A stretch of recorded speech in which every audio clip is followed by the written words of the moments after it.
Chapter 1. The heir returns to the capital, engaged to the goddess of death. News from the Great Yan estate. The bloodshed in the EC has come to a close, with Lady Bai Luoshen, the princess of Bai, leading her troops to decisively vanquish the demon kingdom, slaying over 1 million foes and elevating our nation's prestige. After a snowfall, the world appeared vast and endless. Inside a tea house on the outskirts of Danyujing, Xiao Yi listened intently to the street vendor's shouts, his thoughts swirling. Bai Luoshen. Is she the infamous female demon who topped the martial rankings 5 years ago? In just 5 years, she has almost supplanted her grandfather's notorious reputation for bloodshed. But with such ferocity, who would dare propose to the North Xiang prince's household? Xiao Yi chuckled softly, raising his gaze to a graceful figure approaching. Your Highness, a black-clad woman, draped in a snowy white fox fur, paused momentarily upon seeing Xiao Yi, her eyes glistening with unshed tears, her one-skulled demeanor softening like melting ice and snow. 5 years apart, and little Nightingale has blossomed into such a beauty, Xiao Yi remarked with a smile. A piece of joyful news awaits you upon your return to the capital.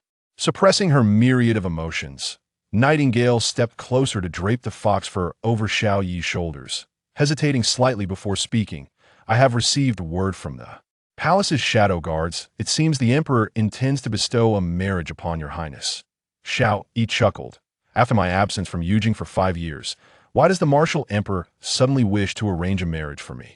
Nightingale explained softly. Rumors from the palace suggest that this marriage proposal originated from the North Xiang prince's estate. Princess Bai has exchanged her numerous rewards for quelling the turmoil in the East Sea for a chance to request a royal marriage, and the emperor has promised her the liberty to choose from among the royal bloodlines. Yet her letter to Yujing only mentioned your highness. After a moment of silence, Xiao Yi shook his head. Bai Luoshen, I cannot marry her. It was not due to her heavy-handedness nor her formidable strength. It was simply because the North Xiang prince's influence was too vast, capable of affecting half of the Great Yan's military landscape. The elder General Bai of the North Xiang prince's estate had once stood alongside the Yan martial emperor to establish the realm, earning his place among the top 24 generals of the world, a true titan of the military, revered by all. Furthermore, his granddaughter, Bai Luoshen, seemed poised to surpass even him. In another era, the current emperor would likely be unable to sleep soundly. Though the martial emperor differed from his predecessors in that he had never wrongfully executed a loyal minister, his recent decisions had become increasingly inscrutable.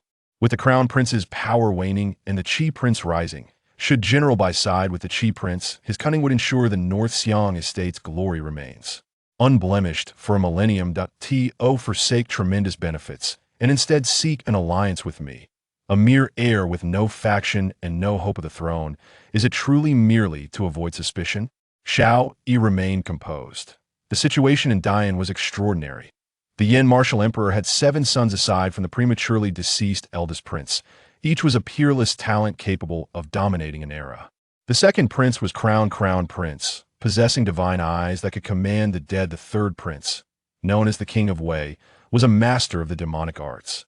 Ruthless and bloodstained. The fourth prince, the god of war, was a paragon of military virtue. The fifth prince, the King of Ning, born with a divine physique. The sixth prince, the King of Yu, lay hidden like a dragon in the abyss, waiting for the opportune moment. And the seventh prince, the King of Qi, was a cunning strategist, wealthy enough to rival nations. Originally, at the founding of the Great Yan, the crown prince had been established, and the other princes were assigned territories to govern. Xiao Yi's father was one such prince, the fourth in rank, titled the King of Yuan. The crown prince held dominion over the East Palace, engaging closely with the core of power, and inheriting the throne was thought to be a foregone conclusion. However, an unexpected turn of events occurred 7 years ago. During the era change, the martial emperor unexpectedly ordered the indefinite confinement of the crown prince and made a decision that seemed absurd to outsiders, summoning the princes back to the capital. These were not merely a flock of sheep, but fierce dragons, long having established their own territories and built deep foundations. The emperor's heart was as profound as the abyss. Though he never openly stated his intention to depose the crown prince, he undeniably provided the other princes with an opportunity to vie for the throne. Upon their return to Yujing, each of Xiao Yi's uncles was able to establish their own courts, recruit advisors, and even appoint officials to the court. This immense temptation even drew the sixth prince, the king of Xia, who had been repeatedly demoted, to remain in the capital. Among the princes, only Xiao Yi's father, the king of Yuan, was an exception. His return was solely to visit his sons studying at the academies of Yujing, and shortly thereafter he requested to return to his territory, diligently developing his own barren lands. This choice bewildered many within the royal family. It is worth noting that the Great Yan Dynasty's territory surpassed any era in history, encompassing all lands and peoples. To ascend from king to emperor was not merely a matter of semantics or power, it represented the hope of achieving immortality and eternal glory. Due to the king of Yuan's early withdrawal, Xiao Yi enjoyed a favorable reputation during his time in Yujing. However, that was no longer the case. Firstly, Xiao Yi's unique status as the only heir among the princes whose father had relinquished his claim to remain in the capital granted him the opportunity to fully inherit. His titled, in contrast, his royal peers were all subjected to a national policy akin to a reward distribution decree, which would not only reduce their titles, but also significantly diminish the extent of their territories upon inheritance. Furthermore, the North Xiang prince's household was gaining unprecedented power. Should Xiao Yi marry this formidable female warrior, the alliances formed would be far more complex than a simple addition of forces. Even if he distanced himself from Yujing, it would likely lead to unrest. To become a target for all was unwise in a world brimming with exceptional talents. It would not be prudent to make an enemy of the entire realm for a single woman. Bai Luoshen cannot be wed. Exiting the tea house, Xiao Yi exhaled a cloud of mist, his gaze distant. Nightingale's eyes flickered with intrigue. Your Highness means to eliminate her? Xiao Yi halted abruptly, turning to regard the girl trailing behind him, chuckling lightly. What are you thinking? Setting aside her status as a great benefactor of Dian, she is not meant to perish. Even if one were to disregard the consequences of her death, how many could withstand the wrath of the old general? The best course of action is to persuade her to change her mind. Later, send word to spread the news that I will be visiting the Snow Moon Pavilion on my first day back in the capital. Nightingale appeared slightly astonished. Your Highness intend to tarnish your reputation to make a statement? The Snow Moon Pavilion was a favored haunt of the court's elite, where Xiao Yi had previously frequented, albeit primarily for official business. Xiao Yi smiled candidly. After years of simple living while traveling, I find myself rather nostalgic for the enchanting melodies of Moon Island. Let us go to the Snow Moon Pavilion to meet an old acquaintance. As he settled into the carriage entering the city, Xiao Yi calmed his mind, connecting with the ethereal image of a celestial tower in his consciousness, causing the world before him to subtly shift. Chapter 2. The Celestial Demon Master, encountering the recluse in a position of power. The cold wind approaches. At this moment, as Xiao Yi gazed upon the composed, black-clad maiden before him, several lines of text materialized in his vision. Name: Nightingale Cultivation, Dragon Gate Realm. Destiny: Master of the Sword Path, Brilliant Gold. Bloodclad Rakshasa, Brilliant Gold. Clear Heart, Noble Purple. Spirit: Maiden of Eternal Night, Noble Purple. Destiny Affinity: 95 Loyal Daily. One may randomly replicate another's destiny. The deeper the connection, the greater the chance of acquiring a high-quality destiny. Xiao Yi was not surprised. Ever since his rebirth as an infant, he had been aware of the ethereal tower in his mind, which allowed him to discern the true names, cultivation levels, and destiny attributes of beings he focused upon. The levels of destiny were categorized by color, from lowest to highest: ashen white, deep blue, azure, noble purple, brilliant gold, imperial orange, divine red. A purple destiny was already exceedingly rare. Golden and orange are exceedingly rare, their bearers distinguished by exceptional innate qualities and great fortune, often possessing immense opportunities. Among them, the highest grade red destinies are unique in the world. Xiao Yi was born with a remarkable red destiny that allowed him to replicate and merge the destinies of others. At the tender age of 10, he entered the capital, spending a decade in the shadows of Yujing before wandering the rivers and lakes for 5 years. To this day, he has lost count of how many higher destinies he has replicated. However, most of them have been merged into another divine destiny. Only a final touch remains. Upon encountering the Night Sparrow, a mysterious ancient tower in Xiao Yi's mind trembled. revealing a prompt. Replication successful. Obtained random destiny. Sword Down Master Brilliant Gold. Current destiny duplicate has been absorbed. Refining degree of Divine Destiny Seeker of the Hidden increased by 1. Refining degree of Divine Destiny Seeker the Hidden has reached 100, upgraded to Immaculate Divine Quality. Xiao Yi glanced at the 2 divine destinies he currently possessed. Heavenly Demon Saint Red.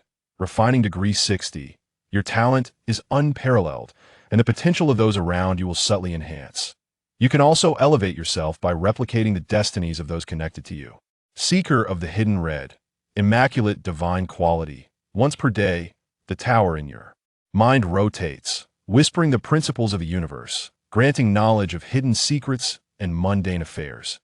After 10 rotations of the tower, reaching the pinnacle will ensure a minimum of 3 secrets obtained daily. The former was a gift from birth, while the latter was the sole red divine quality he acquired after years of replicating and merging countless destinies during his time in the capital. Since obtaining Seeker of the Hidden, Xiao Yi has learned a plethora of secrets, from the trivial gossip of palace maids to earth-shattering truths. For instance, a first-tier secret revealed that an old servant in the royal household was actually an undercover agent forgotten by the crown prince's residence. A second-tier secret exposed the naivety of the little girl Night Sparrow, whom he had rescued from the battlefield on the southern border. She had recently begun her training and, in her foolishness, practiced a self-destructive demonic technique, sacrificing her own lifespan to bestow fortune upon Xiao Yi in hopes of repayment. Secrets of the third tier are often elusive and challenging to uncover, with casual remarks potentially altering the fates of certain individuals. The secrets of the fourth, fifth, and sixth tiers hold immense value, encompassing lost histories, obscured truths, and matters related to the hidden practices of the world. For example, locations of rare treasures, forgotten artifacts, and spiritual beasts.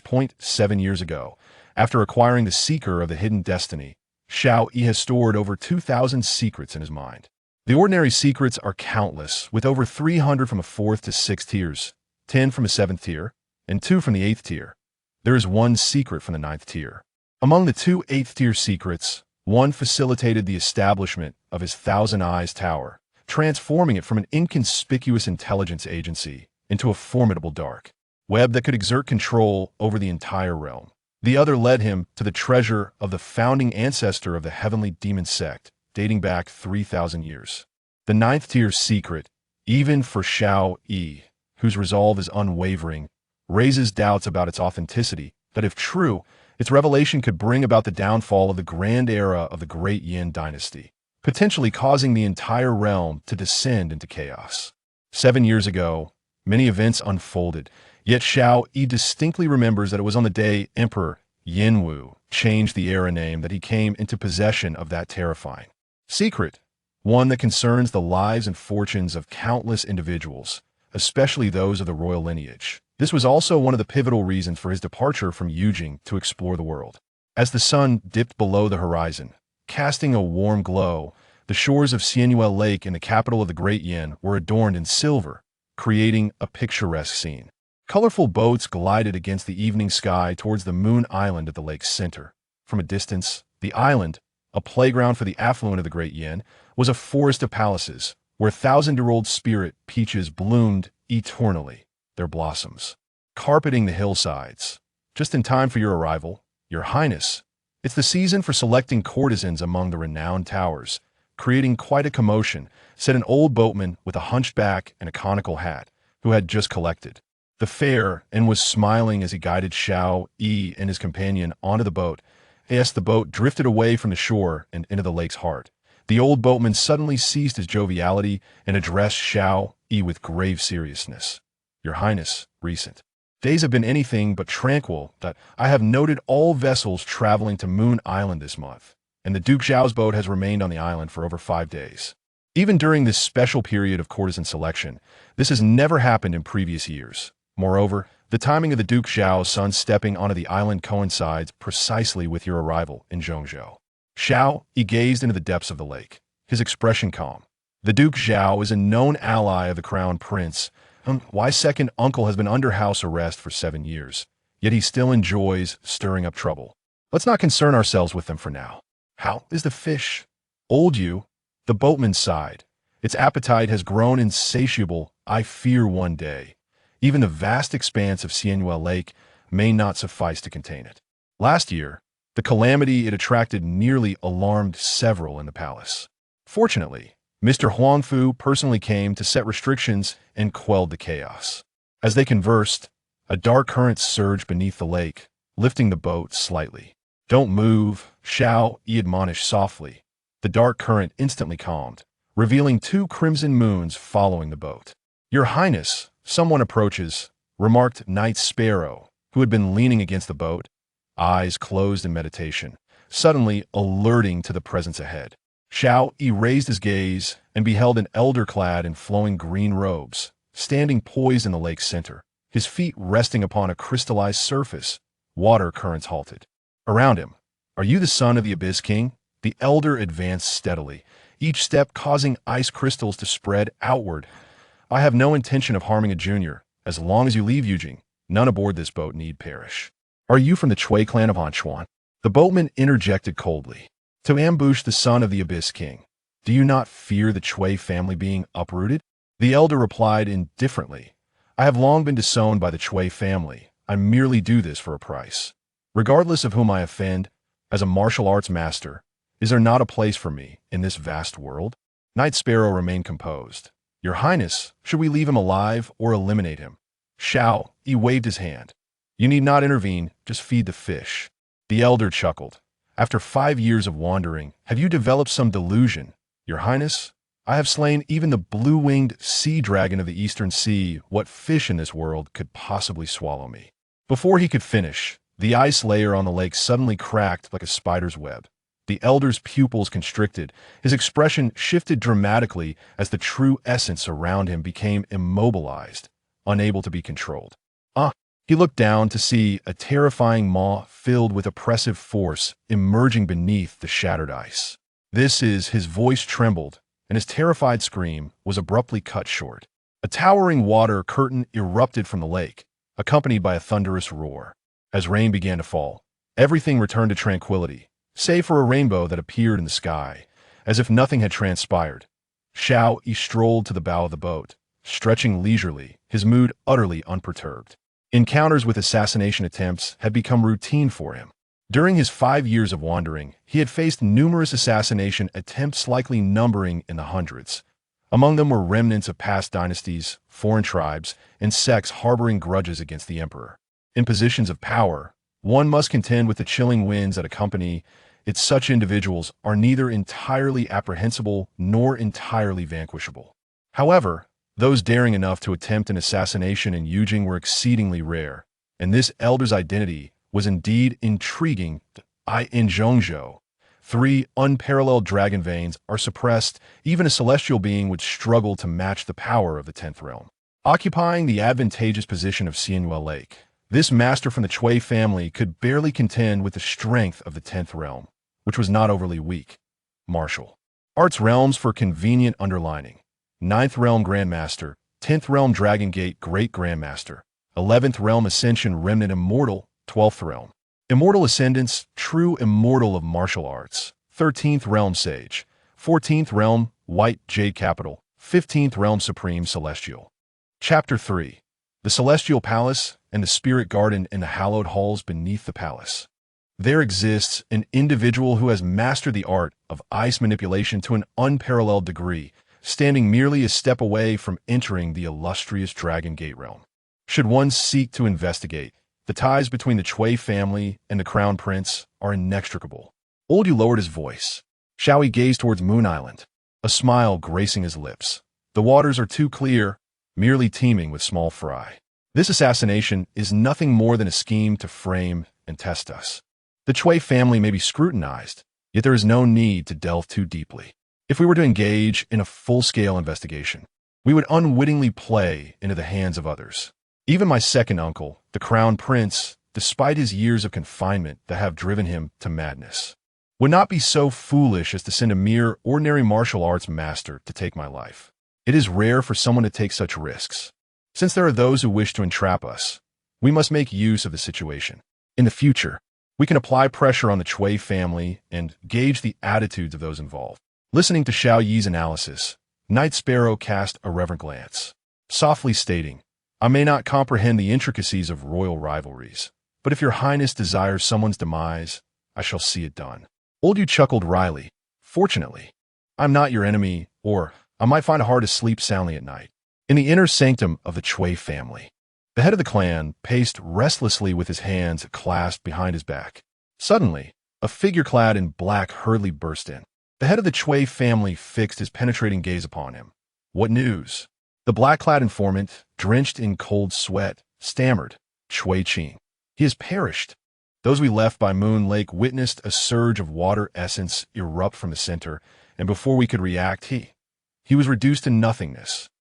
The head of the Chui family was momentarily stunned, then barked, "Are you certain there was no error? Could it have been an illusion?" The informant gritted his teeth. "There is no possibility of error." Those stationed on the shore, skilled in ocular techniques, confirmed that Chui Qing's life force had extinguished, leaving no trace of his remains. However, they could not discern the cause of his demise. In attempting to probe the lake's depths, they nearly lost their sight. Upon hearing this, the head of the Chui family appeared dazed, murmuring, "How could this be? Chui Qing was merely sent to test the waters, not to engage in mortal combat. Moreover, at this season, with the Moon Lake brimming with water essence, his energy should have reached its zenith. Even if he encountered a master of the Dragon Gate realm, he should have been able to escape unscathed. To be reduced to nothing in the blink of an eye, such a thunderous method implies the involvement of a significant figure from the Martial Suppression Division." The informant sighed. "What shall we do now, clan leader?" The head of the Chui family felt an icy dread wash over him. Forcing himself to calm down after a moment of reflection, he spoke in a subdued tone. "We must act according to the situation, sending envoys with lavish gifts to the Crown Prince to apologize. Though this impulsive act may be foolish and could invite punishment, it will nonetheless convey our position." The informant questioned, "What of the young master? Will he not be concerned? What if they trace the origins back to us?" The head of the Chui family replied, "An investigation will undoubtedly ensue, yet should they dig too deep, we will have our own means of protection. The Crown Prince is fiercely protective of his own and harbors a deep-seated hatred for traitors. Just look at how many turncoats have been dealt with over the years. As for those loyal to him, as long as they do not commit the grave sin of betraying their kin, he has ensured their safety through the agency of Minister Yan. Moreover, the second prince has long admired Princess Bai, despite the fact that all the skilled individuals around him have been taken by the Crown Prince. Can he truly refrain from taking action? If direct means fail, then surely subtle schemes await the young lord on Moon Island. Once he can endure, but what of the second time? Should a conflict arise between the young lord and the prince, the CUIS family's branch would firmly secure its position in a new allegiance. The cloaked figure felt a chill. Is it too perilous to conspire against both parties simultaneously? A slight miscalculation could offend them both. The head of the Chui family gradually composed himself. The capital, Yujing, is currently in a critical period of power transition, a vortex surpassing any era of the past. Now that we are ensnared in this situation, there is no possibility of withdrawal. We must gamble everything for a glimmer of hope. At the Crescent Moon Lake, by the shores of Moon Island, the ornate boat docked, and as Xiao Yi prepared to disembark, he hesitated momentarily. A sense stirred within him. In the realm of his consciousness, the ethereal figure of an ancient and mysterious 10-tiered celestial tower emanated boundless light. The radiance spread upward, rotating layer by layer, eventually settling on the third tier. The secret of the three transformations. As Xiao Yi contemplated the ethereal tower, a low whisper echoed in his mind. Did you know? Young Master Zhao Heng of the Zhao Duke's mansion, having suffered humiliation from a fledgling flower thief in his youth, has developed a profound aversion to women, and in recent years has gradually embraced his affections for men. Upon hearing this, Xiao Yi wore an odd expression. The value of this secret was indeed difficult to assess. It could be useful in analyzing the current situation, yet could equally be dismissed as mere gossip. With such inclinations, why venture to Moon Island? It appears the inebriated gentleman's intentions lie elsewhere. What is Moon Island? It is a lavish den of iniquity, a coveted paradise for the affluent of Dian, a celestial fragment in the eyes of the common folk, a place many spend their lives yearning to behold in its entirety. The island boasts 108 jade palaces and 36 celestial pavilions, with the Snow Moon Pavilion reigning supreme among the former and the Flying Immortal Pavilion esteemed among the latter. The former is a product of a century of peace in the Yan Dynasty, an opulent venue for poetic discourse. It remains perpetually open and bustling with patrons. Those who can showcase their poetic talents or financial prowess and earn the recognition of the courtesans at the Snow Moon Pavilion will inevitably become renowned in the circles of Yujing by the following day. The latter, however, is a time-honored, mysterious organization, having existed on Moon Island for over a century, its origins shrouded in secrecy. The Flying Immortal Pavilion claims to possess the most exquisite beauties of the world, yet only engages with celestial forces, keeping the mundane realm at bay. Inaccessible even to the nobility. Your Highness, it has been confirmed. Zhao Hong is currently at the Snow Moon Pavilion. After conversing with several boatmen by the shore, Elder Yu returned with the report. Good. Xiao Yi nodded gently and, accompanied by Yo, stepped onto the island at the heart of the lake. As night enveloped the sky, the Snow Moon Pavilion, towering like a colossal spire, shone as brightly as day. A fragrant warmth filled the halls. On the stage, the dancers adorned in exquisite silks twirled gracefully. The melodies of the zither and the sweet voices of the singers intertwined, enchanting all within this intoxicating ambience of lavishness. As Xiao Yi brushed past a drunken reveler, a cup was knocked aside, sending fine wine cascading into the air, where the crystalline droplets mirrored the embroidered drapery. The elevated stages, resplendent in gold and jade, a breathtaking sight to behold. Gazing upwards, one is greeted by a sky adorned with swirling petals, as crimson silk cascades down.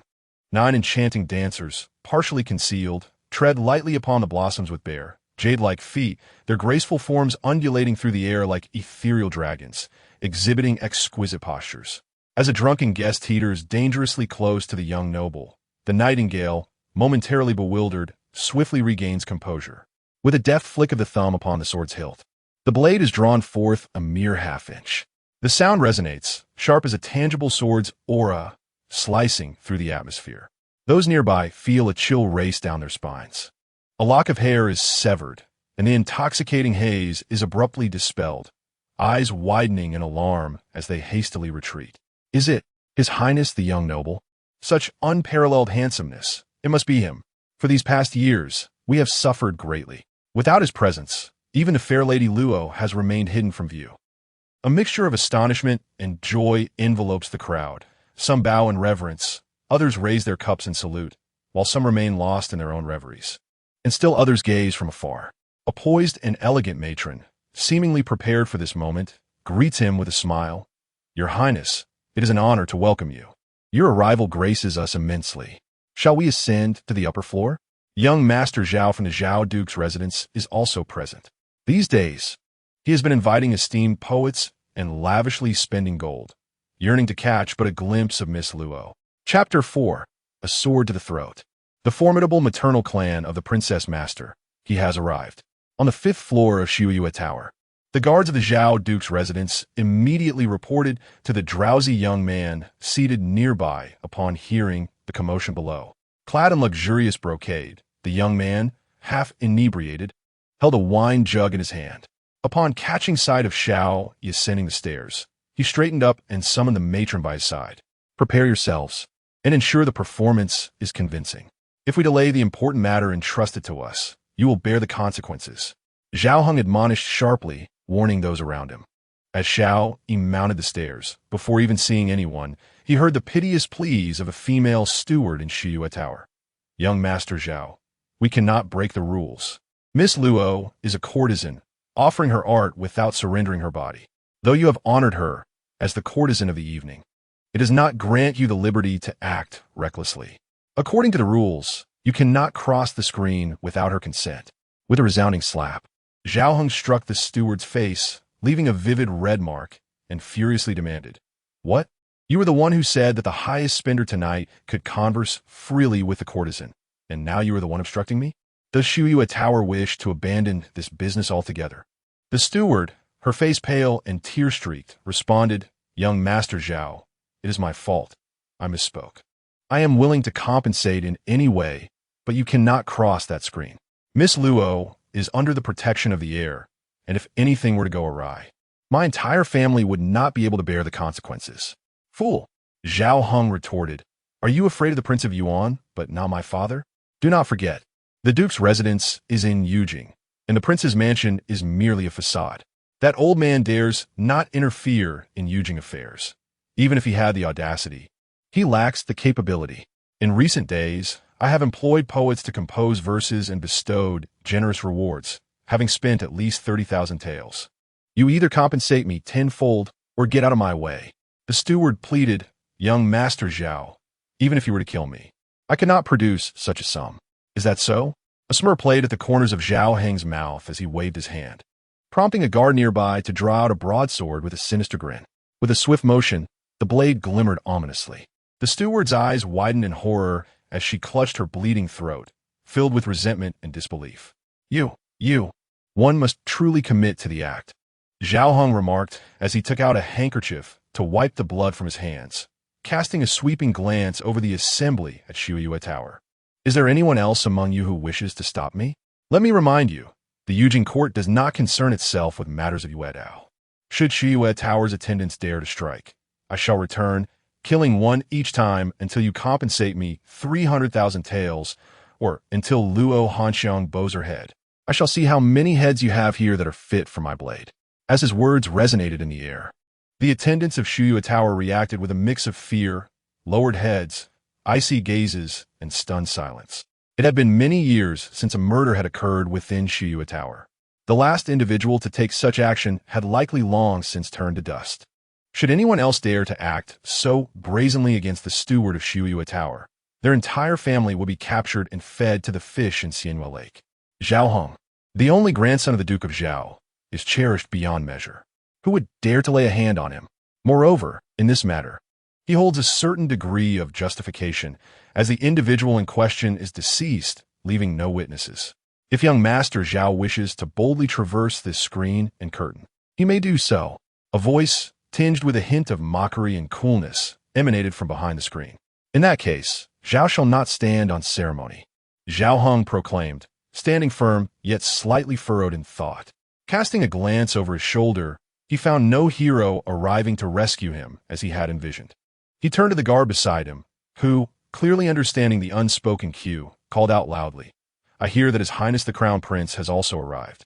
Is it that he dares not approach his beloved for fear that the news may leak, jeopardizing his access to the bountiful hospitality of the North Xiang Duke's residence?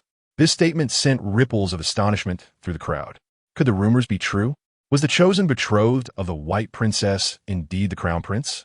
It was a blend of the expected and the unexpected. In terms of appearance, the Crown Prince was indeed the most distinguished among the royal princes and grandsons. However, if the people of the North Xiang Duke's residence were to learn of the Crown Prince's presence at the Snow Moon Pavilion, would this union still come to fruition? Surprisingly, matters unfolded more smoothly than anticipated. Xiao Yi ascended the steps with measured grace. Upon encountering his gaze, which held a trace of amusement, Zhao Heng felt an involuntary tremor, instinctively retreating a half-step. Your Highness, shall we proceed with the execution? The cold, indifferent knight Sparrow glanced at Zhao Heng and the others, seeking a quiet confirmation from Xiao Yi. Leave one alive. As the words fell, a sound like the tearing of silk resounded. A flash of sword light sliced through the true energy barrier, the sound akin to fabric being rent asunder. The renowned guardian of the Duke's residence widened his eyes in disbelief, blood gushing forth from his neck, collapsing and convulsing, his gaze losing its luster. He could not fathom how, after a lifetime of leveraging his power, bolstered by formidable backing, he could be crushed like an insect, and by a woman no less. Upon witnessing this scene, Zhao Heng momentarily froze, his complexion paling, breath quickening, as he inexplicably reached to touch his own neck. A faint line of blood marred his skin, perilously close to his carotid artery, rendering him hesitant to swallow even a morsel of saliva with any force. Zhao Heng struggled to steady himself, yet his mind remained tumultuous. Only he knew that the guard he had brought possessed near masterful martial prowess, yet had perished without uttering a final word. He had personally verified the man's capabilities. There was no doubt of his strength. When he had taken him to the training grounds, he had effortlessly bested dozens of skilled warriors. Had he joined the military, he would have undoubtedly risen to the rank of a 1,000-man commander or even a vanguard general. To succumb to a mere sword strike to the throat was utterly absurd. Unless, of course, the assailant was a master of the sword who had comprehended the essence of swordsmanship. Sword practitioners are adept at slaying and breaching borders to vanquish foes. Yet attaining a high level of mastery is exceedingly difficult. Countless individuals in the Great Yan practice swordplay. Yet those who can truly be called sword practitioners are far fewer than those who pursue other paths of cultivation. Prince Yuan, among the royal princes, is the least inclined towards expanding power and has never been known to attract any great sword masters or engage with eminent sword schools. The individual beside the prince undoubtedly hails from his maternal lineage, one of the 4 illustrious families. Contemplating this, Xiao Hong could not help but feel a pang of apprehension. Although the Princess of Yuan has severed ties with her family, one cannot discount the possibility of reconciliation in the future. Some factions are indeed beyond the reach of his grandfather. Your Highness, casting a glance at the glimmering blade held by Yi Ke, Xiao Heng's complexion paled, his knees buckling as he raised his hand to heaven and vowed, I have never harbored any thoughts towards the fairy Luo. I swear. Xiao Yi narrowed his eyes slightly. Enough. I know that even if you had intentions, you lack the means. Depart now, and ensure that you convey a message to the Duke of Zhao's associates. I do not seek trouble, yet I am not afraid of it. If you wish to play, I shall accompany you to the very end. Yes, yes, yes. Xiao Hong, trembling with fear, found himself tumbling down the stairs, disregarding all semblance of dignity and grace. The onlookers below gaped in astonishment at the battered Zhao Gongzi, who wore a foolish grin. We kindly invite your highness to enter and converse. Behind the divine screen, the foremost musician of Yujing, Luo Hanxiang, the courtesan who had reigned as the flower queen for 6 consecutive years at Shuiyue Tower, and ranked among the top 10 of the Dayan's most exquisite, spoke softly. Merely hearing her gentle and melodious voice entranced many, leaving them utterly captivated. Chapter 5. The Queen's family on the shores of Moon Island, within a resplendent pleasure boat. Several stoic guards stood like mountains on either side. Xiao Hong, appearing somewhat disheveled, drew aside the curtain and bowed respectfully to a young man clad in brocade, seated upon a Wang Wali chair. Your Highness, I have fulfilled my mission, he exclaimed, although there were minor complications. The news of the heir's furious outburst for the sake of a beauty will surely spread throughout Yujing by tomorrow. The brocade-clad youth raised his gaze to Xiao Hong, a smirk playing on his lips as he quipped, You seem quite rattled. Has he threatened you? Xiao Hong shook his head, his expression one of bitterness. No. However, the heir instructed my grandfather to convey a message to the crown prince, stating that he wishes to avoid trouble but is not afraid of it. The second prince fell silent for a moment, his voice turning icy. Did he not mention me? Xiao Hong shook his head again. Arrogant. The second prince scoffed. Well, my father was not confined to his residence, which prince or royal heir dared to approach him without bowing in submission. My father was merely punished for minor transgressions. Yet those reckless individuals dared to covet the throne. Others may be indifferent, but how could Xiao Yi, absent from Yujing for 5 years, have the audacity to utter such words? Xiao Hong hesitated before advising, Your Highness, we must not underestimate the lineage of the Prince of Yuan. After all, the Prince of Yuan once stood alongside the Emperor, traversing mountains of corpses and rivers of blood to establish the realm. With dominion over 16 states of Nanzhao and a territory spanning 6,000 miles, having operated for decades, he would not lack ambition. He is merely stockpiling resources, biding his time to claim kingship. The second prince shook his head. You are overly concerned. Throughout history, many princes have been content to revel in their lands and indulge in pleasure. If the Prince of Yuan truly harbored ambitions for the throne, he would not need our intervention. Several of our royal uncles would not spare him. The harsh and desolate land of Nanzhao, bordering the southern frontier, possesses no fertile fields or spiritual resonance, and is plagued by banditry, unchanged for a millennium. Even with immense capability, the Prince of Yuan can only aspire to be a local tyrant. Xiao Hong expressed his worries, but the second prince interrupted, snorting dismissively. The news of the emperor's impending marriage is hardly a secret. Xiao Yi merely believes he has secured a place on the grand vessel of the northern Xiang prince's residence, which has given him this audacity. Little does he know, joy often begets sorrow, and when he realizes that his actions have incurred the disdain of Bai Luoshen, it will be too late for regret.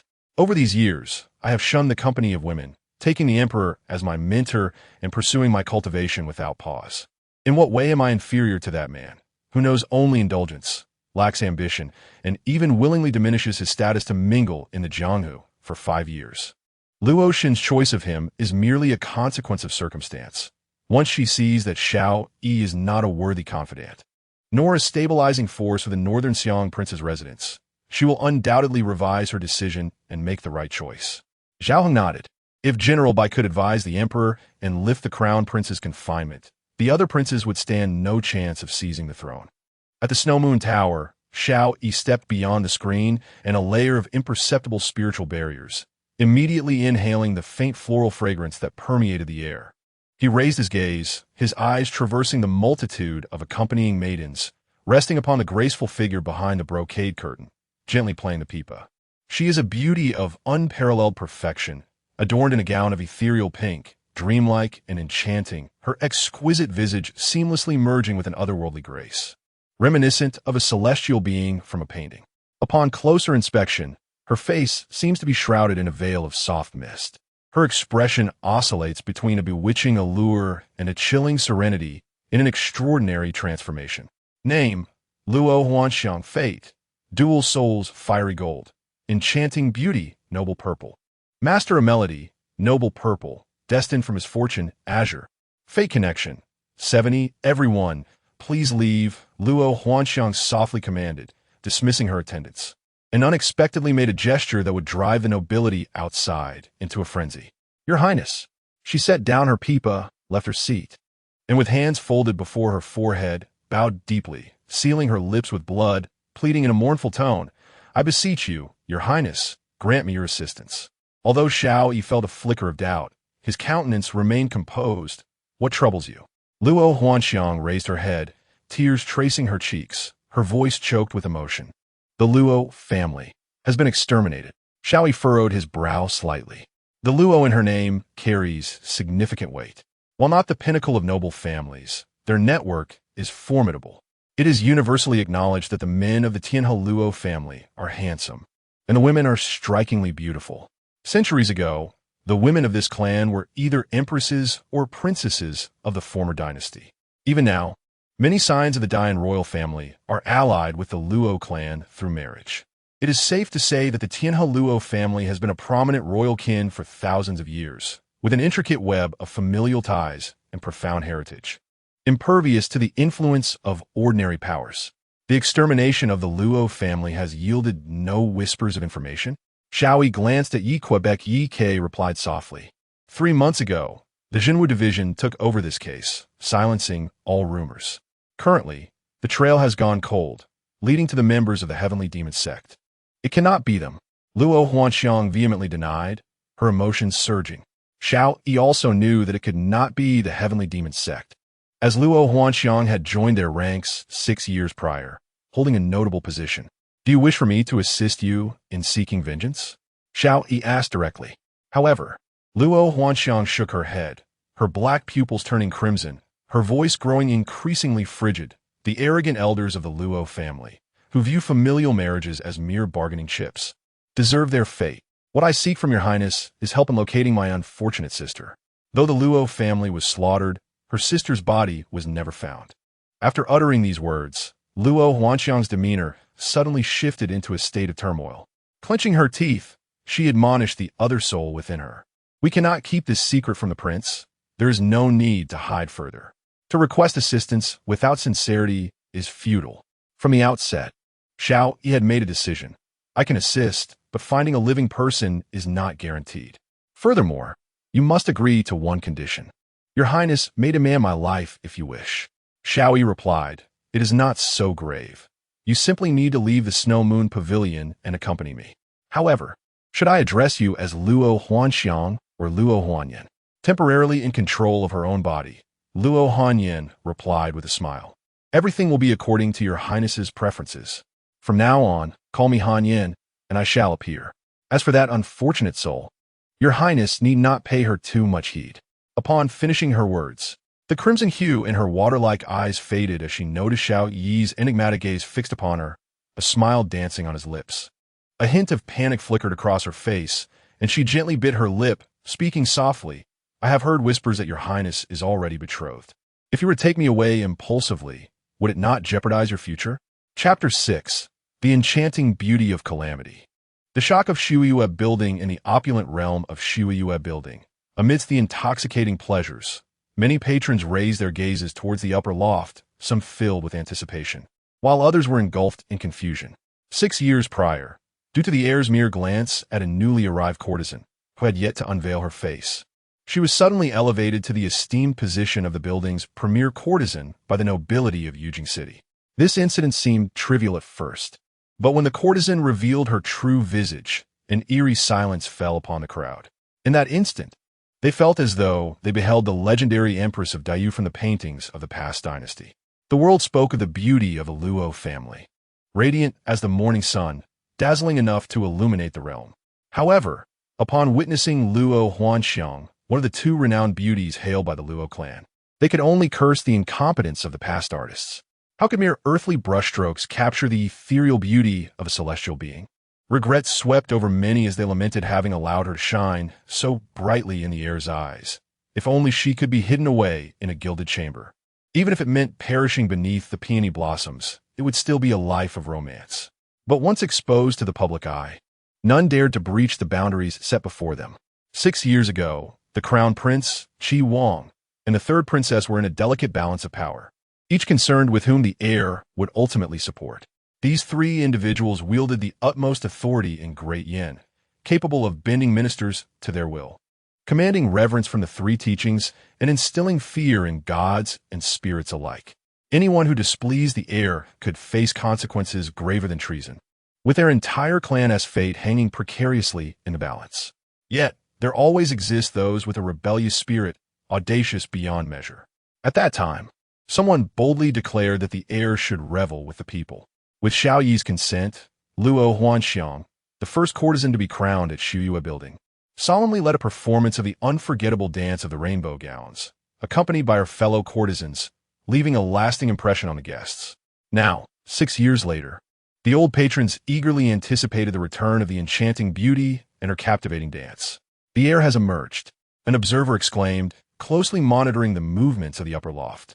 They beheld the extraordinary figure clad in feathered garments, following closely behind Xiao Yi. The majority of guests at Xiao building rose in unison, some choking on their drinks, while others strained their necks, unable to divert their gaze. Your Highness, I have hidden in Xiao building for 5 years, and during this time, the establishment has endured great sacrifices to withstand pressure. If we leave now, they will surely protest, will they not? Luo Huanxiang clutched the hem of Xiao Yi's garment, her expression tinged with worry. As anticipated, before the guests could stir, the true steward of Xiao building approached with a somewhat forced smile, inquiring, "What does your highness intend?" "To take them home," Xiao Yi replied, his demeanor calm and unwavering. Upon hearing this, both the steward and the crowd were momentarily taken aback. The implication of the heir's words suggested a desire to redeem someone. Yet, times had changed. Ever since rumors of a betrothal began to circulate, the relationship between the crown prince, Yuan Wang, and the 3rd princess with the lineage of the Yuan Wang had grown increasingly intricate. Moreover, over the years, the value of the celestial beauty had soared, rendering her incomparable to ordinary courtesans.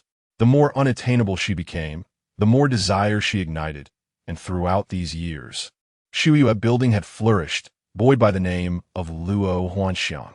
Should she be lost, the business would not merely suffer a catastrophic decline, it would likely be halved. Severing one's financial prospects is akin to taking a life, and the proprietor of the Xiao Tower is far from an ordinary individual. The chief steward's expression faltered momentarily, yet he quickly regained his composure, responding with a smile, "Your Highness, you jest. Miss Luo is the face of our Xiao Tower." Xiao Yi raised his hand to interrupt, casually stating, 100,000 taels, I shall take her. The chief steward forced a smile, resolutely declining, "Your Highness, this matter transcends mere silver. I truly cannot make such a decision." It was indeed a jest.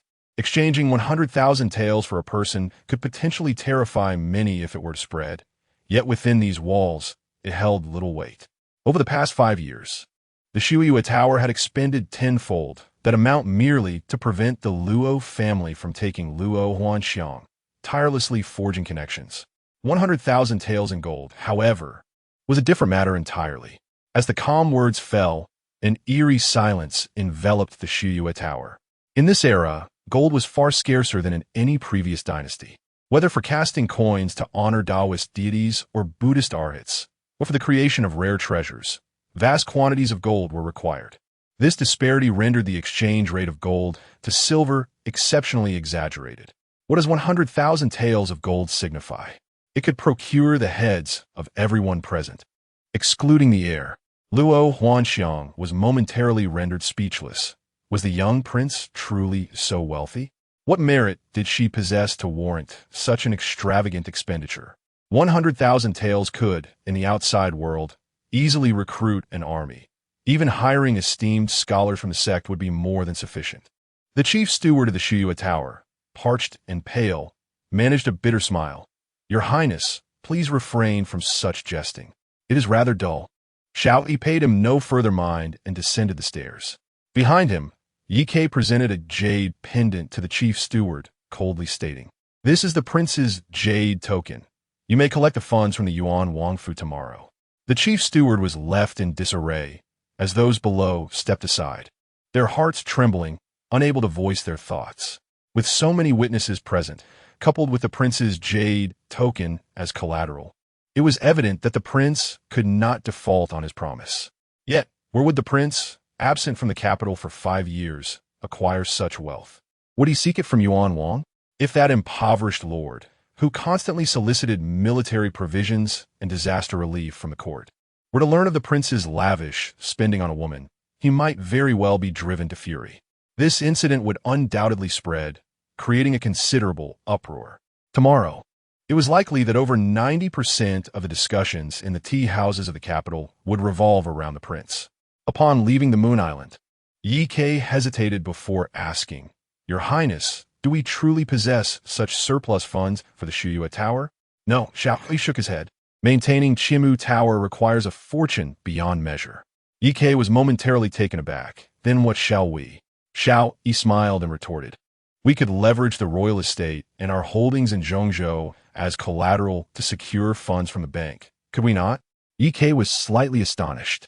For a moment, she could not discern whether the prince was intent on further tarnishing his reputation or if he was genuinely pursuing this alluring distraction. Sensing the unkind gazes surrounding her, Luo Huanxiang's heart trembled slightly as she timidly spoke. "Your Highness, perhaps I should return. My life is of little worth, and it truly does not merit such attention from you." Xiao Yi replied, "In comparison to Luo Hanyan, you are indeed a master of tea art." Just as Luo Hanxiang was about to respond, she suddenly halted, her pupils reddening with a hint of confusion.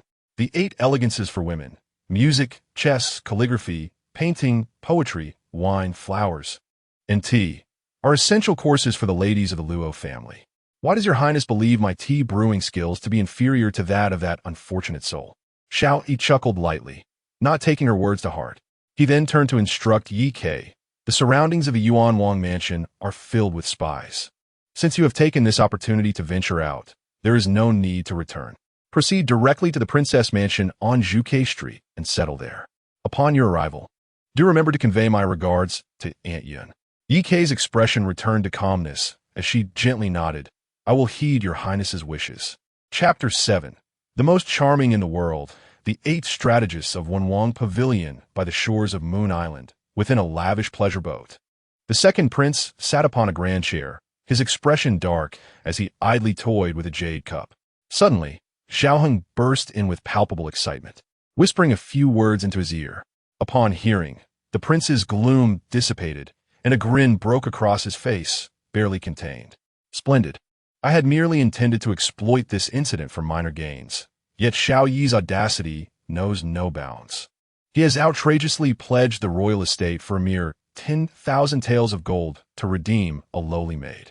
The second prince, exhilarated, crushed the cup in his hand and tugged at Zhao Heng's sleeve, inquiring, "What is the public's reaction?" Without a moment's hesitation, Zhao Heng replied with a smirk, "The scions of noble families are envious beyond measure. Many aspire to follow suit, even contemplating selling their ancestral lands to indulge on Moon Island. This affair has even drawn the attention of the Empress Dowager, who remarked that the heir is a romantic rogue. Once tonight passes and the news spreads, our esteemed prince's reputation as a libertine will be indelible. Listening to Zhao Heng's words, the second prince could not restrain his laughter, clapping his hands in delight. Excellent.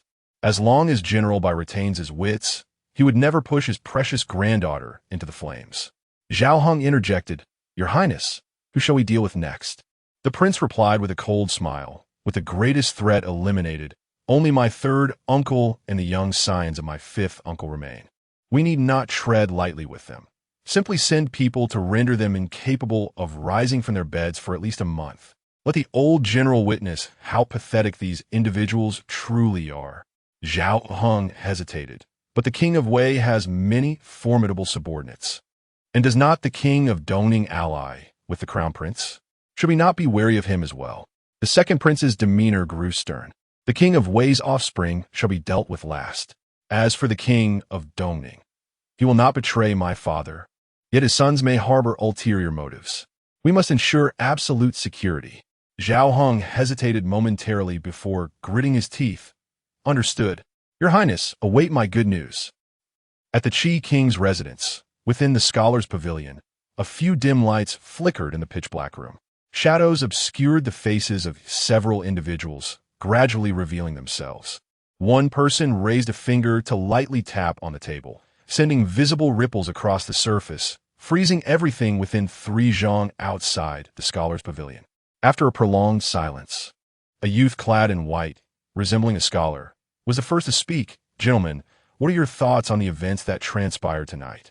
In the brightest glow of the firelight, an emaciated elder smiled sinisterly. The heir is astute, unwilling to entangle himself too deeply with the Bai family. What more is there to discuss? Standing by and facilitating his intentions is the way to go. A middle-aged man with an exaggeratedly large head nodded in agreement. Indeed, this incident is not unfavorable for us. The crown prince's foolish son truly believes he can gain advantage by meddling. Should he become the grandson-in-law of the king of Beixiang, both he and his father would not be far from ruin. The remaining individuals exhibited varying reactions. Some nodded, others scoffed, and a few remained silent. The white-clad youth opened his folding fan, scanning the assembly. Do any among you possess differing opinions? At this moment, a figure cloaked in black entered the scholar's pavilion. His tone laced with disdain as he scoffed. It seems you have grown too comfortable. Your minds have rotted. Do not presume to speculate on imperial intentions. If the second prince truly allies himself with the northern Xiang prince's household, can you guarantee that the crown prince is doomed? Can you assure that the second prince will not be proclaimed the grand prince by the emperor, even if there exists a mere 1 in a billion chance of variance? We cannot take such a gamble. The crown prince's lineage must not be allowed to reignite. His words resonated powerfully, causing a shift in the expressions of the strategists present.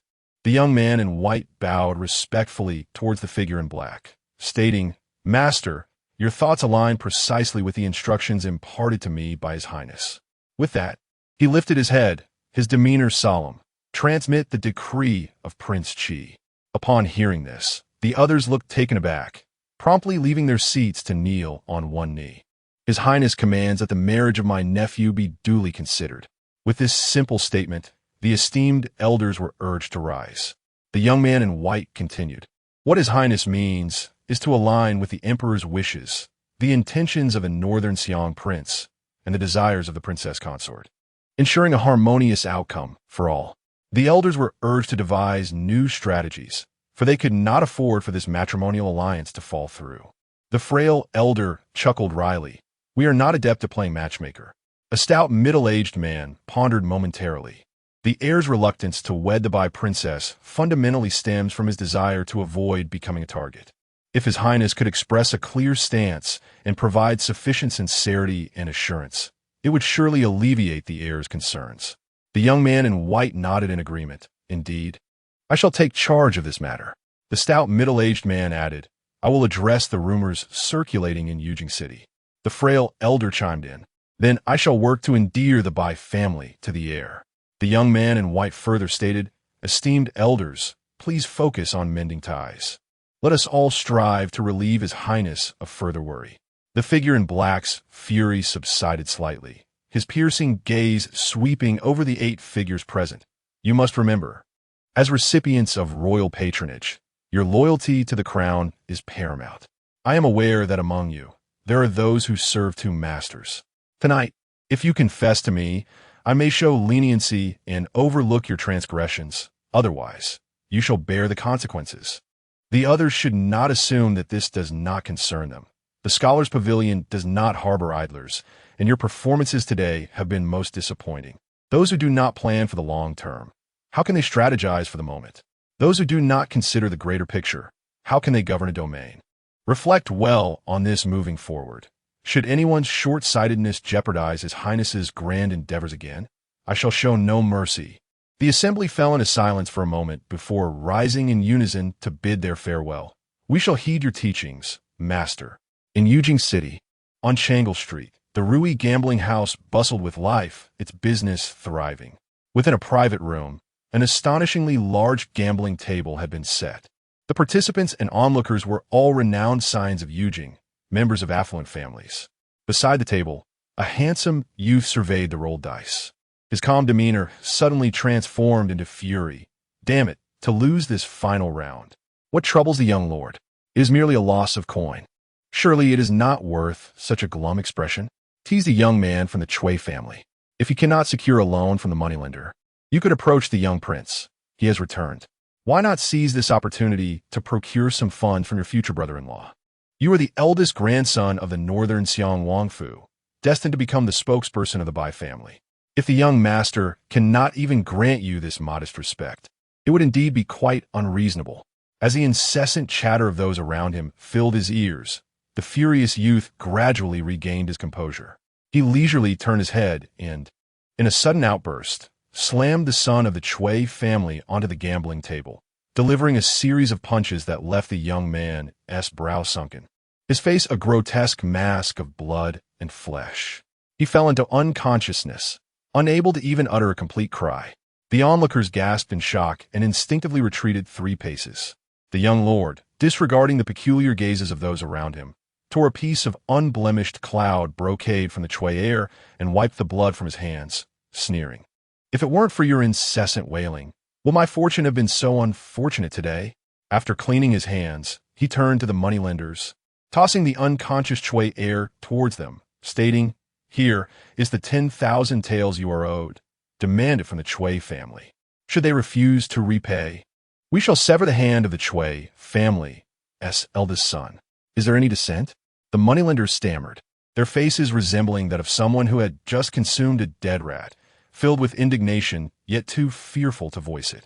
Just as one of them prepared to resign himself to the misfortune of this debt, a clear female voice suddenly rang out from outside. "There is no need for that. Brother Yinan is already aware of the situation here and has instructed me to settle your debts with the moneylender." The other young nobles exchanged glances, their expressions shifting as they hurriedly offered their respects upon seeing the newcomer. The young lord turned back, slightly puzzled. The heir of the Yuan Wang, surnamed Xiao, given the name Yi in style Yinan. It was undoubtedly the young master referred to by the newcomer. However, how could the daughter of the Wei Wang, Princess Zhao Hua, act as an intermediary for her future brother-in-law? Did the Wei Wang and Yuan Wang share such a profound friendship with the young master of Anyang? Why the days? If you doubt, feel free to check the accounts yourself. Princess Zhao Hua curled her lips in disdain, giving her sleeves a light flick as she departed. The young lord furrowed his brow for a moment before abruptly smiling. Having a brother-in-law is truly delightful. Chapter 8. The Residence of the Abyssal King. Military affairs and civil service outside the city of Yujing. In the camp of the Longxiang Guards at the martial training ground on the demonstration platform stood a martial general, towering at 8 feet tall, with a scar across his brow like a knife's edge and eyes resembling cold stars. With his left hand resting behind him, he faced his opponent with a single hand, and within 3 punches, he sent the participating deputy general crashing to the ground. "Chief instructor wins," announced the vice general, his voice tinged with a bitter smile, as he surveyed the trembling hearts of the onlookers. Nearby, within the tents, lay over a dozen thousand-rank leaders and deputy generals who had succumbed before the incense stick had burned halfway. Soon, it would be their turn to take the stage. The garrison and Longxiang guards monopolized a significant portion of the martial prowess of the Great Yan, and their cultivation should have progressed rapidly. Yet, 5 years had elapsed, and some among them remained mere gluttons.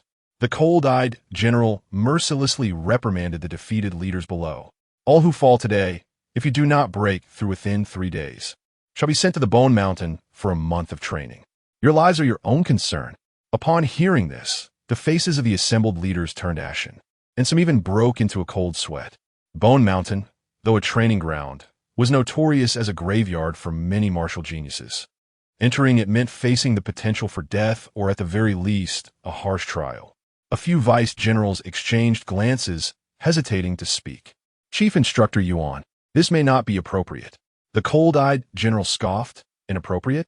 If you think it's inappropriate, then add another month. None of you have experienced a bloody battle in years. How much of a martial spirit remains? In my opinion, you should be sent to the northern territories to engage with the Wuman. The several generals felt as though they could weep with despair. Compared to defeating the chief instructor, perhaps surviving the Bone Mountain would be the simpler task. 3 years ago, some among them could still win, but now, enduring even a single incense stick felt beyond their capabilities. Now, aside from the Grand General, only a few of the cultivated martial weapons among the Longxiang guards could stand a chance against the chief instructor. You, step forward. As the named vice general steeled himself to ascend the demonstration platform, the cold-eyed general suddenly froze, his ears twitching. A spark lit in his eyes, and without uttering a word, he leaped from the platform, mounted a swift steed, and galloped away from the training ground without a backward glance. Chief Instructor Yuan. The members of the Longxiang guards looked on in confusion, some calling after him, yet receiving no reply. On the back of the speeding horse, the cold-eyed general tore off the human skin mask from his face, revealing a fierce and commanding middle-aged visage. Grinning as he exclaimed, "The prince has finally returned." In Yujing City, at Jinyufang, atop the exotic treasures pavilion, stacks of ledgers loomed like mountains, the sound of abacuses clicking incessantly. Dozens of merchants, dressed as wealthy shopkeepers, scurried about, diligently calculating their accounts. Not far away, concealed behind a screen in a shadowy chamber, 2 individuals leisurely sipped tea. "Master, as per your instructions, this year we have gradually expanded our banking, rice, and cloth businesses into Dongning, Xie, and various regions of the Northern Territories." Junzhu, clad in splendid garments, attentively poured tea for the thin elder seated opposite him. "Indeed, well done. You are now the president of the Red Dragon Chamber of Commerce and the leader of the Merchant Alliance. Some matters can be approached with greater freedom." The lean old man took a sip of tea and slowly spoke. For instance, establishing trade routes with the Western demon clans or venturing into maritime commerce, and even engaging in mutual markets with the northern barbarians. His words were striking, enough to warrant the gravest of treason charges. Listening to such treasonous proposals, Chen Sun furrowed his brow. "Master, you—" At that moment, he felt his faith beginning to waver. Could it be that his revered master was a spy for the barbarians? The first 2 suggestions were somewhat comprehensible, but trading with the northern barbarians, who had been in constant bloody conflict, was tantamount to betrayal. What? Have you also become shackled by the opinions of the world? The lean old man shook his head and asked with a smile, "Sunner, do you know how many people are executed each year for secretly trading with the barbarians?" Before Chen Sun could respond, the old man continued, "Beyond the northern heavenly gate, within the realm of the barbarians, 1 bolt of fine silk can be exchanged for a superior blooded warhorse, while in the Great Yan territory, that same warhorse could fetch no less than 30 bolts of silk." Over the years, profit-seekers have relentlessly pursued this, despite numerous prohibitions, and even the involvement of the northern border troops. Do they not realize this is a transaction that leads to execution? He sighed. Instead of increasing the number of executions, leading to a breakdown of order, it would be more prudent to leverage the Merchant Alliance to bring this issue into the open. Chen Sun understood immediately, his face lighting up with excitement. It's not merely about profit. If mutual markets can truly be established, the barbarians will no longer need to fight desperately for food. and it could even fracture their internal unity, leading to a shift in the northern domain. He continued, over time, they would develop a dependency, and, at that point, whoever controls the mutual market would hold the lifeblood of the barbarians. The lean old man sighed lightly. Let us not rush. Securing the court's consent to establish the mutual market in the northern region is of paramount importance. Junzhu confidently replied, I shall contact my friends and, at the next court assembly, jointly petition with the Merchant Alliance to elucidate the benefits and drawbacks. I believe the cabinet and Prince Baixiang will not refuse. The lean old man nodded gently, and Junzhu added with a smile, if all else fails, let my master summon the senior apprentice to assist. The lean old man huffed, do not mention him. You are my only disciple. Junzhu felt helpless.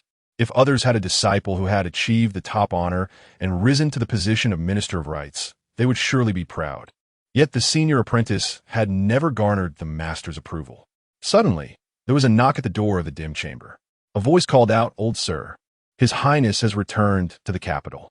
The lean old man immediately stood up, looking at Junzhu, who appeared hesitant, and said, I know what you wish to ask. But for now, you cannot accompany me to meet His Highness. I operate in the light, while you remain in the shadows. Managing His Highness's affairs and ensuring prosperity is your greatest contribution. Junzhu smiled and bowed in farewell. Disciple understands, but once I have an heir, Master cannot hinder me from serving as a scribe in the royal residence. The lean old man waved his hand. Very well, very well. In Yujing City, at the North Gate Mansion, grand residences with azure tiles and crimson walls towered, their eaves interlacing. The Duke of Yuan's mansion, sprawling over hundreds of acres, resembled a city within a city, stood among them. At this moment, the gates of the Duke's mansion were wide open. An elderly blind man, leaning on a green bamboo cane, quietly awaited at the entrance. When Xiao Yi caught sight of him, the old man lifted his head, his white eyes vacant and devoid of spirit. With a gentle tap, the blind man approached Xiao Yi, offering no formal greeting or pleasantries, merely stating, Your Highness, it is good to see you return safely. Xiao Yi cast a glance at the somewhat desolate royal residence and remarked with a smile, It is unfortunate that such a fine abode has been mortgaged. Where do you intend to reside in the future? The old man extended a jade pendant, saying, It was sent by the Prince of Qi, who mentioned that he has covered the 10,000 gold on your behalf. Furthermore, the emissary from the Qi royal household has identified the true culprit behind the assassination attempt at Xianyue Lake, asserting that with your consent, the Han Chuan Shui clan could be eradicated. Xiao Yi was not surprised by the Prince of Qi's overture. My dear uncle, who is so fond of Buddhism, remains unchanged, always desiring the ruin of others. The main lineage of the Han Chuan Shui clan has some ties to me. For now, it may be prudent to let them remain. What of old Yuan and old Li? Have you relayed the message to them? The old blind man nodded. Considering the time, they should be arriving shortly. After a brief stroll within the royal residence, sounds emerged from outside. The military attendants from the Yuan Wang Fu, led by Yuan Kuei, arrived late.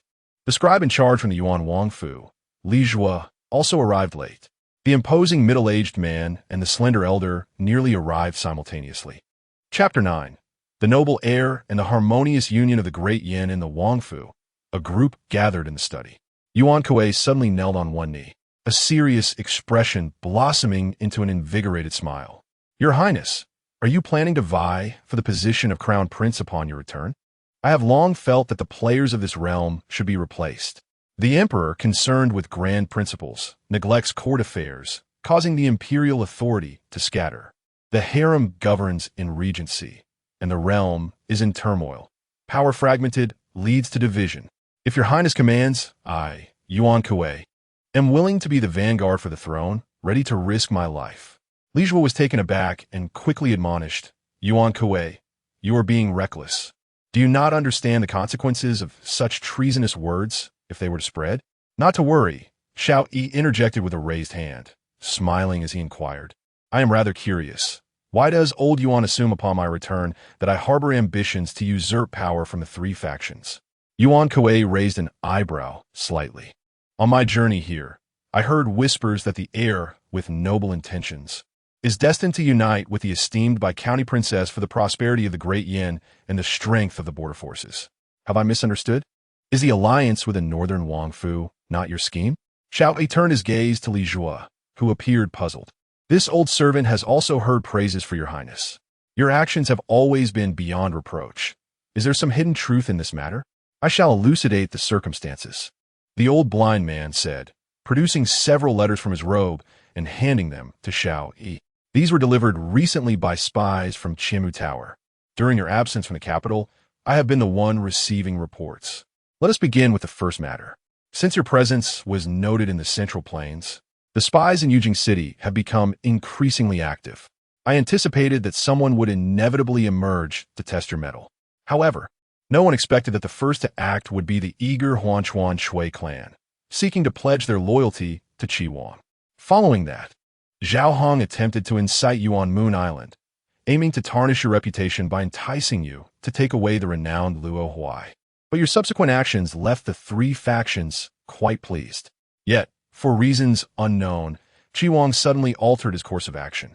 The shift in public opinion has greatly benefited the Qi Wang Fu. Moreover, this matter has entangled the young lord of the northern Xiang Wang Fu. The trusted confidant of the crown prince sought out members of the Chui family, orchestrating a scheme to harm the young lord and sow discord between him and you. It was ultimately resolved by Princess Zhao Hua, a maneuver crafted by the strategists of Qi Wang Fu. The old blind man continued, rumors can become formidable, and the spoken word can be fearsome.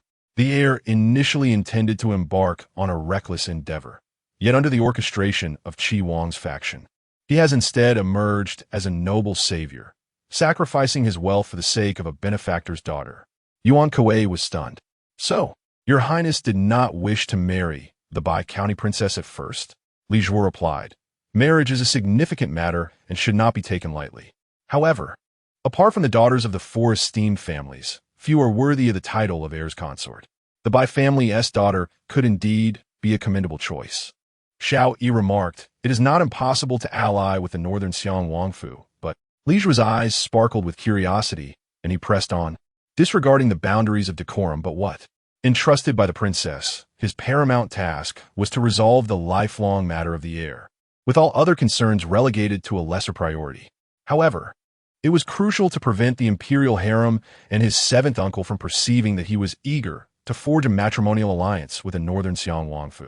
Xiao Yi had yet to express a significant sentiment.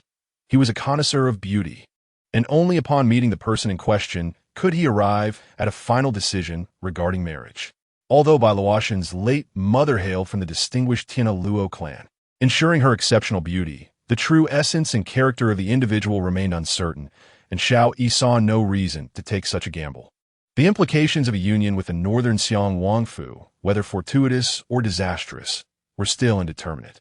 Nevertheless, absent the northern Xiang Wang Fu, Xiao Yi's pace would not falter. To safeguard the domain of the Yuan Wang, one must possess formidable strength. He initially sought only to cultivate his own capabilities. Yet, should others insist on drawing him into a life-and-death struggle, he was prepared to engage at any moment. Yuan Wang pondered deeply before directing his gaze towards Li Zhuo.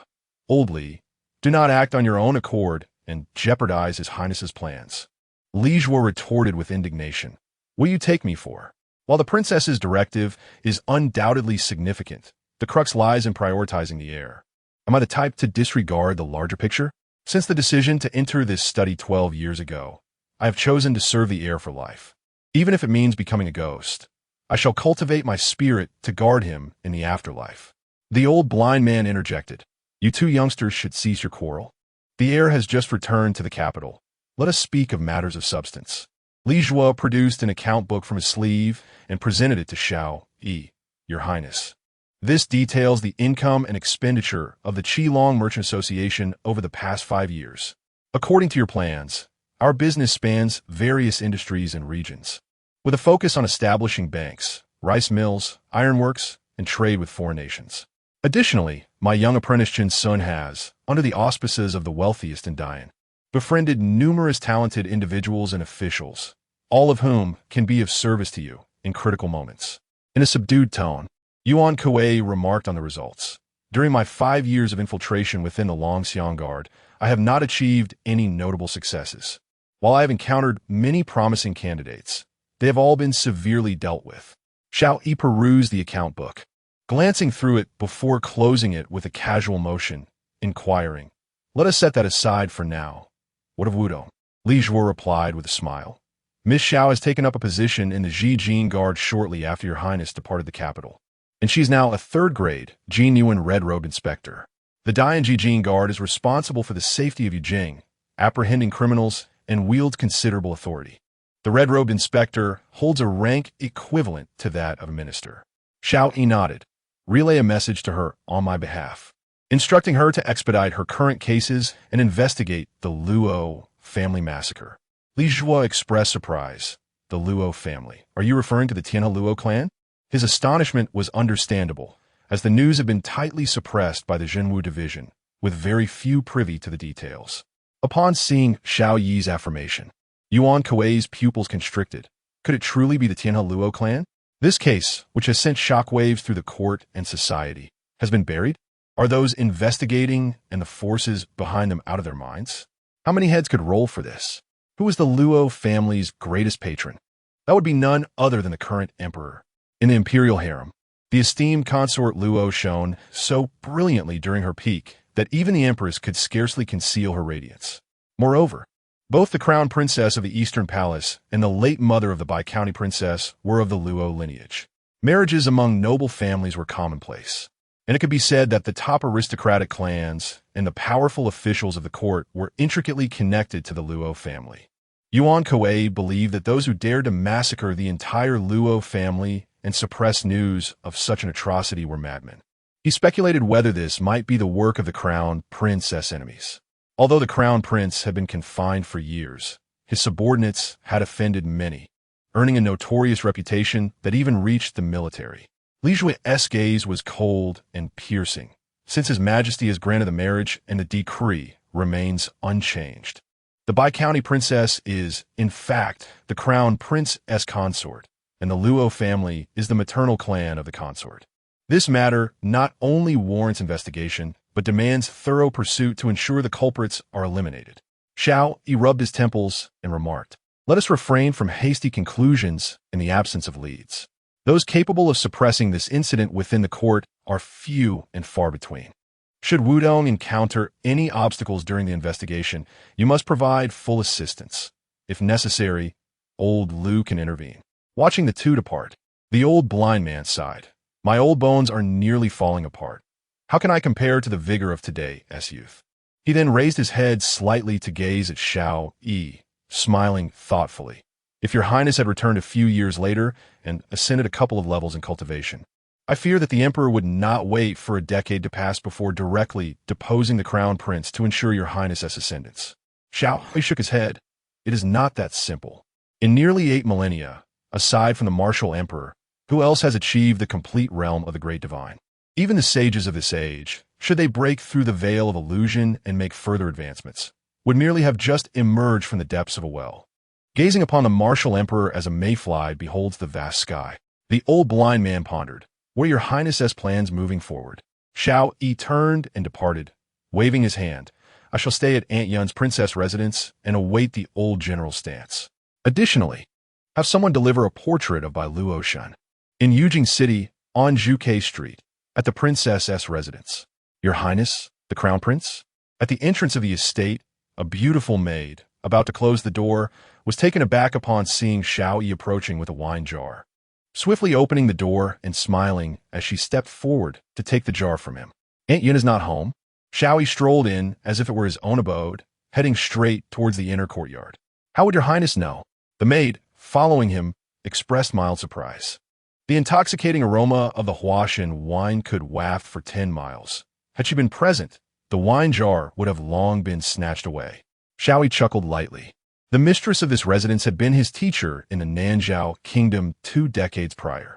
15 years ago, she accompanied Xiao Yi to Yujing City and, through her own abilities, passed the examination of the Royal Academy, becoming the sole female teacher, conferred by the Empress as Princess Qinghu.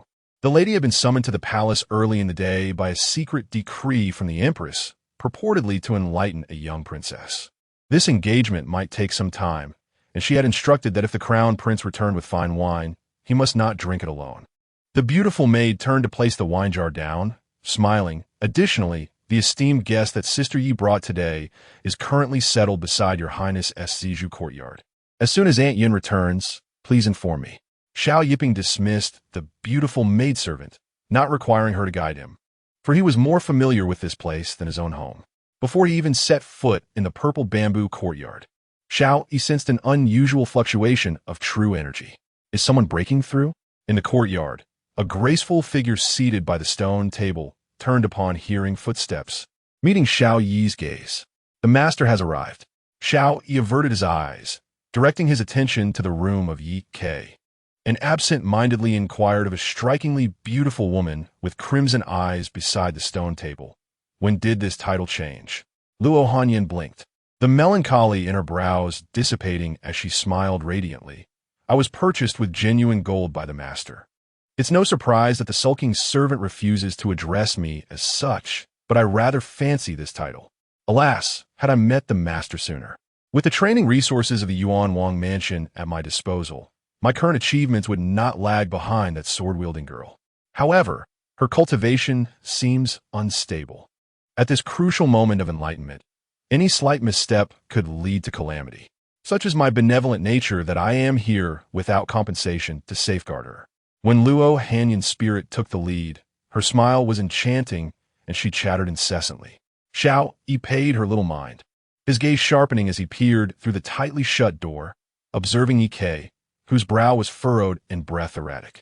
A dense aura of blood and slaughter swirled around her, corroding the 4 blurred dragon murals reflected within the pill wall. In the blink of an eye, the equilibrium of the 4 elemental energies began to fracture. Crack! Several fine fissures appeared on the dragon mural, spreading outward. Yi Ke's heart plummeted. Sensing the unusual fluctuation, Luo Hanyan's expression shifted, her delicate brows knitting together. Had she failed? Though she harbored no particular fondness for Yi Ke, she felt a twinge of regret. The moment cracks appeared in the dragon-shaped mural within the pill wall, the likelihood of its collapse became alarmingly high, halting her cultivation journey. If one were to rely on the great Yuan Wang mansion, having a solid foundation since childhood, even those attempting to cross the Dragon Gate faced significant risks of failure. How could she, with a heritage inferior to Yi Ke's, hope to traverse the Dragon Gate in the future? Across the realms, various cultivation systems can generally be categorized into 15 realms. For instance, in martial arts, achieving the 9th realm signifies one as a master, yet merely a mundane master at that. Time is fleeting. In a century, all will ultimately return to dust. Only by ascending to the 10th realm, forging a diamond body, illuminating the dragon's eye, and leaping through the heavenly dragon gate can one truly embark on the path from mortal to immortal. Each of the 3 stages of the Dragon Gate realm is vitally important, allowing for no errors. Sometimes, enlightenment can bring both fortune and misfortune. Insufficient foundation is a fatal flaw. Failure signifies a lifetime of hopelessness, with a mild consequence of falling in rank and the severe consequence of shortening one's lifespan.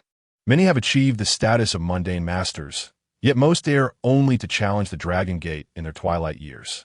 Xiao Yi meticulously observed Yi Ke's condition within the room. This peculiar moment of enlightenment might stem from the influence of the Heavenly Demon Saint's fate or perhaps external factors. However, this was not the time for such deliberation. Rather, it was a moment for remedy. Xiao Yi gently touched the storage jade pendant at his waist and retrieved a blood-red lotus seed, pure as crystal and radiating an ethereal glow. As his inner true energy beckoned, the seed shattered, and an extraordinarily pure stream of spiritual energy surged into the room, cascading like a tangible beam of light, cleansing the 4 grand murals of true dragons. In an instant, the sound of dragon roars echoed. Yi Ke, her spirit soaring, manipulated her inner true energy to meticulously resketch the dragon forms upon the restored murals, infusing them with life. Under the baptism of this supremely pure spiritual energy, the residual effects of her demonic cultivation were swiftly mended, as if shedding the burdens of the past and being reborn anew, allowing her enlightenment to endure, while her swordsmanship ascended to new heights. Yi Ke's cultivation has broken through to the 2nd level of the Dragon Gate. Yi Ke's swordsmanship has reached the realm of Sword Master, Brilliant Gold, elevating her fate to Sword Sovereign, Brilliant Gold. Feedback from her disciple indicates that the Fate Sword Sovereign has fused with the existing Fate Sword Immortal's presence, and drunken in 1,000 cups has transformed into Immortal in Wine, Imperial Orange. Immortal in Wine, Imperial Orange Refinement Degree at 10. One sip of the river wine, and with a single stroke, cleave through the 9 heavens. The more similar sword and wine fates acquired, the higher the refinement degree. Within the purple bamboo courtyard, Luo Hanyan's eyes widened, fixated on the remnants of the lotus seed in Xiao Yi's palm. She bit her lip, her voice trembling. This is the treasure of the Heavenly Demon Sect. The dragon nurturing lotus seed from the golden scales pool? Xiao Yi's expression remained serene. He did not deny her claim. Luo Hanyan felt a surge of certainty, her chest rising and falling erratically, biting her red lip, her thoughts a chaotic whirlwind, utterly at a loss for words. This was a treasure of heaven and earth that could nurture a true dragon, requiring 300 years to coalesce a single seed in the golden scales pool. It was rumored that thousands of years ago, even a founding master of the Heavenly Demon Sect refrained from using this for prolonging life, choosing instead to transcend, leaving this immense opportunity for future generations. If this treasure were presented to the imperial family, the rewards and favors obtained would be beyond imagination. Yet, the young master had whimsically bestowed it upon a subordinate, an act that could only be described as wasteful. Moreover, there was one aspect that perplexed Luo Hanyan further. It was well known that even within the Heavenly Demon Sect, only the 5 great protectors, high-ranking elders, and the sect leader could access such sacred relics. Others, whether home masters or deacons, could merely glimpse it in the introduction on the top of the contribution list of the Heavenly Demon Sect. In truth, it was merely a spiritual aspiration, a dream far beyond reach. The last exchange of such an item had occurred centuries ago. How could anyone from the Dian imperial family possibly obtain this treasure? In Dian, the Heavenly Demon Sect was regarded as a heretical path condemned by the court. Although the current political landscape was delicate, with many matters overlooked within the Heavenly Demon Sect, they only supported the King of Wei. Each year, he allocated vast sums to sustain the sect, and many high-ranking members worked for him. Yet, even the formidable and terrifying King of Wei had been unable to procure the treasures of the Heavenly Demon Sect. How could the young master possess such a thing? As the sacred object in Xiao Yi's hand dissipated, the energy it released enveloped the entire Yu mansion in an aura of spiritual richness. Luo Hanyan, unable to comprehend the implications and lacking time for further contemplation, felt the foreign soul within her relinquish its hold over her body, eagerly absorbing the spiritual essence that lingered in the air. With this lingering opportunity, when the time comes to break through the Dragon Gate realm, there will be an added assurance of reshaping my form and separating from the burdens of the past. After the awakening of her main soul, Luo Huanxiang reverted to her delicate and timid demeanor.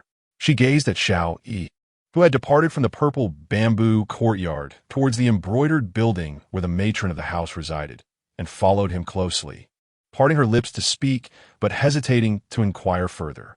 Along the way, the lantern-bearing maidservants gracefully stepped aside, offering no obstruction, as if the young master were indeed the sovereign of this place. Even upon entering the embroidered building where Lady Yun resided, no one appeared surprised or thought it inappropriate. As soon as Xiao Yi reached the entrance of the embroidered building, he was greeted by the intoxicating aroma of fine wine wafting through the air. He had indeed arrived at the right place. Lady Yun's abode lacked the warmth typically found in a woman's chamber. Instead, it was adorned with calligraphy and brushwork, exuding an air of grandeur amidst its apparent disarray.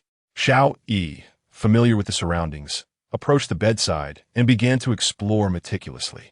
Suddenly, a crisp sound resonated as a mechanism was triggered, followed by a faint noise.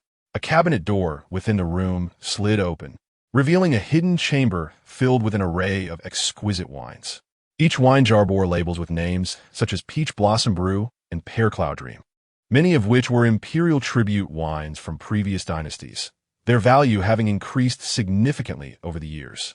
Having attempted to access this treasure several times in his youth without success, Xiao Yi seized the opportunity today, with Lady Yun absent, to alleviate her burden while also testing his newfound fate.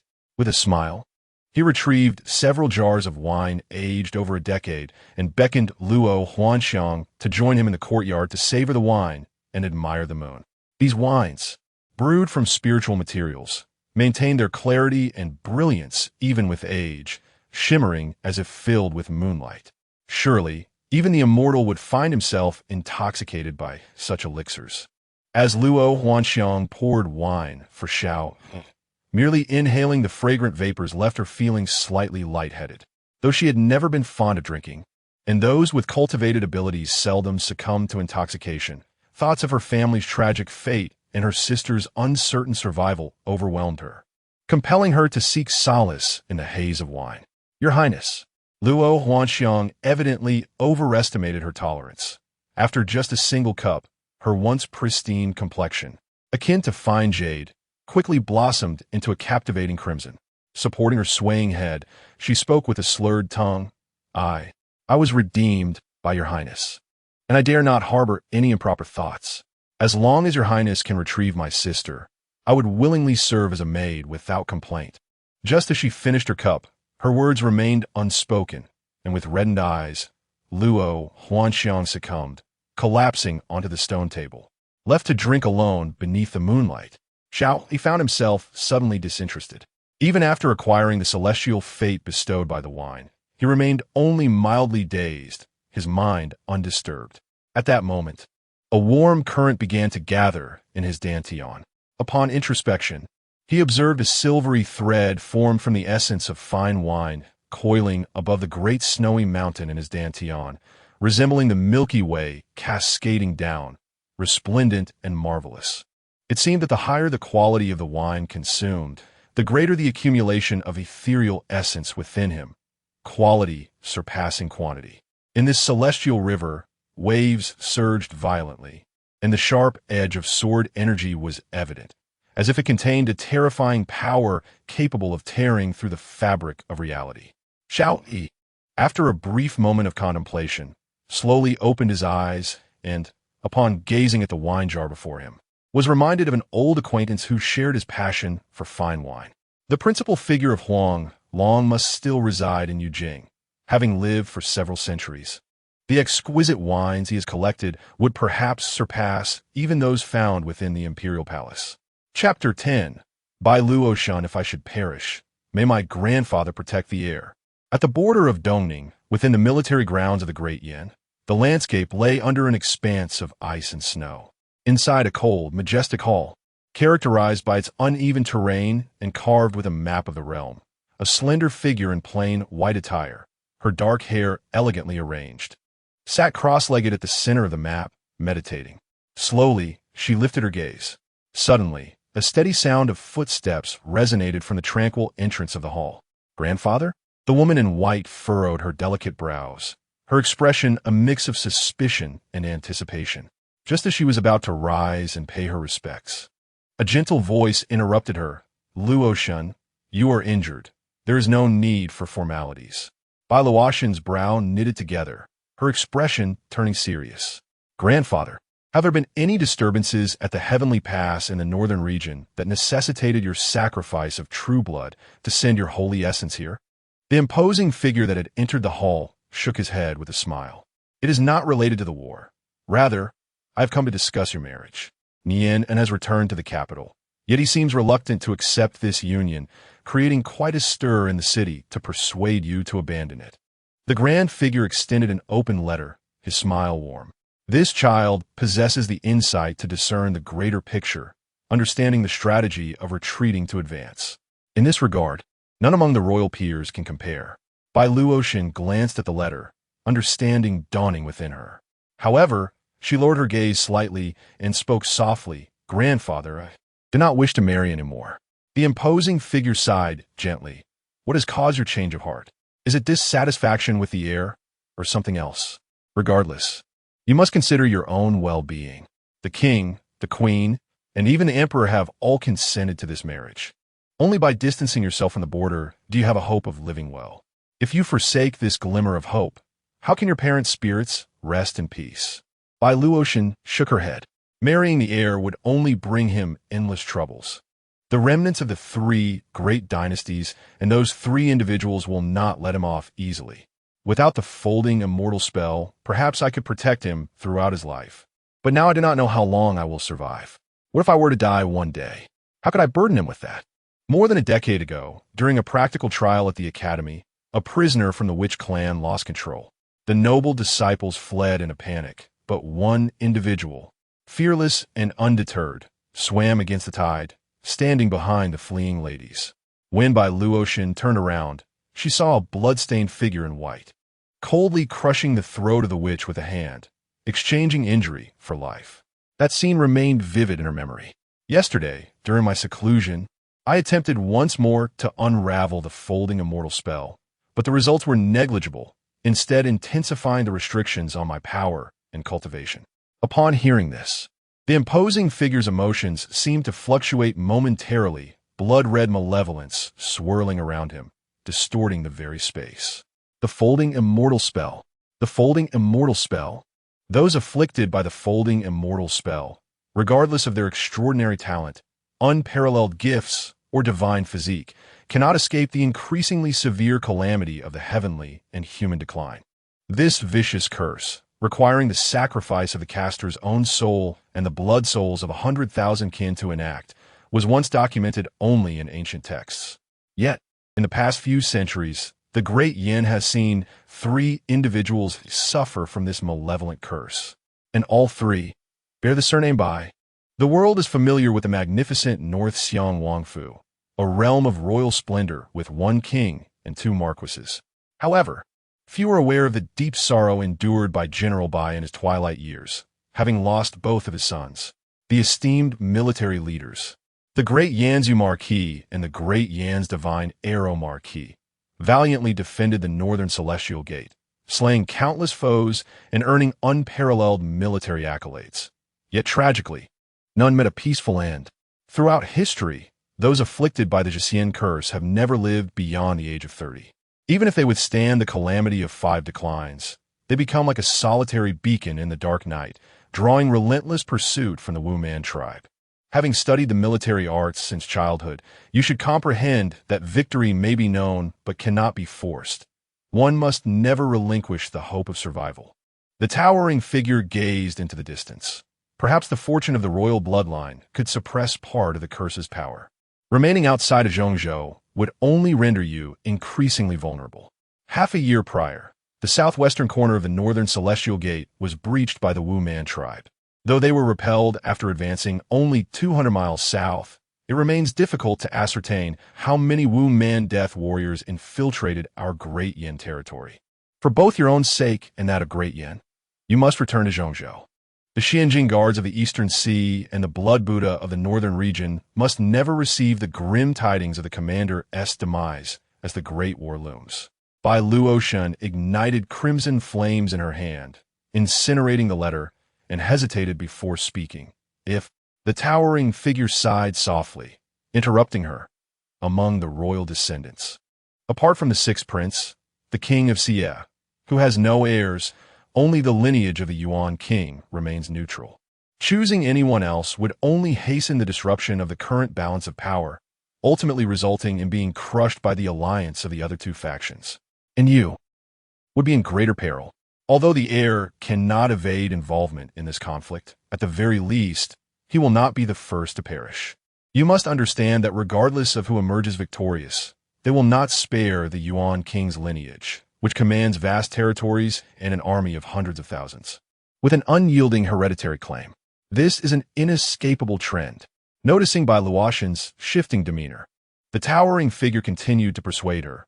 Your talents far exceed those of your father and uncle. There may yet be an opportunity to unravel the Jixian curse in the future.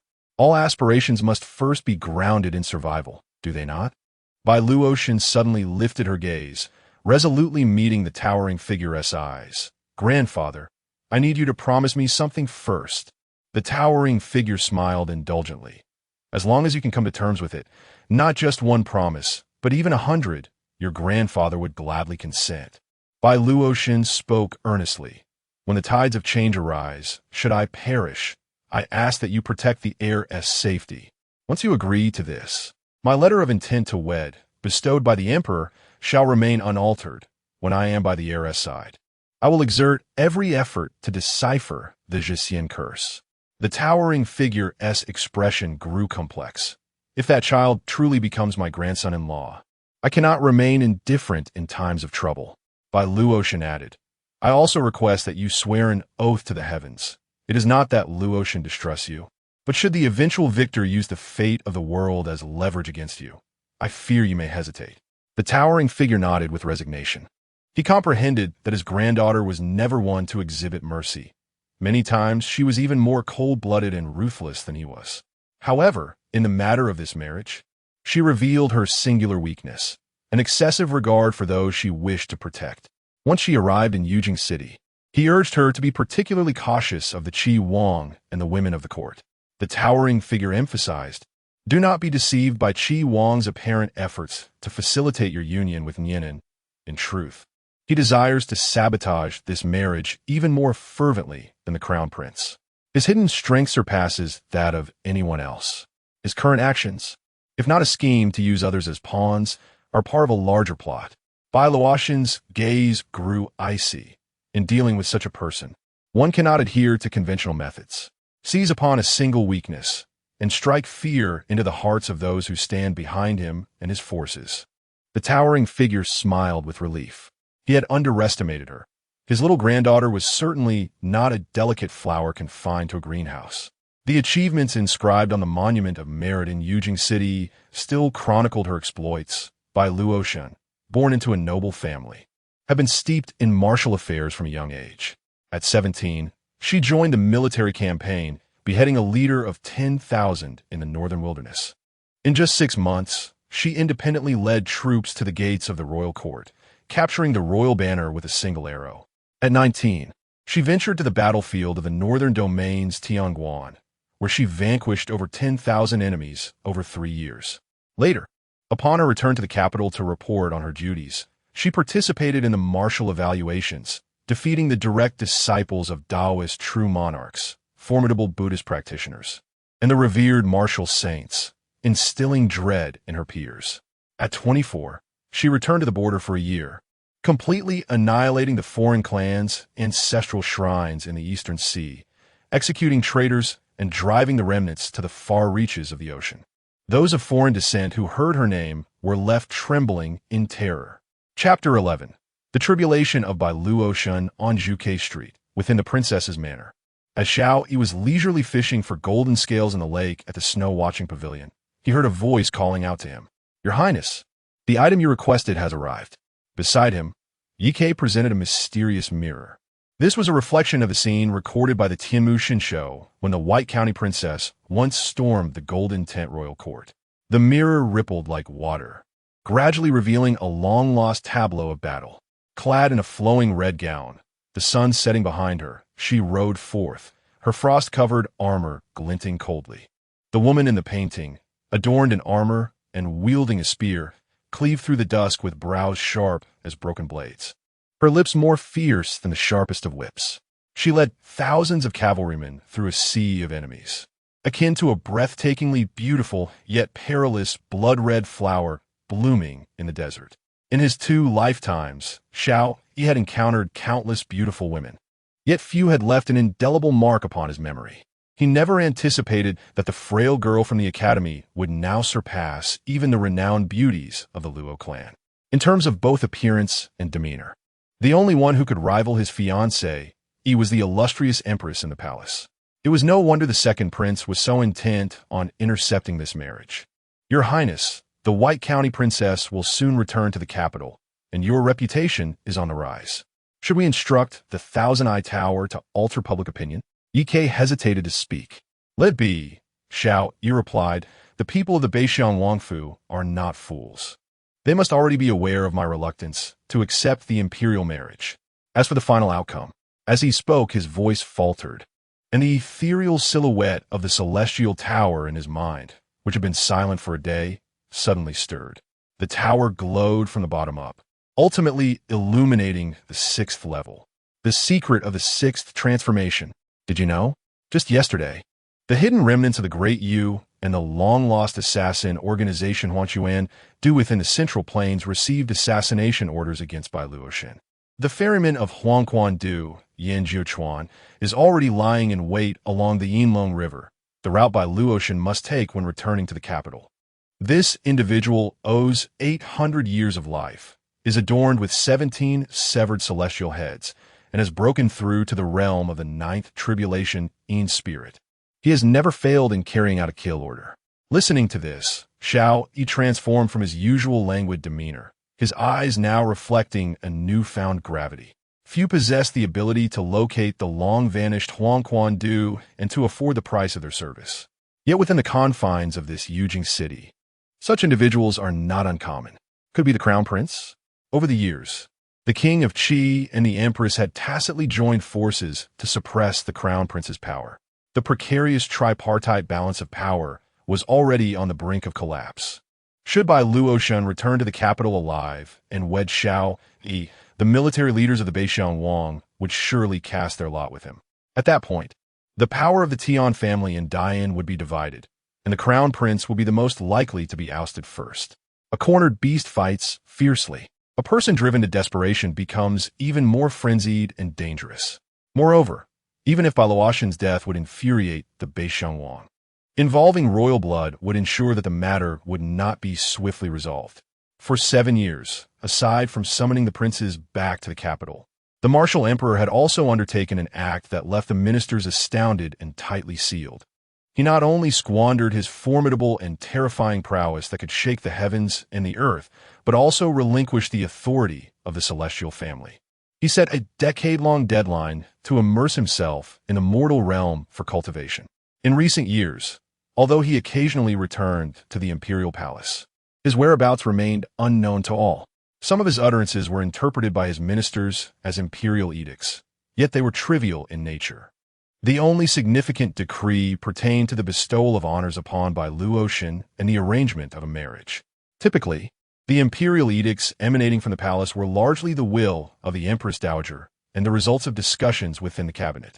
As long as the martial emperor held no power, no one dared to recklessly address matters concerning the royal family and the formidable military factions of the northern domain.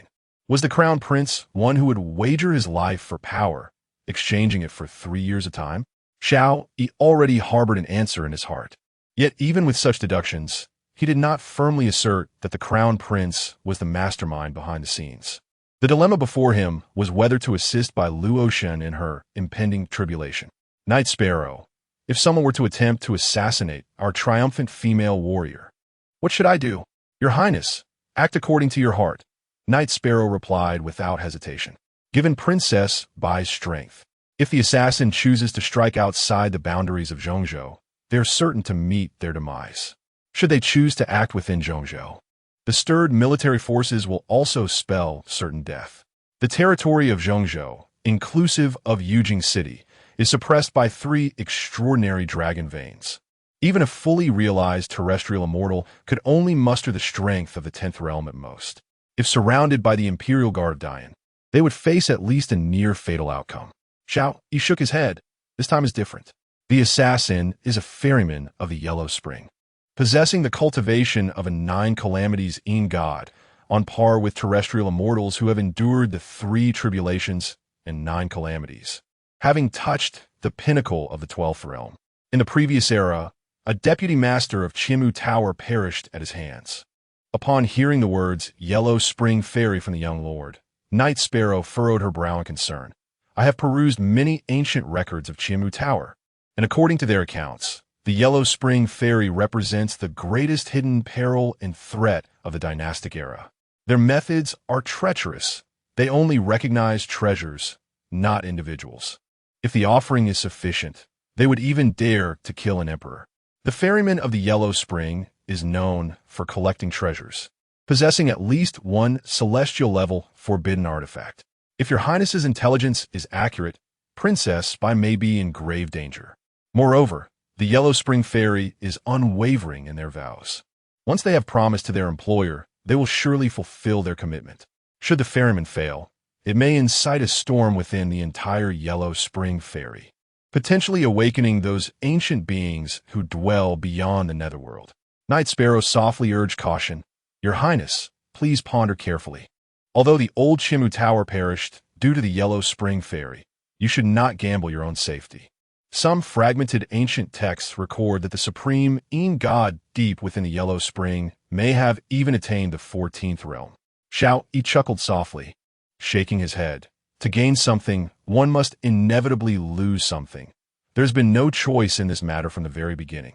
The secret of the 8 transformations I once obtained allowed me to inherit all the legacies of the old Chimu Tower, along with a promise to eliminate the minions of the Yellow Spring Fairy. Although this promise lacks any substantial constraints, should I choose not to act, the departed ancestors of Chimu Tower would be powerless to intervene. Yet, I simply wish to test the waters. Is the sword, known as Huang Quandu, which has been concealed for 300 years, sharp? Chapter 12. Chimu Tower, Huangquan Ferry, Yin Jiuchuan, Dine Imperial Palace, Stargazing Pavilion.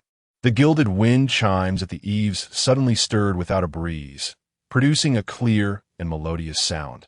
Inside the pavilion, a woman in azure attire paused with a brush, her brow slightly furrowed in perplexity as she lifted her gaze and formed a hand gesture, her delicate brows knitting tighter, unable to discern. The woman turned and ascended the jade steps to the summit.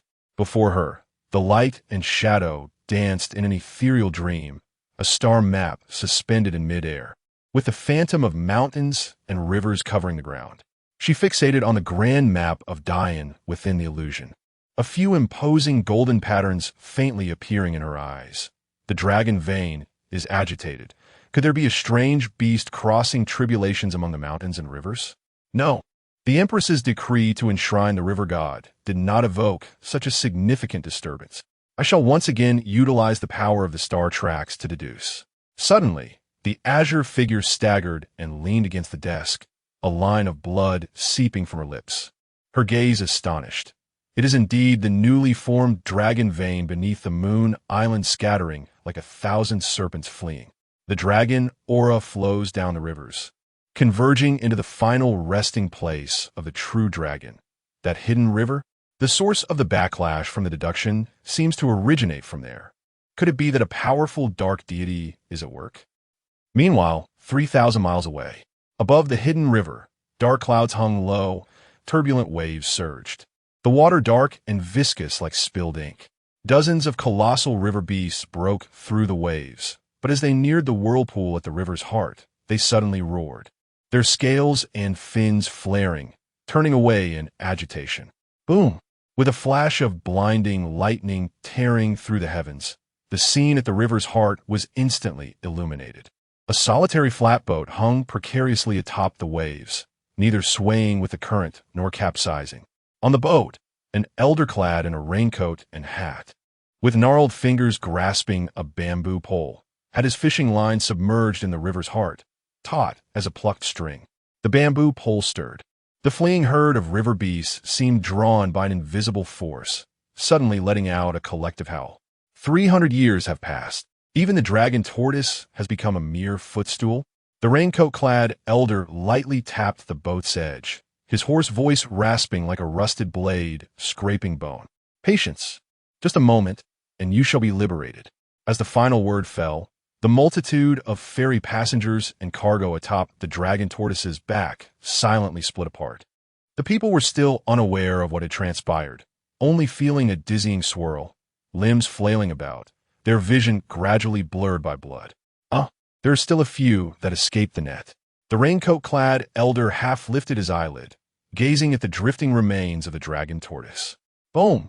The river surface suddenly erupted, tumultuous waves crashing, blood rain pouring down. A towering figure clad in dark-patterned black armor surged forth from the river.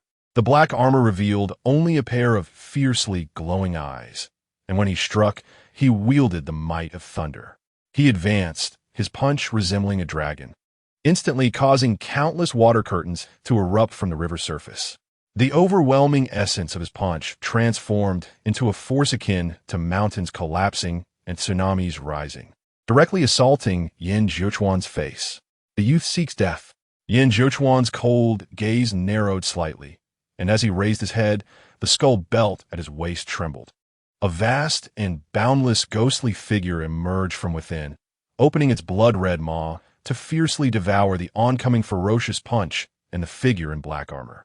Just then, an unexpected change occurred. From afar, a sequence of rhythmic and joyous melodies from a zither suddenly resonated. The expressionless, ghostly figure, influenced by the sound of the qin, unexpectedly revealed a bizarre smile, while a half-mad, half-laughing sound emanated from its throat.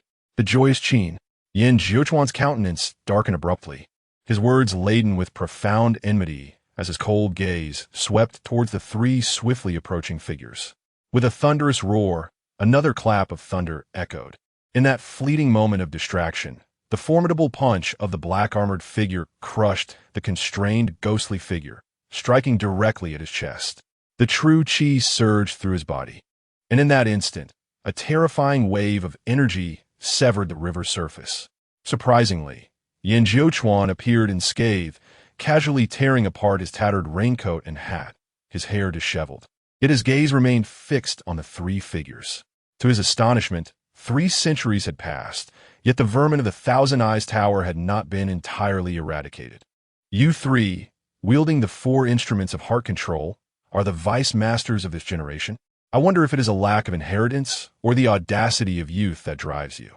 Back then, even your so-called master, who claimed to regard all beings as mere ants and control fate as one would pluck a string, did not dare to confront me directly.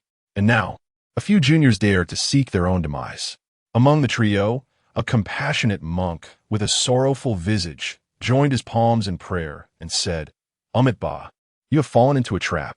As his words fell, a magical mirror rose behind him, reflecting the most terrifying scenes deep within Yin Zhochuan's soul, images he wished to forget. Blood tears streamed down his face as he let out an anguished roar, his features contorting into a horrific visage. Had that accursed master not destroyed my physical form, I would not have been forced to cultivate the path of the Yin's spirit. What terror can a mere sad mirror replicate? A fierce glare ignited in Yin Zhochuan's eyes as his true form of the Yin spirit manifested. He ascended to a height of 10 feet, his left arm adorned with the Fengdu crossing map, while his right arm was entwined with the 7 fiends soul lock chain. Half of his face was concealed by a bronze mask of a ghostly beast, and his pupils transformed into dark brown vertical slits. The millions of pores across his body seemed to come alive, exhaling a black aura that drained the colors from the surrounding space. "Hold a line for me." The deep voice of Yuan Wang resonated from within the black-armored figure. In response, the trio from the Thousand Eyes Tower, a compassionate monk, a strikingly beautiful woman, and a ragged old beggar, each summoned their respective 4 instruments of heart control. The joyous qin, when played, could induce a frenzy of hysteria. The sad mirror, capable of revealing the deepest fears of one's heart. The anger eye pearl, a crimson mist that turned one into a puppet of slaughter. The sorrow needle, an invisible needle that pierced the eardrum, leading to a gradual loss of perception. Before absolute power, no matter how many tricks the ants wield, they cannot overturn their fate. Yin Zhochuan stepped forward, the black aura swirling beneath his feet as boundless waters of the river of the dead surged forth, awakening the myriad of restless spirits from the riverbed. They howled as they rushed out, stacking upon one another in towering waves, resembling the 9 netherworlds and yellow springs flooding into the mortal realm, with wave crests soaring over 100 feet high, akin to the shattered spine of a colossal deity collapsing from the heavens, carrying with it the bones of the riverbed's creatures, crashing towards the crowd. What a remarkable maneuver, stirring the waters of the river of forgetfulness. For centuries, countless souls of the wrongfully deceased have accumulated in the depths of this hidden river, their spirits and resentment lingering. Today, allow this humble monk to descend into the underworld, offering himself as sustenance for the demons, to liberate these countless wandering souls. The great monk, with a countenance full of compassion, dispensed with his protective barriers and willingly plunged into the tumultuous sea of spirits, whereupon he was instantly engulfed by a mountain of souls. Amidst the swirling dark clouds, a golden fissure split the sky. As a faint ray of sunlight descended, the long-obscured spirits at the riverbed ignited with a golden Buddhist flame. Their anguished and contorted faces gradually settled into tranquility, ultimately dissolving into particles of light, tears welling in their eyes amid the fiery glow. This flame spread like a spark igniting a prairie fire, enveloping the entire mountain of souls. In the heavens and the earth, the radiance of the Buddha intensified.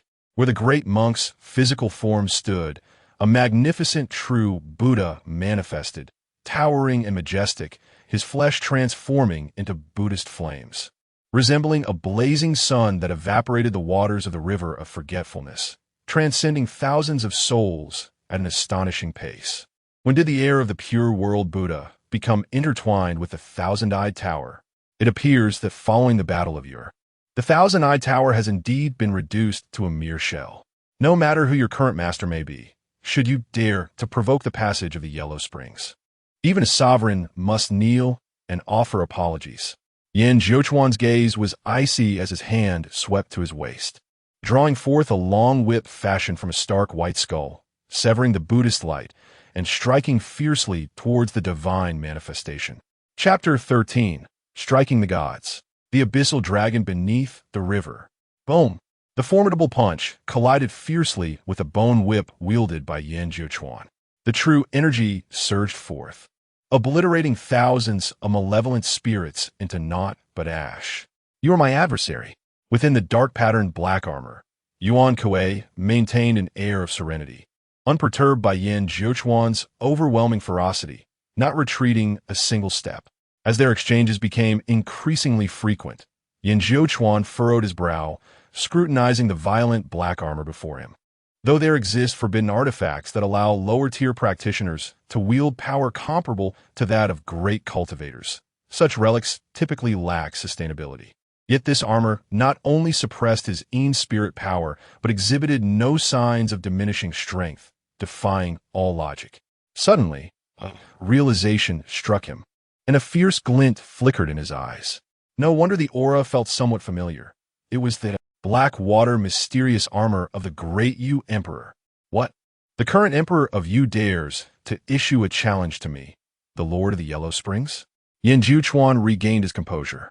He was merely tasked with eliminating a martial arts prodigy and had no desire to irreparably sever ties with the three reigning dynasties, unless the other party was foolish enough to provoke a deadly confrontation.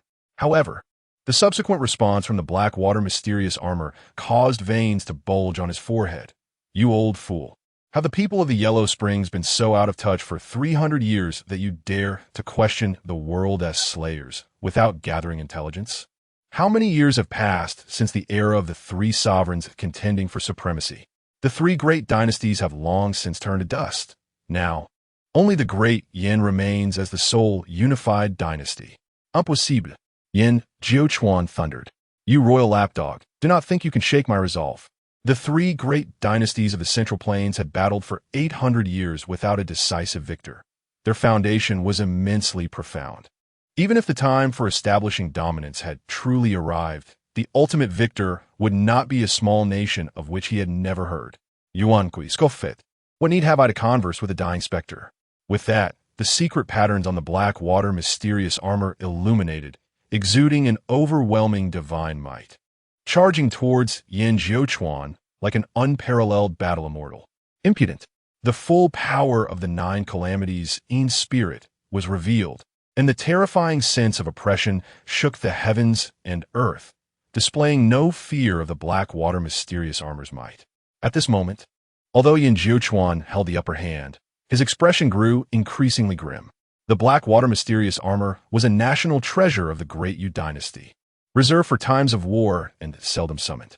Now, facing an adversary, it was evident that he had indeed harnessed the power of the black water mysterious armor to achieve near the strength of the mightiest terrestrial immortal. When faced with the facts, Yan Zhouchuan, despite his reluctance to accept, had to acknowledge the validity of Yuan Wang's words.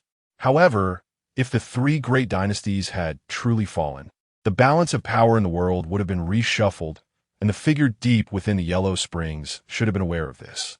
It appeared that either the Yellow Springs had been deceived, or that esteemed individual, even aware of the changing world, remained undaunted due to the profound background of the girl he sought to eliminate. Yan Zhuochuan leaned towards the latter conclusion. His wavering gaze gradually solidified. After skillfully evading the black water mysterious armor, he exhaled a breath of foul air and declared with a chilling gaze, "Do you truly believe that a mere inanimate object can hinder my path? Absurd.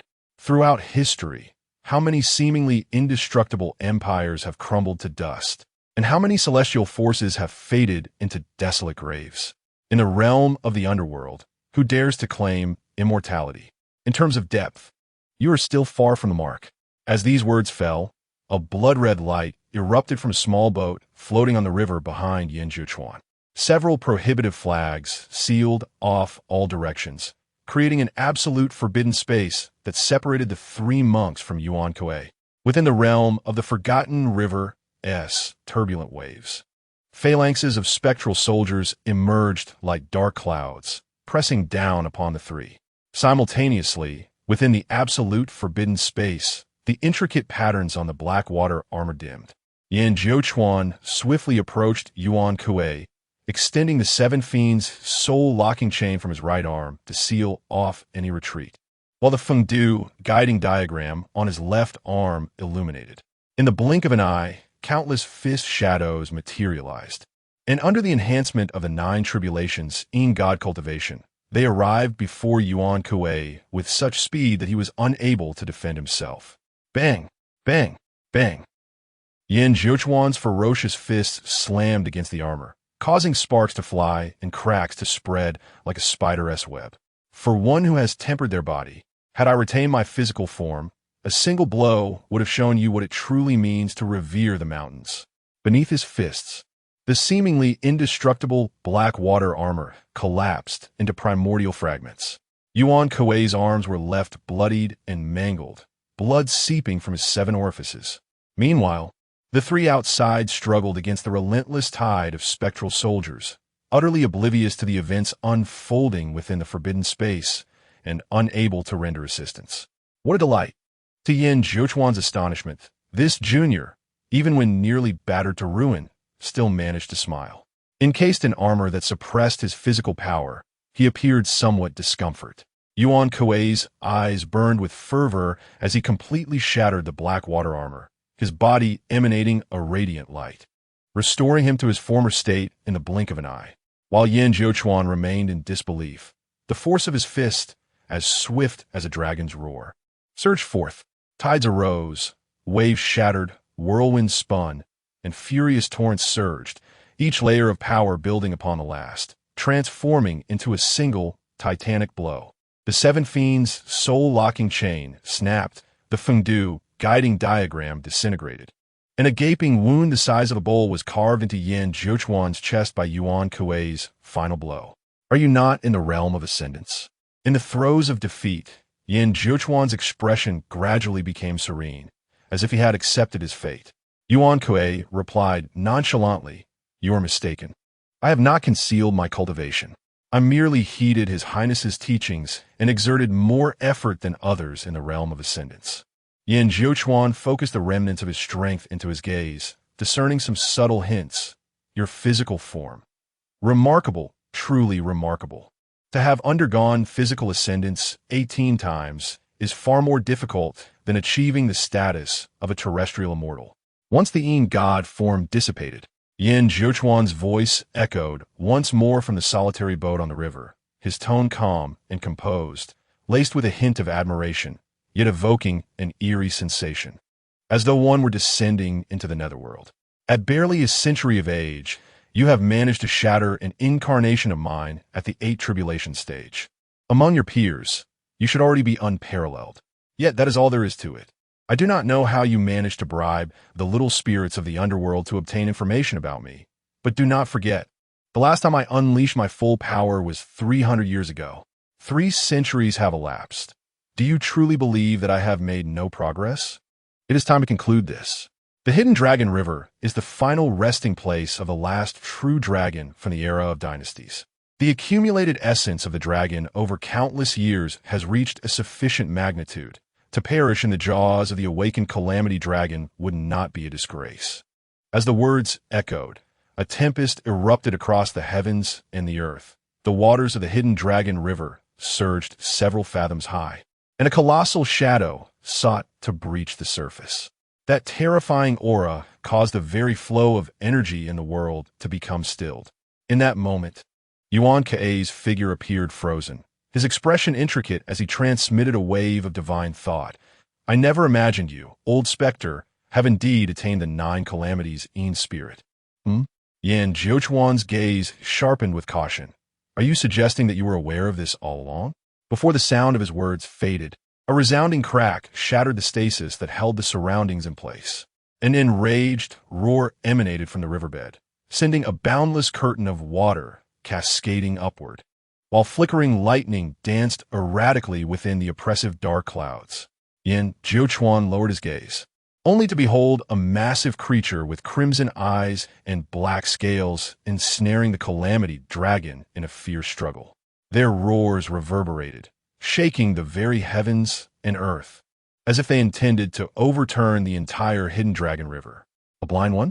Yan Zhouchuan swiftly diverted his gaze, lifting his eyes to the figure that had unexpectedly appeared before him. You, the waters of the river of forgetfulness, flowing forth from the forbidden realm, now tremble with an unsettling intensity. Chapter 14. A single shot shatters 1,000 mountains of snow, 10,000 swords bow in reverence to the cloud terrace, a rumble echoed. The stones by the river trembled, and ripples danced across the surface of the hidden dragon river. On the distant horizon, a dark line was rapidly approaching. Amidst the ruins of Watercloud Stronghold, many laborers engaged in the reconstruction of the dock looked up in terror. The black dragon pattern of the North King's flag. The blood floating tower. It was indeed the blood floating tower. As the terrifying black cavalry drew near, a knowledgeable figure in the crowd could not help but exclaim. It was rumored that this iron cavalry had been meticulously selected from the 80,000 troops of the northern region, with only the most formidable generals permitted to join.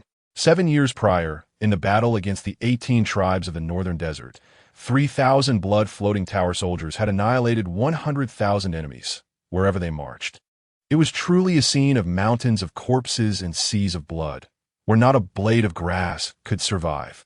Even though it was known that the border troops of the northern region maintained strict military discipline and never harmed the innocent, the overwhelming sense of dread emanating from this infamous cavalry, regarded as harbingers of death by the northern desert court and the barbarian tribes, still instinctively chilled the hearts of those present. Whereas the river patrol envoy, the leading general tightened the reins, causing his warhorse to rear up, its iron hooves crashing down upon the rocky riverbank, while the cavalry behind him came to a precise halt, the clashing of their heavy armor resonating like the ringing of metal. The river wind swept through, banners fluttering in the air. The iron armor glimmered coldly, and the warhorses neighed. A young official, dusty and disheveled, stepped forward, trembling as he saluted. I am the river envoy stationed at Watercloud Stronghold. I greet you, General. May I inquire about your honorable purpose for being here? The burly black-armored general surveyed the devastated Watercloud Stronghold and asked in a deep voice, what transpired here? And where have those river beasts gone?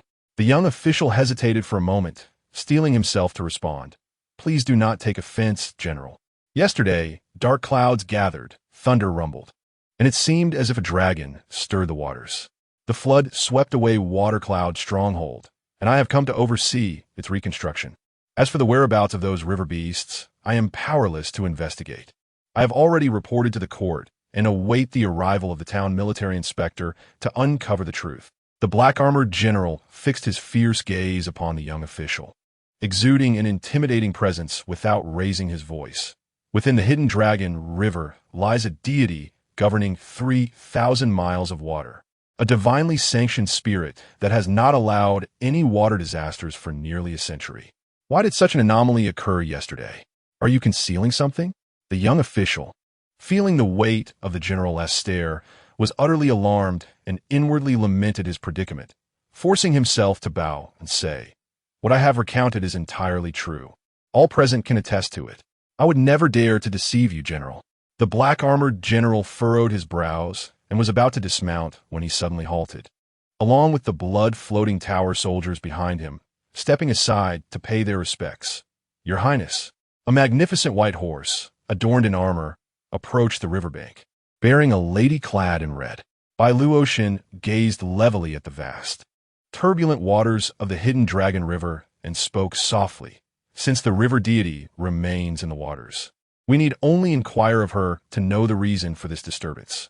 Beneath the river's surface, a lurking silhouette caught sight of the enchanting reflection on the water's surface and could not help but feel a sense of inadequacy, sighing helplessly, "Alas, I can no longer evade my responsibilities." The river's surface rippled gently, and a silvery radiance began to glow from the depths as a colossal white jade clam, shimmering with a moonlit aura, slowly emerged from the water. The clam's shell opened slightly in a gesture of reverence, and from within flew forth an elegant and resplendent figure, a vision of the river goddess. To their astonishment, the statue in the temple proved to be genuine, invoking the blessings of the river goddess.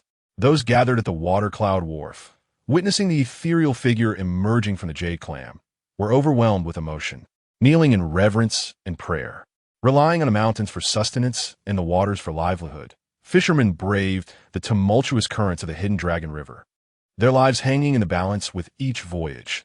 All their families could do was beseech the river goddess for protection. In the past, they had offered livestock to the various river deities along the tributaries of the hidden Dragon River. Though the efficacy was minimal, they felt compelled to perform the rites. Later, under the united rule of the Great Yan Dynasty, a decree from the martial emperor established a river deity within the hidden dragon, the very goddess they now venerated in the temple. Since paying homage to her, there had been no further drownings in the river. At this moment, witnessing her true form, the crowd by the river was left in awe. Yet, what astounded them further was the sight of the exalted river goddess bowing in deference to the woman clad in red. "Your Highness," the river goddess addressed with humble respect. Bai Luoshen's gaze swept across the river's surface, discerning a hint of the past. "Yesterday, a celestial battle must have transpired here. Did you ascertain the identities of the combatants?" The river goddess, filled with chagrin, replied, "Your Highness, please forgive me. My abilities are limited, and I had yet to reveal myself when I was overwhelmed by a terrifying force that swept across the hidden Dragon River, rendering me powerless at the riverbed." Bai Luoshen interjected, as a deity officially sanctioned by the court, endowed with dominion over 3,000 miles of waterways. "It stands to reason that even a sage would struggle to suppress you at the riverbed. Reflect carefully on yesterday's events. Is there any significant clue you might have overlooked?" The river goddess furrowed her brow in contemplation. "The pressure I felt yesterday seemed not to stem from cultivation, but rather from bloodline, instilling within me an utter lack of resistance." After a moment's hesitation, she implored, "I acknowledge my failure in duty. I am willing to activate the celestial spirit clam pearl to recreate the events of yesterday. Should the court seek accountability, I hope your Highness will intercede on my behalf." "Very well," Bai Luoshen acquiesced. A look of relief washed over the river goddess's face as the clamshell behind her slowly opened. From within, a pearl the size of a human head erupted with brilliant radiance. Mist rose from the river's surface, intertwining with the light to form a massive ice mirror. Within the reflection, the hidden Dragon River surged with dark waters, resembling a realm of phantoms, as countless spectral soldiers emerged from the river of oblivion, launching an assault upon the three figures shrouded in fog on the river surface.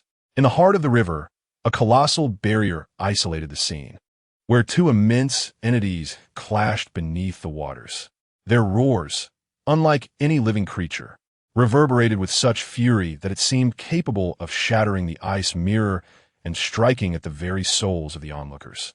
On the riverbank, nearly all eyes were fixated on the two colossal beings.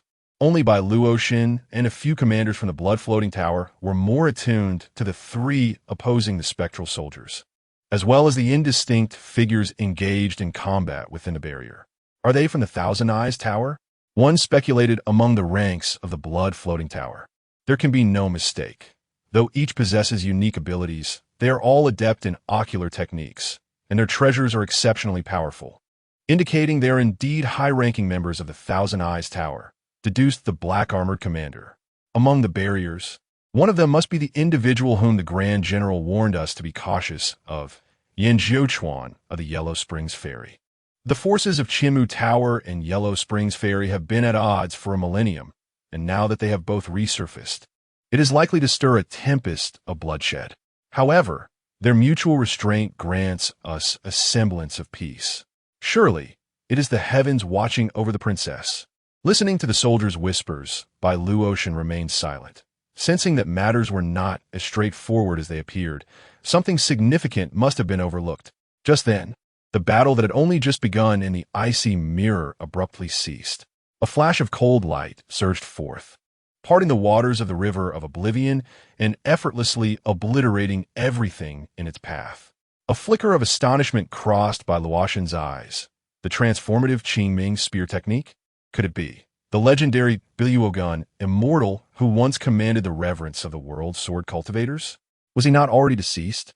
The others within the Blood Pagoda were equally astounded. Among them were veterans of decades past, contemporaries of the spear immortal, who regarded him as a deity of martial arts, an unreachable pinnacle. Even in contemporary times, the name of Bai Luoshen, immortal Lu Qingming, resonates throughout the martial world, heralded as the foremost master of spear techniques. He achieved fame in his youth, his azure eyes unparalleled, and his spear skills unrivaled. In his earlier years, he was proud and unrestrained, declaring that the sword was merely a servant among weapons, while the spear was the sovereign of warfare, defying sword cultivators across the realm. Consequently, he found himself challenged by sword cultivators on an almost daily basis.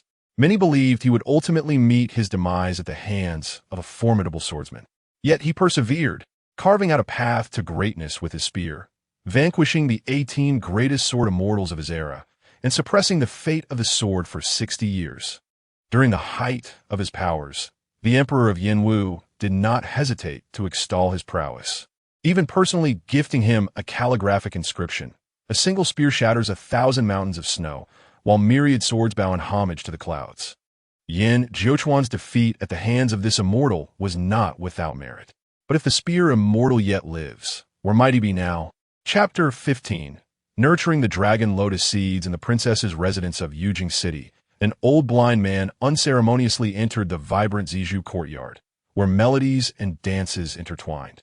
Upon noticing the newcomer, Xiao Yi waved dismissively at the musicians, signaling them to depart. "You've returned," he remarked. "Indeed, I have fulfilled one of the 3 requests you made." "Little one," the old blind man replied, presenting a flickering soul lantern, its blackened flame swaying gently. This soul-locking lantern contains the lingering spirit of Yan Zhouchuan, whose realm has been forcibly diminished, along with a fragment of the malevolent dragon's soul from the depths of the river. I intended to capture the dragon essence that has coalesced over a millennium at the riverbed, but unfortunately, I could not restrain the beast you're nurturing. It devoured it amidst the chaos. Not to worry. I promised its master that I would care for it well. Xiao Yi responded with a smile, accepting the soul lantern. Before departing, the old blind man cautioned, "The ferry across the Yellow Springs is now missing a ferryman, which will inevitably stir tumultuous waves in the Wangchuan. Your Highness must exercise caution when dealing with this lingering spirit." After the old man left, Xiao Yi gazed through the barrier, peering into the realm within the soul lantern. In the dimly lit space, ethereal purple flames flickered, illuminating a tattered, furious old man who was bellowing at a shadowy dragon spirit to retreat. "I awakened you, and you dare to devour your master? You wretched beast deserve death. Had you not been wounded by that young brat, I would have extracted your soul tendons myself." The previously composed Yan Zhouchuan now appeared exceedingly disheveled. The soul-locking lantern not only suppressed his power, but also severed his connection to Wangchuan, rendering him a target for the vengeful dragon spirit. Sensing a gaze upon him, Yan Zhouchuan's expression fluctuated between fury and fear. "Cowardly rodent, you dare to merely observe and not release me for confrontation? I am aware that you are the current master of the Qianmu Tower. I shall divulge not a single word, whether you choose to kill or maim me. It would be best to end my life now. Should I return alive, I will ensure that your Qianmu Tower meets the same fate as 3 centuries prior. As he raged, a sudden force yanked him from the confines of the Soul Lantern. The moment he was reintroduced to the light of day, a sinister grin spread across Yan Zhuchuan's face. Although the central continent was under the restraint of 3 unparalleled dragon veins, limiting everyone to the utmost 10th level of cultivation, he had yet to fear anyone within the same realm, thanks to his ruthless methods. Truly, ignorance breeds fearlessness. How daring to release me in the absence of that person? Yan Zhuchuan sneered, an inferno of demonic flames enveloping him. The 7 fiends' soul-locking chains lunging at Xiao Yi like a venomous serpent. Xiao Yi remained composed, his demeanor unyielding. Do you believe that no one can locate your concealed form within Xianin Cave? Or do you think that positioning your bloodline in the Western Ling Demon Kingdom ensures absolute safety? At these words, Yan Zhuchuan's countenance shifted slightly. The 7 fiends' soul-locking chains that extended from his right arm abruptly halted mere inches from Xiao Yi. It was not due to his swift reaction, but rather because the resistance before him felt insurmountable, as if a celestial barrier obstructed his path. At that moment, he was compelled to confront the youth before him, clad in dark garments resembling the night, with brows sharp as blades and eyes deep as frigid abysses. The key factor was his youth. The radiant light of the soul is not something a decayed individual could ever emit. What left Yan Zhuchuan astounded was that the young man before him exuded an overwhelming aura, his cultivation terrifyingly formidable, completely on par with his own. His otherworldly demeanor seemed far removed from the mortal realm, resembling more of a celestial being than a mere human. Yan Zhuchuan fixated intently on Xiao Yi. The shimmering beast of the Thousand Eyes Tower was exterminated 3 centuries ago, and the remaining individuals have suffered a 90% demise. The few that escaped are mere ants. How did you uncover the secrets of the Xianin Cave sky? Xiao Yi chuckled lightly. 300 years have passed, and the world has transformed. The once resplendent 3 great dynasties have become mere historical echoes. Why do you believe the Thousand Eyes Tower remains stagnant in the past? You have but one choice, to bow or to be supplanted. Yan Zhuchuan declared proudly. What of knowing my weakness? Once one enters the Huangquan Ferry, they are forever a ghost of the river of forgetfulness. I am, after all, a body of the 9 tribulations e'en sure. Without a century, you shall not extinguish me completely. When that esteemed individual emerges, the Thousand Eyes Tower will surely be uprooted. Compared to the man before him, he harbored a deeper fear of the being slumbering in the depths of the Huangquan Ferry. As long as he retained a fragment of his true spirit, he would one day return to that individual's side. A century? You overrate yourself. Xiao Yi smiled, raising his hand to draw Yan Zhuchuan's soul back into the soul lamp. Simultaneously, within the space of a lamp, a golden lotus seed, the size of an infant's fist, gently descended, its pure essence nurturing the remnants of the sinful dragon's soul, allowing it to grow exponentially. The supreme treasure of the Heavenly Demon Sect. The dragon raising lotus seed? Who are you? Yan Zhuchuan gasped, his gaze fervently fixed on the lotus seed. Yet his soul was shackled in place, unable to move, forced to watch as what he had once coveted was absorbed and digested by the monstrous creature. I am willing to bow. I am willing to bow. Grant me the dragon-raising lotus. Should he acquire the lotus, he could undergo a metamorphosis, reborn anew, and attaining the 13th realm would not be an unattainable dream. As long as he remained hidden in the central state, even that esteemed individual could do him no harm. A fierce desire ignited in Yan Zhuchuan's eyes. He would even vow to serve as a slave. He thought to himself that when he achieved the 13th realm, no oath would bind him. What was the harm in enduring this moment? It is too late. Xiao Yi's indifferent voice reverberated in the soul lamp space, consuming him and sealing his fate to prostrate beneath Xiao Yi's feet in the future. The remnant soul of the sinful dragon glanced upward with its ferocious eyes, and with a roar that shook the heavens and earth, it dove downwards, intent on slaying Yan Zhuchuan after amassing sufficient power. Xiao Yi averted his gaze, the flame within the lamp flickering uncertainly, faint echoes of anguished wails barely audible. Your Highness, Miss Xiao has arrived, Night Sparrow announced as she entered the courtyard. I shall meet her. Xiao Yi casually discarded the soul lamp and followed Night Sparrow to the front hall of the princess's residence. Brother. Inside the hall, a tall woman dressed in fiery red, her hair styled in the manner of Neza, adorned with a striking vertical red flower mark on her forehead, smiled warmly at Xiao Yi, her eyes brimming with longing. It has only been a few years, and Wudong has nearly caught up to me in height. Xiao Yi affectionately ruffled Xiao Wudong's hair. This scene left the two colleagues behind her wide-eyed. Could this truly be their solitary and proud Lord Inspector? Known for his obsessive cleanliness, he would bathe at least 3 times after apprehending a criminal if his robes had been stained with blood. Anyone who dared to approach him within 3 feet without cause would surely suffer consequences. Yet now, he seemed to revel in this situation. Xiao Wutong suddenly lifted her gaze, letting out a soft huff.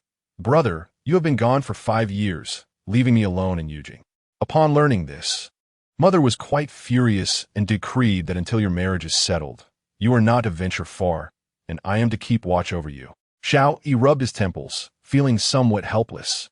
One of the reasons he had departed from Yujing was that ever since reaching adulthood, the princess of the Yuan had insisted that the daughters of noble families engage with him, hoping for an early marriage.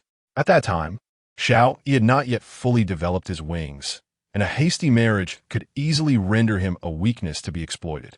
Very well, I shall not leave. Xiao Yi changed the subject, asking, how is the investigation into the Luo case progressing? Chapter 16. The first prodigal of Yujing upon hearing her brother's inquiry. Xiao Wudong's demeanor grew serious, her raven-like lashes casting a shadow of worry beneath her gaze. I begun to piece together some clues. This matter may indeed involve the crown prince. Xiao Yi's gaze appeared to drift casually past her, fixating instead on the 2 silver-armored women behind her. Rest assured, brother. Lung Yu and Wei Ran are my trusted confidants, both of whom I have personally elevated. They are also investigating the leads, she affirmed. Your Highness, we shall remain outside as sentinels, the 2 silver-armored women offered with a keen understanding. Unnecessary, Xiao Yi replied, retaining the 2 of them as he cast a meaningful glance at Xiao Wudong, smiling as he queried, what makes you believe that the annihilation of the Luo family is linked to the crown prince? Do not forget, the crown princess hails from the Luo family as well. What could the crown prince gain from such an act other than leaving himself vulnerable? Xiao Wudong nodded, acknowledging his point. You are correct, brother. On the surface, the crown prince appears to suffer the greatest loss from the destruction of the Luo family. Yet, in the aftermath, he stands to gain the most. As I understand it, within half an hour of the Luo family's massacre, the soldiers of the Junzhu division received word and promptly sealed off the surrounding area. The crown prince was furious, ordering Minister Yin to conduct a thorough investigation, resulting in the deaths of at least 100 officials in Yujing City within 3 days. Notably, at least half of these officials were supporters of the Empress or the Qi. In other words, the bloody affair of the Luo family's extermination provided the crown prince with an audacious opportunity to cleanse the court of eunuchs and those allied with the Qi. This also explains why the Junzhu division, despite having multiple masters, was able to unify their stance and suppress the information concerning this incident. For if they were to loosen their inquiries, the seemingly disadvantaged crown prince would assuredly eliminate even more of their number before the truth came to light. Even if the truth were uncovered, without the emperor's decree, none could hold the crown prince accountable. Thus, the Junzhu division has refrained from investigation, not from inability, but from fear.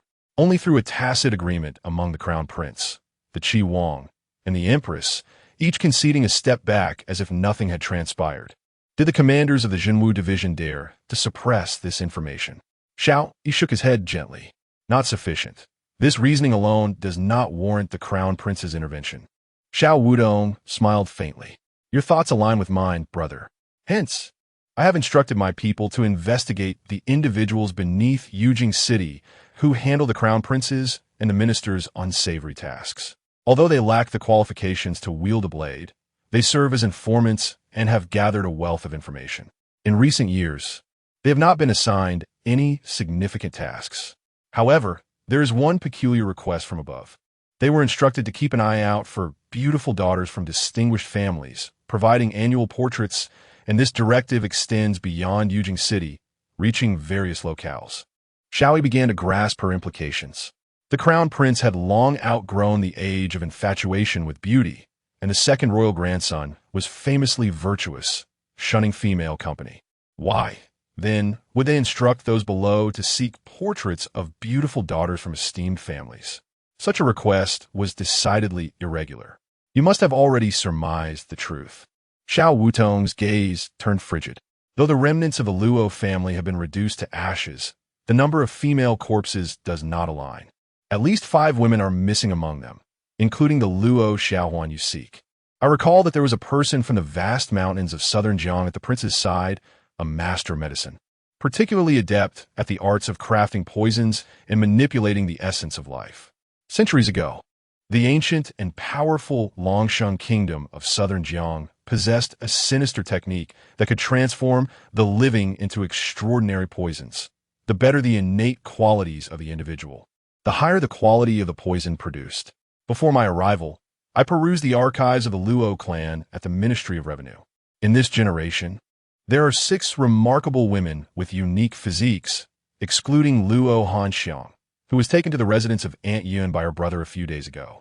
The remaining 5 are those who have gone missing. Xiao Yi remarked without hesitation. Do you suspect that the prince's primary aim is to capture individuals for the purpose of crafting poisons? Is the annihilation of the Luo clan merely a ruse to deceive the Qi Wang? Xiao Wutong nodded gently. The prince's cultivation has faltered, and his severe injuries remain unhealed. If he continues his training in a conventional manner, it is unlikely he will ever ascend the Dragon Gate again. Without this ascension, his lifespan is dwindling.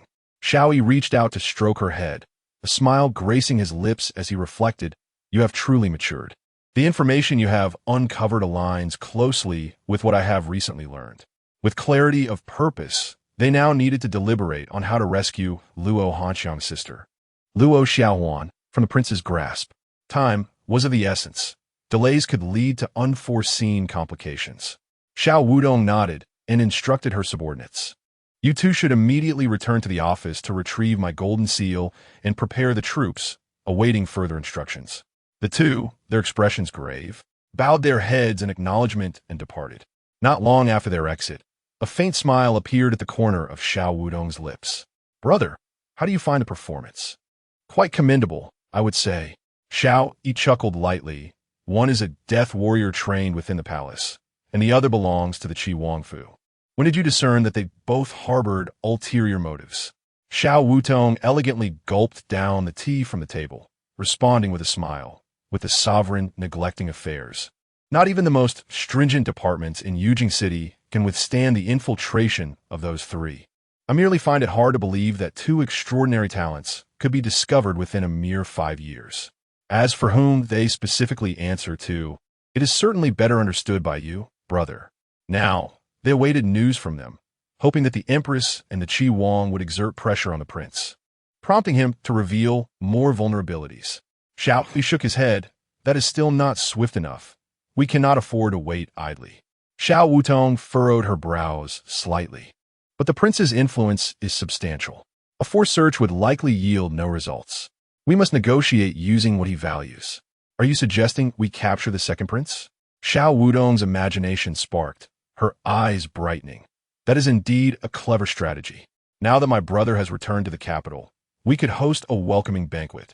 If the young Marquis of Beixiang is willing to attend, the second prince would surely not be absent. I could detain him under the pretext of investigating the culprit, using him as leverage to negotiate with the prince. Faced with pressure from the Qi Wang and the Empress, the prince would be hard-pressed to divert his attention, making the exchange a prudent choice for him." Xiao Yi nodded in agreement. "That is feasible. Let Qin Mo handle the banquet arrangements. That rascal seems to be lost somewhere in the brothels and has yet to come to see me since his return 3 days ago." Qin Montak, the son of a former subordinate of Xiao Yi's father, had accompanied him to the capital since childhood. In the bustling capital, where others were formidable dragons, he, emboldened by his lineage as one of the 24 renowned generals and the son of a minister's daughter, gathered the local rakes of Yujing, assuming the mantle of their leader. He boasted of his charm and superiority, claiming to be unmatched among his peers, yet indulged in the most mundane pleasures, shunning the refined in favor of the crude. In his most outrageous escapades, He even lured the daughters of several high-ranking officials into the brothels, reveling in their company, which incensed the censors, leading them to submit numerous complaints against him. However, the minister, protective of his son, engaged in a verbal battle with the censors for half a month, refusing to take any action. It was only when his father, stripped of real power and reassigned to Yujing, eventually arrived that he was somewhat restrained. Meanwhile, within a brothel on the eastern outskirts of Yujing, a weary man, having succumbed to slumber amidst indulgence for 3 days and nights, was roused by a voice calling his name. With a pounding headache and eyes still shut, he grumbled, "Get lost. Who dares to claim the title of heir in this city? I'll have their skin if I awaken." He then turned his ire upon the messenger, exclaiming, "And you, who permitted you to barge in here? Slap yourself." The messenger complied, muttering, It's that heir who has returned. He came back 3 days ago, but seeing you engaged in your revelries, I dared not disturb you." Suddenly, Qin Mo's eyes flew open, a cold sweat breaking out as he seized the collar of his guard, urgently demanding, "Repeat that. I must have misheard. The heir has returned?" The messenger, sniffling, confirmed, "Indeed. The heir has returned, and he has tasked you with a message, saying, 'What nonsense! Have you lost your mind? Why didn't you inform me sooner? 3 days have passed. Ego must think I've perished. If I'm alive, why haven't I visited him? Fool, tell me how to explain this." The messenger, feeling aggrieved, replied, "But you said yourself, for these 3 days, even the king would be kept at bay. Who would dare intrude? Anyone would be thrown into the beast's cage for the mountain lord." Disregarding the messenger, Qin Mo glared, hastily searching for his garments. "Fool, silence. Quickly prepare a swift steed for me." Chapter 17. The Welcome Banquet. Princess Zhao of the Zhao State Duke's Mansion. The second prince glanced at the invitation presented by the servant, a subtle smile curving his lips. Zhao Hung cautiously ventured, "Your Highness, is there some joyful occasion at hand?" While heavenly sins can be forgiven, human transgressions are inexcusable," the second prince scoffed. "My dear brother must have exhausted every effort to suppress the Snow Moon Tower incident last time. Now, just as he settles down for a few days, he begins to revel in his own arrogance once more. Look at this invitation, sent by that useless Qin Mo, to orchestrate such a grand welcome banquet for the heir. Does he truly disregard the officials and the Bai family in the court?"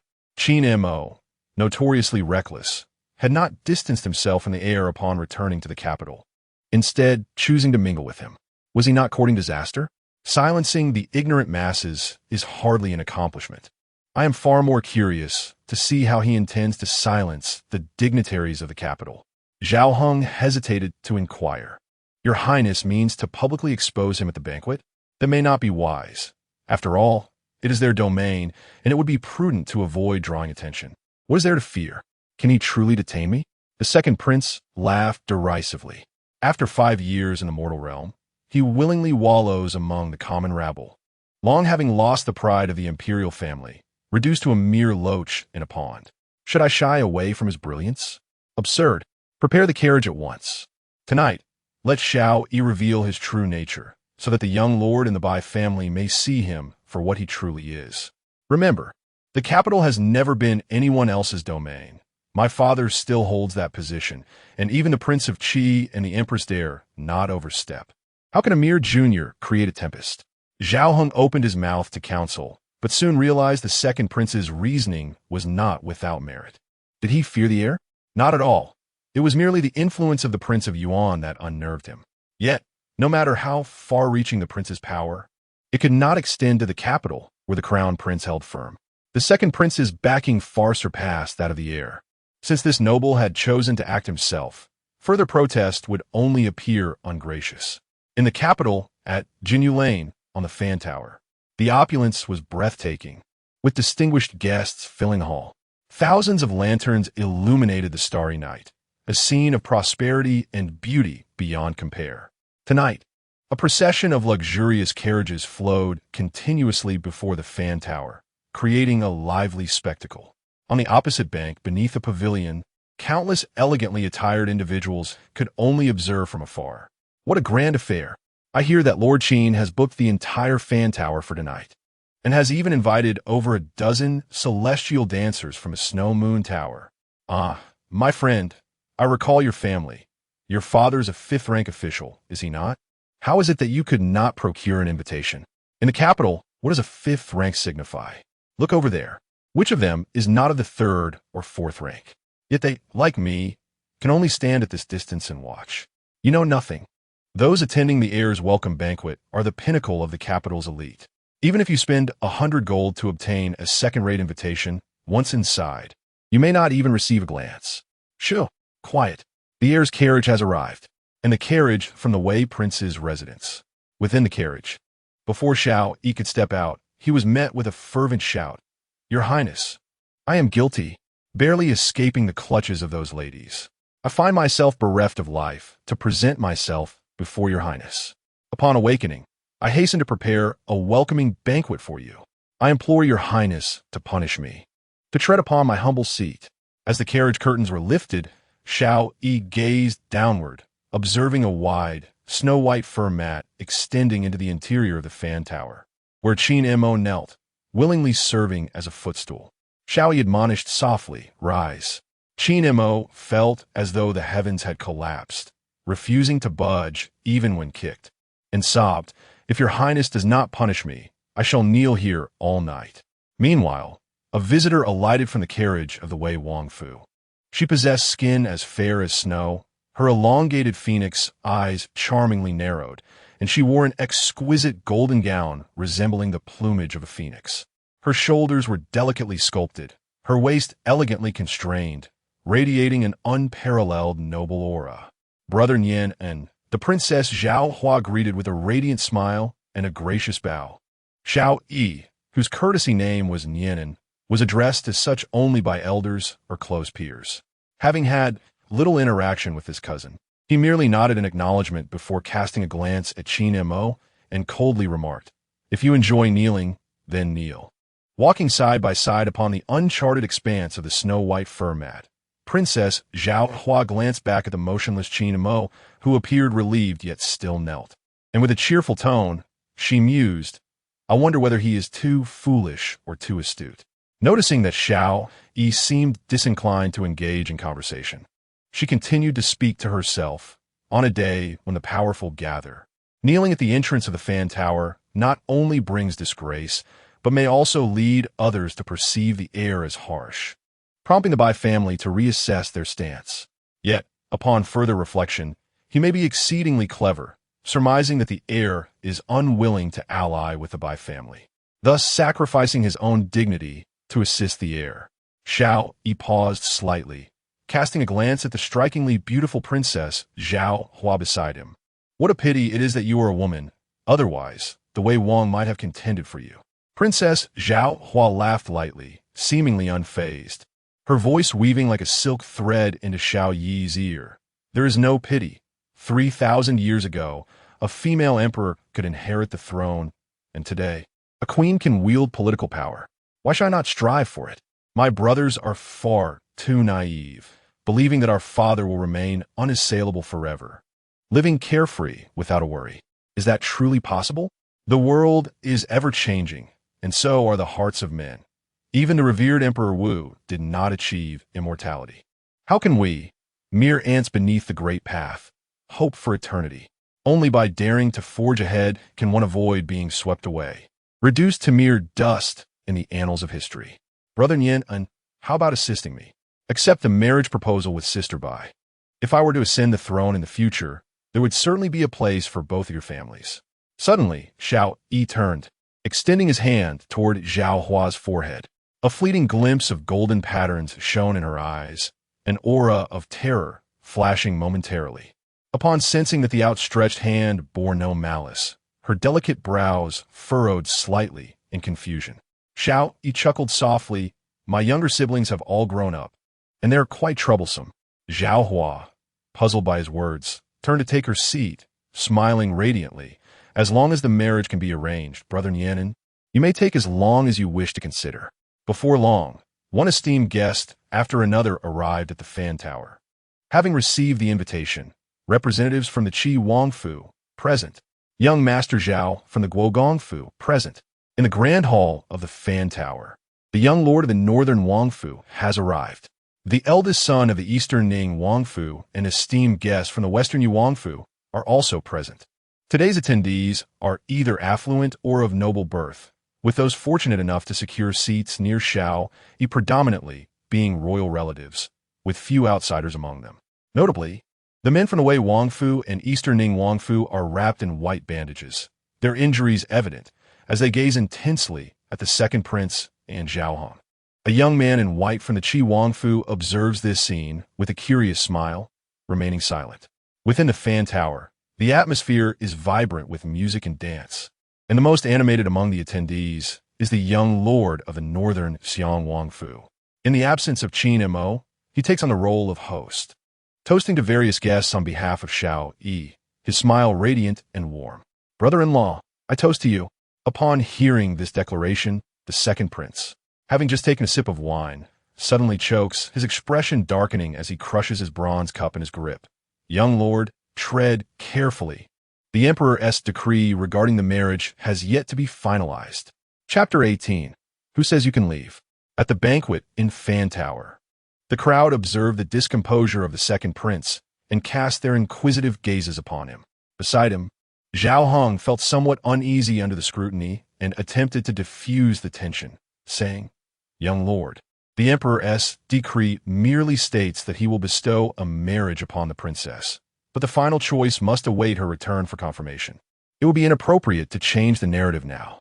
Young lord Bai Xiao Yi shot a glance at Zhao Hong, questioning, "Who are you? When did the affairs of the Beixiong prince's residence become the concern of an outsider? Where is Qin Mo? How can such incongruous individuals be permitted entry? Today is my brother-in-law's welcoming banquet, and I have no desire to resort to violence. Those with sense should take their leave." Upon hearing this, Agar behind the second prince, who was sharpening his blade, suddenly raised his gaze, eyes glinting with intensity, and coldly admonished, "Impudent! This is Yujing, not your Beixiong prince's residence. Speak with some consideration." In a corner of Fan Tower, a one-armed man, heavily imbibing, slammed down his wine jar, raising his fierce gaze.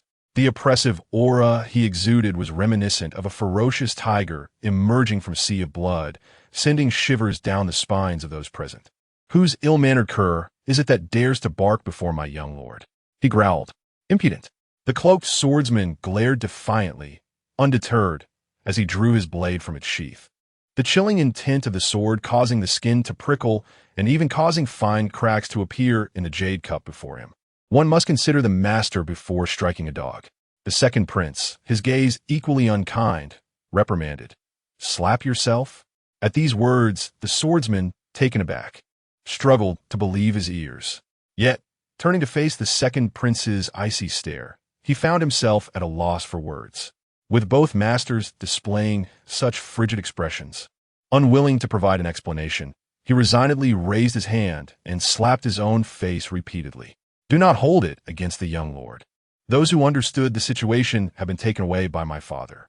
This individual was borrowed from the Duke of Zhao's residence and lacks proper decorum." Despite his inner displeasure, the second prince maintained a smiling facade as he regarded Bai Xiaoyu. After years of cultivation under the sage, he possessed the capacity to regulate his temper, to alter the perceptions of those from the Beixiong prince's residence. The young lord's demeanor was of utmost importance. It was essential not to offend them. After all, this was the notorious young rake of the Beixiong prince's residence, a figure who could rival even the prince himself in audacity. However, Bai Xiaoyu showed no inclination to grant him any favor. "You claim to understand decorum, yet what was that you just uttered?" The second prince was momentarily taken aback. As a sacred descendant, he had been revered since birth, surrounded by the finest teachers and resources. Never had he been so belittled by another. Zhao Hong beside him was aghast, his complexion paling. While he was accustomed to dealing with such rakes, to directly insult a sacred descendant was extraordinarily audacious. If matters escalated, he would be the first to bear the brunt. "Youth lord, please temper your anger." To the astonishment of outsiders, the second prince, who had been met with cold indifference, merely inhaled deeply and continued to smile apologetically. "It appears I have misspoken." Zhao Hong, whose heart had momentarily calmed, suddenly heard a whisper woven from true energy. His complexion shifted through shades of green and white, and with clenched teeth, he seemed to have resolved to say something significant. "Young lord, I have something to express." Zhao Heng furtively glanced at Xiao Yi, who appeared as an indifferent spectator, casually sipping his drink, and quickly averted his gaze. Gathering his courage, he declared loudly, "Princess Bai possesses extraordinary talent, unparalleled martial prowess, and is a great benefactor of our Yan. I cannot stand idly by as she steps into a pit of fire." Bai Xiaoyu, sensing a shift in the atmosphere, furrowed his brow and coldly interjected, "Silence." After a moment of internal conflict, Zhao Heng gritted his teeth and continued, "No, even if I must face punishment, I must voice these words. Young lord, are you aware that the heir, just days ago, squandered a fortune not to rescue the daughter of a benefactor, but to indulge in a hidden romance? The princess, with her noble stature, may one day achieve the greatness of the North Xiang king. How can we tolerate her future husband's debauchery?" Bai Xiaoyu scoffed. "Is that all you wish to say? Do the assembled not already know of this matter? What is wrong with being a dandy? The heir is handsome and accomplished, with countless admirers. He should surround himself with beauties. With 16 states and a territory of 6,000 miles, all will one day belong to the heir. If the vast royal estate is to be managed solely by my sister, even if she agrees, I will not. Do you, an unrelated party, presume to dictate whether the heir may take a concubine?" Zhao Heng fell momentarily speechless, beads of sweat forming on his forehead. After receiving another transmission, his face turned ashen, and he added, "There is one more matter.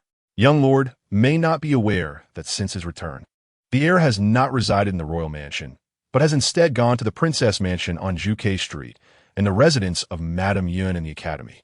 Madame Yuan is not only the sworn sister of the Yuan Wang, the heir's aunt, but also his mentor, the Qinghu princess bestowed by the empress.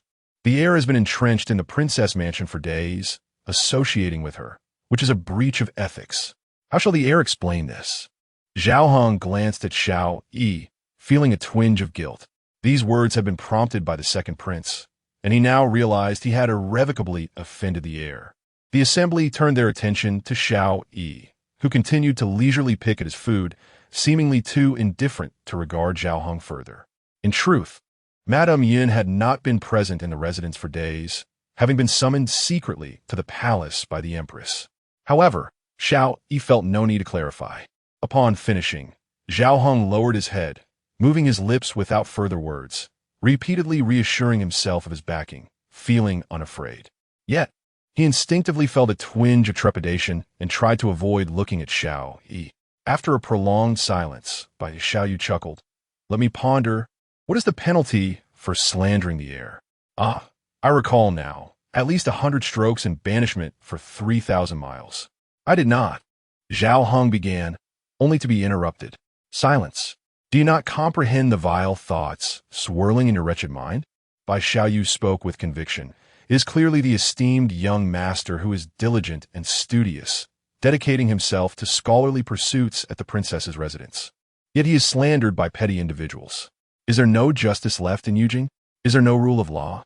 Zhao Heng stood there, stunned. The young master is studious? His calligraphy, astonishing enough to move heaven and earth, is indeed impressive, yet could hardly be deciphered by the learned scholars of the academy. The second prince was infuriated, realizing that Bai Xiaoyu was steadfast in his belief that Xiao Yi was to be regarded as a brother-in-law. "My dear lord, in light of the recent events in Yujing, there must be some whispers from the northern domain. Has Luoshen not uttered a single word?" The second prince still clung to hope. Bai Xiaoyu coldly scoffed. "My sister is not so familiar with you. Do not address her casually. However, she does have a message for me." A flicker of hope ignited in the second prince's heart. "What message?" Bai Xiaoyu turned to Xiao Yi, adopting a serious demeanor. She said, "She will marry no one but the young master." This simple declaration thundered in the ears of the second prince like a clap of thunder, shattering his composure. He managed to suppress his rage, but a network of fine blood vessels began to emerge in his eyes. For him, Bai Luoshen was not merely a woman he admired. She was a bargaining chip for his father's resurgence to prominence, a key to his own future as the crown prince. All these years of self-discipline and moral integrity. What had it been for if not to consolidate the power of the Beixiang house? Yet at this moment, all his efforts seemed to dissolve into mere illusions. He could not comprehend it. In terms of ambition, he harbored aspirations that could swallow the vastness of the world. In terms of talent, by the age of 20, he had already achieved mastery in martial arts. Among the younger generation, he was undoubtedly among the elite. In terms of literary prowess, he had great scholars as his mentors and possessed a literary spirit that rivaled the ancients. What aspect was he lacking compared to Xiao Yi? The second prince retained a final semblance of composure, refraining from causing a scene at the banquet, and in a fit of rage, he smiled sarcastically. Remember this day. Do not let regret haunt your families in the future. Zhao Hong, we leave. He rose and angrily swept his sleeves. Just then, Xiao Yi, who had been observing the spectacle for some time, suddenly interjected. Leave? Who says you are permitted to depart? Chapter 19. Capture. The Empress's Decree. Who dares to claim you can leave? Upon hearing these words, the second prince turned back with a cold sneer and said, What? Is the heir displeased and wishes to detain me? Observing that Xiao Yi merely cast a faint glance in his direction without responding, the second prince found himself unwilling to depart directly. With a flick of his sleeve, his piercing gaze fixed upon Xiao Yi as he coldly remarked, You have wandered the world for 5 years. Have you forgotten your surname upon your return? Or have you mingled too long with those lowly insects outside, leading you to believe you can summon the winds and command the rain? Wake up. This is Yu Jing. Here, every action, every word must be weighed against the consequences. Do not seek your own suffering. The earlier slanders against the heir had all originated from Zhao Heng's mouth. Even if it were to be pursued, what concern was it to him, a holy grandson? If Xiao Yi dared to detain anyone, he would not hesitate to teach his cousin a lesson in propriety. As the situation grew increasingly tense, Zhao Heng silently lamented, Your Highness, a strong guest does not suppress the host. We should take our leave. Just as he spoke, a sharp command echoed from outside, followed by a troop of imposing soldiers clad in gold-patterned armor entering in an orderly fashion. Within the fan tower, many individuals sprang to their feet in alarm, fearful of being implicated. Why has the Imperial Guard come? Zhao Heng's face turned pale in an instant. The Imperial Guard wielded tremendous authority under the Yan regime, whether overseeing the martial affairs of the Jianghu or scrutinizing officials. All were subject to the control of the Imperial Guard. Crucially, the Imperial Guard did not heed anyone's influence, answering solely to the Emperor. Though the Emperor had since loosened his grip, a dead camel was still larger than a horse. Ordinary people, including nobles, dared not provoke the authority of the Imperial Guard. Zhao Guogong's estate. Zhao Heng is suspected of slandering the heir. Take him away. Second Prince, Xiao Wujiao, is suspected of hiring assassins for extermination. Take him away. Let us see who dares to interfere. The second prince, with a hawk-like gaze and true energy surging around him, faintly emitted a sound reminiscent of a tiger's roar. The expressions of the Imperial Guard remained indifferent as they pressed closer, heightening the tension in the atmosphere. What does Brother Nien intend to do? Princess Zhao Hua gazed at Xiao Yi in astonishment. Employing such a harsh method against the second prince before the crown prince's downfall was hardly a wise course of action. How intriguing. The white-robed strategist from the Qi, Wang Fu, smiled, leisurely fanning himself as he observed the unfolding drama with keen interest. At that moment, a hoarse voice emerged from the swordsman borrowed from the Guogong's estate. As for the holy grandson, you Imperial Guards do not possess such authority. Step aside. Any obstructors shall be met with no mercy. Though he had previously lost face due to the second prince, in order to escort his young master away, he now had no choice but to invoke the name of the holy grandson. Otherwise, Zhao Heng would have no chance of escape. As the swordsman prepared to breach the blockade set by the Imperial Guard, a sudden flash of cold light sliced across his face, causing the true energy he had gathered to dissipate in an instant. Instinctively, the swordsman touched his face, feeling the remnants of hair fall away. The blood streak across his cheek was perilously close to becoming a fatal wound. Capture. In a moment of distraction, several members of the Imperial Guard swiftly subdued the swordsman and Zhao Heng on the spot. The second prince's gaze grew frosty, poised to act. Yet a chill voice halted him in his tracks, furrowing his brow. The Empress's decree, with the seal of Elder Yao from the Ministry of Justice and the Cabinet, mandated that the Junzhu Guard take full charge of the annihilation case of the Luo family. If the saintly grandson felt wronged, he could voice his grievances at the Jinyu court later. Clad in a crimson robe that blazed like fire, Xiao Wutong approached, holding an imperial edict adorned with golden patterns. Many present were taken aback. Elder Yao and Prince Qi were closely allied, issuing orders alongside the palace, perhaps signaling a coalition. Xiao Yi, however, was not surprised. The crown prince had sown the seeds of retribution while eliminating rivals through the Luo family's case. After slaying numerous followers of Prince Qi and the Empress, could he truly escape unscathed? Xiao Yi merely instructed Wudong to ride the tide and acquire the decree with ease. For those two, the truth held little significance. They were content to observe the unfolding drama from a distance, leveraging the power of the Yuan and Bai royal houses to ascertain the true nature of the crown prince. A wounded tiger. Do not touch me. I can walk on my own. The second prince gritted his teeth, offering only mild resistance. Fully aware of Xiao Wudong and the Junzhu Guard's might, should a confrontation ensue, he would only suffer embarrassment without any other outcome. Rather than ending up bound like Zhao Hong, he preferred to retain some dignity. Xiao Wujiu, should you be involved in the Luo family's massacre, I shall undoubtedly kill you. The frivolous young lord suddenly turned serious, delivering his cold ultimatum.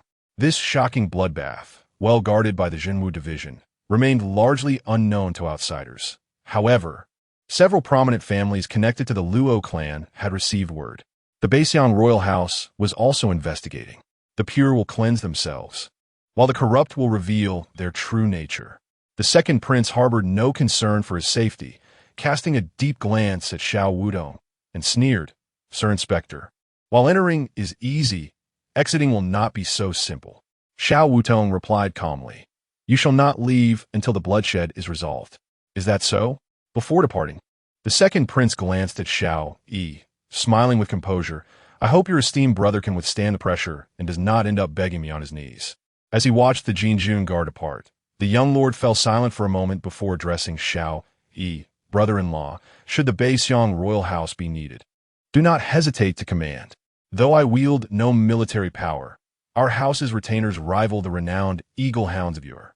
At this juncture, Princess Zhaohua also conveyed through voice, "If Brother Nian encounters any trouble, do not hesitate to seek assistance. My father has raised some from the Heavenly Demon Sect, and I manage many affairs on his behalf. Should you have any thoughts, I am willing to offer my utmost support." The white-clad strategist from the Qi royal house folded his fan and smiled warmly. His Highness Prince Qi has been in seclusion in the mountains, greatly missing the young lord. If the crown prince oversteps his bounds, the young lord need only make a trip up the mountain, and all issues will be swiftly resolved. Amidst the olive branches and friendly gazes, Xiao Yi remained grounded.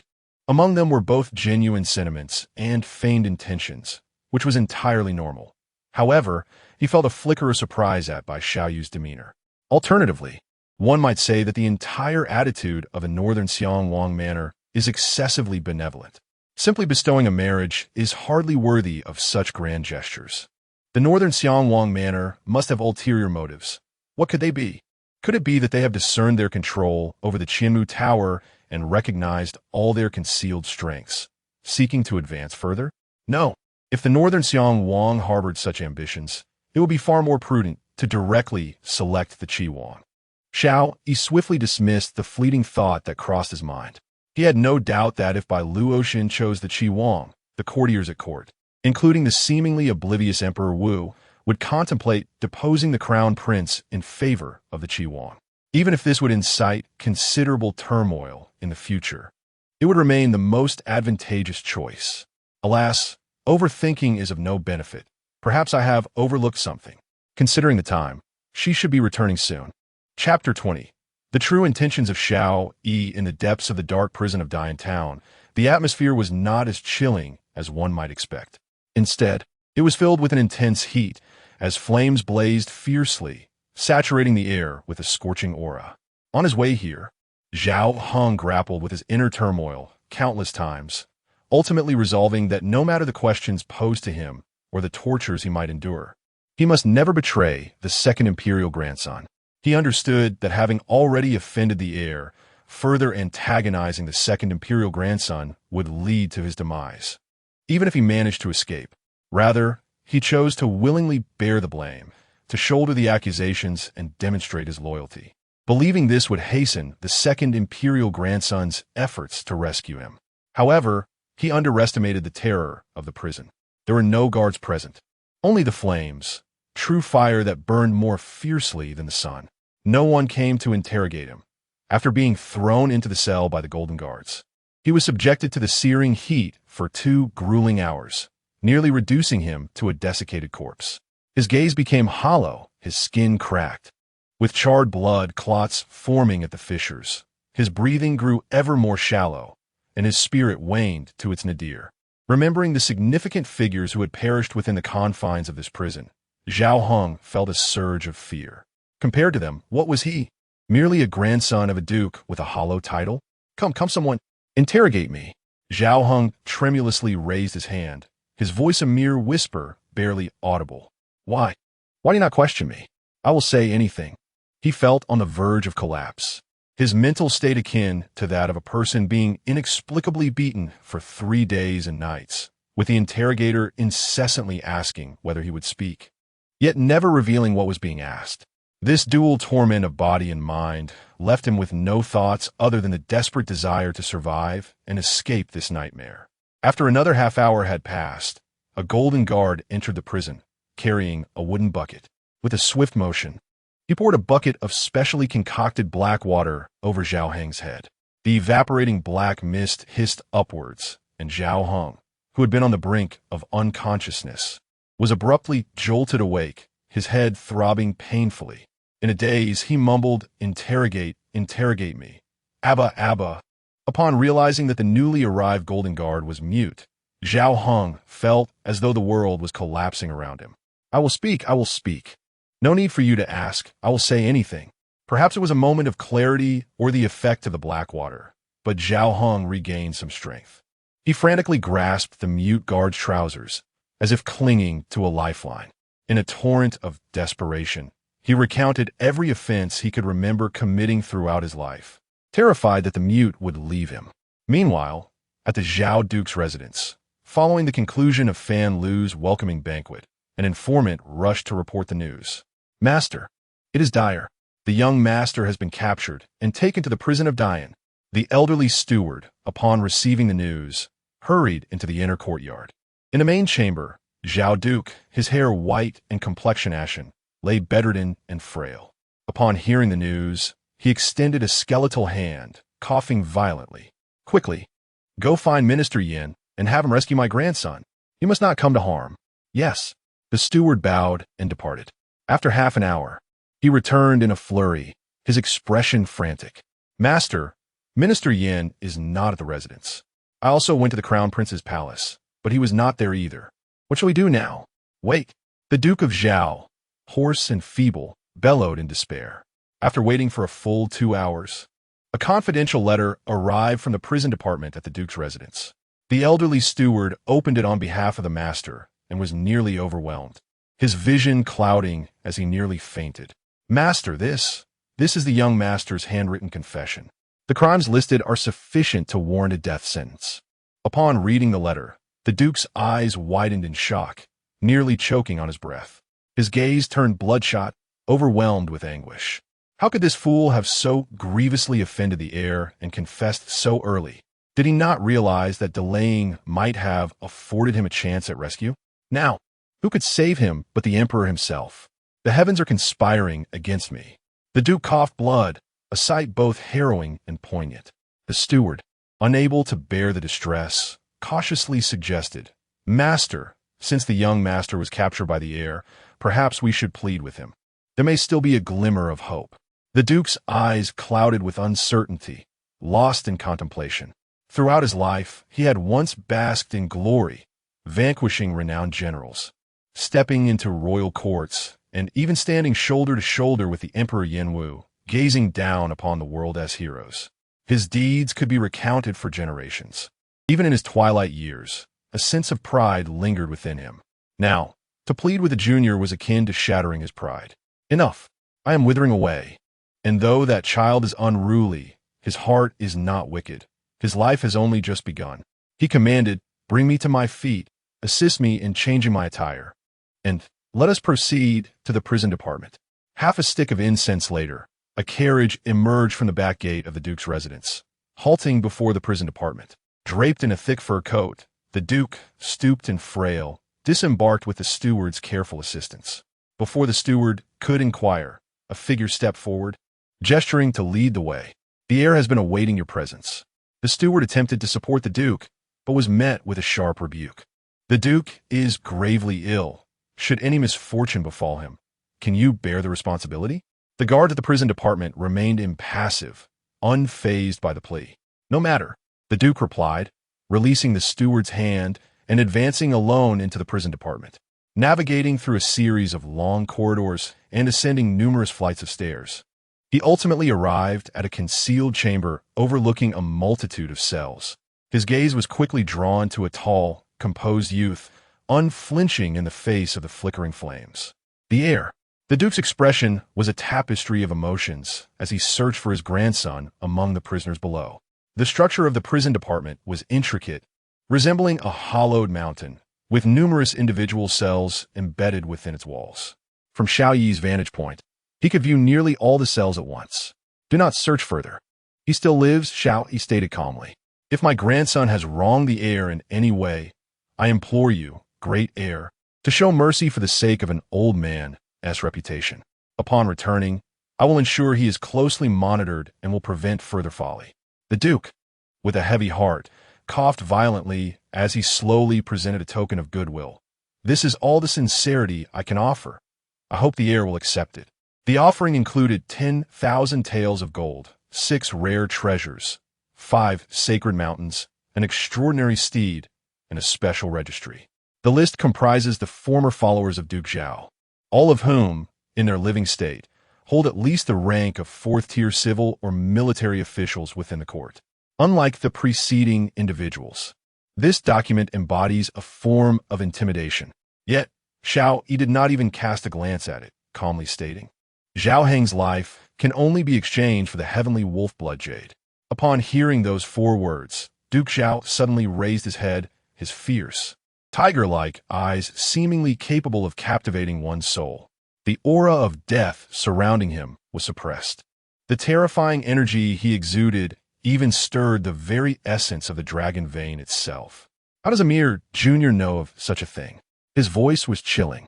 In the entire realm, there were scarcely a handful of individuals who could accurately name that sacred artifact, since the young master had meticulously laid out layers of schemes, pinpointing his weak spot and awaiting his arrival, and was so certain that the object was in his possession, any further pretense would merely be self-deception. Over the years, he had sacrificed his longevity and vitality to refine this sacred object, enduring a life of illness and solitude. Even when the crown prince had hinted at it multiple times, he had not let slip a single word. Although he understood the principle that a man without guilt may still suffer for possessing a treasure, he remained unwilling to relinquish it. After all, once refined, this item would equate to usurping a nation. It would grant him an unparalleled trump card, potentially allowing him to ascend to a position akin to that of the Northern Xiang King, receiving the title of a prince of a different surname. Chapter 21. The Blood Jade of the Sirius, a monstrosity. Under the rule of the Great Yan, the northern region boasts the most extensive territory, deemed an essential stronghold for military strategists. Beyond the northern region, past the Heavenly Pass, lies an endless expanse of icy plains inhabited by the witch tribes. To the northwest of the northern region, traversing the vast desert, one encounters the boundless grasslands and the tribes of the northern wilderness. For centuries, various factions have engaged in relentless strife, their conflicts unyielding. It was only during the previous era, under the reign of the Flame Martial Emperor, that the 3 great dynasties were vanquished and the world was subdued. He thoroughly dismantled the royal court, trampled the sacred mountain, and incorporated the northern wilderness into the Great Yan dominion. However, numerous upheavals in subsequent generations ultimately returned this land to the northern people who, to this day, have grown increasingly formidable, posing an undeniable threat. During his travels through the rivers and lakes, Xiao Yi spent the longest time in the northern wilderness and heard many legends. Among them, the tale that piqued his interest the most was that of the sacred artifact of the northern wilderness. It is said that the sacred object enshrined on the sacred mountain of the northern wilderness is the blood jade, forged from the heart of the Wolf King by the first northern king, who sacrificed his own heart to nourish the wolves. There are two such sacred artifacts, and once, no one knew the extent of their powers. When the iron hooves of the Great Yan army trampled upon the sacred mountain, the guardians of the mountain brought forth the sacred objects, which ultimately were lost amidst the chaos. Xiao Yi learned, through a secret obtained from a former seven-turn, that one piece of the blood jade had inadvertently fallen into the hands of the Duke of Zhao during that tumultuous war. The other piece gave rise to a legend. 7 years ago, the last northern king emerged dramatically, wielding the lost sacred artifact, entering the Black Forest, summoning tens of thousands of wolf riders, and driving away the stationed troops of the Great Yan, sweeping through the 8 great royal courts. Furthermore, he expanded his realm to the northwest, conquering territories twice the size of the Central Plains, significantly enhancing the power of the northern wilderness. Countless northern people went mad for him, hailing him as the one true king, with the supreme and eternal deity, the Changsheng Tian, at his feet. His tale spread far and wide. Since then, people across the world have obsessively sought the other lost sacred artifact. Moreover, in recent years, significant upheavals have transpired in the northern wilderness. The previous king met a sudden demise, the sacred artifact shattered, and chaos ensued. The blood jade of the Sirius in the Duke of Zhao's possession became the sole remaining piece, priceless and unparalleled. Swapping the life of a debauched heir for this treasured relic might seem like the ravings of a madman. Yet, Xiao Yi did just that, without any further bargaining. The Duke of Zhao, with a sinister glint in his eyes, contemplated the possibility of resorting to murder. Was it the name of the Abyssal King that revealed this to you? No, if he knew, he would not allow you to take such risks. The Duke of Zhao scoffed. This matter is likely known only to you, my son. Everything that transpires within the prison of the abyss is difficult for outsiders to glimpse. Are you not afraid I might take your life? Xiao Yi shook his head and replied, the Duke is, after all, a founding hero. Why gamble your reputation and life on such a risk? This object, can you truly grasp it? Reflect upon it, since acquiring it. Has the Duke's household enjoyed a single peaceful day? Have you slept soundly even once?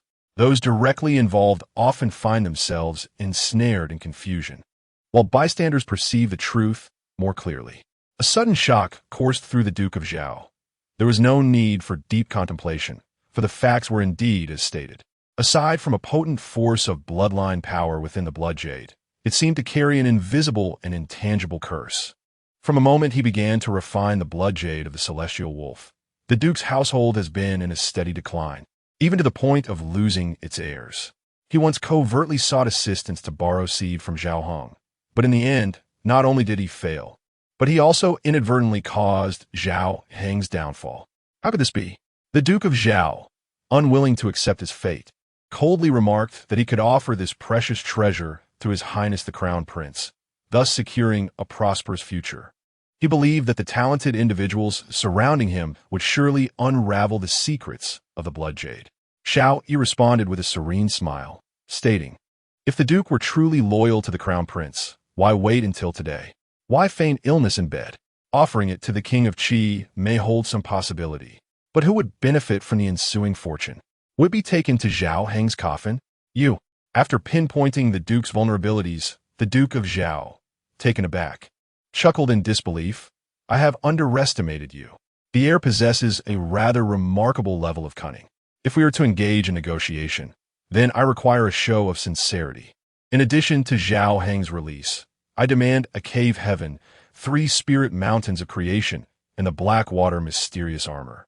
A cave heaven represents a small world, a rare treasure in this realm, one that even sages find difficult to possess.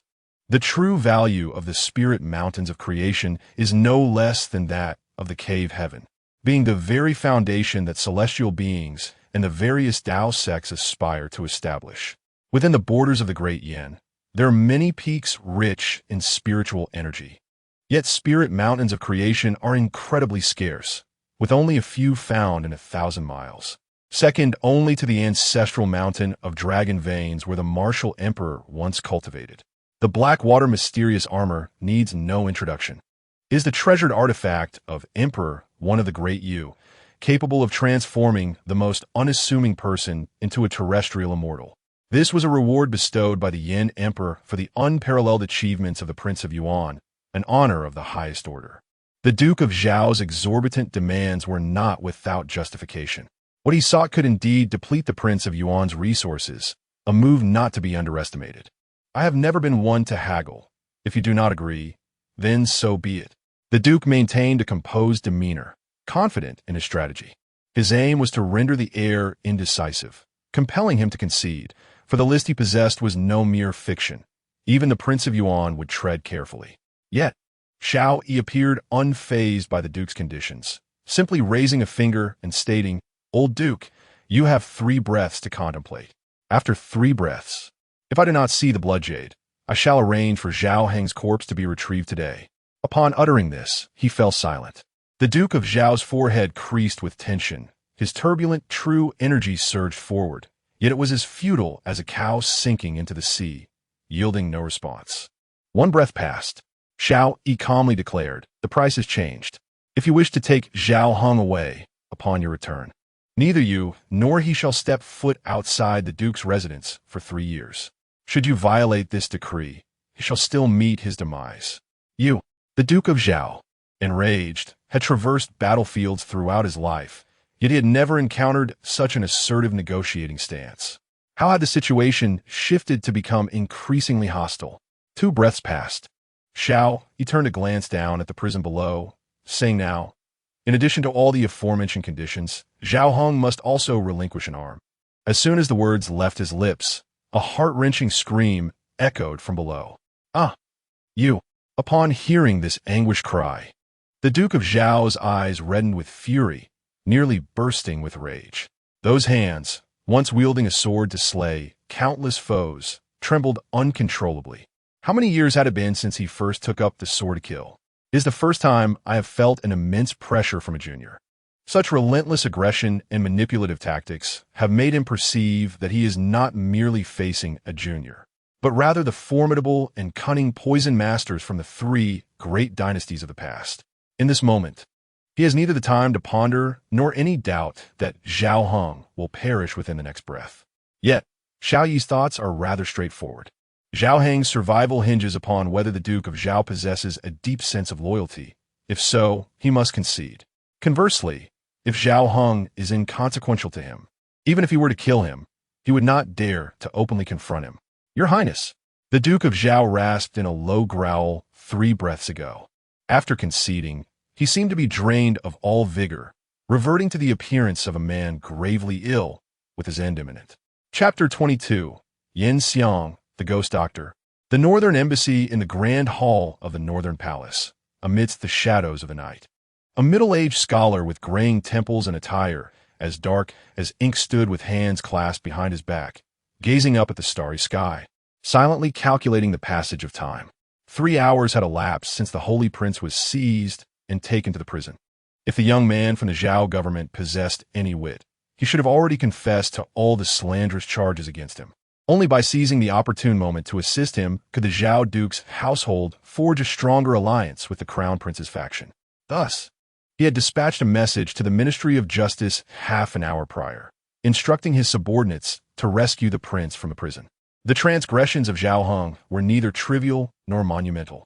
Yet, as long as he refrained from uttering reckless words and acknowledged only the necessary offenses, his release posed no difficulty. The situation regarding the Holy Prince, however, was somewhat complicated. According to the laws of the Yan, if a member of the royal family was detained in the prison for 3 hours without clear evidence, they should rightfully be transferred to the Ministry of Justice for custody. At that juncture, the decision to release him would no longer be in the hands of the Golden Guards. He was confident that the massacre of the Luo family could not possibly be linked to the Holy Prince, who lacked the capacity for such an act. However, the fact that his subordinates had been at the prison for half an hour without any successful negotiation indicated that the opposing party felt secure, and the matter was more intricate than he had anticipated. Under the cloak of night, the middle-aged scholar in dark garments left the palace with a composed demeanor and made his way to the Eastern Palace. "Your Highness." Within the cool pavilion of the Eastern Palace, a silver-haired man, donning a half-mask and drinking alone under the moonlight, lifted his gaze toward the scholar. "Yin Xiang has arrived? The Crown Prince is in seclusion and cannot meet with you at present." The scholar scrutinized the man's face and inquired, "Ghost Doctor, was the annihilation of the Luo family truly at the behest of the Crown Prince?" The man, known as the Ghost Doctor, chuckled softly and countered, "What if it were true? What if it were not?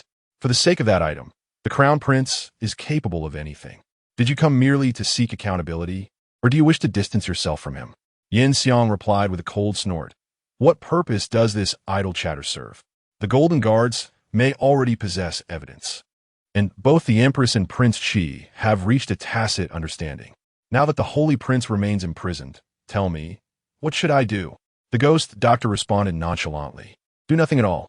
Furious, Yin Xiang retorted, "The Holy Prince, a figure of immense worth, cannot linger in that filthy place. Moreover, the dark flames of that prison can ruin one's foundation, rendering existence unbearable. The Holy Prince is the future Crown Prince. How can this be?" The Ghost Doctor interrupted him, sipping his wine.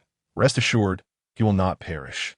With the new year approaching and nations paying tribute, along with the winter hunt and the once-in-7 years prestigious examination, you should concern yourself with the stability of Yujing City. Should any turmoil arise at this juncture, neither of us would fare well." The mention of tributes from various nations sparked a realization in Yin Xiang's mind. He recalled the previous day when the Deputy Minister of Rights had brought several individuals from the north to seek his introduction of the Crown Prince, Prince Qi, or even the Empress. He had temporarily suppressed that matter. In recent years, the situation in the north had drastically changed, with the once supreme royal court fracturing into 8 factions. The new lords of the royal court were embroiled in brutal conflicts, the bloodshed reportedly staining the sands of the north red. Presently, one such lord from the northern territories was in Yujing, gathering formidable forces around him. The Ghost Doctor declared, "This matter shall not fall under your jurisdiction. I shall take charge. The Holy Prince must not remain imprisoned." Yin Xiang coldly retorted, "Are you still contemplating a prison break? Our people are all engaged in significant tasks and cannot afford to be diverted." The Ghost Doctor, sipping his wine, chuckled. "Employing the northern tribesmen as instruments is indeed a clever strategy. As long as we can rescue him and return him to the Eastern Palace, no one, apart from His Holiness, can lay a finger on the Holy Prince. However, breaching the prison is no simple feat. We have but one opportunity. The elite of the Golden Guards are numerous, and their defenses will undoubtedly be doubled next time, necessitating the right moment." Yin Xiang's eyes glimmered with insight. A favorable opportunity presents itself. With the winter hunt approaching, when the clan's youths venture to Ice Spirit Mountain for the hunt, the Golden Guards will surely allocate at least half of their forces there. We need only to station those northern tribesmen in ambush at Ice Spirit Mountain, and when the moment is ripe to create chaos, we can restrain a significant portion of the Golden Guards, allowing our main force to execute the prison break with minimal effort. The Ghost Doctor shook his head. The Golden Guards are not so easily distracted. Yin Xiang, however, remained unfazed, calmly asserting, "Every person possesses a vulnerability. This year's winter hunt will be overseen by the commander of the Golden Guards, Xiao Yi. Her concern for her brother surpasses her commitment to this duty. Should the heir find himself in peril, her composure will surely falter." The Ghost Doctor smirked slightly, neither opposing nor endorsing. "Let's hope so." In the city of Yujing, at the Barbarian Embassy, the Northern Pavilion served as the gathering place for the Northern delegation. A middle-aged man from the north, his hair adorned with wolf-tooth arrows, abruptly slammed a missive onto the table. "My king, what troubles you? Did the Crown Prince of the Great Yan not promise us armor and provisions? Have their terms proven too steep?" A few elders from the Lai Feng tribe, gathered around a table, inquired. The Liphone king scoffed. The people of Great Yan are insatiably greedy. Look at this letter. It demands our tribe pledge that, should we conquer the other 7 royal courts, we must cede 800 li of land and repay the interest on the grain borrowed today. Not only that, but they also wish to use our warriors to assist them in breaching the prison of Yujing City. Such audacity! Upon hearing this, a flurry of discussions erupted among the crowd.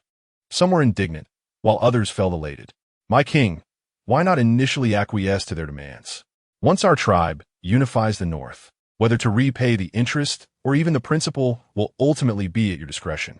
Moreover, the letter suggested that with the Crown Prince's cooperation in the prison break, we would only need to sacrifice a handful of men to succeed. Indeed, my king, we cannot let this rare opportunity slip away. We have spent half a month here, left to languish in this northern pavilion, and only met the Chancellor of Great Yan yesterday. The young men of our tribe cannot wait much longer. If we fail to return with provisions, unrest will surely ensue. Yet, some elders voiced their dissent. I implore you, my king, to deliberate carefully. They are attempting what even their chancellor dares not undertake. There must be a trap concealed within. This statement garnered considerable agreement among the assembly. However, it was soon countered by an elder.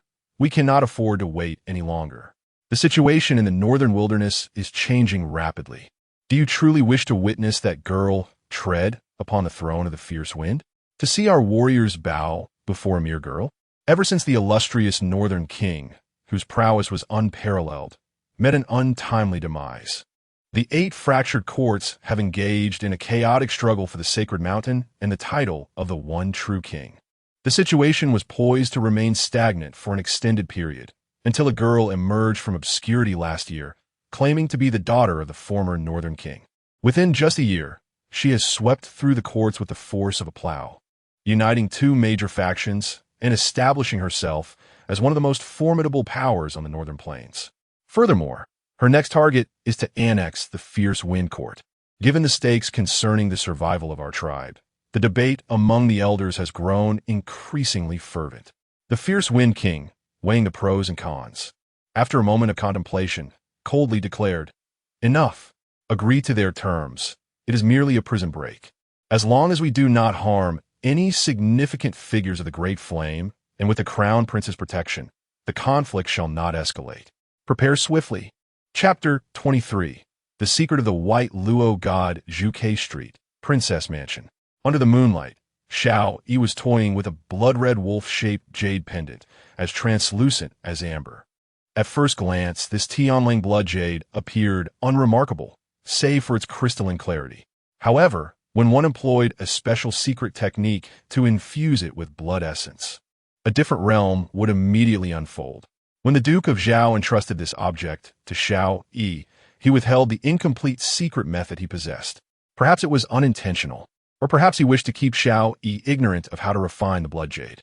Yet, Xiao Yi had already mastered the complete method during his time in the northern desert. Had he already reached such a level of refinement? If he continued on this path, within 3 months, the Duke would truly face certain death. Regardless of the method used to refine the Tianling blood jade, it boded ill for once successful. The owner's life would be irrevocably linked to the blood jade. When the jade shatters, so too does the life. Moreover, if the holder lacked the bloodline of the northern desert, the outcome would be even more tragic. Buzz, as Xiao Yi gripped the Tianling blood jade, his eyes flickered open and closed, revealing glimpses of the divine azure gaze. Hiss! The entire blood jade suddenly ignited, wisps of black mist spiraling upward. Howl! Accompanied by a furious wolf's howl, a torrent of crimson mist surged forth from the blood jade, engulfing the entire mansion. Beneath the hazy round moon, the swirling blood mist intertwined to form a ferocious blood-colored wolf spirit, its gaping maw lunging forward. Thud! As this oppressive maw approached Xiao Yi, it seemed to collide with an invisible barrier, unable to breach this celestial shield despite its furious roars. "Do not damage my courtyard." Xiao Yi raised his gaze and extended his hand, and the howling of the blood wolf spirit abruptly transformed. A hand, formed from true qi, gleamed like jade, radiating a gentle glow. With but a light caress, the wolf spirit's pupils trembled violently, its fur bristled, and its limbs quivered in fear, whimpering softly. It turned out to be the guardian hound of the celestial longevity, which explained the sudden demise of the previous Northern Desert King. Standing at the pinnacle of power was never a fortunate position. The former Northern Desert King had been elevated too high. Some tribes in the Northern Desert even depicted the celestial longevity beneath his feet, venerating him as their foremost deity. From the perspective of those exalted beings, if their own hound began to compete for sustenance with its master, what need would there be for survival? From now on, the jade shall be master, and you shall be the servant. Xiao Yi spoke softly, as if uttering a celestial decree. As the words fell, the invisible threads of fate binding the blood wolf spirit were severed. Its gaze shifted from ferocity to a dazed state, akin to a dog struck on the head with a shovel, subdued at last. Within the crystalline blood jade, a pristine white wolf tooth began to coalesce. Now, by employing Xiao Yi's modified version of the Heavenly Demon Scriptures, he could effortlessly refine the Tianling blood jade without the dire consequences of life and death. Xiao Yi cast a glance at the dark area beside him, where the moonlight failed to reach. A fragmented figure clad in black armor slowly materialized. Kneeling on one knee, "Your Highness, deliver this to Wu Yuling of the Canlong King's Court in the Northern Desert." Xiao Yi casually tossed the blood jade to the figure in black armor. "Your Highness, this." Yuan Wang held the blood jade in both hands, somewhat astonished. He had heard tales of the sacred artifacts of the Northern Desert. This was indeed a treasure capable of summoning wolf riders from the dark forest. To entrust such a relic to a man from the Northern Desert seemed to demonstrate an audacious resolve on the part of His Highness. Should the recipient harbor ulterior motives and unify the Northern Desert into a formidable force, it could potentially give rise to a second witch clan, posing a threat to the Great Yan. Go ahead.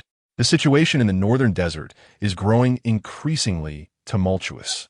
After delivering this item, you shall remain there temporarily, collaborating with the deputy masters of Qianmu Tower to help the Canlong Royal Court establish a firm foothold. Understood.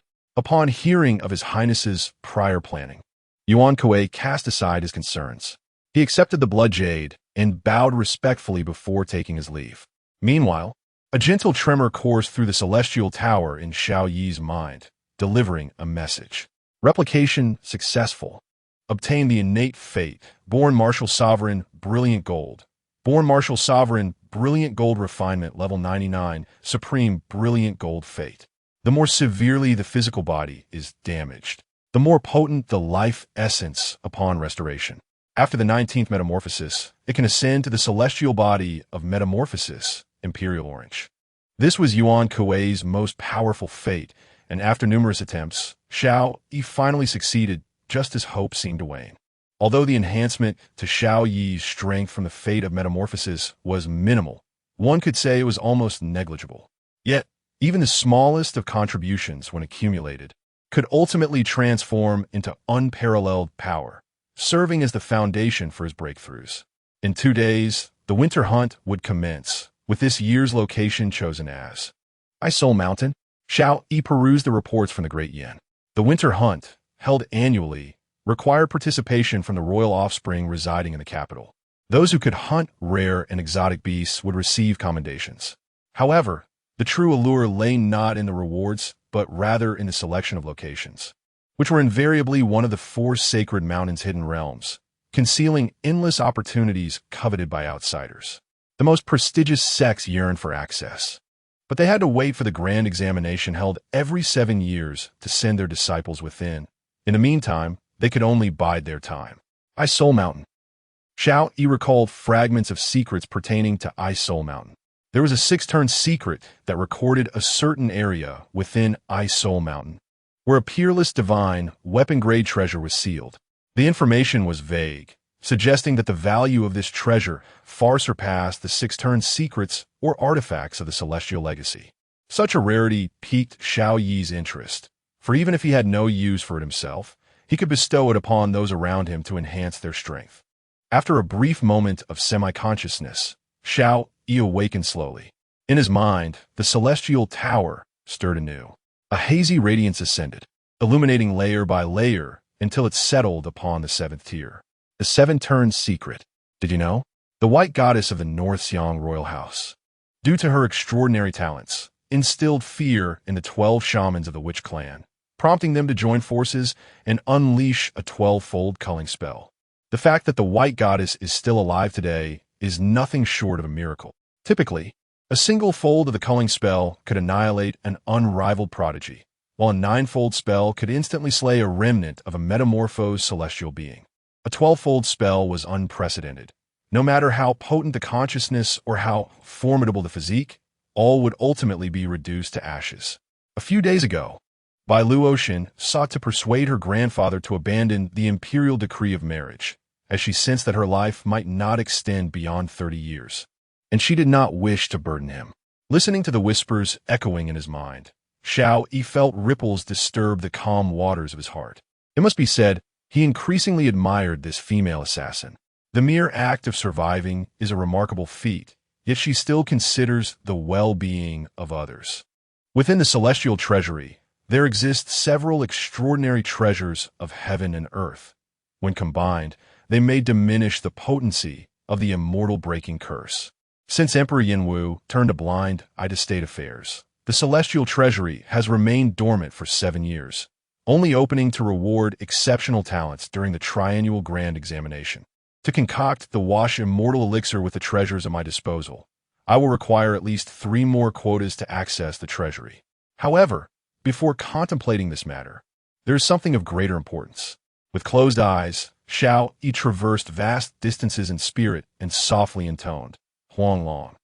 Take a journey to the northern domain and procure a great shaman's head. Meanwhile, within the esteemed academies of Junzhu and the Taoist sect's library, various guardians of the archives, each with distinct appearances, simultaneously raised their heads and responded in unison. We humbly comply with the command of the Left Honorable. Chapter 24, The Second Secret Letter, 3 days later. Yujing City, the Barbarian Embassy, North Pavilion. The winter hunt is upon us tomorrow. Why has the Eastern Palace suddenly reversed its stance? Instead of executing a prison break, we are now tasked with assassinating the Crown Prince of the Yuan Wang. The ministers accompanying the delegation from the Liwind Kingdom, upon perusing the second secret letter from the Eastern Palace, wore expressions of profound discontent. This is an egregious affront. It seems the people of Dian are intent on toying with us.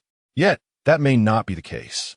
Perhaps the Eastern Palace wishes for us to pledge our allegiance. Should we eliminate the prince, we would then have no choice but to align ourselves with the Crown Prince. The dissenting voices grew particularly loud. It is one thing to kill the Crown Prince of Yuan, but how do we escape thereafter? This is clearly an attempt to use us as scapegoats. Have you all lost your minds? Lost our minds? We have no retreat. If we refuse, we shall return as dogs bereft of a home. With this secret letter as our safeguard, the Crown Prince of Dian would not dare abandon us. However, he is the sole heir of Yuan Wang. When the truth comes to light, we will inevitably face the wrath of the Dian people. As Liwind Wang listened to the clamor of the crowd, yet hesitated to make a decision, a seemingly vacant-eyed envoy from the north spoke up. Fear not. The Nanzhao kingdom borders the southern regions and is leagues away from the north. Even if Yuan Wang commands 1,000,000 troops, he cannot traverse the Mang River to reach the north. Currently, the Eternal Night clan outside the borders of Nanzhao is stirring. Yuan Wang, stationed at the Demon Suppression Pass, cannot possibly spare the manpower. Upon hearing this, and considering the more generous rewards stated in the second secret letter, Liwind Wang quickly reached a resolution.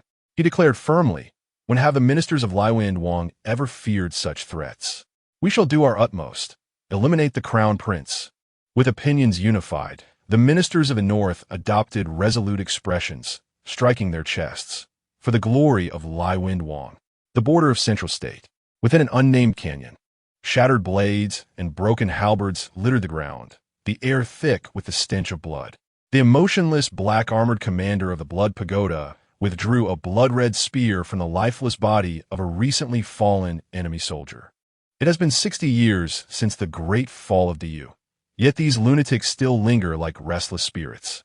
The black-armored commander scoffed, with a sweep of the blood-red spear. Two dismembered remnants of Dayu's soldiers, still gritting their teeth and charging, were suddenly dispatched. As far as the eye could see, the canyon was strewn with thousands of corpses, their bodies nearly ground to pulp under the onslaught of the Blood Pagoda, a sight too horrific to behold. Yet even so, not a single one of these madmen retreated, stubbornly dragging some of the Blood Pagoda's soldiers to their demise. "My lady, how shall we dispose of these corpses?" The black-armored commander maneuvered his steed back to the entrance of the canyon, which was also in disarray, bearing the marks of recent battle. "Bury them where they lie. These remnants are men without a home. Among the three great dynasties of Ur, the two predominant ones, Daying and Daong, surrendered almost entirely after their nations fell, save for the soldiers who died in battle. Only Dayu, from emperors to common soldiers, chose death over surrender amidst the ruins of their homeland. The land of Central State, stained with the blood of countless Yuan, bears witness to the demise of millions of armored warriors. Their millennia of glory buried alongside the last emperor of Yu in a bygone era. Yet, even after several decades, there remain some individuals who cannot forget the grievances of their nation and family. No matter how splendid the Great Yan may be, it is not their Great Yan. Their homes were destroyed 60 years ago. This is a response from an elderly veteran of the Great Yu, on the verge of death. To those within the Blood Pagoda, the Emperor has already pardoned you.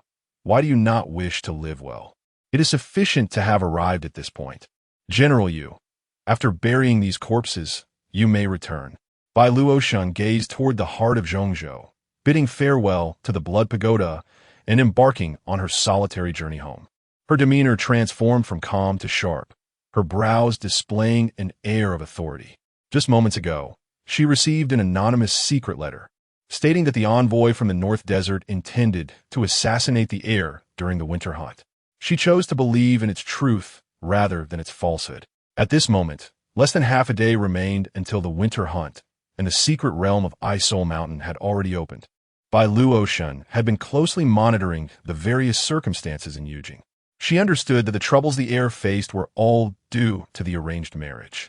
If the heir were to perish because of her this time, she feared it would haunt her for a lifetime. It would be too late to follow the Blood Pagoda now.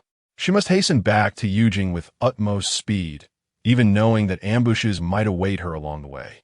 Outside Yujing City, at the four sacred mountains, soldiers stood in formation, banners fluttering in the breeze. On this day of the winter hunt, royal family members, powerful nobles, and high-ranking officials gathered at the foot of the four sacred mountains. "Good nephew, I, your fifth uncle, shall venture to the Bone Mountain secret realm to pave the way for the great examination of the prodigies. So I will not accompany you into the Isol Mountain for amusement." In the prince's camp, a stout man in a python robe, taller than Yuan Wang, approached Xiao Yi with a smile. He ranked fifth among the princes and was known as King Dongning, having been saved by the crown prince during the Great Dynasty war many years ago. King Dongning was never one to put on airs. He was quite affable in the presence of Xiao Yi. Those outside regarded him as a prince of valor and wisdom, worthy of being called a virtuous king. "It has been years. Uncle seems to have lost weight," Xiao Yi greeted with a smile. There were no simple figures among those who had lived since the era of the martial emperor. Although the stout King Dongning appeared as jovial as Mithriya, with a benevolent smile and no semblance of authority, only those of certain strength could vaguely perceive his terrifying aura akin to that of a demon. "Nephew has a keen eye. I too feel I've slimmed down. When the great examination of prodigies arrives, we must reminisce together." King Dongning laughed heartily, patting his belly. The others in the crown prince's camp exchanged glances, feeling quite disheartened. This prince's heart seemed excessively grand. The second royal grandson was still confined by the heir's people. Others were eager to distance themselves from the heir, fearing retribution from the crown prince in the future. Yet, King Dongning, as their temporary leader, appeared quite aligned with the heir. "Your Highness, the time is nearly upon us," the ghostly physician said calmly, glancing at Xiao Yi, bowing to inform King Dongning. "Good." King Dongning nodded, leading the Eastern Palace's entourage into a sacred mountain secret realm. The four sacred mountains, in essence, were not true mountain ranges, but rather a secret realm opened up by the Emperor of Yanwu through extraordinary means many years ago. According to ancient historical records, The true locations of these sacred mountains lie at the four corners of the heavens.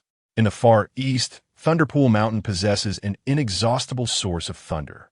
Numerous Taoist sages, in their quest to cultivate within Thunderpool Mountain, willingly led their entire sect to submit to the Great Yan Dynasty. In the far west, Bone Mountain harbors an eternal aura of bloodshed.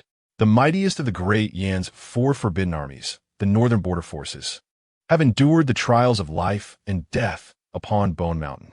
In the far south, Blood Nirvana Mountain conceals divine flames within its depths, capable of incinerating celestial beings and bestowing mortals with the chance to undergo a rebirth, granting them cultivation prowess that rivals terrestrial immortals overnight.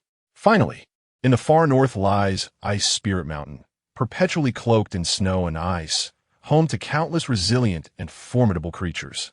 Through the annals of ancient history, only the invincible Emperor Yenwu dared to open the passageways to the secret realms of the four sacred mountains, gathering them in one place for the use of cultivators throughout the world. During the grand examination for the prodigies, theoretically, all practitioners who pass the preliminary trials can enter the four sacred mountains to seize their own opportunities. Moreover, the imperial family would dispatch individuals in advance to sweep through the unassailable forces within the secret realms of the four sacred mountains. Previously, these tasks were orchestrated by Emperor Yenwu, but after he relinquished his authority, the responsibility fell to whoever wielded power. Xiao Yi cast his gaze afar, spotting the approaching royal carriage of King Wei, accompanied by a retinue from the palace, which included eunuchs and the Golden Phoenix throne. Chapter 25. King Wei, the Heavenly Demon Sect, and the Yellow Dragon during this year's winter hunt. The three actual rulers of the Tian family were conspicuously absent. The King of Dongning, representing the Crown Prince, had ventured into the Haga Mountains to eradicate hidden threats. From the camp of the King of Qi, King Wei made his appearance. From majestic steeds, adorned with dragon whiskers and scales, drew the royal carriage of King Wei, who remained unseen. Even a mere hint of power emanating from the carriage sent shivers through the souls of those present, instilling a primal fear that compelled them to prostrate themselves in reverence. Upon the arrival of King Wei, several eminent figures from the three teachings and high-ranking officials from the court instinctively averted their gazes. The reason was simple. King Wei was notorious for his profound malevolence and ruthless methods. He not only reveled in dealings with those of the demonic path, but also held the three teachings and the so-called righteous paths in utter contempt. In the Great Yan, there existed an ancient sect known as the Heavenly Demon Sect, which was regarded as an anomaly by the top-tier righteous forces, leading to frequent bloodshed. Yet, King Wei audaciously disregarded the prohibitions set forth by the leaders of these righteous paths, offering shelter to the Heavenly Demon Sect and even nurturing its adherents. This reality was well understood by the leaders of those formidable forces in the upper echelons of the three teachings. However, none dared to confront King Wei directly, pointing a finger at his misdeeds. Years ago, a fledgling disciple from the Celestial Gates, believing in the stark dichotomy of good and evil, boldly called out King Wei for his numerous transgressions before an audience, emboldened by the support of his sect. Ultimately, that young man's sect was slaughtered, leaving no trace behind. In the aftermath, the leaders of the righteous paths remained silent, paralyzed by fear. And what punishment did King Wei receive? Merely a rebuke from the King of Qi, suggesting that his brother had gone too far. King Wei's contributions to the establishment of the Great Yan were monumental. From a young age, he displayed an insatiable thirst for bloodshed, having served as the vanguard for the martial emperor, conquering cities and vanquishing foes with unparalleled prowess, leaving no room for surrender among his ranks, only death. Among the 24 generals, he bore the heaviest burden of bloodshed. Even the king of Baixiang could scarcely compare. Only King Wei could claim the title of the ruthless one who had personally orchestrated the slaughter of 10,000 men. As King Wei's carriage entered the secret realm of the Blood Nirvana Mountain, many outside the four sacred mountains breathed a heavy sigh of relief. Being in proximity to King Wei felt akin to descending into an icy abyss. The pervasive aura of terror left their souls trembling with fear. Is it the White Ming Guardian of the Heavenly Demon Sect beside King Wei? Xiao Yi inquired with a hint of amusement towards the princess of Zhaohua. Brother Nianan, you possess keen insight. With my father's backing, the White Ming Guardian's position within the Heavenly Demon Sect now ranks just beneath the leader and the two esteemed envoys. Princess Zhaohua replied with a gentle smile. What say you? Have you contemplated forming an alliance with me? She was unperturbed by the prospect of appearing ostentatious. Sometimes, a strategic display of strength could entice the wavering neutrals to join their cause. However, Xiao Yi did not respond to her query. Instead, he smiled and posed a question of his own. How can it be that he ranks just below the two esteemed envoys? Does not the Royal Archive state that the Yellow Dragon is the foremost among the 5 guardians? The Yellow Dragon? Princess Zhaohua replied. Perhaps that was the case 60 years ago. The Heavenly Demon Sect was not a monolith. Only the White Ming Guardian and a handful of its followers were aligned with King Wei. If Wei Wang truly allied with the demonic leader who once slaughtered saints, the current political landscape would undoubtedly be different. Naturally, Zhaohua would not divulge such clandestine matters to Xiao Yi. With a delicate furrow of her brows, she remarked, during the last gathering summoned by the demonic leader to besiege Nanhai Divine City, the 4 great protectors, along with that enigmatic right envoy, were present. Yet Huanglong was conspicuously absent. Perhaps he has perished. If he were alive, why has no one witnessed his prowess in the past 60 years? Why would he dare defy the leader's command? Xiao Yi nodded contemplatively, perhaps. Zhaohua smiled knowingly and transmitted her thoughts. So, does that mean Brother Nianan has agreed to assist me? Xiao Yi chuckled. I shall reconsider once you gain mastery over the demonic sect. Are you jesting with me, Brother Nianan? Zhaohua bit her silver teeth in frustration. With a huff, she turned and departed, opting not to venture into the already ravaged Ice Spirit Mountain, but rather stepping into the perilous unknown of Blood Nirvana Mountain. Regardless of alliances, should the northern Xiong Wangfu obstruct my path in the future, I shall not show mercy. Zhaohua's tone grew icy, her demeanor shedding the guise of a sweet sister, increasingly mirroring that of Wei Wang. Young master, we must not offend the offspring of the Wei family. Do not be deceived by her seemingly docile nature. Her methods are more ruthless than Wei Wang's in his youth. It is said that she has incapacitated several of her own brothers. The most notorious rake of Yujing, a fiend unafraid of heaven or earth, trembled under the cold gaze of Princess Zhaohua, only daring to murmur in Xiao Yi's presence after her departure. Qin Mo was on the verge of tears. If the young master and this formidable lady were to find themselves at odds, he feared he would be the first to suffer the consequences. Xiao, he stated, enough idle chatter. Have you prepared the items I requested? Qin Mo quickly adjusted his demeanor, transforming from a glum visage to a beaming smile as he presented a mask. As per your instructions, young master, this mask crafted from celestial materials is a masterpiece, perfectly complementing your distinguished aura. Xiao Yi disregarded Qin Mo's extravagant praise, inspecting the golden mask with approval for its craftsmanship. Alas, it was merely a replica. The genuine article likely still lay on the battlefield of the northern desert, contested by the 8 royal courts. However, the authenticity of the original paled in comparison to this imitation, possessing only symbolic significance. After the sacred relic of the northern desert was lost, the people revered the mask once worn by the former northern king as a holy artifact, believing it to stabilize the royal court's fortunes.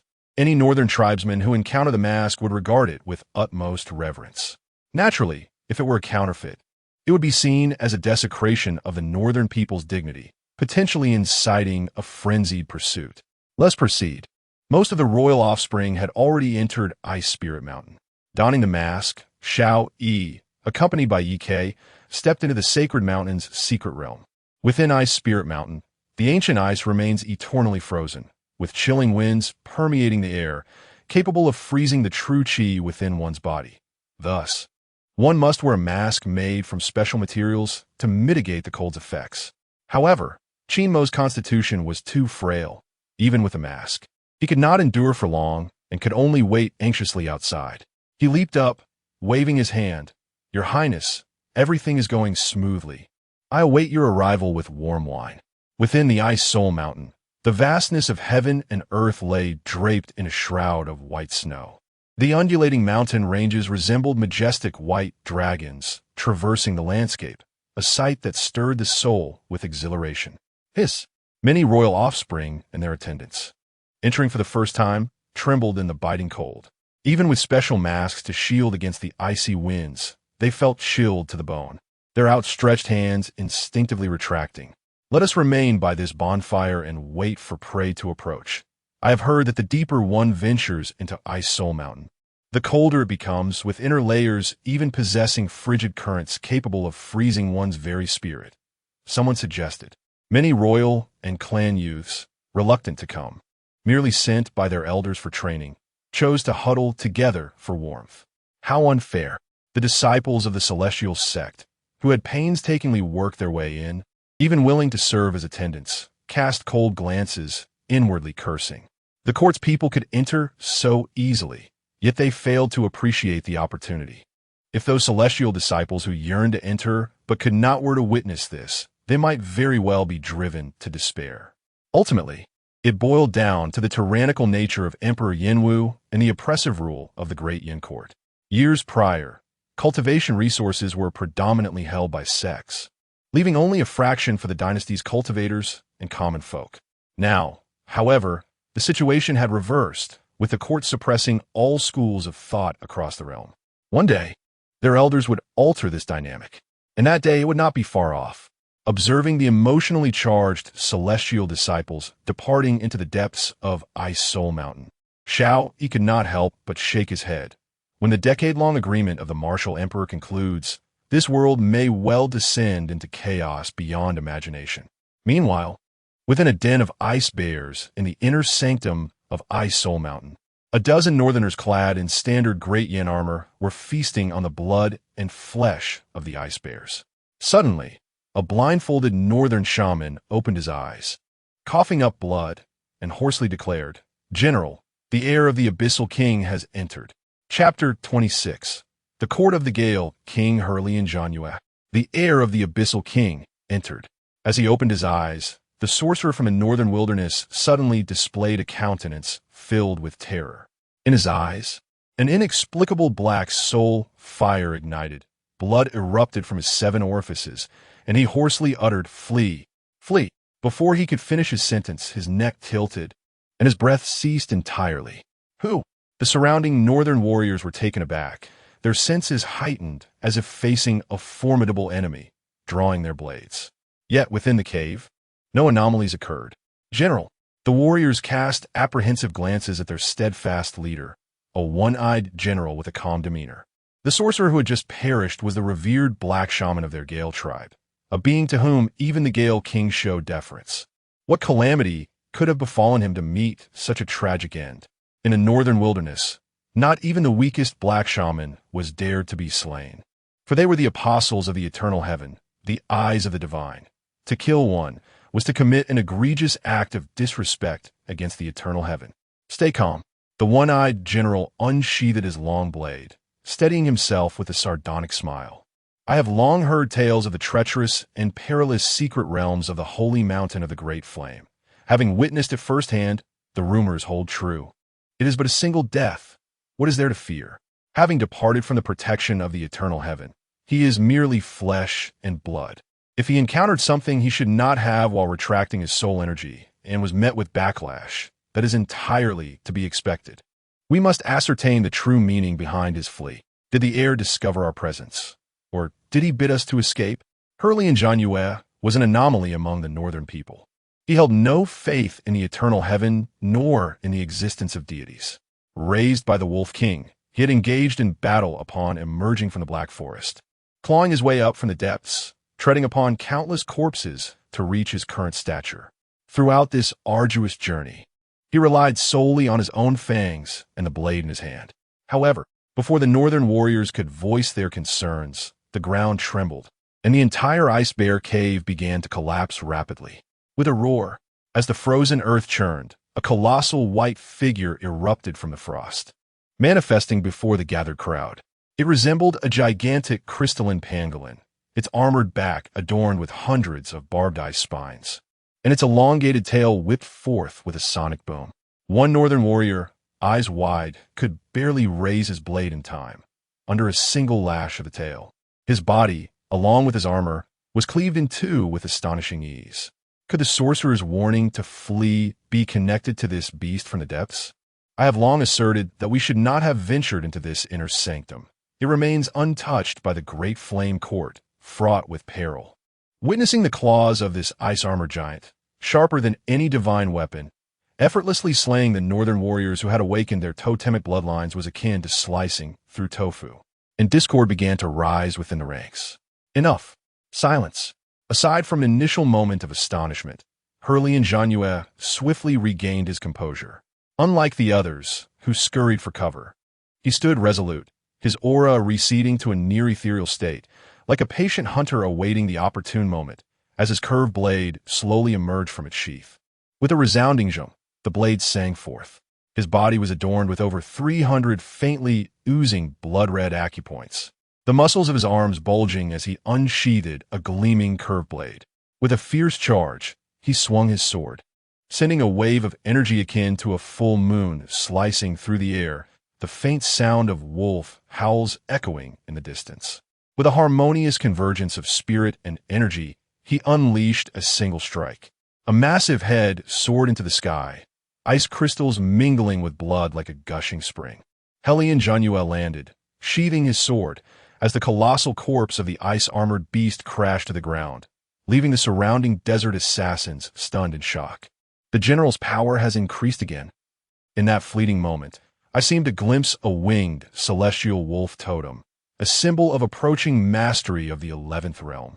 The once despairing desert dwellers now transformed their sorrow into joy, straightening their postures. With the general present, the young master was surely doomed. Beneath the mask, none could discern Heavenly Demon's expression, yet his gaze remained indifferent. Do not rejoice too soon. I harbor no intentions of leaving this place alive. Go, ascertain the young master's location, and use the items provided by the prince to lure out the beast within Ice Soul Mountain, scattering the royal entourage. Yes, it is our honor to face death alongside a formidable general. Elsewhere, Night Sparrow furrowed her delicate brows, her expression laced with concern as she gazed at the figure meditating atop the mountain. Your Highness, this place is not conducive to cultivation. With a cough, Xiao Yi expelled a mixture of ice crystals and blood, his aura growing weak, the chill around him refusing to dissipate.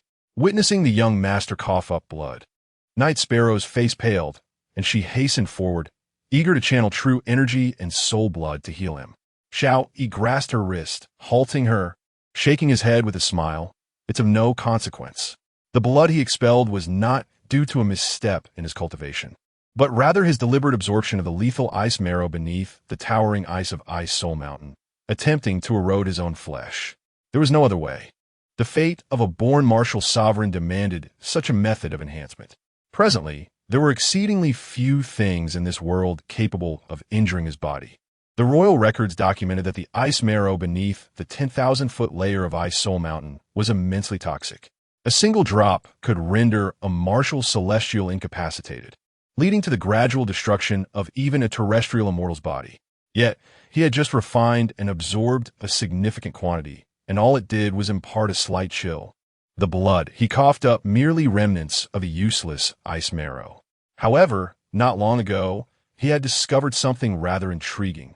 Someone was employing sorcery to spy on him through the eyes of the local beasts.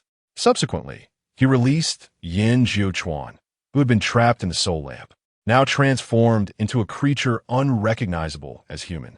The new Yan Jiuquan, dominated by the spirit of a fiendish dragon, manifested a more terrifying form, with 3 heads and 6 arms. The central head adorned a bronze mask of a nether beast, while the heads on either shoulder were fierce black dragons. Scales sprouted from his 6 arms, and he bore the map of Fengdu on his back, standing upon the banks of the blood-red, corrupted river of oblivion. He merely revealed himself, and the mental space of that black shaman shattered. Thereafter, Xiao Yi beheld everything transpiring within the cavern through Yan Jiuquan's eyes. I had initially presumed that the individuals from the Eastern Palace secretly allowed those from the Northern Wilderness to infiltrate with the intent to wreak havoc. But it turns out their sole objective was to eliminate me. How peculiar, truly peculiar. Although they have captured the second royal grandson, they have not taken his life, and there exists no profound enmity between him and the crown prince. From the perspective of the crown prince, if one seeks power, there are myriad paths to pursue without resorting to such drastic measures against him, unless one has truly lost their sanity. Should Bai Luoshen be killed, perhaps the king of Baixiang would consider the welfare of the realm and choose to endure. But to slay Xiao Yi? If such an act were successful, there would be no need for the Prince of Yuan to intervene. The Empress and the King of Qi could utilize this pretext to unite with the Prince of Yuan and other noble princes, obliterating the foundation of the Crown Prince entirely. During the 7 years of his house arrest, the Crown Prince had numerous opportunities to emerge, yet he chose not to. What could he possibly be contemplating in confinement? Is he concocting poison or preparing to take a reckless gamble? Xiao Yi pondered for a moment, then smiled in resignation, deciding not to dwell on it. Answers to these questions will eventually manifest. For now, his objective is to seize a significant opportunity at Ice Soul Mountain. Curiously, the location of this opportunity lies in close proximity to that group of northern wilderness individuals. Suddenly, the entire secret realm of Ice Soul Mountain trembled as countless mountains in its inner and outer peripheries shook violently, and a beam of white light surged skyward. Utilizing his distant sight, he observed that the inner realm was teeming with hundreds of ferocious beasts dwelling within Ice Soul Mountain, all rushing towards the outer perimeter in a spectacular stampede. The source of the beast's frantic flight was none other than that beam of white light. Within the light, a chilling essence capable of shattering souls clashed with a terrifying, scorching force akin to dragon's breath, as if two unparalleled celestial beings were locked in confrontation. The individuals from the northern wilderness, overwhelmed by the oppressive force, found themselves astonished. Was it not said that the item provided by the Eastern Palace could only obliterate glaciers of 100 zhang? What have we inadvertently unleashed? Chapter 27. The Terror of the Northern Desert, the Arrival of the Female God of Death. Roar, roar, roar. Within the confines of Ice Soul Mountain, glaciers shattered abruptly, and myriad beasts fled in terror, their roars echoing through the heavens, unleashing avalanches that engulfed the mountains. Xiao Yi raised his gaze, stood, and transformed into a streak of light, confronting the tide of beasts head-on. "Your Highness!" Night Sparrow exclaimed in alarm. Without a moment's hesitation, she summoned her sword and plunged into the throng of beasts, pursuing the radiant light, leaving a trail of blood in her wake. As the radiant form of Xiao Yi soared above the monstrous creatures, a wave of even more frantic and agitated roars erupted from below, as if an unfathomably terrifying entity had graced their presence rather than a mere human. The tide of beasts abruptly polarized. Half retreated in panic, while the other half surged forward with relentless ferocity. Even in the face of an impending avalanche, they refused to turn back, preferring to be buried beneath the snow. The death warriors of the northern desert, witnessing Xiao Yi's silhouette and the mask upon his face, momentarily paused in disbelief. Then, their eyes reddened with fury as they bellowed, "The audacity of the Great Yan people to desecrate our sovereign! Kill! Slay him!" Yet before they could act, they were met by the returning horde of beasts. In an instant, the air was filled with harrowing screams and the cacophony of beastly roars. Damn it! Why are these beasts retreating? The northern desert warriors seethed with rage, unable to withstand the momentum of the oncoming beasts. As the two forces collided, a few of the warriors, their minds clouded by bloodlust, were trampled to a bloody pulp in the blink of an eye. With beasts ahead and an avalanche behind, half of them perished without even grazing the hem of Xiao Yi's garment. The remaining warriors were jolted back to reality by the blood splattered upon their faces. In their astonishment and fury, they ignited their very lifeblood and engaged in a desperate battle against the returning beasts. At this moment, Xiao Yi effortlessly arrived at the site of the impending opportunity. This was a glacier blasted open by the northern desert people using thunderfire pills, and within the white beam of light lay an unscathed ice cavern. Hellion Junzhu stood beside the beam, momentarily stunned upon seeing Xiao Yi. In his right eye, a singular unique pupil possessed the keen ability to discern the vulnerabilities of living beings and perceive their true essence. Yet, as he faced the youth adorned with the sovereign mask, He felt as though he were gazing upon a great terror from the depths of a dark forest. No, this entity was far more fearsome than the monstrous black mountain that lurked within the forest shadows. If the once omnipotent king of the northern desert appeared to him as the immortal nine-headed bird upon the celestial totem, then the figure before him was akin to an eternal sun suspended above the heavens, radiating an indomitable brilliance. He had no doubt that should that searing aura be fully unleashed, it could obliterate him in an instant. Once, Hellion Junzhu had disbelieved in the existence of deities. But at this moment, he was convinced. If there were a god in this world, then this unparalleled being before him was indeed divine. General, take action. Slay him. The northern desert warriors screamed in desperation, yet Hellion Junzhu remained unresponsive. The ignorant are often fearless. To draw his blade? What courage could a mere wolf pup possess when faced with a mountain lord? Even though he repeatedly told himself that even gods could be slain, he still felt no urge to raise his hand.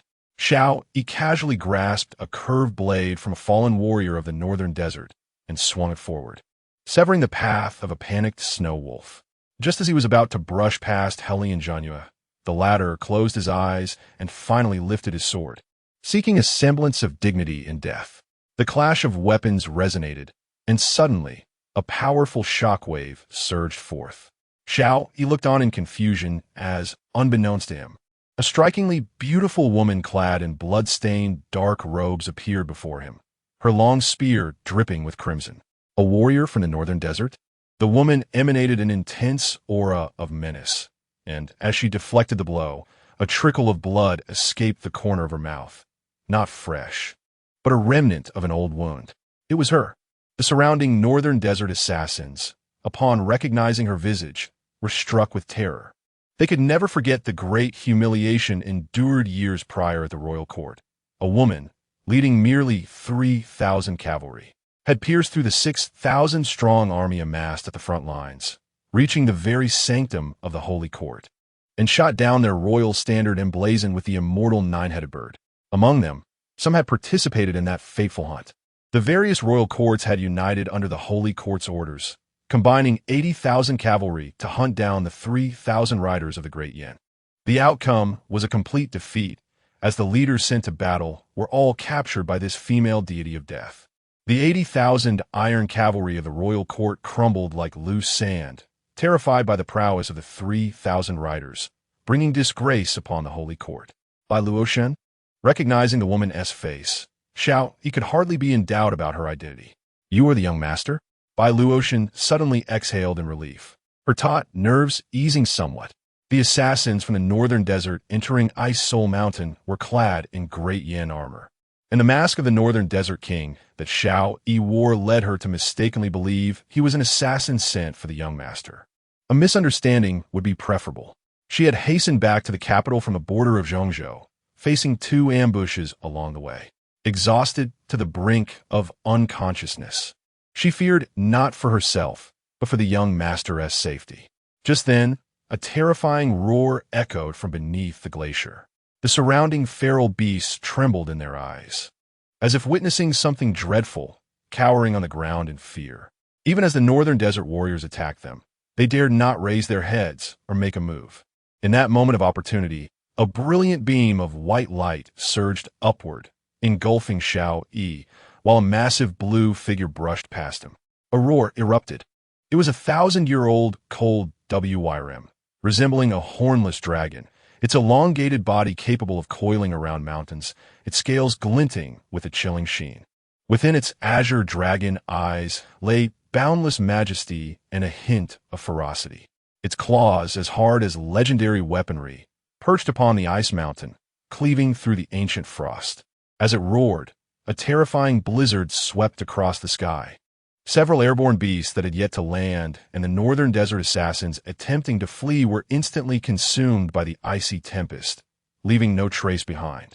Within the icy cavern, Xiao Yi glanced back. The swirling snowstorm obscured his vision, yet he could faintly perceive the chilling serpent's intent to devour him. Blood-red plum blossoms unfurled amidst the tempest. The white goddess, despite her grievous wounds, unleashed the spell of the celestial, confronting the frigid beast.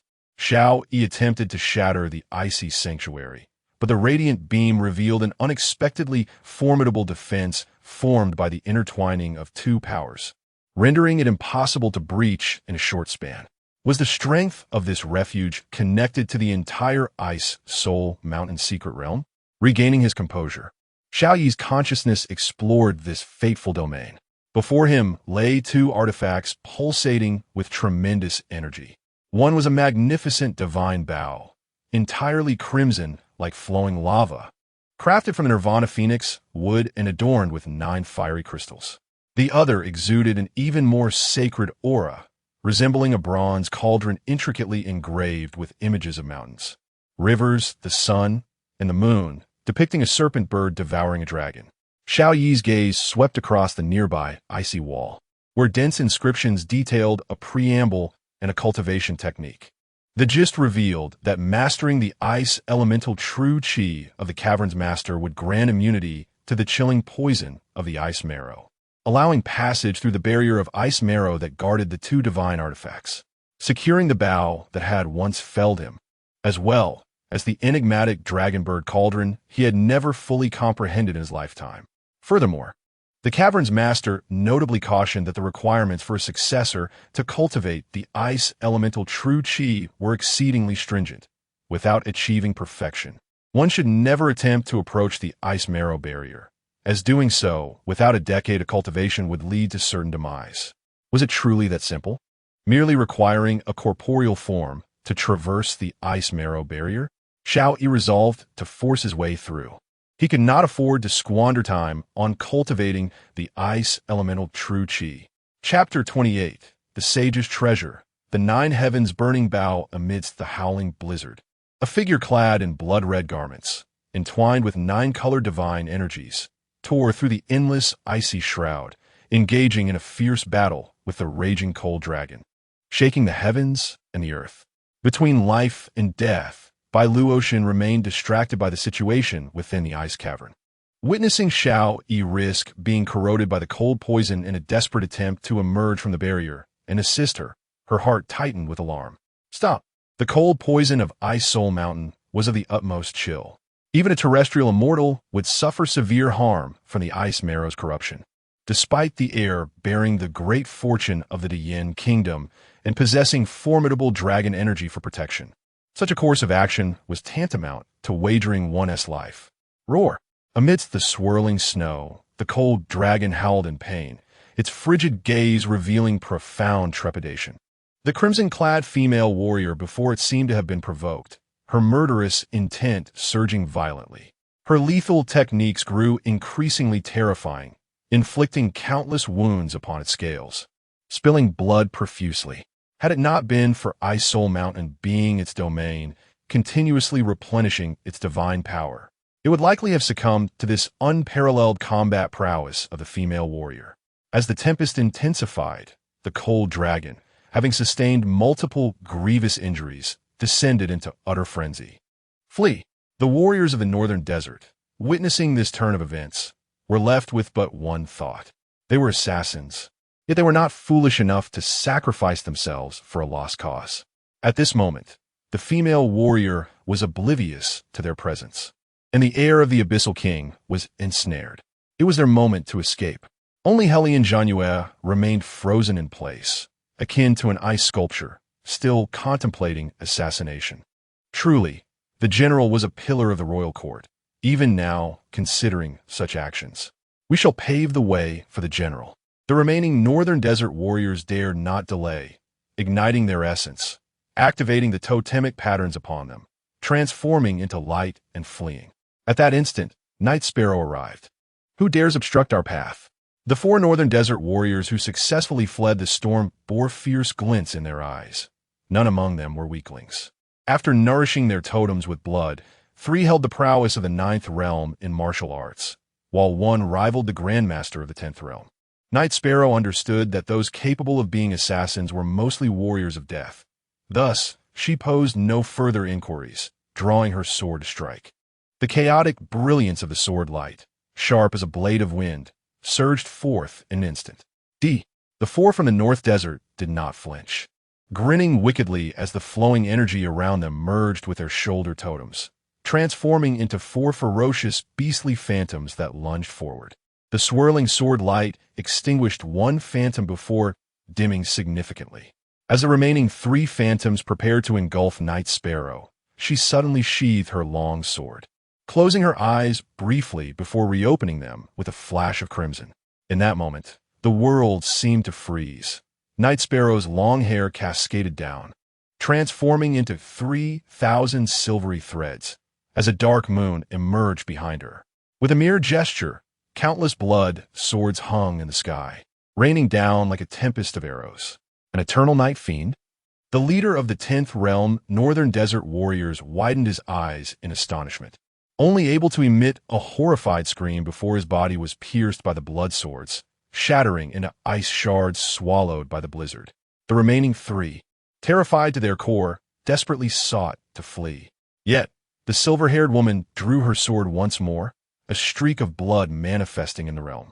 As their vision spun in a disorienting dance, they beheld their own headless corpses, blood gushing forth like a fountain.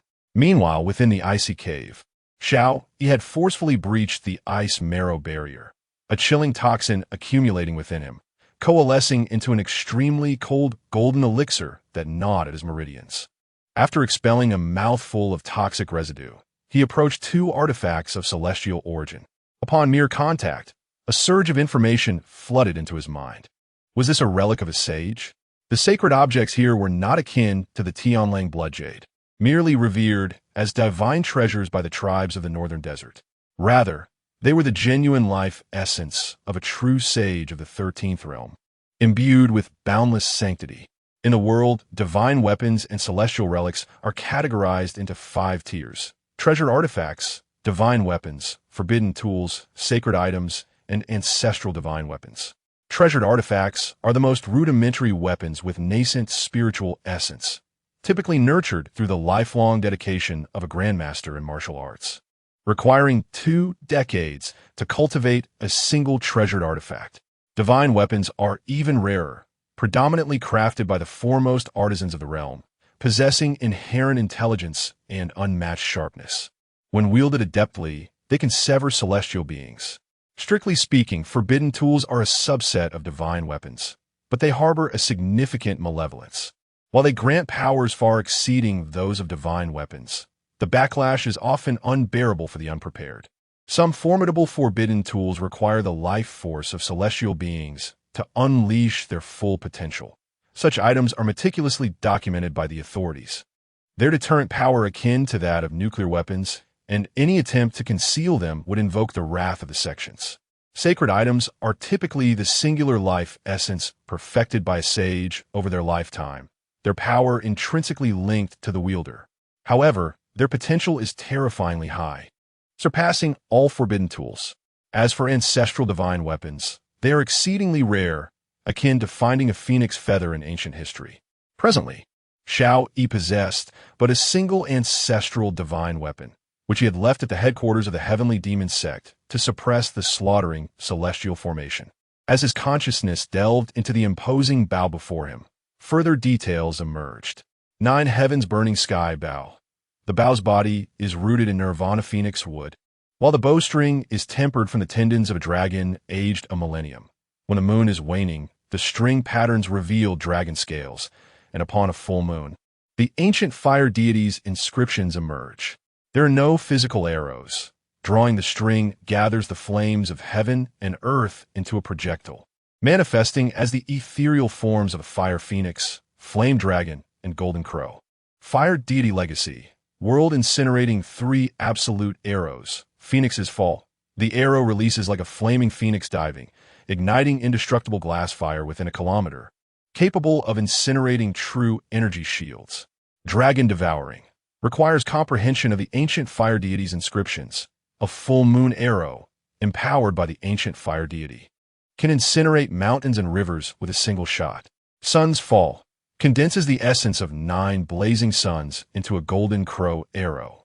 Those struck shall endure the 9 suns, scorching soul torment for 7 days before succumbing. As Xiao Yi grasped the 9 heavens burning sky bow, His consciousness was instantly drawn into a collapsing realm of flames, where an ancient dragon soul, crimson all over, roared in fury, intent on devouring him. Calm. Xiao Yi maintained an unperturbed demeanor, uttering incantations with effortless authority, his formidable cultivation manifesting as countless chains of divine light that swiftly subdued the ancient dragon soul. At this moment, the furious gaze of a dragon soul revealed a semblance of human emotion. How audacious! I am the foremost general under the fire god.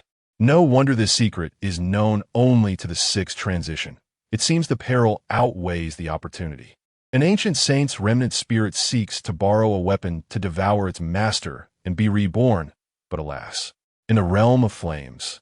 The magnificent silhouette formed by Xiao Yi's cultivation effortlessly subdued the dragon soul. Die now, for your understanding of the fire god's inscriptions shall remain. The ancient dragon soul roared in fury, yet despite its desperate struggles, it ultimately succumbed to the obliteration of the fiery world. My stage of transformation from mortal to saint was on the brink of completion, and I ought not to have intervened. What a pity. After this, I shall need several days of slumber to recuperate. Xiao Yi retrieved the 9 heavens burning sky bow, and a terrifying divine flame swept through the icy cave, dissolving layers of barriers in an instant. He turned to meet the gaze of Lady Bai Luo and, releasing the divine bow with a smile, proclaimed, I have heard that our great flame goddess's archery is unparalleled. Do not let me down, my lady. Chapter 29. The White Goddess, Open Warfare and Hidden Arrows. I shall shield you. Princess, prepare the bow. The 9 heavens burning sky bow whirled through the air, cleaving a rift in the swirling snowstorm. Bai Luoshen firmly grasped the divine bow. Her heart inexplicably tugged as she beheld the pale-faced Xiao Yi, blood trickling from the corner of his mouth. How could the heir apparent endure the frigid poison, all to procure the bow for her? He remained unchanged, the radiant figure from years past, who exchanged his life to save the condemned from the witch clan, began to merge with the man before her. In their youth, had it not been for the prince's selfless act to save others, would his martial foundation have suffered? Would the king of Abyss have relinquished his claim to the throne, allowing the prince to find peace? Had that fateful incident never occurred, the prince would likely have emerged as the most resplendent presence among the younger generation of the imperial family.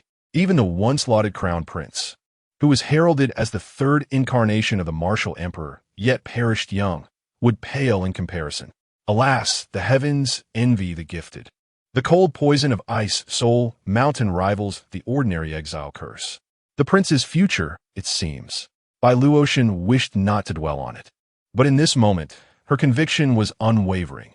As long as she could withstand the exile curse, even if the prince were destined to live as an ordinary man, she would ensure his safety for a lifetime. Drawing the 9 heavens burning sky bow, flames ignited in the eyes of the phoenix carving on the bow. The bowstring was pulled to a full moon, and ancient inscriptions of the fire god shimmered into view. 9-colored divine forces surged forth, gathering the spirits of fire from the world, akin to a great sun rising from the glaciers, consuming mountains and boiling seas. 3 arrowheads of crimson gold took form. As Bai Luoshen released the bowstring drawn to its zenith, a beam of divine light pierced the mountains. The arrow's tail trailed fiery tassels, resembling a blood-red comet streaking across the heavens. Above the glacier, the cold dragon let out a furious roar, its scales erupting as it summoned an ice shield, attempting to plunge into the icy lake. Whoosh! In an instant, the tempestuous wind and snow ceased. The world fell silent. The blazing light erupted within Ice Soul Mountain like an eternal sun. Following this, the cries of phoenixes, the roars of dragons, the whistling of arrows, and the thunderous reverberations resounded through the cosmos. The dragon's impenetrable scales were reduced to ash in the inferno. Blood mist billowed from its body, and its contorted form could not endure for even a breath, ultimately transforming into a pitch-black charred remnant, devoid of life. Its soul was annihilated, leaving behind only a few dimly glowing reverse scales. At this moment, Hellion Zhan Yu's eyes were bloodshot, beneath the waves of residual energy. His body embedded in the glacier was charred black. Night Sparrow, though positioned at a distance and merely sustaining minor injuries, rushed forth with all haste. Seeing Bai Luoshen's rapidly fading breath, she did not hesitate, immediately stepping forward to support her. Princess Consort. Upon hearing this call, the exhausted Bai Luoshen managed a faint smile before succumbing to unconsciousness. Within the icy cavern, Xiao Yi was collecting a second celestial relic. What left him slightly shaken was that this object held greater significance than the 9 heavens burning sky bow. It was indeed a supreme ancestral divine weapon. Although it lacked sentience, the material of this dragon cauldron was incomparable to any sage's life essence. The dragon-swallowing cauldron, forged from the divine copper of mountains and rivers, the primordial gold of the earth, and the essence of a universe. This artifact has once harbored countless spirits, all of whom perished, unable to bear the fortune contained within the cauldron, rendering it merely a revered ancestral weapon. To refine the dragon cauldron, one must infuse it with immense fortune. Upon successful refinement, it can devour the fortunes of myriad beings, solidifying its own immortal foundation. When the dragon energy from Xiao Yi made contact with the cauldron, this ancestral weapon acknowledged its master. It lacked sentience yet possessed a faint desire to consume, akin to a famished child. Simultaneously, Xiao Yi discerned its other formidable powers, the most terrifying of which was its ability to assist in refining one's fate. It could also siphon the fortunes of dynasties, absorb scattered remnants of destiny across the cosmos, and draw upon the fortunes of dragon offspring, infinitely augmenting itself. Xiao Yi examined his crimson fate, noticing an unexpected addition. Dragon swallowing python, red refinement degree 10. When a formidable being of the same lineage falls within the dynasty, it could devour their fortune, condensing a red fate of divine quality, with no limits on quantity. Although Xiao Yi could replicate others' fates daily, he could never replicate the unique divine red fate. However, with the dragon cauldron, should a member of the royal family perish, he could seize the fortune that was meant to return to the dragon vein, refining a new divine red fate. As far as he knew, among the royal family, the 7 sons of the flame martial emperor, aside from the fallen eldest prince, each of the remaining 6 princes possessed a unique divine red fate. In other words, if they were to engage in a fierce struggle for supremacy, with each fall, Xiao Yi would reap substantial benefits. Should the dragon-swallowing python's fate be perfected in the future, he could directly extract the entire royal dragon vein, transforming it into his own immense power, embarking on an unparalleled path to the realm of the Great Divine.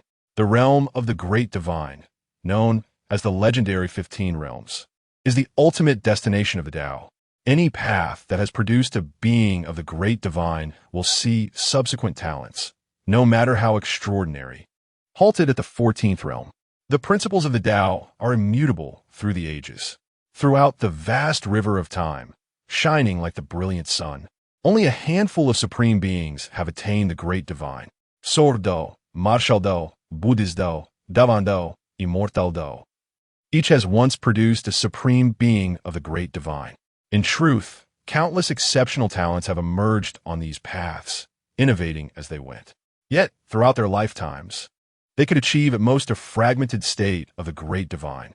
No matter how many innovations or how great their power, in the end, they merely became nourishment for the exalted beings of their respective paths. Xiao Yi's original aim was not to pursue the path of fate or attain the Great Divine. However, having an additional path is not without merit. Historically, there have been those capable of dominating multiple eras through the dual paths to the Great Divine. Your Highness, a call from Night Sparrow brought Xiao Yi back to the present. He glanced at the severely injured Bai Luoshen, sighed softly, and once more summoned the true energy within him to gently guide her meridians. The intricate dark red patterns interlacing within Bai Luoshen's channels with a 12-fold banishment spell. Were it an ordinary person, they would have likely succumbed to the excruciating pain of bone erosion, soul burning, and heart piercing, choosing instead the path of dissolution. Your Highness, Bai Luoshen gradually awakened, a startling trickle of crimson staining her lips. The captivating brilliance in her exquisite eyes began to return. At this moment, Xiao Yi was carrying Bai Luoshen as they made their way back, both appearing gravely injured. Yet Xiao trailed behind, forcing the lifeless-hearted Hellion Zhang Yue at a suitable distance. "Your Highness, please set me down. Your injuries are far more severe than mine." Bai Luoshen's warm breath lingered by Xiao Yi's ear, a twinge of reluctance evident in her tone.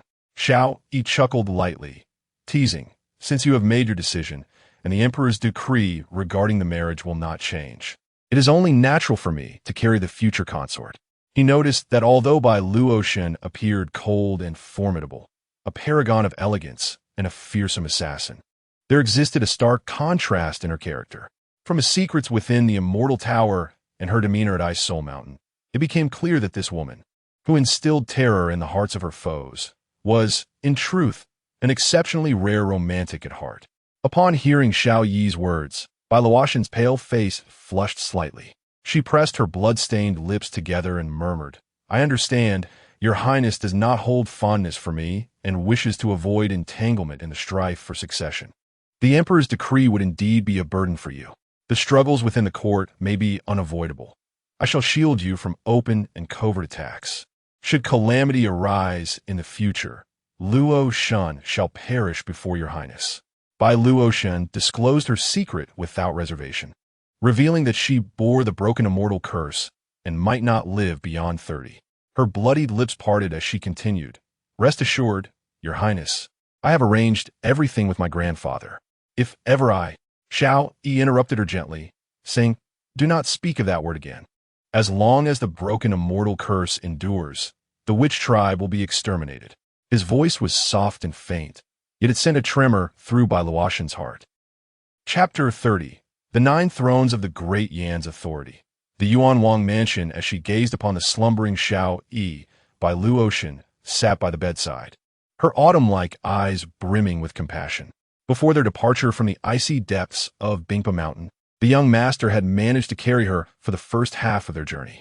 However, as they traversed the latter half, the young master succumbed to the chilling poison, falling into a deep slumber, leaving her no choice but to bear him out of the mountain. She was unaware of the source of her strength that enabled her to momentarily suppress the Zhixin curse. Yet, when she witnessed the young master on the brink of collapse, a singular thought consumed her. She could not perish yet, having only just encountered him. There remained a multitude of tasks unfulfilled. She must at least ensure the young master's safety. With this formidable will propelling her forward, her spiritual strength seemed to experience a breakthrough. Bai Luoshen repeatedly admonished herself. The next step would be to devise a means for the young master to obtain a golden pardon, ensuring that regardless of who ascended the throne in the future, he would remain impervious to threats. The pardon she sought was not a mere trinket devoid of significance, but rather the genuine power to stand on equal footing with the future sovereign. Currently, the northern border forces were far from sufficient. The Great Yan Dynasty was the most prosperous empire in 5 millennia, with myriad nations in submission. Not only was its national strength unprecedented, but its territorial expanse was also vast to an alarming degree. After the martial emperor relinquished power, the true rulers of the court, aside from the 6 royal princes, consisted of 3 individuals: the Empress Dowager, the martial prime minister, and Lord Yao. Among them, the Empress Dowager wielded the greatest authority, commanding 6 courts and 12 ministries, overseeing countless female officials and eunuchs. She not only held the power of life and death within the palace, but could also issue imperial edicts directly, her influence equating to that of half the Yanwu emperor. Next in rank was the martial prime minister, who governed the military forces of the realm. Recognized as the second foremost figure in martial affairs and the second in the Great Yan's martial arts hierarchy. Throughout the territories of Great Yan, be it Dongning, Xia, Nanzhao, or the northern border forces, his influence was pervasive. Even in distant lands inhabited by foreign tribes, such as the Eastern Sea, Xiling, southern frontier, and the northern desert, his power and intelligence networks were firmly established. Undoubtedly, he was the unwavering anchor of the Great Yan military. As long as he stood, chaos among the martial factions would be averted. Lastly, there was Lord Yao, who served concurrently as the right prime minister, effectively acting as the head of the cabinet and leader of the civil officials. The majority of the esteemed scholars within the 1 Yuan Pavilion and the 6 ministries and 9 chancellors operated under his influence. Unlike the scions of noble families, Lord Yao hailed from humble beginnings, yet he commanded respect from the entire realm of aristocracy. Even the 4 prominent clans treated him with deference, wary of incurring his ire. Together, these 3, along with the 6 princes, constituted the actual power holders of the Great Yan, corresponding to the 9 positions within the Grand Palace's depths. Of course, the Yuan Wang had remained at his fief and was thus excluded from this assembly. Now, upon her return to the capital, Bai Luoshen was indeed qualified to represent the northern Xiang king and the forces behind him, thus becoming the 9th member. Yet her ambitions extended far beyond mere representation. To ensure the young master faced no challenges with trepidation, she must advance further still, even assisting him in reaching the pinnacle of power.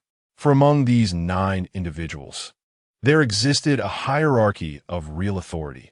Only 5 possessed the decisive veto power to determine the fate of the Great Yan, namely, the Empress Dowager, the Crown Prince, the Qi King, the Martial Prime Minister, and Lord Yao. The remaining figures include the 3rd Prince, the Prince of Wei, a principal financier of the Heavenly Demon Sect, a man of extreme bloodlust and ruthless tactics. It is inexplicable how he allied himself with his youngest brother, the Prince of Qi, even favoring him as the leader in their alliance. The 5th Prince, the Prince of Dongning, owes his life to the Crown Prince, who rescued him during the brutal era of the 3 princes vying for supremacy. Thus, he willingly pledged allegiance to the Crown Prince, remaining steadfast even during the latter's house arrest. Lastly, the 6th Prince, the Prince of Xie, is devoid of any heroic deeds, significant accomplishments, or grave mistakes, existing almost as an afterthought. During the reign of Emperor Yenwu, the languid governance of the ancient state of Xie by the 6th Prince earned him repeated scorn. Presently, the Prince of Xie has been reduced to a mere caretaker in the Beast Garden, his official rank diminished to the 7th tier. Bai Luoshen's initial objective is to assist Xiao Yi in acquiring one of the 5 thrones. Thus, even should she perish one day, the power she bequeathed to Xiao Yi would be capable of balancing against the other 4, preventing him from becoming overly passive. At present, there is an urgent matter she must attend to without delay. The captured general from the northern desert, Helian Zhanyue, has already divulged that the assassination of the Crown Prince was orchestrated by individuals from the Eastern Palace and the King of Lianfeng. This matter demands resolution. Bai Luoshen also seeks an opportunity to inform the people of Yujing City that the backbone of the Northern Domain's martial forces has returned. The Crown Prince will no longer allow outsiders to bully or scheme against him as before, given that the Northern Desert Envoy could flee at any moment. Bai Luoshen refrains from prolonged rest and promptly instructs her shadow guards to mobilize veteran generals from the Ministry of War to swiftly secure the area near the barbarian residence. Exiting the Crown Prince's quarters and entering the courtyard of the Yuan Wang's residence, Bai Luoshen offers a slight nod of gratitude to Yi Ke, who has been vigilantly stationed outside. "Thank you. It is merely my duty," Yi Ke replies with a composed demeanor. "If the physician from Baichao courtyard arrives later, please do not impede them." Bai Luoshen explains, "The Crown Prince is afflicted by cold poison. We must find a means to expel it swiftly." Qing Ci from Baichao courtyard, a revered healer from the Beixiang prefecture, should possess the capability to alleviate some of the Crown Prince's excruciating cold poison affliction. However, Yi Ke shakes her head, saying, "I appreciate the Crown Prince Consort's concern, but the Yuan Wang's residence has a dedicated physician for His Highness, and he prefers not to have outsiders attend to him." This is not due to a lack of trust in Bai Luoshen. Rather, Xiao Yi had conveyed to Yi Ke before his slumber that he was in no grave condition and merely wished for a few days of undisturbed rest. Thus, Yi Ke is simply adhering to his wishes. A dedicated physician? Bai Luoshen inquires, her skepticism piqued. Upon entering the Yuan Wang's residence, she has scarcely seen anyone. From whence comes this dedicated physician? Yi Ke offers no further explanation. At that moment, Bai Luoshen's gaze is drawn to a figure emerging through the rounded archway of the courtyard, leaning on a blind cane and advancing slowly. Her instincts tell her that this composed old gentleman is undoubtedly extraordinary. Yet, the specific nature of his uniqueness eludes her comprehension, shrouded in a veil of mystery. Strangely, she feels an inexplicable familiarity with this blind elder, as if she has encountered him before. Yet she had never set foot in the Wangfu of the Abyss King prior to this moment, and she certainly did not recognize the blind old man. What could account for this familiar sensation? The venerable old man. Was he not summoned by the young lord? Bai Luoshen inquired with a hint of confusion. Cough, cough. The old blind man coughed twice, forcing a wry smile as he shook his head, saying, "Oh no, how could a mere old blind man like me ever qualify to serve a young lord? I am but a humble servant in this royal residence, tasked with leading the young lord's horse. By chance, I possess a modicum of medical knowledge, and the young lord graciously allows me to serve as a physician." The old blind man spun his tale without a flicker of embarrassment or a racing heartbeat. His medical skills were laughable. He merely knew of the ancient cold poison, which could do nothing to Xiao Yi, and he was simply making an appearance to diffuse the situation. Bai Luoshen glanced at Yi Ke, who nodded in affirmation, and she felt a slight sense of relief. She then performed a slight bow, saying, "I entrust the care of the young lord to you, esteemed sir." The old blind man feigned humility, expressing his trepidation. "Oh, do not hold me in such high regard, young lady. Should I fail to care for the young lord, you may dispose of my life as you see fit." After Bai Luoshen took her leave, the old blind man sat on the stone steps and lamented. Is it not said that the young lord's consort is a ruthless female fiend? Yet upon meeting her, she is so cultured and courteous. It is quite the opposite. Surely she has not gone to negotiate with the envoy from the northern barbarian tribe? In the garden of the royal residence, Hellion Junzhu, bound tightly, felt a chill run down his spine as he caught sight of Bai Luoshen passing by. The last time he had seen that deep crimson hue in her eyes was during the catastrophic defeat of the 80,000 iron cavalry at the Golden Tent Royal Court. May the Wind King have escaped swiftly. He hoped he was already beyond the city walls. Chapter 31. 2 boxes. One head in the spacious courtyard resembling a horse racing track. The Wind King roared at his subordinates like an enraged lion. A pack of incompetents. So many have gone out, yet no news has surfaced? Who can explain to me why the heir of the Abyss King emerged alive? And where is Hellion Junzhu? I refuse to believe he perished on Ice Soul Mountain. In his fury, he seized another scout by the collar, demanding, "Why has there been no word from the Eastern Palace? What does the Great Yan mean by distancing himself from us?" Suddenly, the ground trembled, and the Wind King glanced at the wine in his cup, his brow furrowing in distress. Who? He abruptly looked up to see a dozen bloodied figures leaping over the courtyard wall and landing within. You! The Wind King's eyes widened in fury, his temples throbbing, as he erupted with rage. Those bloodied figures were none other than the heads of the elders and envoys from his expedition, freshly severed, their crimson essence still flowing. With a deafening crash and a billow of dust, the northern courtyard wall collapsed. Amidst the haze, robust, heavily armored Lin horses, bearing formidable warriors clad in beast-like armor, stormed into the courtyard. Seeing the 100 elite soldiers surrounding the northern pavilion, some wielding crossbows capable of penetrating the most formidable defenses, the Wind King swallowed his words, his expression darkening. The northern Xiang King's guards? The chilling aura, steeped in the stench of bloodshed, enveloped him, rendering his breath labored. Gritting his teeth, he declared, "You audacious fools! I am the leader of the Northern Wind Tribe, representing the 18 tribes of the north to discuss state affairs with the Emperor of Yanwu. By slaughtering my envoys, do you intend to ignite a bloody war between our nations? You cannot bear such grave responsibility. Depart before my wrath erupts. Summon the Crown Prince to meet me." Fuming, the Wind King barked with authority, but upon hearing a cold voice, he felt an ominous shift. The moment his gaze fell upon Bai Luoshen, his pupils constricted, cold sweat beading on his brow. How has she returned? This female executioner was not supposed to have just finished battling the foreign tribes of the Eastern Sea. Had he known she would arrive back in Yujing before the year's end, not even the citizens of the royal court would dare to stir, even amid starvation. "You cannot kill me." The Wind King suddenly cried out, fear gripping him as he faced the abyss of death. Forgetting all semblance of dignity and decorum, he implored, "If you slay me, the news will reach the 8 royal courts, and the other lords will seize the opportunity to tear apart the truce established between the Holy Court and the Great Yan. Though the 8 great kings are embroiled in internal strife, they will undoubtedly unite against external threats, leading to a 1,000,000-strong army descending upon the northern domain. You cannot bear." No. Suddenly, his words were cut short, followed by a thunderous sound like a muffled explosion, accompanied by screams and the sound of shattering bones. A terrifying blood spear instantly tore through the sky, piercing the chest of the Gale King and pinning him firmly to the shattered bluestone. Cough, cough, cough. Still alive, the Gale King, spitting blood and shattered innards, was filled with extreme dread, his countenance rife with disbelief. Do you not fear the northern wilderness sending troops to collude with the witch barbarians against the borders of the Great Yan? Do you not fear becoming a sinner for all eternity?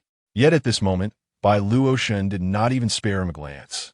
Leaving only her back and a cold command, "Sever his head and send it to the East Palace." The Gale King, in utter terror, flailed like a drowning man, desperately grasping at the floating objects around him. He turned to the soldiers of the northern Xiong King's residence, shouting, "She is a devil. Do you also wish to err alongside her? You cannot kill me. If you do, the rulers of the Great Yan will not spare you. How dare a mere stray dog threaten the princess?"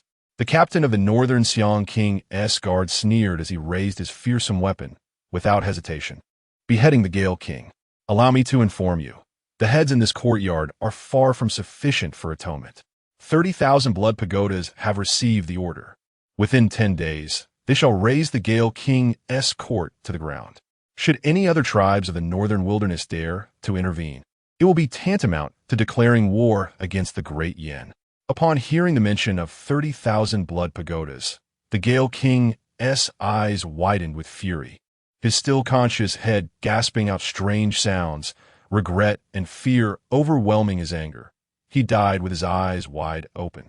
In the East Palace, "My lord, the northern Xiong King's residence has sent 2 significant gifts." The attendants of the crown prince approached the pensive Minister Yan, carrying 2 black boxes. Typically, whenever the crown prince is in seclusion, all affairs are entrusted to Minister Yan, including the reception of gifts. The northern Xiong King's residence understands the importance of gifting. Do they seek something from His Highness? Minister Yan's furrowed brows relaxed slightly, and with a hint of curiosity, he commanded, "Open the boxes." He stepped forward to see what sincerity the northern Xiong King's residence had brought. The attendants complied and opened the 2 boxes, an overwhelming stench of blood immediately assailing their senses. "Close it." Minister Yan, upon seeing the bloody heads within the boxes, was taken aback, instinctively stepping back, his face turning ashen as he shouted, "Madness! Madness! This female killer is truly deranged. She returns to Yujing and immediately slays the Gale King." Making a statement? Is it because the heir was attacked? Thankfully, there are no wolf riders from the northern wilderness now, just a disorganized rabble. Otherwise, he and that female demon would become the sinners of the Great Yan. "My lord, there is another box that is empty." The attendants of the crown prince, having never seen the Gale King, remained relatively composed. Upon hearing this, Minister Yan's expression grew even graver. "An empty one, what does that mean? To hold his head?" He wanted to curse, but found himself at a loss for words. This blatant threat and warning are far more distressing than a direct slap to the face. He is not a fool. How could he allow the northern nomads to directly assassinate the heir? If a killing must be executed, it would be entrusted to a trusted confidant, ensuring no traces are left behind. This time, either the scoundrels from the north acted on their own accord, or someone is manipulating events to sow discord, a truth evident to any discerning eye. Yet now, with the mud on his trousers, it is indistinguishable from filth. After all, he was the one who permitted the entry into Ice Soul Mountain. No matter how he protests, he cannot absolve himself of suspicion. However, if Bai Luoshen truly intends to investigate, she should pursue the second letter that was destroyed. If there are doubts, they should be directed towards those capable of forging such correspondence. For instance, Prince Qi who commands numerous strategists, includes individuals capable of imitating any handwriting in the realm, even replicating the prince's golden seal. But has anyone dared to assault Prince Qi's manor? No. This is clearly a warning intended to intimidate. A show of power against a weaker opponent. Yin Xiang, do you wish to drive me to madness? What have you done? The prince, with hair as gray as a late-life beast king, emerged from seclusion, seething with rage. Yin Xiang cried out in protest, "Your Highness, I have been wronged. I sought out those northern men solely to rescue the holy grandson imprisoned in the Junzhu office. Yet, I do acknowledge my undeniable negligence in this matter, and I am willing to accept punishment. However, before that, I hope your Highness can intervene to rescue the holy grandson. The Junzhu office is a place of utter filth, and the holy grandson, a treasure of immeasurable worth, must not suffer harm." The prince scoffed. "He deserves it. No one is permitted to rescue him. I repeatedly warned him before my seclusion not to covet what is not his, nor to provoke Xiao Yi. Why did he not heed my words? If you indulge him so, then let him perish in prison. He has brought this upon himself. Begone, depart from my sight." As the grand examination approaches, Yin Xiang should contemplate how to secure the position of chief inspector. After reprimanding Yin Xiang, the prince entered a side hall, stepping into a secret chamber. The vast corridor of the chamber resembled a dungeon, with each cell housing a terrifying figure, half human, half ghost, slumbering in a state of suspended animation. The further he ventured, the more desolate it became, culminating in a grand altar. Upon closer inspection, the altar was constructed entirely from a myriad of venomous insects. Seated cross-legged upon it was a white-haired man, his visage partially marred and concealed by a mask. "Ghost Doctor, how prepared are you with the materials for concocting the 9 Deaths Rebirth Goo?" Chapter 32, The 9 Lives and Deaths Goo. The tragic second prince in the underground palace of the East Palace. The crown prince's murky gaze fell upon the white-haired man at the goo insect altar. "Ghost Doctor, how fares the preparation of the materials for the 9 Lives and Deaths Goo?" The goo insect scuttled down the white-haired man's face. He prostrated himself at the altar, his lips moving as he respectfully replied, "Your Highness, among the 9 divine goo to be refined, the 8 types, fallen immortal goo, pure goo, all beings goo, causality goo, reincarnation goo, thunderstrike goo, earth mother goo, and longevity goo, have all been perfected. However, we are still lacking a trace of the exquisite blood required for the beauty goo." The crown prince's expression turned grim as he coldly questioned, "Over the years, from worldly maidens to illustrious noble women, I have provided you with countless exquisite virgins. Why is there still no progress? Is it only the bloodline of the Empress that can yield the highest quality beauty goo?" The ghost doctor lowered his head even further, stating, "Your Highness, please do not be angry. After numerous failures, I have discovered that the determining factor for the quality of the beauty goo is not as stated in the lineage, based on appearance, but rather on the foundation." The crown prince furrowed his brows. "Speak plainly," the ghost doctor explained. "The essence drawn from a few young ladies of the Luo family yielded blood of exceptional quality. Nearly perfect. Regrettably, the quantity was insufficient. Otherwise, we could have produced supreme beauty goo as well." "Then why do you not capture more?" the crown prince demanded. The ghost doctor bowed his head and said, "Your Highness, have you forgotten? The Luo family has been exterminated. Now, among the Luo daughters, there remains only one, Luo Hanxiang, who is under the protection of the young master, residing in the princess's residence on Zhuke Street." The crown prince frowned in recollection. "Initially, I merely instructed you to capture a few individuals from the Luo family. I did not command you to annihilate them. It was due to the accidental exposure of the medicine person that the Luo family was eradicated. Nevertheless, that is of no consequence now. What matters is that we must capture her, regardless of the cost." The ghost doctor observed the crown prince's somewhat dazed state and, with a glimmer in his eyes, cautioned, "Your Highness, the holy grandson remains in the young master's hands. Acting rashly may prove unwise. The Jinwei guards have hinted that the orphan scion of the Luo family could be exchanged for the holy grandson's freedom. How to proceed is for your Highness to decide." The crown prince furrowed his brow and inquired, "Is the orphaned Luo still alive?" The ghost doctor nodded. "She clings to life, though half of her essence has been drained, rendering her constitution nearly ruined.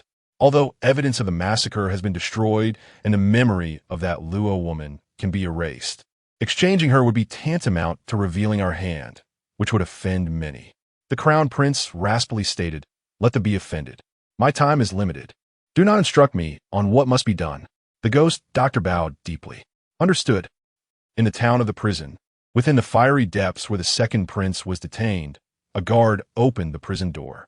At the entrance, Xiao Wudong calmly declared, "You may leave." The disheveled second prince rose, coldly laughing. "How absurd! You think you can summon me at will and dismiss me as you please?" Though he remained innocent, he had endured countless days of suffering in this lightless prison. It was inconceivable that he would acquiesce so easily. Surely, Xiao Yi could hardly withstand my father's pressure and now yearned to kneel and beg for my release. But it would not be so simple. Either he comes here to kneel and admit his fault, or he shall be imprisoned for a fortnight. Otherwise, I shall not depart. The second prince spoke with unrestrained audacity. Xiao Wutong suddenly lifted her gaze toward the shadow stone above, smiling as she said, "You all must have heard and seen it. It is he who refuses to leave. However, since I promised my second uncle to exchange him, this princess shall not go back on her word. Summon someone." A deep warning surged in the second prince's heart. The next moment, Xiao Wudong's command left him in disbelief. "Break his legs and throw him out. You dare." The three golden guards accompanying Xiao Wudong exchanged glances. Hesitating no longer, they were all agents and assassins placed within the golden guards by the king of Wei, having long posed as loyal subjects. Disobeying would reveal their true allegiance. Moreover, they were seeking revenge for their young masters. Not long ago, the second prince had sent men to beat several sons of the princes to the point of incapacitation, including some of the king of Wei's sons. Now, this was merely retribution. The three golden guards worked in perfect harmony, unsheathing their blades from their waists, to restrain the second prince, whose powers were sealed, while the third mercilessly struck his lower body with the hilt of the sword. "Ah, you seek death. Your Highness, do not be anxious. It shall be over swiftly." The golden guard responsible for the assault remarked expressionlessly while continuing to strike, "Once all the bones in your lower body are shattered, your Highness will be able to gaze upon the moonlight outside." The second prince's face contorted in agony. "If you dare move again, once I am out, I will annihilate your entire clan. That is of no concern." The golden guard replied, still devoid of expression, "There is no one in my clan." Though his words were light, the force of his strikes increased. The wails of the imprisoned rose again. This assassin possessed profound knowledge of human anatomy, understanding precisely how to maximize suffering. By the time it was over, the second prince's throat was hoarse from his screams, and his legs lay ruined. Like a dead dog, he was thrown out of the prison. Those waiting outside from the Eastern Palace were struck with terror at his appearance. When the second prince was carried to the Eastern Palace, his breath was feeble, his eyes filled with resentment. Upon seeing the crown prince, he could no longer hold back his tears, lamenting, "Father, avenge me." To his astonishment, the father, who had always been indulgent towards him, now angrily shook off his hand. The crown prince, in a commanding tone, rebuked, "Is this not all your own doing? Go to the Zhuoqing Hall and reflect on your actions, without my command. You are not to step outside." "Father!" The second prince cried out in terror. Having just been released, he did not wish to be confined again. Yet, no matter how he screamed, the crown prince showed no sign of changing his mind.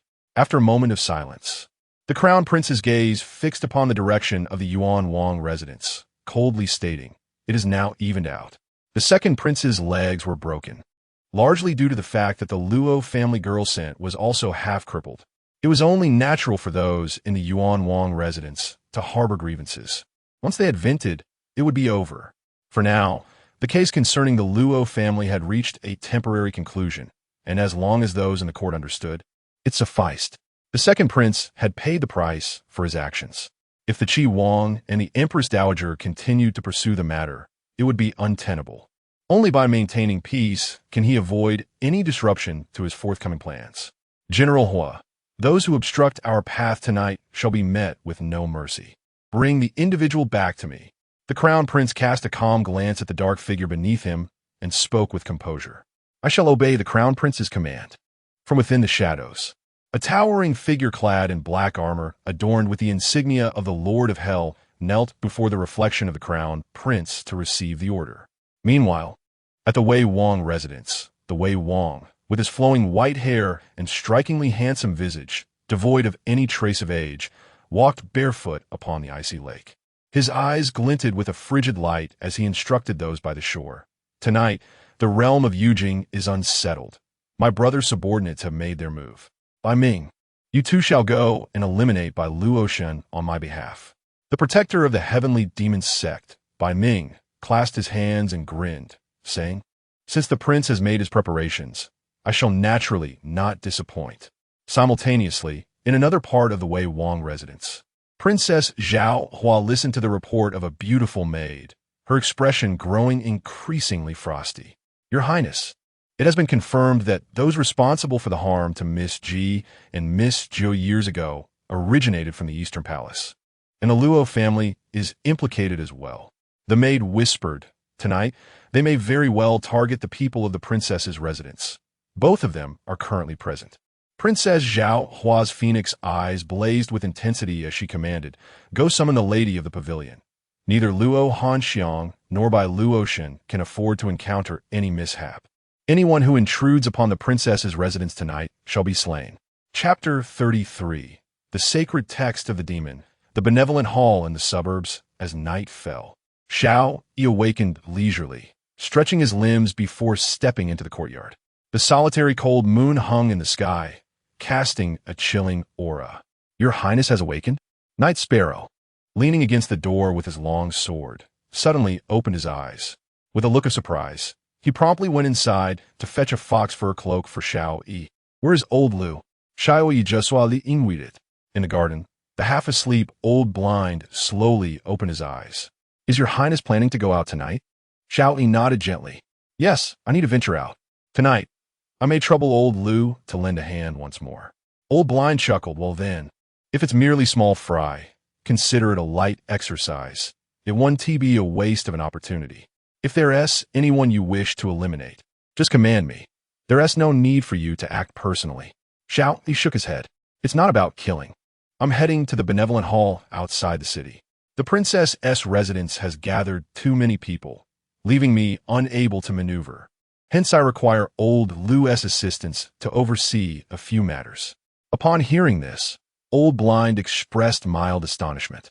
After 5 years, to what extent has your Highness's cultivation progressed? I have been guarding the royal mansion, and you have not left its confines. How do you know so much? Xiao Yi estimated. Perhaps I fall short of the first sage by a narrow margin. Old blind's eyes widened in shock. It was not the first time he had been astonished by the young lord's aptitude, yet it still felt terrifying. The first sage, after all, was the foremost figure of 3,000 years ago in both the sacred and martial paths.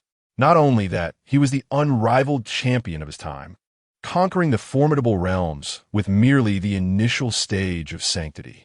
Although the era then was not the golden age of cultivation we see now, his combat prowess in the sacred realm remains unparalleled throughout history. Otherwise, the title of First Sage would not have endured a millennium after his demise, still resonating to this day. Your Highness also treads the path of transformation? Old Blind discerned some clues. After his slumber, Xiao Yi's aura bore no resemblance to that of a common mortal, which was not typical for ordinary terrestrial immortals striving for the 13th realm. Yes, Xiao Yi did not deny it, for he was practicing the legacy of the first sage, the sacred text of the founder of the demon sect. 3 millennia had passed, and few remained aware that the ancient master of the demon sect was indeed the first sage, whose lineage had since been severed. The sacred text, innovated multiple times by the founder, was notoriously difficult to cultivate, leading to the creation of a simplified version for the disciples. Xiao Yi, however, had uncovered a treasure from the founder of the demon sect through a secret of the 8 transformations, which contained the most challenging version of the sacred text. In the present day, within the entire demon sect, fewer than 10 individuals have been imparted the complete sacred text by Xiao Yi. Among these 10, only the sect leader, Chu Qinxiu, had achieved perfection in the text cultivation. Even the venerable Huang Long, who had lived for 5 to 6 centuries and had countless incarnations, had yet to reach the stage of transformation after his recent recultivation. "Wait, Your Highness, this sword. Please deliver it to that young girl at the benevolent hall." Just as Xiao Yi prepared to depart in a carriage, Old Blind suddenly called out, presenting a finely crafted wooden sword with utmost reverence. Xiao Yi accepted the sword, his tone imbued with significance as he remarked, "Old Lu, my disciple has already grown. She is no longer a mere young girl. In the realm of past lives, there shall come a day when she will recollect everything." Does old Lu still find it difficult to relinquish his inner turmoil, having ascended to such heights in his cultivation? What fear remains of worldly judgment? As long as one acts with a clear conscience, there is no cause for concern. The old blind man shook his head with a bitter smile and remarked, "Yet I harbor feelings of guilt. Matters of the future shall be addressed in due time. I only beseech His Highness to ensure she remains unaware for as long as possible. Just say this sword is a gift from the master to his disciple thus." It was settled. Before departing the city, Xiao Yi casually cast aside the soul lantern that imprisoned Yin Jiuchuan. In the outskirts of Yujing City, the compassionate hall stood open under the deepening night, enveloped in silence. This sanctuary, dedicated to the care of orphans from the battlefield and wandering children, welcomed a middle-aged man clad in coarse linen, who had risen early to tidy the courtyard. Anticipating the arrival of the carriage from the Yuan Wang manor, he set up a chessboard in the yard. As the carriage exited the city, numerous spies following closely behind found themselves lost within a bamboo grove after traveling 10 miles. The cause of their disorientation a mystery. The night sparrow halted the carriage.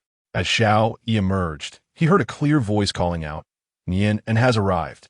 The middle-aged man, who came to greet him, had once been the foremost strategist under the Yuan Wang, renowned as the greatest diviner of the Great Yan.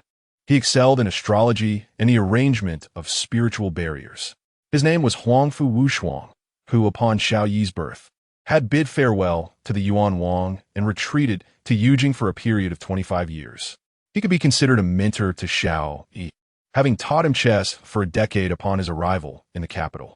Seeing the chessboard already prepared at such an early hour suggested that the teacher had conducted an omen reading in advance. "What awaits us tonight?" pondered Xiao Yi as he engaged in a match with Huangfu. The latter mused, "The stakes are perilous.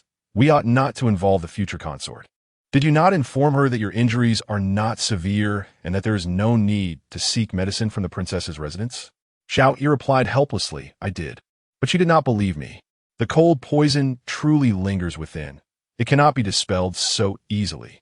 Huangfu scrutinized Xiao Yi closely, his gaze lingering a moment longer. "Are you genuinely injured?"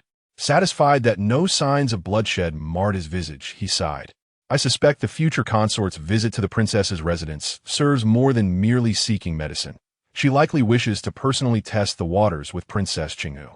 After all, although Lady Yun accompanied you from Nanzhao, her recent closeness to the Empress has inevitably sown seeds of suspicion." Xiao Yi chuckled and shook his head. "That is not the case. Aunt Yun is but a drunkard, enamored solely with wine and oblivious to people. Had wealth and splendor been enough to sway her, she would have long departed for the Central Plains." The Princess Qinghu, Yin Qingling, stood as the only female master of the Great Yan Literary Institute, Xiao Yi's teacher in calligraphy and foreign languages, and a sworn sister to the Yuan Wang's consort. Once a member of the royal bloodline from the Heavenly Demon clan, her lineage had long been overthrown, leaving the Heavenly Demons in a state of greater chaos than even the northern deserts, with the king of Xia indifferent to their plight. Xiao Yi, however, did not possess all the secrets of the world. For instance, he remained unaware of what allure Aunt Yun held that kept the Empress seeking her favor. Perhaps Huangfu did not oppose. He made a move and remarked, "Your Highness, the Crown Prince has been strategizing for over a decade, laying intricate plans that span countless miles. It seems the time for action is approaching. Should Your Highness obstruct or eliminate this? How shall we respond?" On the chessboard, the black pieces controlled by Huangfu had already begun to take shape, yet Xiao Yi appeared indifferent, casually placing a piece and stating, "I will not interfere. As long as my people remain unharmed, my uncle's ambitions, whether they succeed or fail, are of no concern to me. Huangfu was somewhat surprised and chuckled. Your Highness has matured greatly during your 5-year absence. The river does not rush ahead. Rather, it flows steadily and ceaselessly. This tactic of retreating to advance may indeed trouble many. However, it is uncertain if the Crown Prince retains his rationality. His intended actions are contrary to the natural order, which may inadvertently draw the entire royal family into the game. Xiao Yi exhibited a flicker of interest during my 5 years away from Yujing. I have not acquired detailed knowledge about my uncle. Does my teacher have any insight into what he is currently undertaking? Chapter 34. Yun Qingling, the prince's intentions?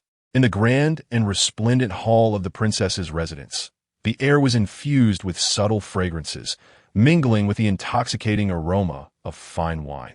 A spacious long table was laden with casks of aged liquor, stacked higher than a person. A stunning woman donned in a purple palace gown, her skin as pale as snow and her figure enchanting, raised a large bowl and drank heartily from it. She exuded an air of carefree abandon, her demeanor unrestrained. Yet there was an undeniable allure and beauty that captivated those around her. Before the smiling, inebriated beauty, even Bai Luoshen, with her steadfast composure and insight, could not help but raise an eyebrow in intrigue. Her purpose for visiting the princess's residence was to discern whether Yun Qingling, the esteemed tutor of the heir, harbored intentions of shifting allegiances. After all, Yun Qingling held the heir's trust, and should she be swayed by the empress, it could spell great peril for the heir in the future. Furthermore, she had heard that Madame Yun of the princess's residence possessed remarkable medical skills, potentially offering a remedy for the heir's cold poison. Initially intent on seeking both medicine and insight, Bai Luoshen found herself without the opportunity to speak as Yun Qingling immediately took her by the hand and urged her to drink. The exquisite wines were brewed from superior spiritual fruits, capable of inebriating even the most seasoned cultivators. Yet, for Yun Qingling, drinking was as effortless as consuming water, leaving one to ponder whether it was her innocence or her confidence that allowed such abandon. You there, why aren't you drinking? If you accompany me in finishing these 10 casks, I shall reveal to you what you wish to know, Yun Qingling declared, a delightful blush gracing her cheeks as she savored the wine. Very well.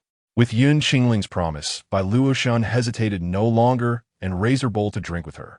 Having endured the torment of the broken immortal curse for so long, her body had long since dulled to sensations of slight numbness and pain. Thus, drinking was no different for her than quenching her thirst. After the completion of 10 casks, Yun Qingling's gaze became hazy, her demeanor slightly dazed. Truly, you are the valiant daughter of the Yan, possessing both courage and magnanimity. I entrust Nian into you, for I have complete confidence. From now on, you may call me Aunt Yun, just like Nianin. I know you are curious as to why the Empress dotes on me so, even at the cost of national fortune, bestowing upon me the title of princess. It is merely for the sake of the demon. With a soft thud, Yun Qingling collapsed onto the table, the sound of her gentle breaths filling the air. She did not complete her thought. Yet Bai Luoshen had already gleaned the answer she sought. Turning inward, she felt the exquisite wines from the princess's residence coursing through her. They were not devoured by the profound meridians of the broken immortal curse. Rather, they transformed into a warm current, radiating through her limbs and bones. Only someone who had genuinely tasted such a rare vintage could comprehend its true value. Even the imperial wines paled in comparison. From these fine wines, she discerned at least 30 distinct types of millennium-old spiritual herbs. Perhaps there were even elements of the immortal elixir among them, their combinations extraordinarily harmonious. Once brewed into wine, they became the purest and most pristine of sacred medicines, capable of dispelling even a trace of the enigmatic power of the broken immortal curse, alleviating her suffering by at least 1/3. Bai Luoshen felt a tremor of surprise within her heart. The secret method of brewing is undoubtedly invaluable, a rarity in this world. In other words, anything that the Empress can promise to Aunt Yun can be obtained through this secret technique, rendering her betrayal of the Crown Prince nearly impossible in the future. Moreover, Aunt Yun has always been concerned for the Crown Prince. even going so far as to instruct her, before becoming intoxicated, to bring back 2 sealed jars of fine wine for him. Just as she felt relieved and began to prepare to gradually dispel the immortal-breaking charm, a sudden, clever fox call echoed through the courtyard of the princess's residence. Outside, the patrolling imperial guards appeared vigilant, sternly addressing the shadows beyond the palace walls. "Who goes there?" A pale face emerged, clad in the ceremonial robe of a eunuch. With elongated eyes, an ominous aura surrounded him, as if he were a chasm, consuming all external prying. Upon recognizing the face, several imperial guards turned pale, kneeling on one knee and respectfully saluting. "Your Highness, the Marquis." The eunuch in the ceremonial robe revealed a chilling smile. "I am here on the Empress's orders to secretly protect the princess. You have all shown commendable alertness.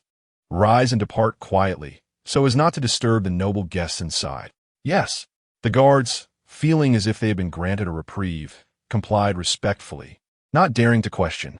In the Grand Palace of Dian, only 10 eunuchs are permitted to wear ceremonial robes, known as the Marquis, in whispers. They oversee the 12 supervisors, deeply trusted by the Empress, each possessing a formidable strength akin to that of terrestrial deities, and are notorious for their ruthless disposition, instilling fear in all. Suddenly, as the guards had taken only a few steps, their heads rolled off in unison. Blood gushed forth like a fountain, soaring into the air. The eunuch, who had just slipped into the shadows, abruptly turned to face a figure standing on the eaves, a mix of shock and fury on his face. "Boldly daring to kill before my eyes, I shall flay your skin, strip your tendons, and turn you into a wretched creature." His aura erupted in fury, and he materialized before the shadow in an instant, fingers curling into talons as he aimed for its throat, while drawing a dagger with his other hand to slash at the shadow's chest. Boom!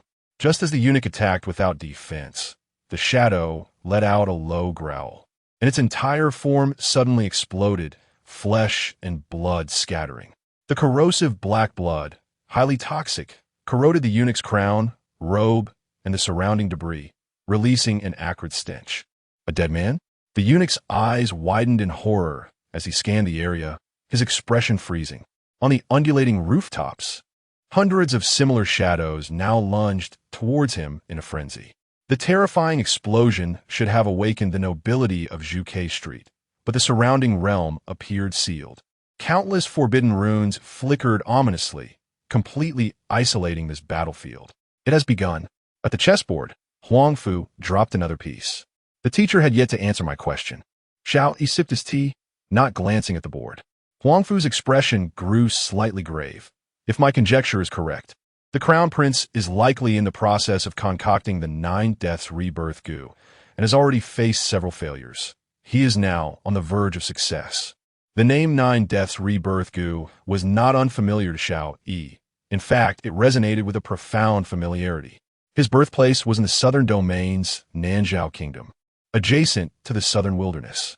There, tales of goo worms and longevity had accompanied him since his youth. Among these was a narrative that straddled the realms of history and legend, intricately linked to this goo.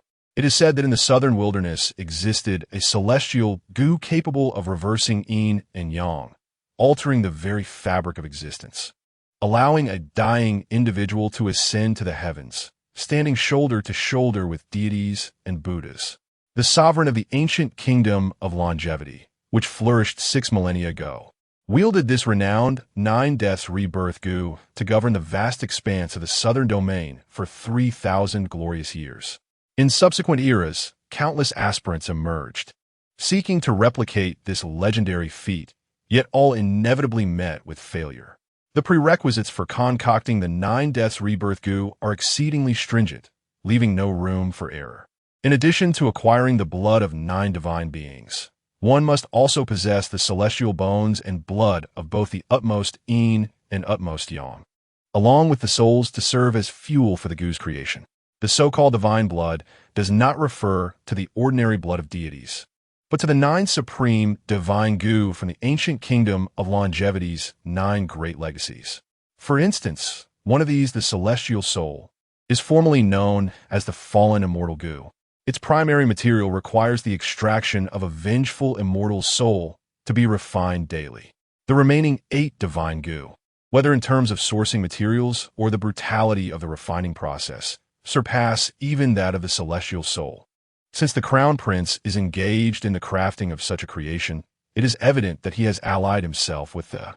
However, given the current circumstances, regardless of whether he succeeds in creating this celestial goo, he is destined to perish.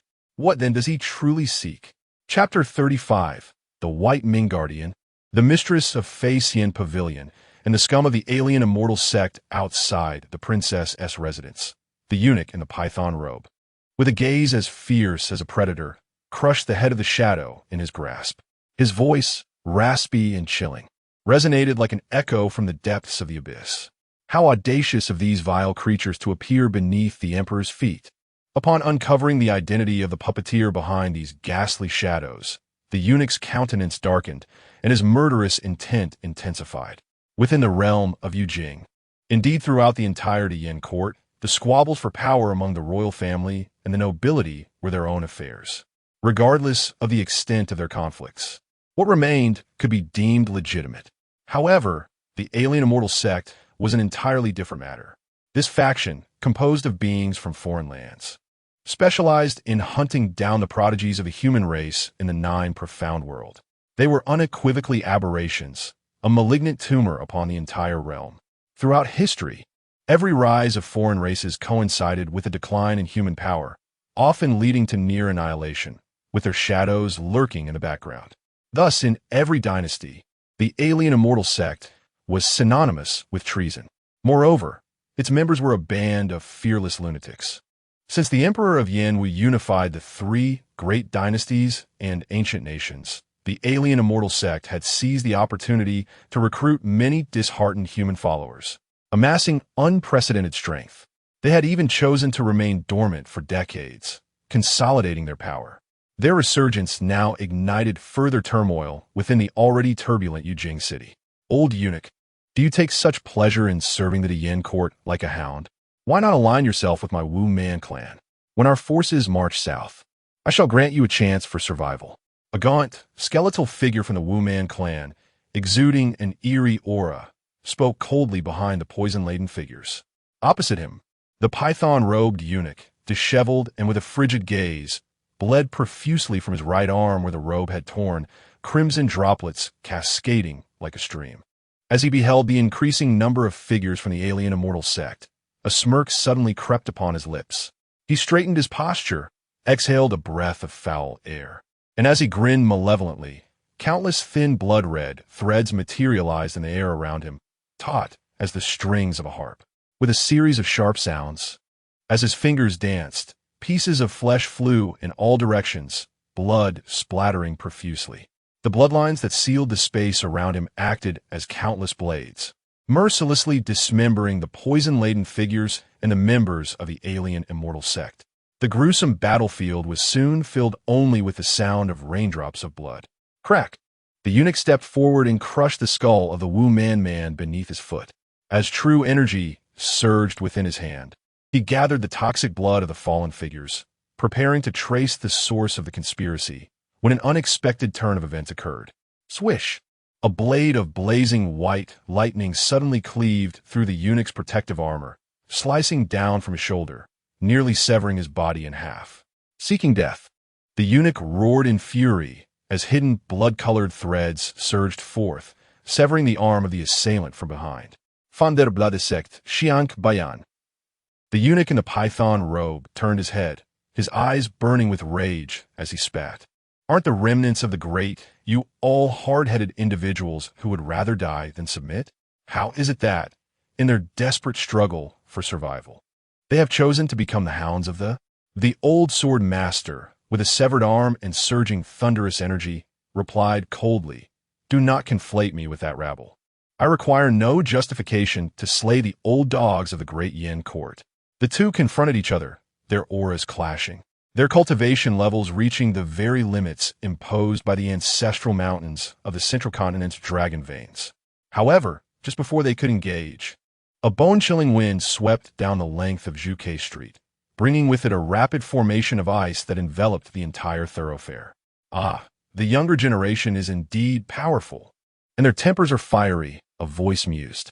If you continue to cultivate for another 30 years, you might even overshadow the old predecessors. The expressions of the eunuch and the old sword master changed in unison. They both turned to behold a figure in black robes striding toward them atop the crystalline ice. At that moment, it was not that they wished to refrain from action. Rather, their lower meridians had been rendered numb and immobile by the encroaching cold. White Ming, the protector? The eunuch recognized the black-robed figure who had previously been seen alongside the king of Wei. As he watched the ice creep up his legs, he rasped in a hoarse voice, "Is the king of Wei plotting rebellion?" White Ming's gaze turned frigid as he chuckled derisively. Rebellion? What rebellion? I had no inkling that this place would be so lively. Had I known, I would have arrived sooner to enjoy the spectacle. What does it matter to me about the king of Wei? I am here solely to eliminate someone. Unfortunately, you happen to be in my way. With a stride upon the dark ice, White Ming traversed dozens of yards in an instant, placing a hand gently on the shoulder of the eunuch. "You." The eunuch's face drained of color in terror. Beneath that hand, he could only watch helplessly as his body gradually transformed into ice, shattering into fragments without any means of resistance. He had long heard that even the weakest of the 5 protectors of the Heavenly Demon Sect possessed the strength of a half-immortal, and the frequently acting White Ming was likely nearing the realm of a 13th-level sage, being the foremost among the protectors. Experiencing it firsthand today, he finally grasped the terror of White Ming. Even uninjured, he could conceive of no method to withstand this chilling aura, which was comparable to the lethal frost of Ice Soul Mountain. Crack! Upon hearing that strange sound, White Ming turned his head in slight confusion. Beside him, the old sword master had somehow freed himself from the binding ice, and, with legs transformed into lightning, darted 100 yards in the blink of an eye. Yet, in the next moment, the old sword master halted abruptly, a towering wall of ice blocking his path. White Ming snorted coldly, flicking his sleeve, and the cold energy within transformed into icy crescent blades that sliced through the air, severing the old sword master's legs. The hounds of the Great Yan deserve to die. The old sword master glared furiously, his energy reaching a pinnacle as he unleashed his thunderous true chi, pouring all his cultivation into a single strike. Boom! As the blade light fell like divine thunder, his eyes dimmed, and he, like the eunuch, shattered into ice crystals. Bai Ming raised an eyebrow, a droplet of blood oozing from his fingertip. Astonishingly, the blade had managed to wound him. The self-mutilating techniques practiced by the remnants of the fallen dynasty truly reached an extraordinary level of mastery. Fortunately, the area was now tranquil. As he lifted his hand to shatter the barriers set outside the princess's residence and sensed the external aura, his expression shifted slightly. The in-spirit space. Were there 2 entities above the 8 Calamity realm engaged in combat nearby? Surely, they were foes rather than friends. Their mutual restraint would serve him well. Bai Ming composed himself, gazing toward the princess's estate, as the surging cold essence within him condensed and brewed, resembling a towering tsunami poised to engulf the heavens and the earth. Confronting Bai Luoshen, he dared not exhibit even a trace of arrogance. Having resolved to strike, he would do so in the most assured manner, aiming for a decisive kill. Should calamity descend, the Prince of Wei would bear the brunt.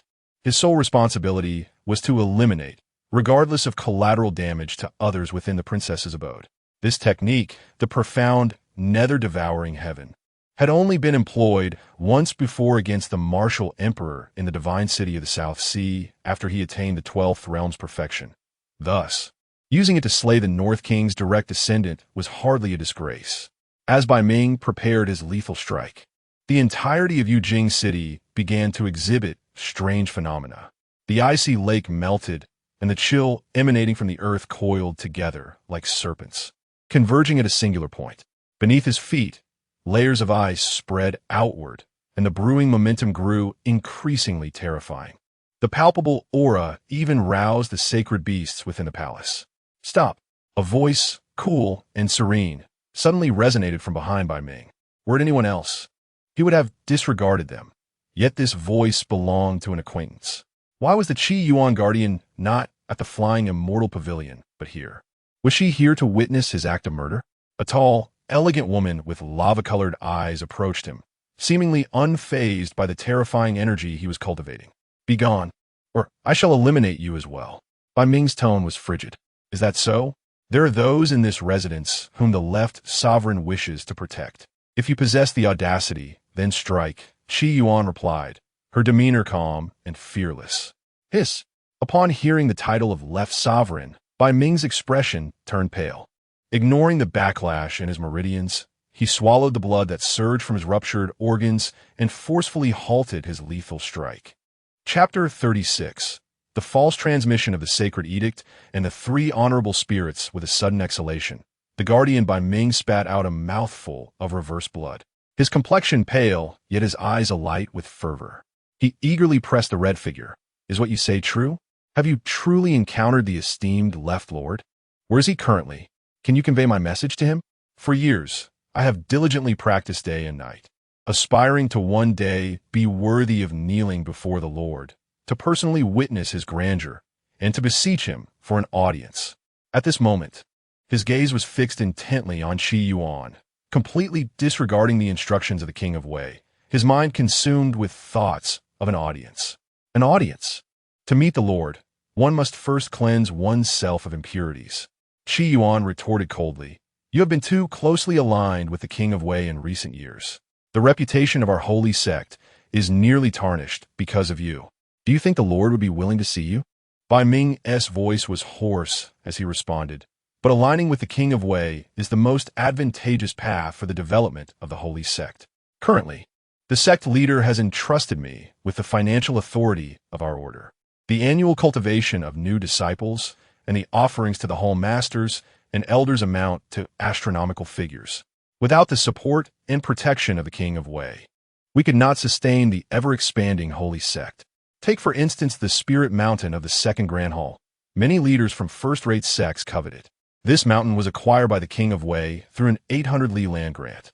Without his backing alongside the Dian court, our disciples would find it impossible to defend the Second Grand Hall in perpetual turmoil. I, Bai Ming, swear to the ancestors that my allegiance to the King of Wei, aside from seeking to advance my own cultivation for an earlier audience with the Left Lord, harbors no selfish intent.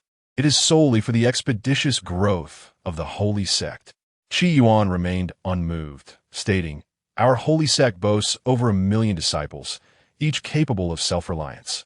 Your arguments do not suffice.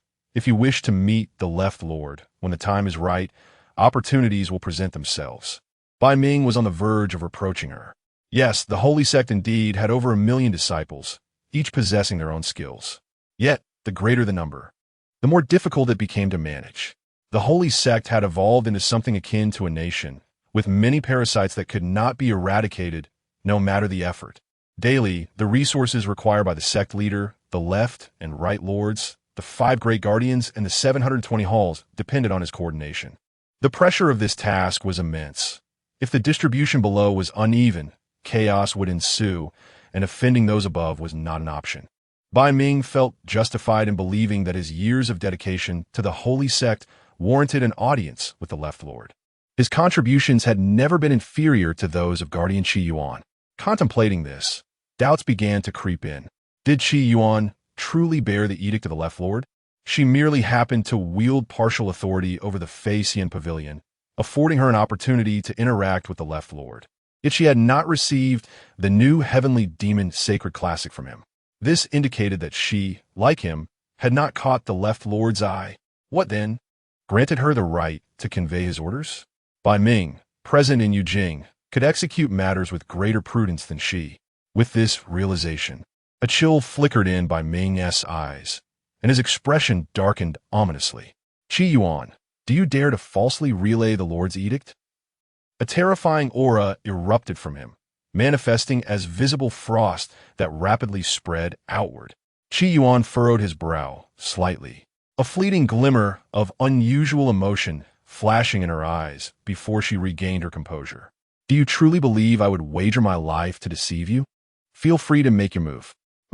Bai Ming, the guardian, calmed himself. In that brief moment, he sensed a slight fluctuation in Qi Yuan's emotions. It was likely that she had not spoken the entire truth. However, he could not take the risk. Within the higher echelons of the Heavenly Demon Sect, there existed a consensus. The edict of the left sovereign outweighed all else. Bai Ming possessed the audacity to disregard the commands of the sect leader and to offend the right sovereign, even to sever ties with other guardians. But he dared not defy a single word from the left sovereign. Even the slightest possibility was a gamble he could not afford. Winning merely meant fulfilling the orders of the King of Wei, while losing meant losing everything. He had witnessed the left sovereign's terrifying abilities firsthand. Moreover, the sovereign possessed the true Heavenly Demon sacred text, an unparalleled legacy. Only a few true disciples within the sect had the honor of receiving the sovereign's guidance and instruction. Bai Ming dreamt of expending all his cultivation to reconstruct the Heavenly Demon sacred text. Yet, during his solitary audience with the manifestation of the left sovereign's will, he dared not even lift his head and was merely told that his cultivation was too weak and his aptitude insufficient. He was advised to perfect his own legacy before considering anything else. Since that moment, he spared no effort in serving the King of Wei, exchanging his service for resources to cultivate diligently, ultimately achieving the pinnacle of the Xianming true Qi. Now, all that remained was an opportunity to present himself before the left sovereign, to showcase his unwavering determination. Suddenly, a deafening thunderclap resonated from the gathering dark clouds above. Bai Ming and Qi Yuan looked up. They beheld a subtle crack in the sky near the princess's estate, a chilling aura emanating from it. Who sent those two, no? 3 gods. Bai Ming's expression turned grave as he suppressed his aura, stepping onto the rising frost, entering the dark clouds. His gaze pierced through the spatial fissure, revealing a battlefield within. Qi Yuan, following closely behind, shook her head slightly. Unclear. Let's observe. Within the realm of the Yin gods, a violent atmosphere reigned, as 3 terrifyingly powerful Yin gods clashed in a chaotic melee. Among them stood a towering figure clad in imposing black armor adorned with the insignia of the King of Hell, wielding a massive ammo blade, while beneath him a ghostly warhorse, armored like a behemoth, stood ready. His presence was astonishing, exuding a suffocating pressure with every movement, as if he were a peerless divine general emerging from the underworld. Additionally, beside him loomed a colossal tiger-headed Yin god, its ferocity palpable. Opposing them, a lone Yin god battled valiantly against the two, his visage even more grotesque and fearsome, with a blue face and sharp fangs, entwined with black dragons. That armored Yin god was none other than Hui Jinglan, the first divine general of the fallen Great Yan Dynasty. And that massive demon wasn't a top-tier demon king of royal blood, personally slain by the Emperor Yenwu years ago. The expression of the White Ming Guardian was one of faint horror. Had these two individuals survived to this day, they would undoubtedly have ascended to the pinnacle of the 13th realm as true saints, and perhaps even they could not withstand their might. However, upon closer inspection, Qi Yuan discerned an anomaly. Their condition was not as formidable as anticipated, their auras lacking the anticipated strength. They appeared to be the spectral forms of ghost generals, reconstituted through a grand sorcery that unified their souls. Were they under the command of the Crown Prince? White Ming exclaimed in astonishment. Throughout the entire Nine Xian realm, only the Crown Prince had the opportunity to engage with the remains of the Great Yan divine generals and the supreme demon kings, as well as wield the hellish sacred eye capable of subjugating myriad spirits. To contend with ghost generals transformed from such beings for over 100 rounds indicated that this Yin god was indeed powerful, yet he was destined to be defeated.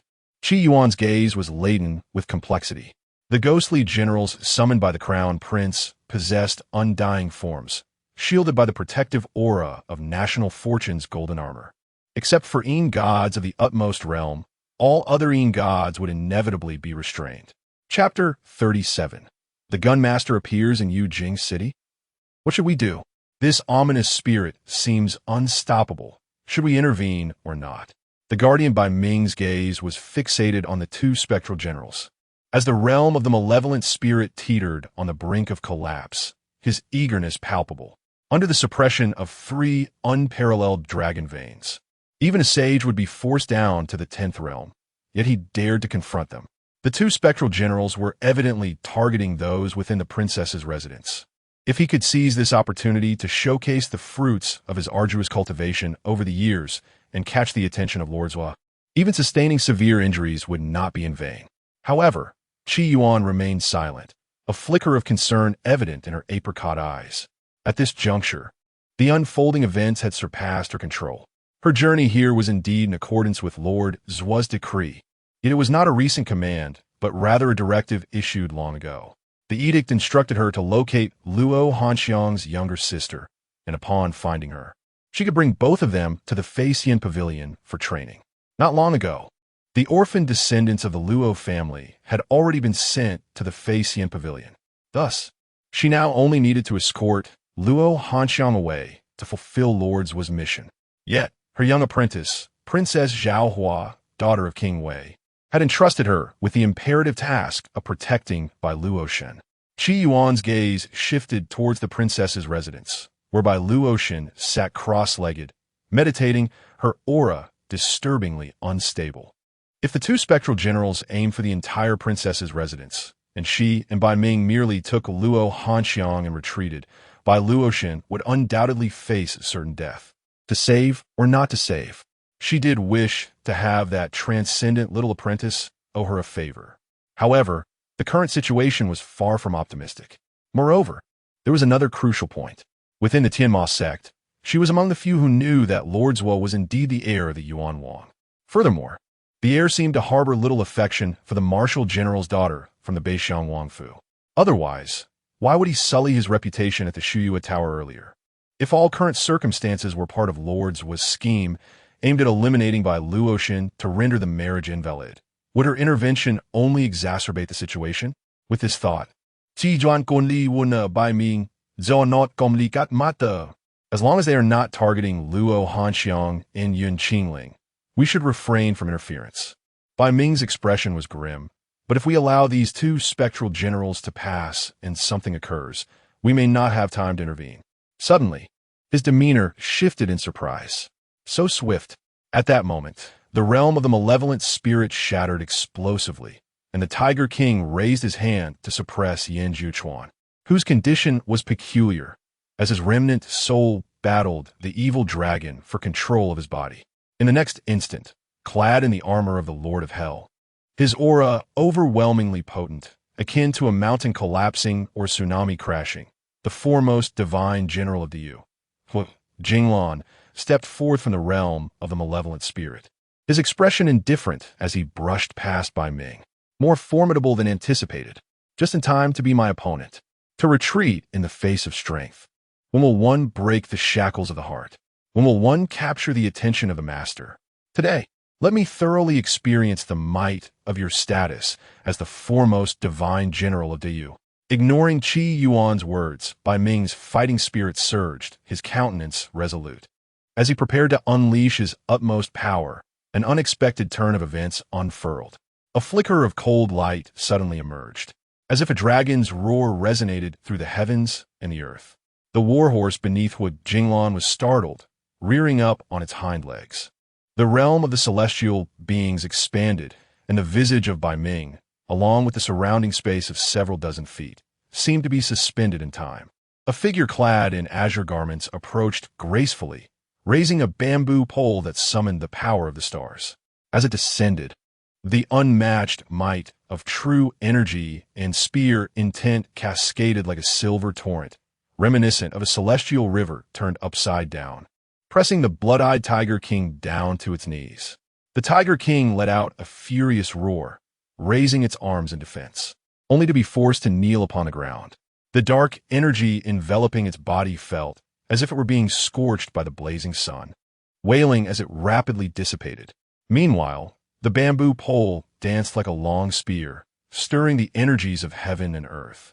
Snow and wind spiraled around the spear's tip, and when a weapon was unleashed, a vividly scaled azure dragon roared forth, abruptly cutting off Jinglan's path. The azure dragon shattered the moon, and all phenomena returned to the void.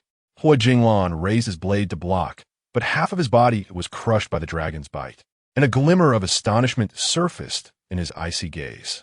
Perhaps it was the sight of an old acquaintance or the resurgence of suppressed memories.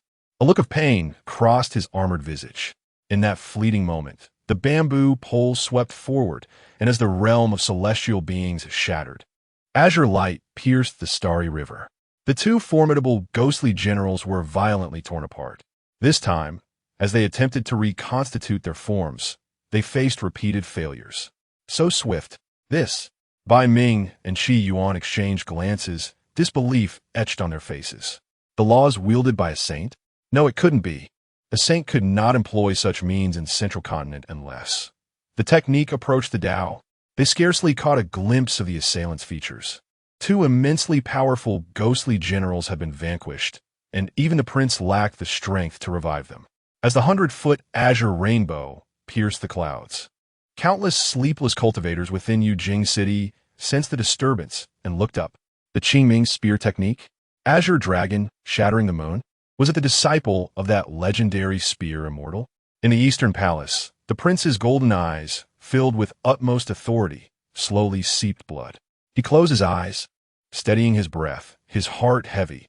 He had never anticipated that the king of Baixiang would summon the spear immortal to protect Bai Luoshen. Though this time the target was not her. After this incident, the vigilance of that figure within the palace would leave no further opportunities. At the Wei Wangfu, a sleek, jet-black panther raised its head and growled. Upon the icy lake, the Wei king, standing with his hands clasped behind his back, lifted his gaze, a ripple stirring in his cold eyes. Had there been a turn of events? This murderous intent truly resembled that of an old acquaintance. In the princess's residence, Bai Luoshen opened her eyes, her heart trembling slightly. That spear immortal was actually in Yujing City? This was not the first time she had encountered this ability to leave traces in the void. Not long ago, the battle by the hidden river was still fresh in her mind. She had sensed the aura of combat outside her residence, and it was indeed not mistaken. If a formidable enemy had breached the princess's residence, interrupting her alchemical processes and disrupting her meditation for the first layer of the Jishin spell, she would not only be unable to break through the first layer, but would likely face a backlash as well. There remained a question that Bai Luoshen had yet to comprehend fully. She and the gun immortal do not belong to the same era. Why would the gun immortal come to her aid? The king of Baixiang has never mentioned the gun immortal, indicating that it was not someone arranged by her grandfather. She came to Yujing with the foreknowledge of impending danger. Within the royal family, apart from the crown prince, nearly everyone could be regarded as an adversary. They could not possibly assist her, nor would they possess the capability to summon the gun immortal on multiple occasions. Who then could it be? This individual must be formidable, deeply concerned for her, or rather, for the power she represents. It is highly probable that they are a contemporary of the gun immortal, or perhaps even of an older generation. Excluding a few princes, such people are exceedingly rare in Yujing. Could it be the emperor's arrangement? Bai Luoshen suddenly realized that, in today's realm, only the emperor could command the gun immortal. The emperor would not wish to witness chaos in the northern territories, thus he cannot allow me to perish. Inside the purple bamboo courtyard, Luo Hanxiang gazed at the token presented by the strikingly beautiful woman before her, and in an instant, her eyes brimmed with tears, joyfully weeping. Is my sister still alive? Qi Yuan stated her purpose directly. Come with me to the flying immortal pavilion, and you will understand everything. It is not safe here. Let us depart. The flying immortal pavilion boasts a long and rich heritage, yet much of it remains unearthed. Many years ago, the ancestors of the Tianhe Luo clan were revered as holy maidens and elders within the pavilion, leaving behind numerous legacies and treasures. These can only be unlocked by exceptionally gifted women of the Luo clan. Upon arriving at the flying immortal pavilion, you shall become the young mistress of the Guanghan Palace, second only to the Jiushuan holy maiden and myself, the pavilion master. Before their departure, Luo Hanxiang hesitated, but the crown prince has aided me. I cannot leave without a word. Qi Yuan seemed to have anticipated this. Our flying immortal pavilion exists in a different realm, not a closed one. If you wish to repay your gratitude, or even seek vengeance, it will only be possible once you possess sufficient strength. A letter will suffice. Very well, thank you, Protector. Luo Hanxiang nodded gently, feeling a mixture of joy and astonishment.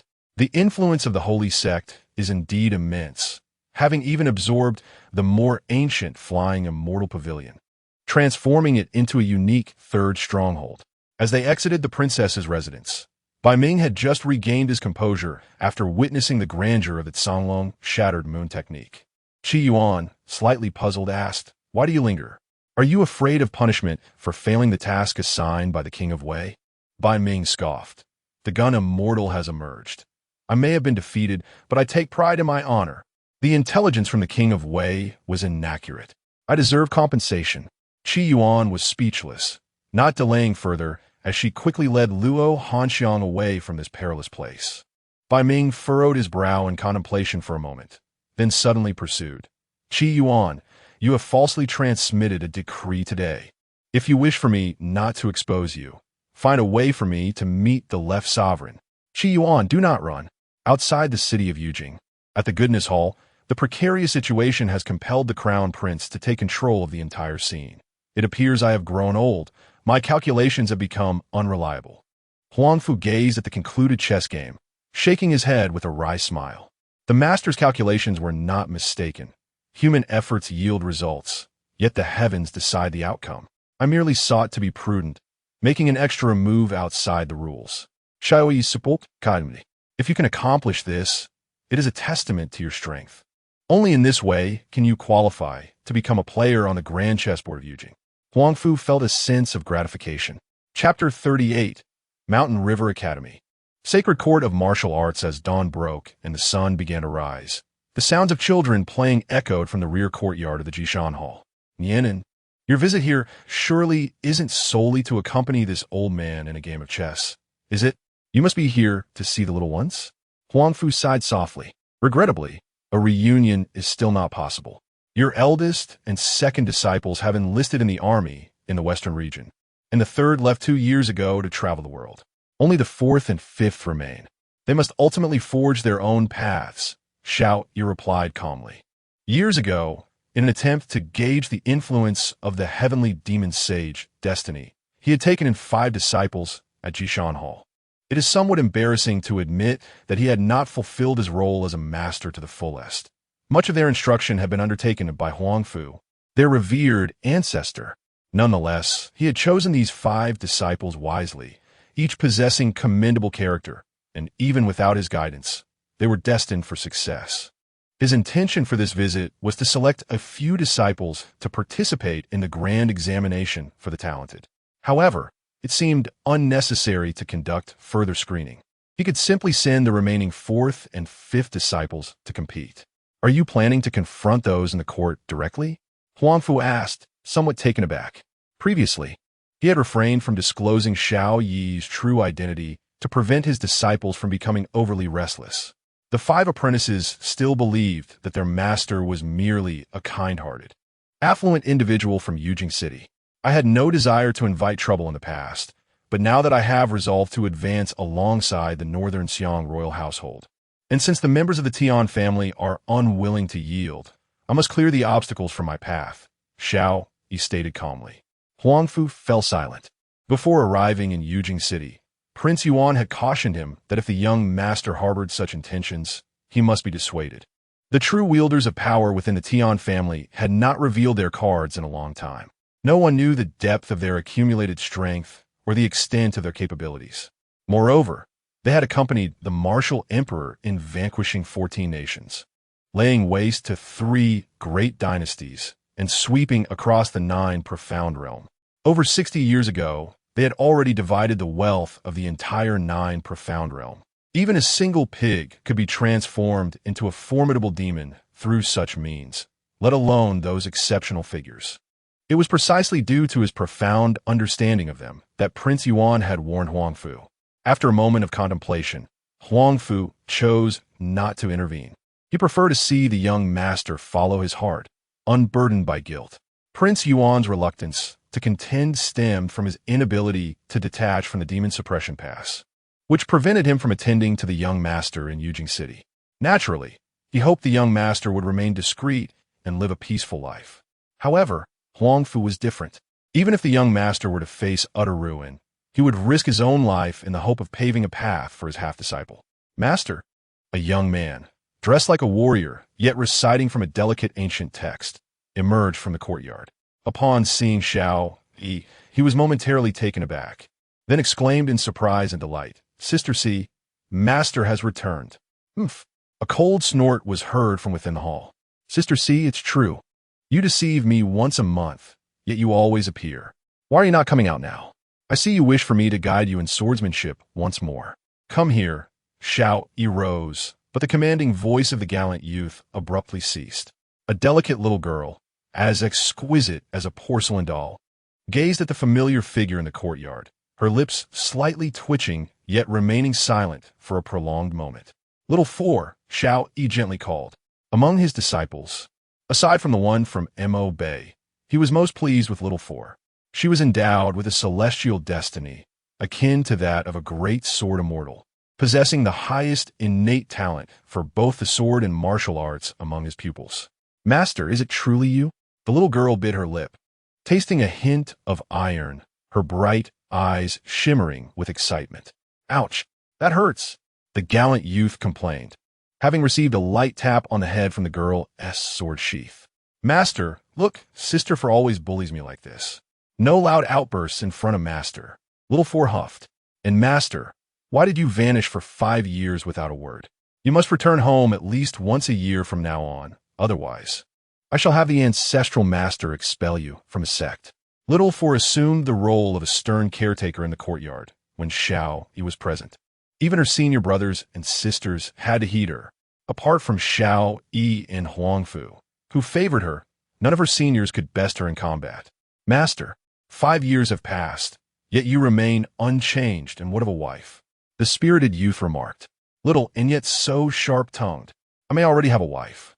Perhaps in due time, you might even have the chance to listen in on my marital affairs, right, Nianin?" Huangfu chuckled. "Your master has brought you gifts." Xiao Yi smiled, but did not refute. Indeed, he had brought 2 black boxes from the Yuan Wang residence. "Is it books?"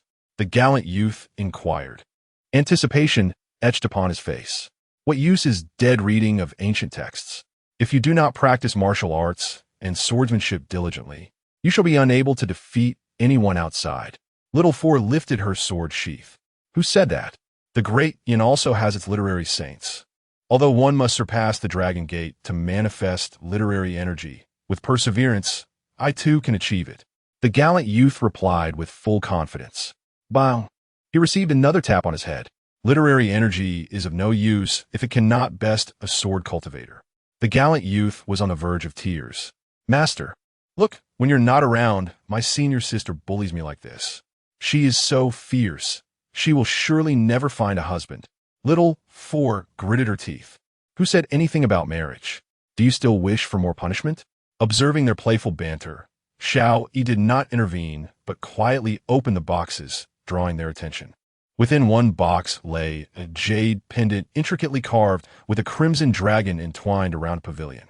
"Little Five, since you love to read, this is for you."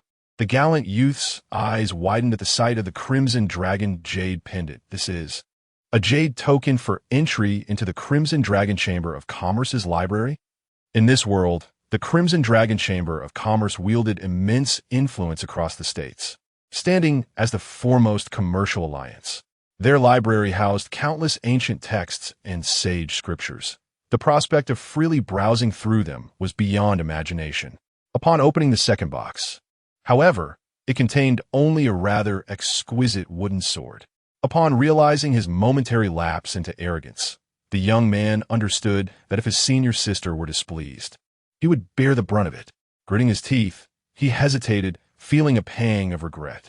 "Senior sister, if you do not fancy this wooden sword, might I offer you a trade? The library should house numerous tomes on swordsmanship. When you enter, could you kindly transcribe a few dozen ancient texts for me?" However, Xiao Xi remained transfixed by the unremarkable wooden sword, unable to divert his gaze. "No trade. Thank you, master. I truly cherish this gift." At that moment, Huangfu chuckled. If you wish to express your gratitude to your master, do so by excelling in the upcoming Tianjiao Grand Examination in a month's time. The Tianjiao Grand Examination? The valiant youth was momentarily taken aback, filled with astonishment. Can Master secure a spot for the Tianjiao Grand Examination? His pursuit of knowledge was driven by the desire to attain official status and serve in the court. This examination presented an unparalleled opportunity, far surpassing the traditional imperial examination, a chance akin to a carp leaping over the Dragon Gate. In the nascent days of the Yinwu Empire, the emperor established two revered sanctuaries that ignited the aspirations of the populace: the Shanhua Academy and the Martial Arts Sanctuary. Access to these esteemed institutions could only be gained through the Tianjiao Grand Examination. Graduates of the Shanhua Academy had their names enshrined within the 1 Yuan Pavilion, receiving the court's official commendation. Thereafter, they would be impervious to malevolent forces, flourishing effortlessly in the political arena, with prospects of becoming esteemed regional governors. Conversely, the Martial Arts Sanctuary was a coveted haven for practitioners. During the era when the Yinwu Emperor subdued the realms, all sects bowed in submission. It became a repository of authentic teachings from various schools, complemented by the royal libraries of the three great dynasties and ancient secret texts, creating an overwhelming legacy of martial heritage. Many exalted masters, akin to terrestrial deities, coveted the elite esoteric teachings and supreme techniques found therein. These two sanctuaries represented the pinnacle of the Yan Dynasty's formidable foundation. However, in recent years, the Tianjiao Grand Examination had grown increasingly challenging. The emperor's enlightened policies allowed even those affiliated with sects, as long as they were subjects of the Yan, to participate in the preliminary trials. Furthermore, the initial assessments had concluded a year prior. Xiao Wu, finding himself too young at the time, realized that he might have celebrated prematurely. Master, are you referring to this current examination? Without a spot, I would have to wait another 6 years. Chapter 39. The Python Swallows the Dragon. The Shadow Emperor's authority, Xiao Yi, undoubtedly holds a quota. The grand examination for the talented is divided into 5 rounds, with the initial 2 rounds eliminating over 90% of the participants. It is only after the 3rd round that elites from various states of the Great Yan and the other 4 domains are eligible to converge upon Yujing City. Traditionally, each generation of the Yuan Wang lineage has been allotted approximately 10 direct entries into the 4th round and around 100 into the 3rd. The 2nd round, however, imposes no restrictions. This, too, is not a fixed rule, as the allocation of quotas largely depends on the regulations set forth by the deities overseeing the grand examination. Currently, nearly all positions of real power in the court are occupied, with several secondary selections in place, thereby rendering each successive grand examination increasingly arduous. You must be prepared, advised Huangfu Wushuang. Xiao Si and Xiao Wu felt a weight upon their hearts. It must be exceedingly challenging for their master to secure a quota, and should they fail to achieve a commendable ranking, they would feel unworthy to face him. Just do your best, Xiao Yi reassured, not placing undue expectations upon his 2 disciples. His aspiration to access the Tian family treasury could be most readily fulfilled by directly negotiating with the top 30 talents following the examination. 7 years prior, when several princes first arrived in Yujing City, half of the 30 renowned figures on the civil and military rankings chose to ally with their master. Even the most unassuming, the king of Xie, attracted those willing to gamble on his favor. Xiao Yi recalled that 2 prominent sects attempted to pledge their allegiance to Yuan Wang under the guise of supporting their outstanding disciples, only to withdraw their interest upon realizing Yuan Wang's reluctance to vie for the throne. After all, no achievement could rival the merit of riding the dragon. Throughout the history of the 9 Mysteries world, numerous lesser sects have ascended to prominence by placing their bets wisely during dynastic transitions. In ages past, those top-tier martial forces, protected by terrestrial immortals, could afford to remain aloof, observing the ebb and flow of power. However, with the advent of the Yinwu Emperor's reign, those who defy the court and disregard the rules face inevitable obliteration. At that moment, Xiao Yi's sincere reassurances to his disciples inadvertently intensified their pressures. Thank you for your gift, Master. I must take my leave. The examination approaches, and I cannot afford to be idle. I shall retreat to the library." The valiant youth declared, his eyes resolute, hastily preparing his belongings before bidding farewell to Xiao Yi. "Master, I too shall head to Guanyin Peak for training," Xiao Yi added, drawing his sword in farewell. Yuan Wang Mansion. Upon his return, Xiao Yi encountered the old blind man leaning against the wall. "Injured?" he inquired. "Indeed, the enemy is no ordinary foe. I forcibly broke free from a momentary suppression of the dragon vein and exerted my power against them, but resulted in backlash." The old blind man replied with a wry smile. "Had it been a conventional battle, I would have been confident in defeating those two specters. However, such a confrontation would inevitably impact the entire princess mansion, and the specters under the crown prince are immortal, without inflicting damage to their very essence. It is challenging to render them truly dormant. Your efforts are appreciated, Elder Liu. In the golden scales pool of the Heavenly Demon Sect, I acknowledge your good intentions, but my body is already riddled with wounds. No amount of heavenly materials or earthly treasures will mend it." The old blind man declined gracefully. Xiao Yi refrained from further persuasion, understanding that Lu Qingming's true injury lay within his Dao heart. A shattered Dao heart cannot be repaired, and the wounds of the body will inevitably resurface. Thus, Xiao Yi made his way to the study, where the silhouette of an enchanting woman emerged from the shadows behind the door. It was the alluring woman who once conspired with Yuan Kuei to ambush Yan Jiuchuan on the Hidden River, a deputy leader of the Thousand Eyes Tower. "Your Excellency," the enchanting woman lowered her gaze, kneeling respectfully on one knee. "Where is the young master's consort?" "Xiao Yi inwudet Academy." Upon hearing this title, the woman's heart trembled, and she bowed her head even lower.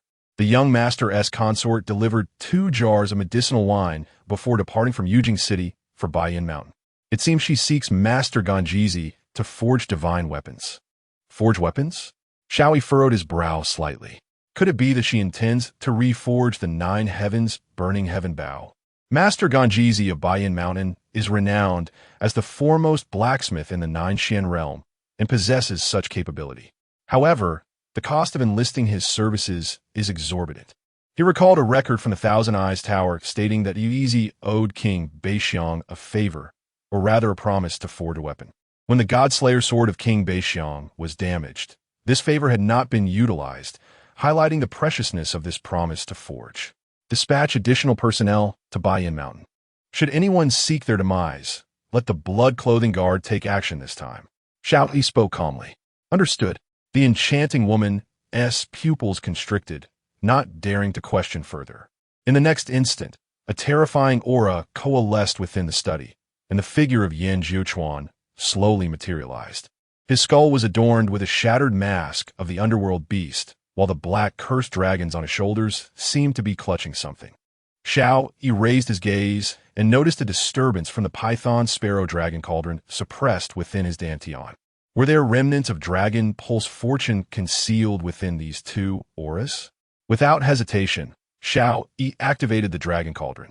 A dragon sparrow, its gaze sharp, soared from the cauldron, opening its mouth to extract the fortune essence entwined within the dark aura of the cursed dragons, as if unraveling silk. After consuming it, the Python Sparrow Dragon Cauldron trembled slightly. Destiny Python Sparrow Devours Dragon, Red, refinement level increased by 5. Acquired divine great destiny of Yin Heavenly Sun. Your presence instills soul-chilling dread in all specters. Moreover, you shall gain dominion over 2 ghostly generals, their true spirits seized from the genuine Yin Heavenly Sun. So the prince's destiny is that of the Yin Heavenly Sun? A thought crossed Xiao Yi's mind, and the 2 dark auras erupted like a roaring inferno. Boom! Clad in formidable Yanjun armor, the first divine general of the Yu, Jinglan, suddenly knelt before him with immense reverence. Roar! From the second aura emerged a blood-pupiled Tiger King, exuding an oppressive presence akin to a mountain. Although both ghostly generals possessed slightly diminished auras compared to before, they nonetheless reached the pinnacle of the dragon pulse suppression at the 10th realm. Xiao Yi sensed that it was not his insufficient cultivation that hindered their enhancement, but rather the inadequacy of the absorbed fortunes. had he possessed the complete destiny of the Yin Tianzi. Perhaps he could have restored Hui Jinglan and the Blood-Eyed Tiger King to their full strength in life. Moreover, the power of the Nether Generals could still be augmented. By devouring new souls and Yin spirits, they could achieve boundless enhancement. Meanwhile, in the East Palace's secret chamber, where mountains of various Yin attribute celestial materials were piled high, the prince attempted to summon the lingering souls of the two Nether Generals. Suddenly, he opened his eyes and spat out a mouthful of tainted black blood. Was it impossible to retrieve the souls of Hui Jinglan and the Blood-Eyed Tiger King? The prince was momentarily taken aback, and within his enigmatic purple eyes, which exuded an aura of sanctity, fine veins of blood appeared.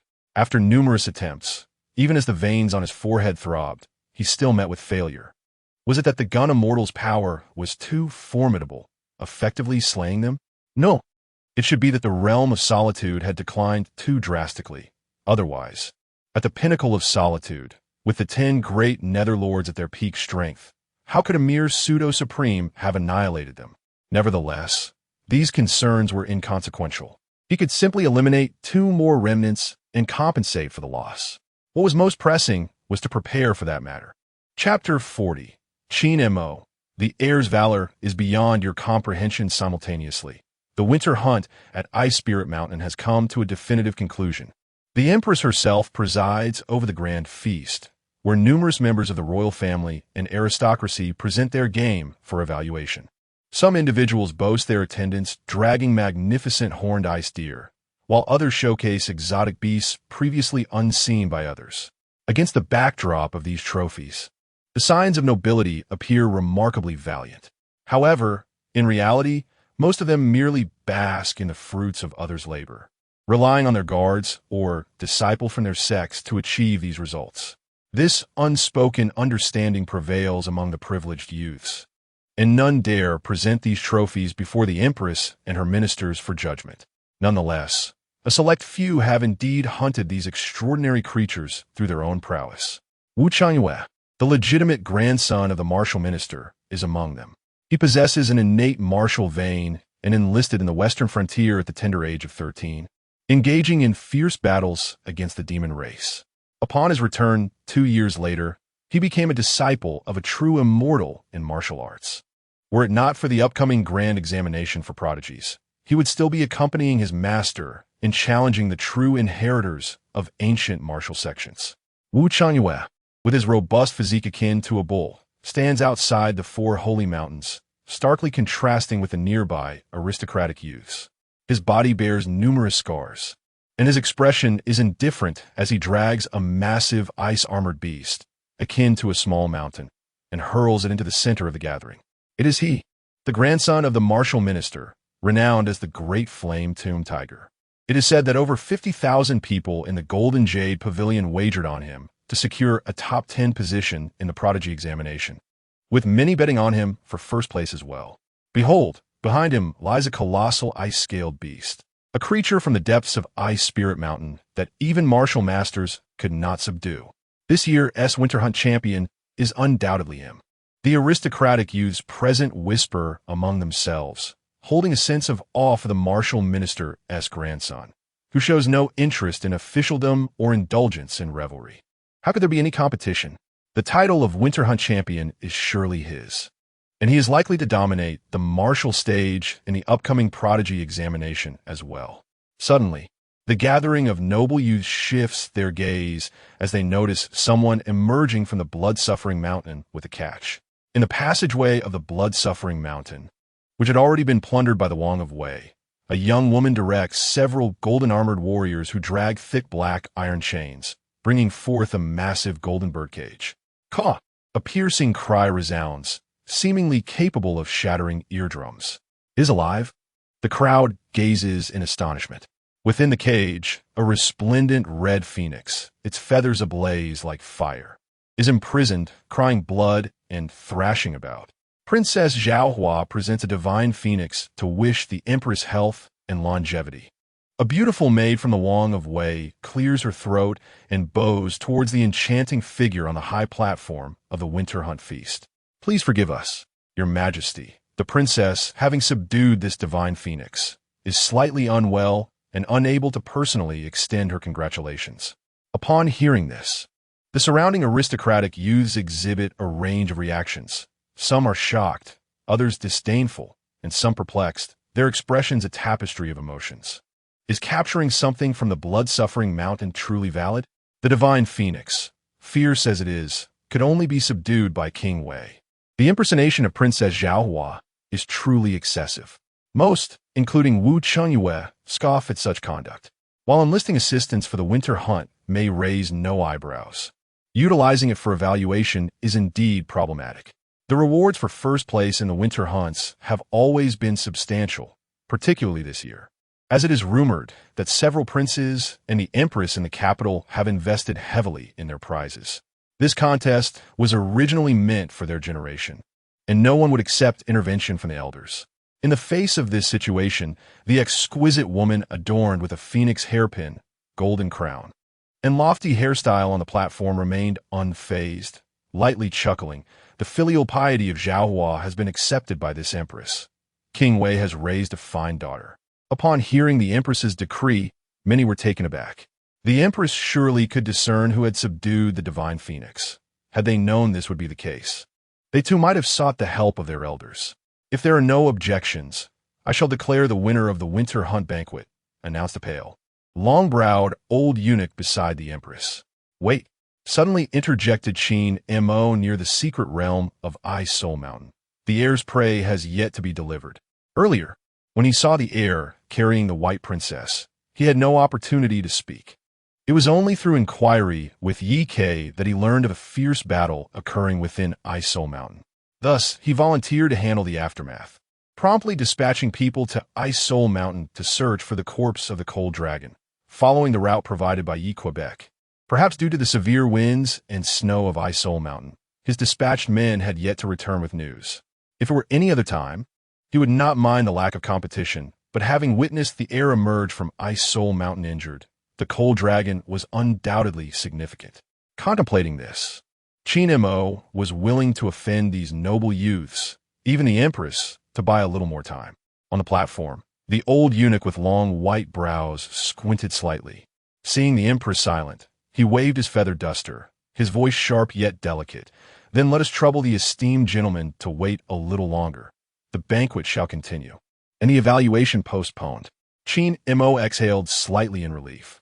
However, as time passed and many at the banquet grew half-drunk, the secret passage of Ice Soul Mountain remained silent. Could it be that those I sent were too weak to even reach the cold dragon's corpse? Qin Mo felt a growing anxiety. As the banquet neared its end, should the heir lose both the cold dragon and the first prize of the winter hunt, he would be unable to absolve himself of the blame. How delightful! It has been 5 years since we have seen young Master Qin with such a mournful face. Truly satisfying. Some of the once roughed-up young scions at the banquet watched him, secretly reveling in his misfortune. Suddenly, a bone-chilling gust of wind surged forth from the secret passage of Ice Soul Mountain, causing the nearby guards to shudder in fear and look up in astonishment. Before them loomed a towering shadow, resembling the fierce head of a true dragon, hurled out from Ice Soul Mountain, crashing heavily to the ground. Though the cold dragon lay dead, its lingering ferocity remained. The ominous pressure emanating from the charred dragon head caused even the caged red phoenix to tremble and huddle in fear. Upon discerning the form of the shadow, many of the noble youths at the banquet turned pale, their hearts quaking with dread. The appearance of the cold dragon bore an uncanny resemblance to a true dragon, as the dragon was an unhorned creature. This cold dragon, reduced to mere scales and flesh by an unknown flame, presented a terrifying spectacle with its skeletal head and overwhelming presence. After regaining composure from the initial shock, Qin Mo inquired of the household's priest, "Did not Lady Yi claim it was an entire cold dragon? How is it that only the head remains?" The priest explained, "Young master, do you not recall? Not long ago, Princess Bai ventured into the Ice Spirit Mountain and took away the cold dragon's reverse scale and true blood. Without these protections, the body of this cold dragon holds little value. When I arrived, it was already being consumed by the daring beasts of the mountain. That explains your late return. However, Having this head is sufficient. Qin Mo approached the platform, bowed respectfully, and inquired aloud, "Might I ask, Your Majesty, if this cold dragon's head could be deemed the first prize of the winter hunt?" Astonishment swept over those attending the winter hunt banquet. Could this truly be considered a hunt by the young master? Such blatant cheating seemed inconceivable. As some began to voice their doubts, Qin Mo, preemptively, surveyed the crowd with unwavering composure and declared, "Silence. The prowess of the young master is beyond your comprehension. If the death of this cold dragon bears no relation to the young master, I, Qin Mo, am willing to accept death as punishment." At this proclamation, an eerie silence fell. Although skepticism lingered, many admired Qin Mo's audacity. Such a promise before the empress was tantamount to treason, a dangerous gamble indeed. After a prolonged silence, the empress finally smiled and spoke. "In terms of prey, indeed, Yan is first."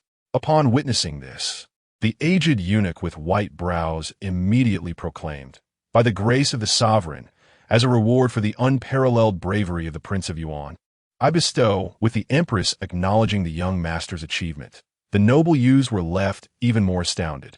Still skeptical, yet astonished that the empress would grant such a significant prize to him, a treasure of profound importance. Only the direct descendant of the martial minister remained unfazed by these developments, his eyes ablaze with the spirit of battle. "The young master, you say? I await the grand examination of the talents, hoping our paths cross, for only through confrontation can the truth be revealed." Chapter 41. The rewards of winter hunting and the audience with Bai Ming in the blink of an eye. Half a month had slipped by. As the Lantern Festival and the prestigious Tianjiao examination approached, the entire Yujing city buzzed with activity. Prior to the Tianjiao examination, a grand court assembly was convened, welcoming envoys from myriad nations to discuss important matters. This year, particularly, the military prowess of the Great Yan, which had been subdued for decades, was once again on display. Even the foreign tribes from distant lands sent envoys to Yujing City in pilgrimage. Throughout the vast expanse of the Great Yan territory, as well as the surrounding vassal states, nearly all second-rate sects and above, regardless of invitation, dispatched representatives to witness the proceedings. Consequently, places such as Yang Island, and the Jinyu Pavilion were overflowing with people. The Feishan Pavilion had also emerged, yet they remained elusive to outsiders, only appearing when suitable disciples were identified for inquiry. This group of ascetics, devoid of desires and emotions, pursued the ethereal path of ascension akin to their revered ancestors.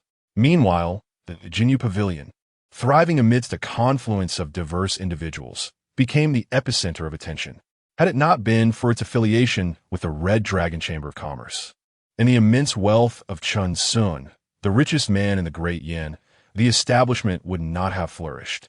Initially, disturbances were frequent, with the most troublesome incident involving an elder from the White Bone View, who, relying on his formidable strength, resorted to cheating and refused to acknowledge his wrongdoing. Rumor had it that his master was the 9th-generation ancestor of the White Bone View, a formidable remnant immortal of the 11th realm.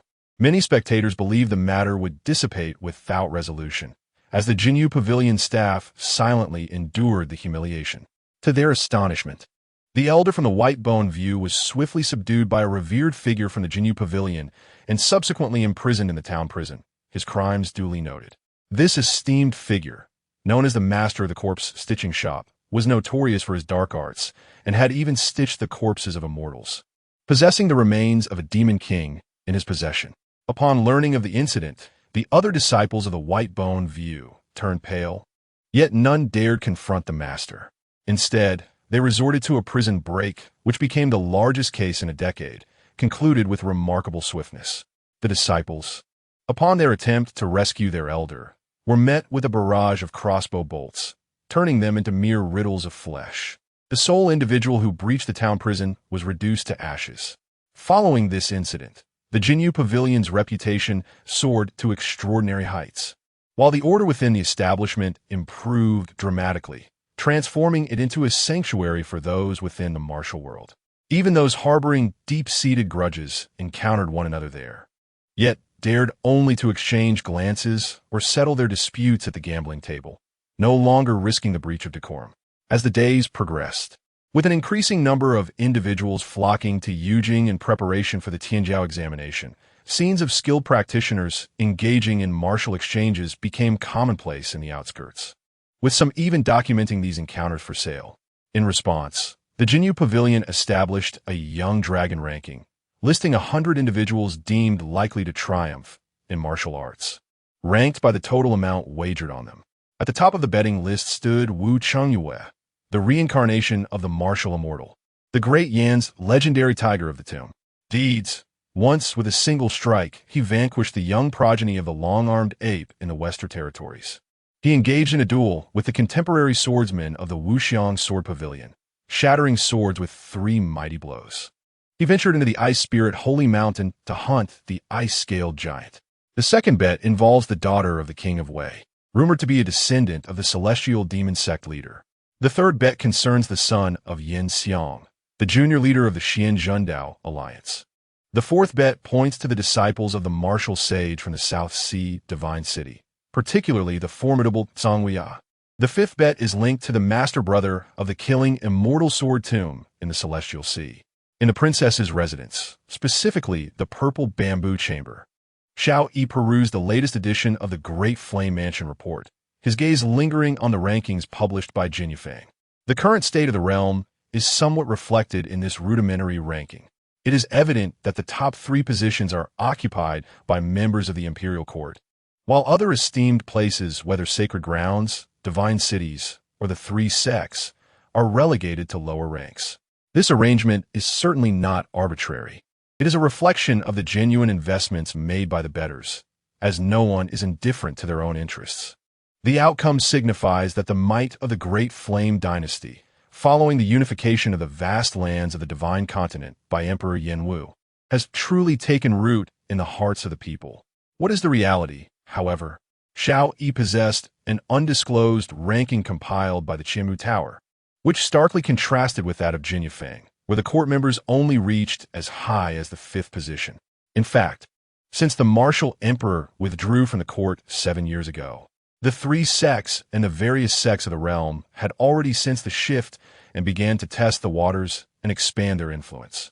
The upcoming examination of the prodigies could very well lead to unforeseen complications. Nevertheless, he decided to set these concerns aside. Let the Crown Prince and his associates bear the burden of worry. Closing the Great Flame Mansion report, Xiao Yi gently shut his eyes and began to cultivate a technique he had recently practiced. At his side, a petite golden seal inscribed with the image of the phoenix of rebirth radiated a gentle golden aura, which flowed into his body in wisps. This golden seal was the reward for securing first place in the Winter Hunt Grand Banquet, the Emperor's Seal of Dayu. It contained a substantial amount of the auspice of the previous dynasty, which ordinarily could not be absorbed by anyone outside the royal bloodline. However, with the assistance of the Meng Dragon Cauldron, he encountered no impediments in its assimilation. Over the past fortnight, through the destiny of seeing the hermit, Xiao Yi had acquired 15 significant secrets, among which the most valuable was a 7-turn secret.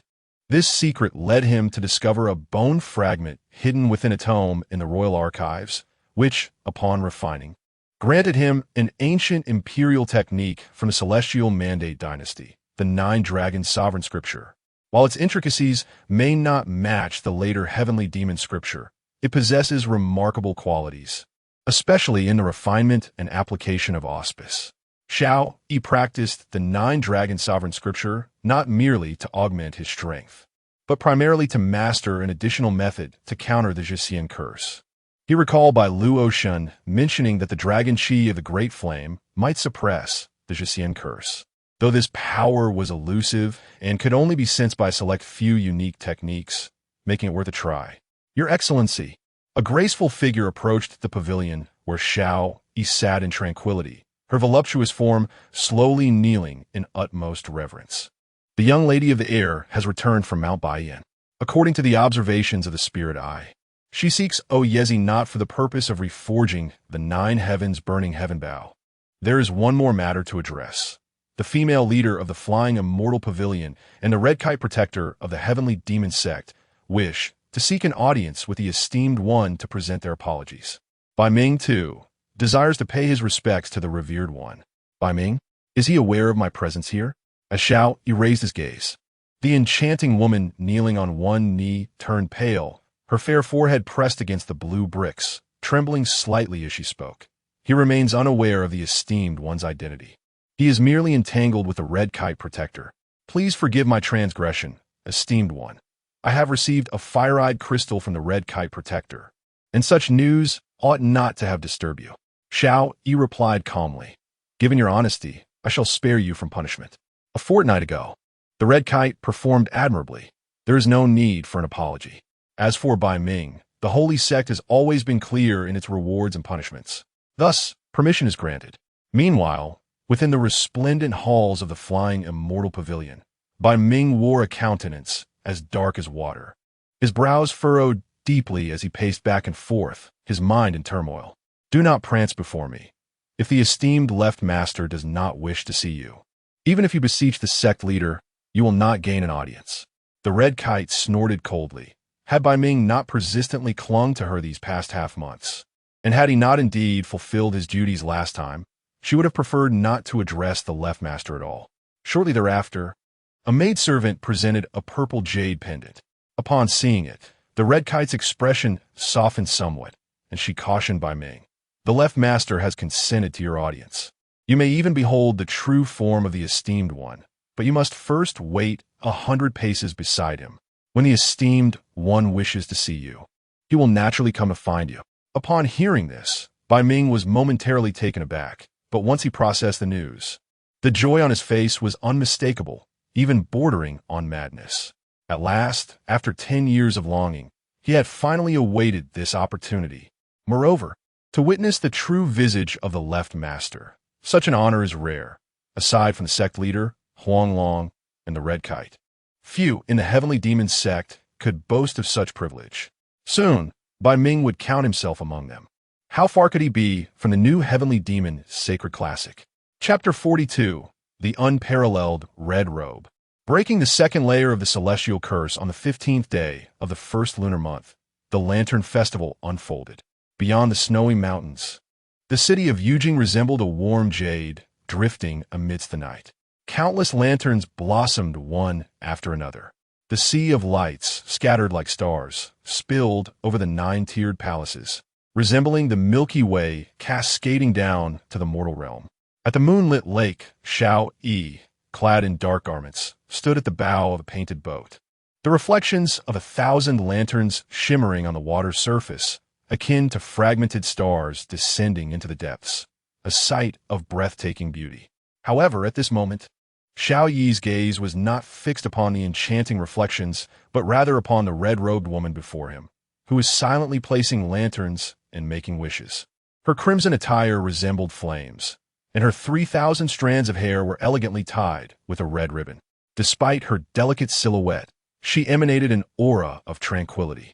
Your Highness, Bai Luoshen suddenly turned, and Xiao Yi's gaze sharpened slightly. Unlike the battle goddess he had encountered in the northern desert, she was not clad in armor today, but wore a fitted red gown, her slender waist easily encircled by a hand, her figure perfectly curvaceous.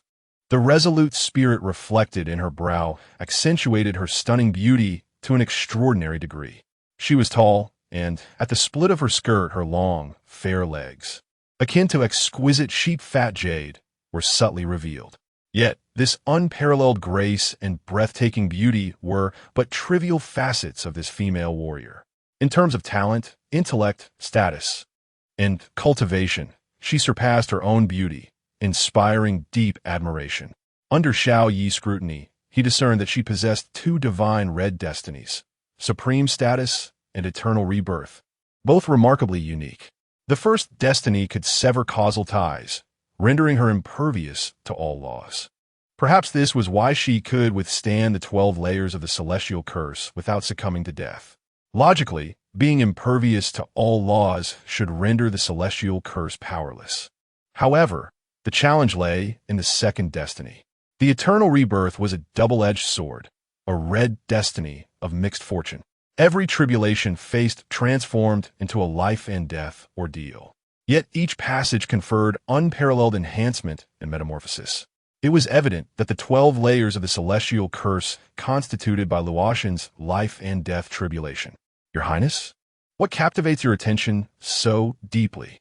Bai Luoshen smiled brightly, her radiance eclipsing the myriad lanterns. She had ventured to Bai Yan Mountain, enlisting Master Ganjizi to forge a heart-protecting mirror from the scales of the cold dragon, which Her Highness would wear constantly, perhaps to dispel the chilling poison from Ice Soul Mountain. She retrieved a personal ice-blue treasure mirror from her bosom and offered it to Xiao Yi. Upon seeing it, Xiao Yi was somewhat astonished. The favor owed by Master Ganjizi to the North Xiang Prince's manor was invaluable. Instead of mending the 9 heavens' burning bow, Bai Luoshen had opted to utilize this precious opportunity to craft a special protective artifact. Your Highness, do you still find it pleasing? Xiao Yi caressed the warm-scaled heart-protecting mirror, nodding with a smile. Previously, even when the people of Kyamulu procured celestial-grade forbidden artifacts, he had been indifferent. Yet now, this small dragon-scaled heart-protecting mirror stirred ripples in his heart. The noble consort presented me with an extravagant gift, and I too have a small token to bestow upon her. Upon hearing Xiao Yi utter the title of noble consort, Bai Luoshen's carefully maintained composure subtly shifted, and a faint smile involuntarily graced her lips. Yet in the next moment, her tranquil eyes, reminiscent of a serene autumn lake, widened in astonishment. Xiao Yi had audaciously pressed his lips against her luscious, flame-red ones. The palpable warmth of their breaths intertwined, creating an electric atmosphere. Ah, how fragrant, how soft. The tips of Bai Luoshen's ears tinged with a delicate blush as her phoenix-like eyes grew wide. Instinctively, she yearned to recoil, only to be gently steadied by Xiao Yi's hand. Calmness. The grand fortune of you could mitigate some of the power of the immortal binding curse. Yes. Bai Luoshen quickly regained her composure, her slender, jade-like arms encircling Xiao Yi's shoulders, her gaze softening gradually. On the riverbank, a modest green boat, having just distanced itself 100 feet from Xiao Yi, carried the figure of Bai Ming in a flowing black robe, standing side by side with Qi Yuan. Where's the left, respectful lord? Bai Ming inquired, scanning the surroundings with a furrowed brow. The Xianhua Lake was adorned with lanterns, bustling with young couples in love. How could the lord possibly be here? Qi Yuan, you did not deceive me, did you? Doubt crept into Bai Ming's mind regarding Qi Yuan's intentions. Could this individual be betraying him, luring him to the lake's center for a treacherous ambush? No. If one wished to eliminate him, this would not be the chosen venue. This was his domain, and even a true immortal would perish here. The Lord is right before us. However, should you continue to gaze, you might find your eyes plucked out, Qi Yuan remarked nonchalantly. Bai Ming followed his gaze. He beheld a medium-sized boat where a strikingly handsome youth in dark attire was sharing a passionate kiss with a stunning female assassin from the northern region beneath the moonlight. The son of the Abyssal King? No, that cannot be. How could one so young possibly be the left respectful lord of the holy sect? Qi Yuan, if you do not provide me with an explanation today, Qi Yuan interrupted. If you continue to stare, I may not be able to save you later. What do you mean? Bai Ming's brow furrowed deeply, and in the next moment, his expression transformed into one of horror. Looking up, he noticed a colossal figure slowly surfacing from beneath the water, its scales glistening coldly, its whiskers and mane billowing.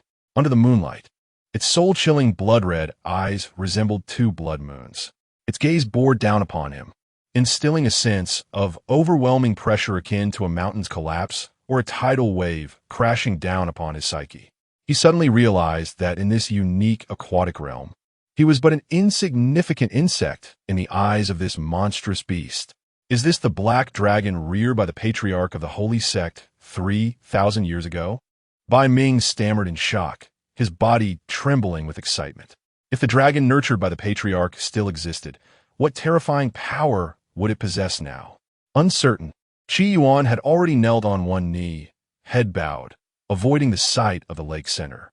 Bai Ming collapsed to his knees, his face shifting from astonishment to sheer terror. his back now completely drenched in sweat without him even realizing it. The individual bore no trace of the divine grace associated with the earthly deities, resembling a wretched servant who had erred, utterly at a loss. The mere recollection of having received the Wei King's edict, nearly striking down the esteemed Lord Zhua before the princess's residence, sent shivers through his very soul. Had it not been for the timely intervention of Qi Yuan, he would have already accompanied the Wei royal household to their grave. Nay, perhaps he would have been nailed to the dragon-slaying platform of the holy sect, trapped in a fate where survival was impossible and death unattainable. Qi Yuan, considering our years of shared guardianship over the holy sect, I implore you for a favor. Upon my demise, please distribute my estate at the headquarters among my subordinates. And you may keep half for yourself. Bai Ming's heart was ashen as he began to make arrangements for his final affairs, his energy gradually dissipating. Qi Yuan found the situation amusing, yet refrained from offering a reminder, as Bai Ming was unaware of his true misstep. He bore no guilt and instead had contributed significantly to the governance of the holy sect. An hour later, in the lantern-lit night market of Yujing City, the crowd bustled like a tapestry, illuminated by the flickering lights. Children rode on their father's shoulders, plucking colorful koi lanterns, while golden spoons danced above the sugar painting stalls, forming images of white rabbits holding osmanthus. Lanterns for sale, sugar paintings for sale. Xiao Yi and Bai Luoshen wandered through the vibrant festivities of the Lantern Festival. Having spent an extended period on the battlefields of the northern and eastern realms, the sight of countless lights in Yujing evoked a profound realization within him. Amidst the clamor, Bai Luoshen felt an unusual tranquility envelop her heart. It seemed she had attained clarity. The great fortune of the Dai surged within her like rivers returning to the sea, obliterating the layers of the immortal binding spell woven through her meridians. In that moment, she appeared as if she had shed all superficial adornments. Her hair gleamed with a crystalline brilliance, and her energy began to ascend, growing ever stronger. Xiao Yi smiled brightly, suggesting, "Let us purchase a sugar figurine." He removed a jade pendant from his waist and handed it to the elderly man, who was skillfully crafting sugar figures with a golden spoon. As the exchange took place, Bai Ming, disguised as a sugar artist, trembled with excitement upon receiving the pendant, his eyes widening in disbelief. The holy scripture of the Heavenly Demon. From despair to elation, he nearly succumbed to the urge to let out a triumphant cry. In his moment of anxiety, a trickle of energy escaped him, summoning tiny snowflakes to drift through the skies above Yujing City. Bai Luoshen stood beside Xiao Yi, catching a few snowflakes in her hand. At that moment, her heart found unparalleled serenity. No longer did she fret over how long she might live. She silently mused, "As the snow falls alongside you, this life shall suffice to share a lifetime together. It has begun to snow, let us depart."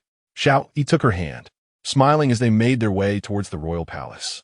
Tonight's farewell banquet was the perfect occasion to meet them.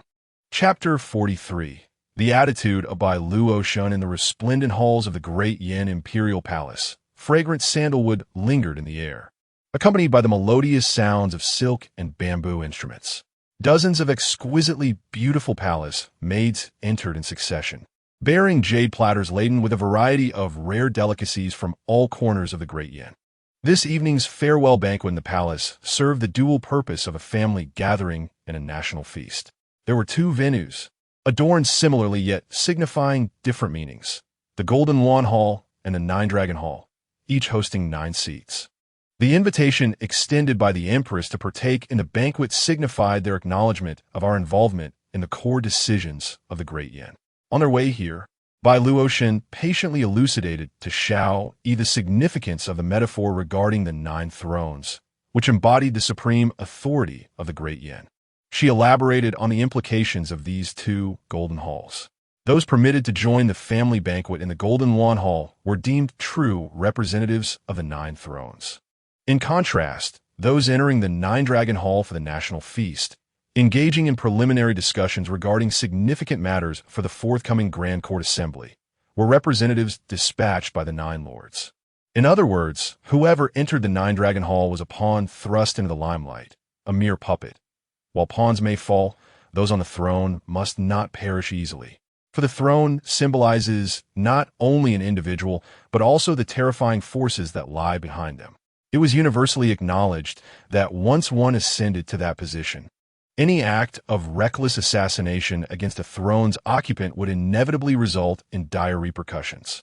Xiao Yi harbored a desire to become that pawn, to encounter the representatives of several imperial uncles. However, Bai Luoshen was resolute in her stance regarding this matter. With a carefree demeanor, she remarked, "Do you still recall the oath I made at Ice Soul Mountain? You must not allow me to break my promise." With a chuckle, Xiao Yi shook his head, understanding her sentiments. There was no need to reject her intentions. Since his arrival, his objective had shifted to establishing the rules rather than being bound by them.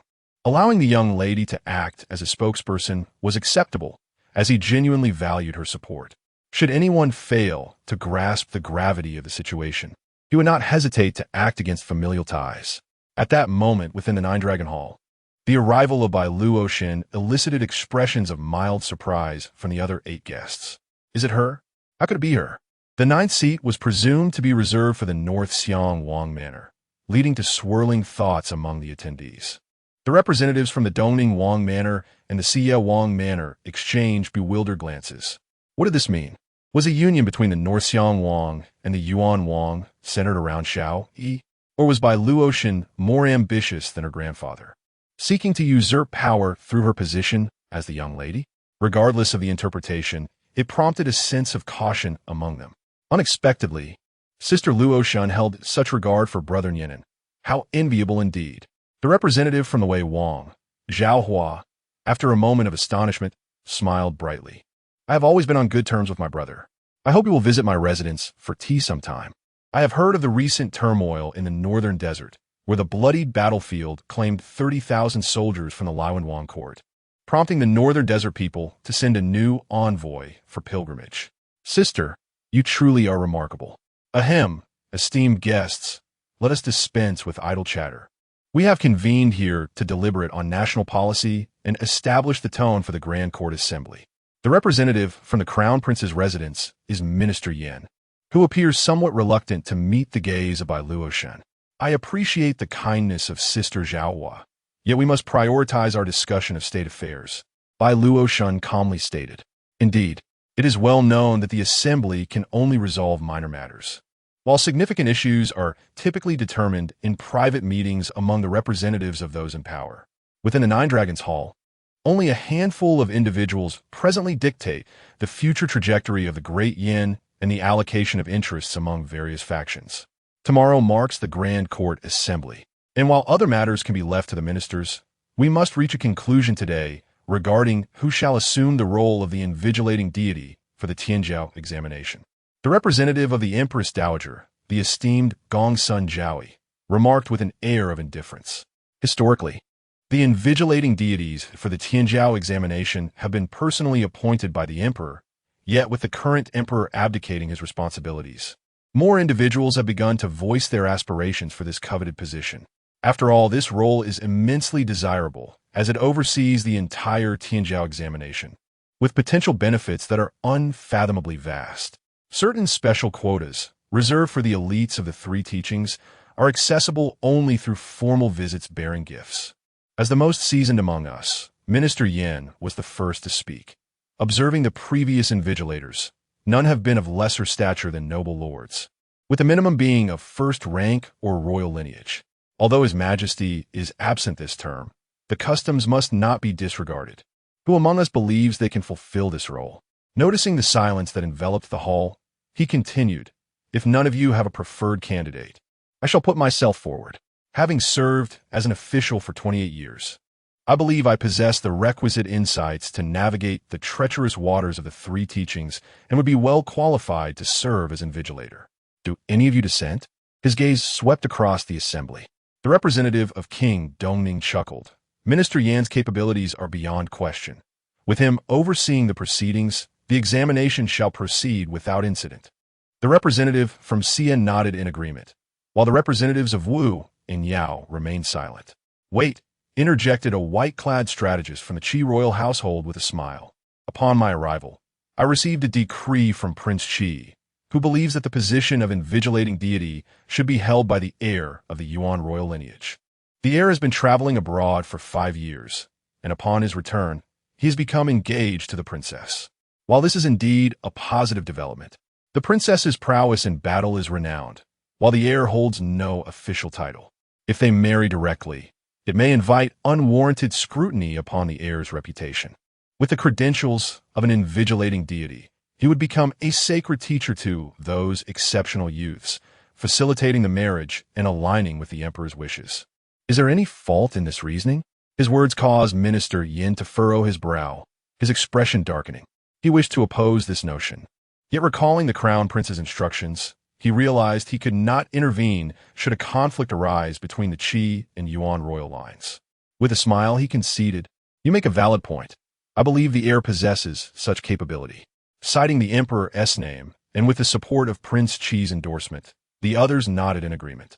Except for Bai Luoshen, who coldly retorted, "This is unacceptable." To the outside world, presiding over the Tianjiao examination is considered a remarkable opportunity and great honor. In reality, this was a formidable dilemma, akin to a seething hot potato or a colossal whirlpool. Any misstep could lead to irreparable consequences. The words of the princess held little weight. Could we not consult the heir? Furthermore, this matter was not solely at the behest of the Prince of Qi. The Empress, the Prince of Wei, the Prime Minister, and Lord Yao all deemed the heir suitable. The white-clad strategist chuckled. Bai Luoshen's expression grew increasingly frosty. These individuals were merely attempting to identify a malleable figure, someone they could easily manipulate, as they had failed to reach a consensus on a truly acceptable candidate. At present, the influence of the Prince of Yuan in Yujing was minimal, making him indeed the most challenging to oppose against the wills of the aforementioned figures. Had she not returned, this issue might have been settled without discussion, swiftly transforming into an imperial edict during the Grand Court Assembly, appointing the heir as the supervising divine official. "I am willing to accept on behalf of the heir. However," Bai Luoshen declared coldly, "the position of the second supervising divine official for the esteemed examination must be held by me. This matter is beyond question." Her piercing gaze swept over the pale-faced prime minister, who seemed poised to speak. "Would the esteemed examination not become a mere echo chamber of your opinions?" The prime minister recalled the empty box and promptly fell silent. The white-clad strategist frowned slightly. Should Bai Luoshen involve herself, the soft fruit would transform into a hard one, introducing additional uncertainties. Nevertheless, it was of no consequence, for the prince had stated that achieving the objective was paramount. The consort's alignment with the heir was undoubtedly commendable, and I trust the prince would wholeheartedly agree. If there are no objections, let us deliberate on the other matters. Meanwhile, in the Golden Lawn Hall, following his return to the capital, Xiao Yi met formally for the first time with his nominal grandmother, the Empress of Dian, as well as several uncles. Chapter 44. In the Golden Hall, the throne stood vacant. A breathtaking woman, adorned with a phoenix hairpin, a golden crown, and a lofty hairstyle, languidly reclined upon the phoenix couch. In the seating below, to the left, the first seat was occupied by a strikingly handsome man, his chest partially exposed, clad in a black robe woven with golden clouds. His flowing white hair cascaded like a waterfall, and his sharp gaze belonged to none other than the Prince of Wei. The crown prince was confined within his residence and unable to attend the banquet, thereby allowing the Prince of Wei to naturally assume his position. Next to him, in the second seat, sat the tall and affable king of Dongning, who, even while seated cross-legged, resembled a small mountain. In the third seat was an unremarkable middle-aged man with a dazed expression. He was the sixth prince, the king of Xia, who seldom made appearances in Yujing City, never engaged in factional alliances, and had been demoted multiple times. He currently served as the steward of the Beast Garden. The fourth seat remained vacant, designated for the king of Qi. A nearby palace made informed Xiao Yi that the king of Qi was still in the mountains, engaged in religious observances, and thus had not come to the feast. In the second seat on the right sat the esteemed Yao Gong, the head of the 6 ministries and the prime minister, clad in a blue robe.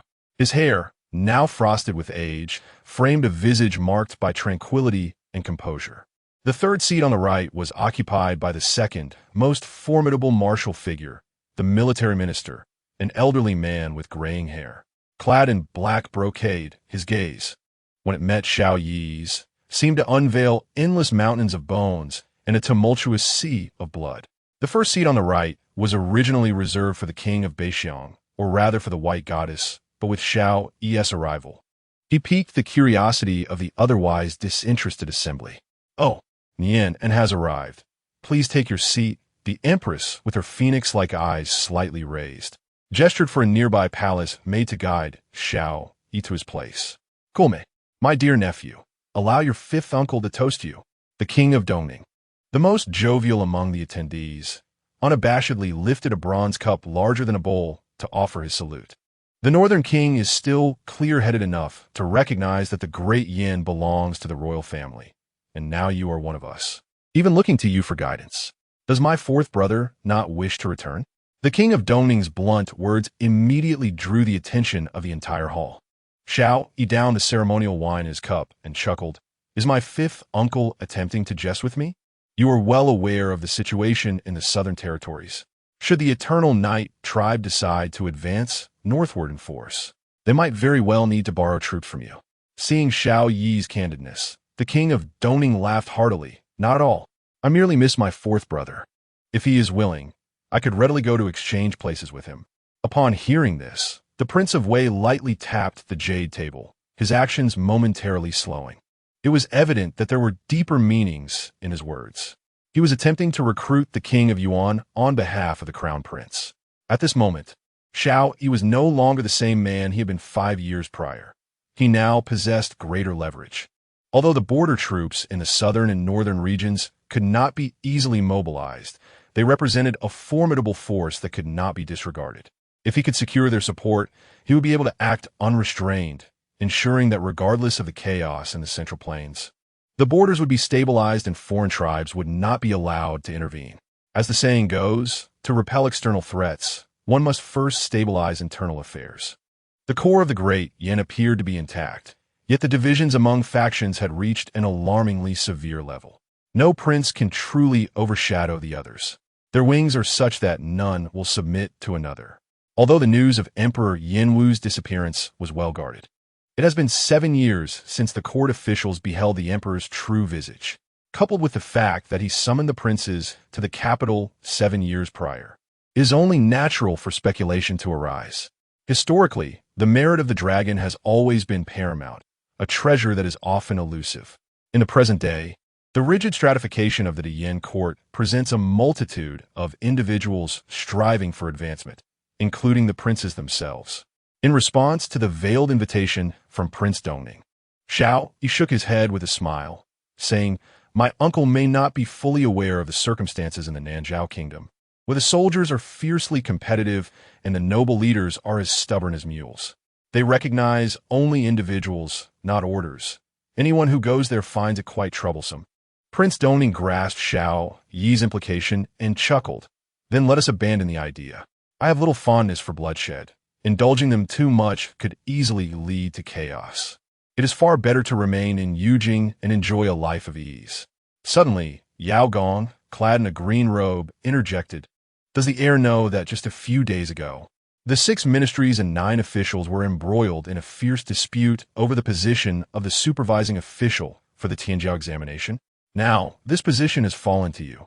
My lord, the Tianzhao examination occurs but once every 7 years and is critical to the foundation of the court. It cannot be taken lightly. I wonder, are you prepared to shoulder this heavy responsibility?" As he spoke, the others observed Xiao Yi's subtle expressions. Should he exhibit excessive bewilderment or refusal, it would indicate that he is merely a puppet placed by Bai Luoshen, while the true ambition lies with the lineage of Prince Baixiang. Wang Wei remarked coolly, "This matter is the result of discussions not long ago between Miss Bai and Minister Yan. Miss Bai has ardently recommended you. What are your thoughts, Nian?" Xiao Yi responded calmly. "It is no burden to alleviate the emperor's concerns. When one is drowsy, a pillow is offered. The royal lineage, combined with the position of supervising official, will greatly facilitate the selection of the top 30 talents. Although there may be others attempting to infiltrate this process, Xiao Yi's intention was never to absorb any talents, but rather merely to secure a place in the imperial treasury. The empress smiled knowingly. If that is the case, then this matter is settled. The decree will be announced at the Grand Court Assembly. After speaking, she cast a meaningful glance at Xiao Yi, adding, Qingling has taught a fine disciple. Yinan, do not forget that your royal grandmother is still in the palace. Do come to visit her more often during your leisure. Xiao Yi nodded with a smile, yet within, he felt an icy chill. He harbored a secret of profound significance, intimately connected to the current empress. The genuine empress had long since passed away. The one seated now is the Empress of Dezhou from 3,000 years ago, her lingering spirit unextinguished, employing a method that sidesteps causality, nearly flawless in its execution. Donning the guise of the empress to usurp the fortunes of the yin and plot the restoration of her realm. Any hope of exposing her is now impossible. Her power is too great. Any attempt would only compel her to declare herself empress outright. It was once unclear why Emperor Yinwu had such unwavering trust in this Dezhou empress. Logically, he should have recognized 7 years ago that the empress had been replaced, yet he took no action to eradicate her. Xiao Yi felt no urgency. His hand of cards was growing ever more substantial, waiting for the opportune moment to invite his royal grandmother to her demise. The Qi King may have sensed something amiss, yet he chose to conspire with the tiger, intent on sending the crown prince on his way. The others in the hall were not as benevolent as they appeared. The banquet concluded, and with the Grand Court Assembly approaching tomorrow, someone must preside over it. I intend to lift the crown prince's house arrest. What are your thoughts on this? If the second brother is willing to emerge, it would indeed be splendid, remarked the king of Wei calmly. After all, the crown prince is still the crown prince. Lord Yao nodded in agreement. Xiao Yi remained indifferent. The prime minister closed his eyes in contemplation, and the king of CS smiled in concurrence.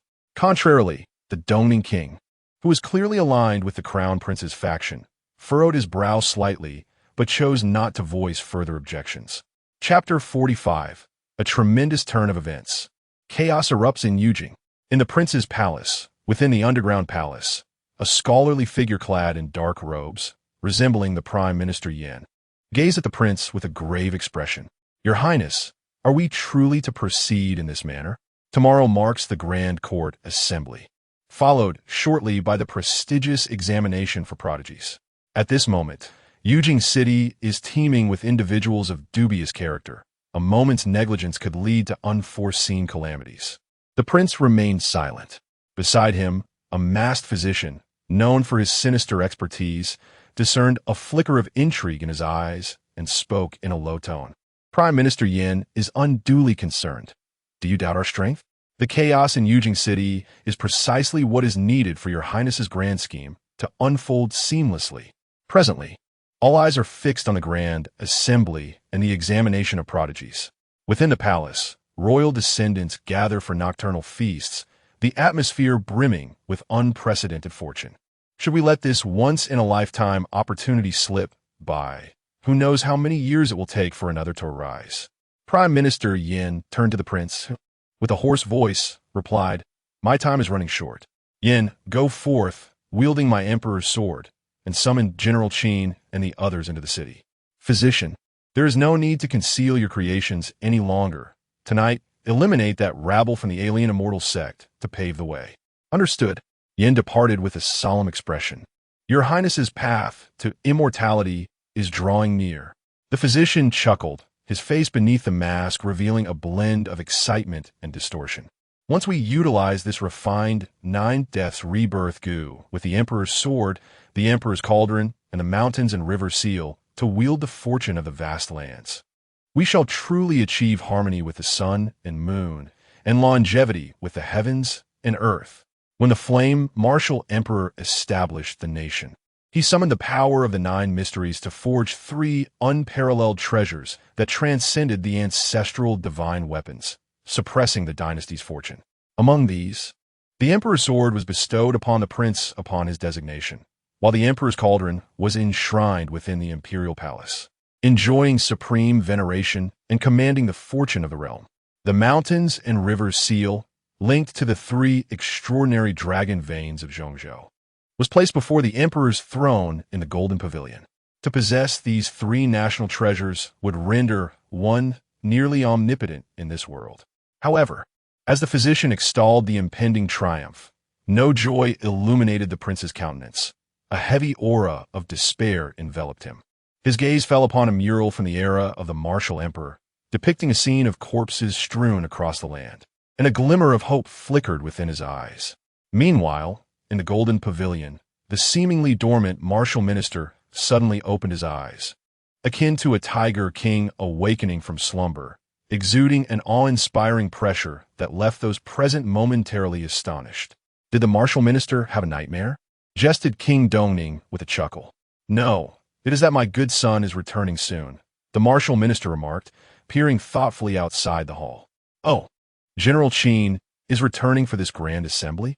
It has indeed been a while since we shared a drink with our esteemed military god, King Dongning replied, amused. The martial minister had an adopted son, stationed in Xiling, renowned for his military exploits. Unlike the defensive-minded king of Beixiang, his son, Qin Palu, bore a striking resemblance to the youthful King Wei, possessing a fierce spirit akin to the sharpest sword. Having penetrated the ancestral grounds of the demon race in Xiling time and again, those who refused to submit had their heads piled high, creating a terrifying spectacle. In this era of peace without warfare in the vast lands of the divine continent, the adopted son of the military minister rightfully earned the title of the god of war of the Great Yan. The banquet continued, and suddenly, the night sparrow approached Xiao Yi, leaning in to whisper a message. The Blood Robe Guard has moved. This royal faction, which once shone brightly during the struggle of the three sovereigns, had faded into obscurity, but, by a twist of fate, had become part of the secretive operations of the Thousand Eyes Tower under Xiao Yi's command. On ordinary days, he kept them under the prince's watch. Now that this clandestine power had been mobilized by the prince, it indicated that this night in Yujing was anything but peaceful. Meanwhile, at the four main gates of Yujing City, the imperial guards arrived to take over. By order of the prince and the military minister, a curfew was to be enforced tonight due to the imminent threat of chaos from the all 12 city gates were to be sealed, and any intruders would be executed without question. Within a secluded mansion in the city, over 100 disciples of the gathered. Among them were individuals from the Great Yan, remnants of the three dynasties, but most were from the northern tribes of the Wu Man. The Wu Man appeared similar to the Great Yan people, yet this was not their true form. Pure-blooded Wu Man could enlarge their bodies several times during battle, and their totems could transform into living creatures, making them exceedingly difficult to kill. My lord, why have we been summoned to Yujing City these past few days? Asked a puzzled human disciple, directing his query toward the elder of the Wu Man. To kill Bai Luoshen. The elder of the Wu Man blurted out instinctively, his eyes aflame. The remaining disciples exchanged looks of confusion, and one with a cold expression questioned, My lord, let us not forget that our actions are aimed at overthrowing the Great Yan Dynasty, not to avenge your private grudge against the female god of death. Damn it, I have been influenced by the curse. The red in the elder's eyes faded as he replied, Do not worry, our plans are nearing fruition. The Great Yan has long been decayed from within. The prince harbors ill intentions, and we will feign submission to him. This time, we shall surely bring Yujing City to its knees. That is splendid. As long as we can overthrow the Great Yan Dynasty, your tribe may pursue Bai Luoshen afterward, and we will lend our assistance. The earlier questioner smiled as he spoke. However, to achieve this grand design, there is one task you must undertake. The leader of the base, the elder of the Wu Man, suddenly shifted his tone. What is it? Silent killings. The more, the better. The stronger, the better. With the martial forces in Yujing City under strict control tonight, ISNT, it's certain death to venture out. Quite the opposite. Your lives will be the price. Within this stronghold, aside from the Wu Man disciples, the others suddenly widened their eyes in shock. Dense black patterns surfaced on their faces, creeping upward like venomous snakes. Dizziness enveloped them, and one by one, they either collapsed or knelt, unable to suppress their bloodshed. The remaining dozen or so Wu Man disciples grinned wickedly, brandishing curved blades as they began their massacre. Before long, the place was awash with blood, a terrifying aura rising to the heavens, all concealed beneath a grand formation. The people of the Great Yan truly display a remarkable foolishness, utterly oblivious to the perils of courting disaster. As these sorcerous barbarians reveled in laughter, they were suddenly struck dumb, for they were unaware that their comrades were falling one by one. The elder of the sorceress tribe, witnessing the emergence of several figures clad in crimson, bellowed, "What are you doing? We are also in service to the crown prince. Is this rebellion?" The stoic figures in blood red remained silent, their sole intent being to annihilate. A similar scene unfolded within dozens of strongholds of foreign celestial sects throughout Yujing City. Beneath the brilliance of the city's lights, an increasing accumulation of ominous deathly energy converged upon the crown prince's residence. Terrifying specters of the underworld began to rise behind the prince, feasting upon the deathly aura permeating Yujing City, their presence growing ever more formidable. Chapter 46. The Assault on the Imperial City. The Divine General of the Great Yan. After the imposition of martial law in Yujing City, the sky above the Imperial City was ablaze with flames. In the Eastern Palace, within the Zhuoqing Hall, the second prince, hearing the sounds of troop movements outside, was momentarily taken aback. Upon opening the palace door, he was astonished to find no one blocking his path.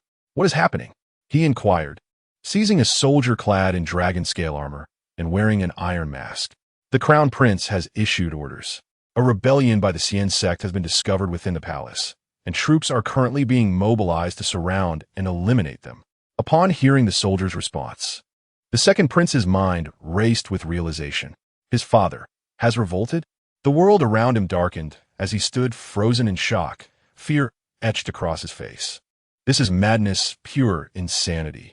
The palace is teeming with powerful figures, and outside, the elite troops are stationed at every corner. Furthermore, it is the time of year when martial law is most strictly enforced in Yujing City. To rebel now is akin to courting death. After failure, would he have any path to survival? No, absolutely not. He must intervene. With a grim countenance, the second prince bellowed, "Take me there, before this grave mistake escalates. There is still a chance for my father to retreat." Meanwhile, at the Imperial City, before the 18 palace gates, a resplendent golden light illuminated the heavens as arrays of formations were activated. At each palace gate stood a golden-armored divine general, armed and exuding an aura of authority. Yet, despite the presence of these formidable protectors, the faces of the imperial guards and the elite troops displayed no signs of elation. Beneath the palace gates, corpses littered the ground, and blood flowed in torrents. It seemed that a significant portion of the elite troops had already been bribed and were turning against their comrades. The enemies attempting to breach the imperial city were even more terrifying. There were mindless drug-enhanced warriors, fearless of blades, alongside seasoned, ruthless border elite soldiers. Among them were familiar faces from Yujing City, figures once revered. The Longxiang Guards, General Sheng, the supreme commander of the Junzhu Division, the esteemed Bai Luoshen of the Shanhua Academy, and the Grand Master of the Haotian Taoist Court. How could this be? Have they all gone mad? The defending troops, their eyes filled with fury, fought valiantly. Yet, the assailants were overwhelmingly powerful. Their leaders were either the backbone of the court or among the most exceptional individuals in the realm. The Bai Luoshen from the Shanhua Academy appeared aloof, as if embodying the heavens themselves. With a mere utterance of the word subdue, he rendered all obstacles before him prostrate. A formidable aura surged from behind him, reaching into the heavens, causing celestial phenomena that drew the gaze of many scholars within the city. Before him, the advancing forces faltered, and even the golden light of the imperial city's formations began to wane. At another palace gate, the Grand Master of the Haotian Taoist Court, accompanied by several elders, was surrounded by purple divine lightning. With a sweeping motion, he summoned dark clouds to envelop the sky, and gold and purple lightning roared down, devouring all who stood in the way. Arrogance! The protectors of the nation at each palace gate shouted in unison, their voices piercing the heavens and shattering the very fabric of reality. Many of the traitors spat blood, their spirits diminished. Yet, as an exotic fragrance and a swarm of malevolent insects descended upon them, everyone appeared invigorated, their spirits soaring as they charged forth with reckless abandon. Before those golden-armored divine generals, each was obstructed by a specter of the netherworld. As the death toll rose at the imperial palace gates, the overwhelming malevolence was devoured by these apparitions, their terrifying pressure unwavering against the golden-armored guardians. The gates of Junzhu were breached. With a resounding crash, one golden-armored general was struck down, decapitated by a massive halberd. From the direction of Junzhu, Qin Polu led hundreds of loyal guards, trampling toward the palace gates. The imposing figure atop a grand-scaled steed, clad in fierce blood-red demonic armor, exuded an aura of dread that seemed almost tangible, as blood dripped from the halberd in his grasp. At first glance, he resembled a god of war emerging from the depths of the underworld. Even celestial beings would find it arduous to impede his advance. Within the imperial palace, there were no shortage of formidable Buddhist figures. Among them, a great Buddha who had attained the formidable state of the diamond body. As he chanted incantations to summon universal golden light, a smooth, magnificent head was abruptly sent soaring with a jet of blood. The universal golden light was instantly torn to shreds by a myriad of divine energies. In the city of Yujing, where demonic forces lurked, this general had received the emperor's decree to seize the seal of mountains and rivers and purge treachery from the realm. Those who obstructed his path would face merciless slaughter. The great military god of Dian spoke with indifference as his war steed advanced slowly, causing the palace attendants and imperial guards to retreat in fear. The reason was simple. The military god's reputation was too formidable. He had impaled a golden-armored general with his halberd and decapitated a true Buddha with a single strike. Throughout the realm, there were few who could stand against him in the Central Plains. Moreover, even beyond the constraints of the Dragon Veins, none dared to confront General Qin head-on. It was rumored that he had reached the pinnacle of martial saints, not only the foremost in the military, but the greatest in the path of martial arts in Dian. Some even claimed that had he been of the same generation as the flame martial emperor, Dian would have gained another noble ruler capable of commanding armies across the land. Qin Polu, do you truly intend to rebel?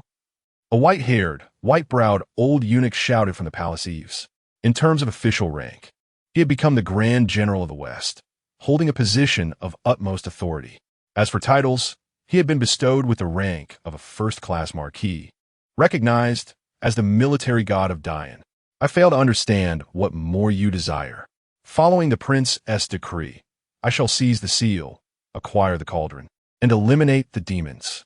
Qin Polu's expression remained serene as he regarded the increasing number of powerful figures from the inner court, his indifferent gaze betraying no hint of emotion.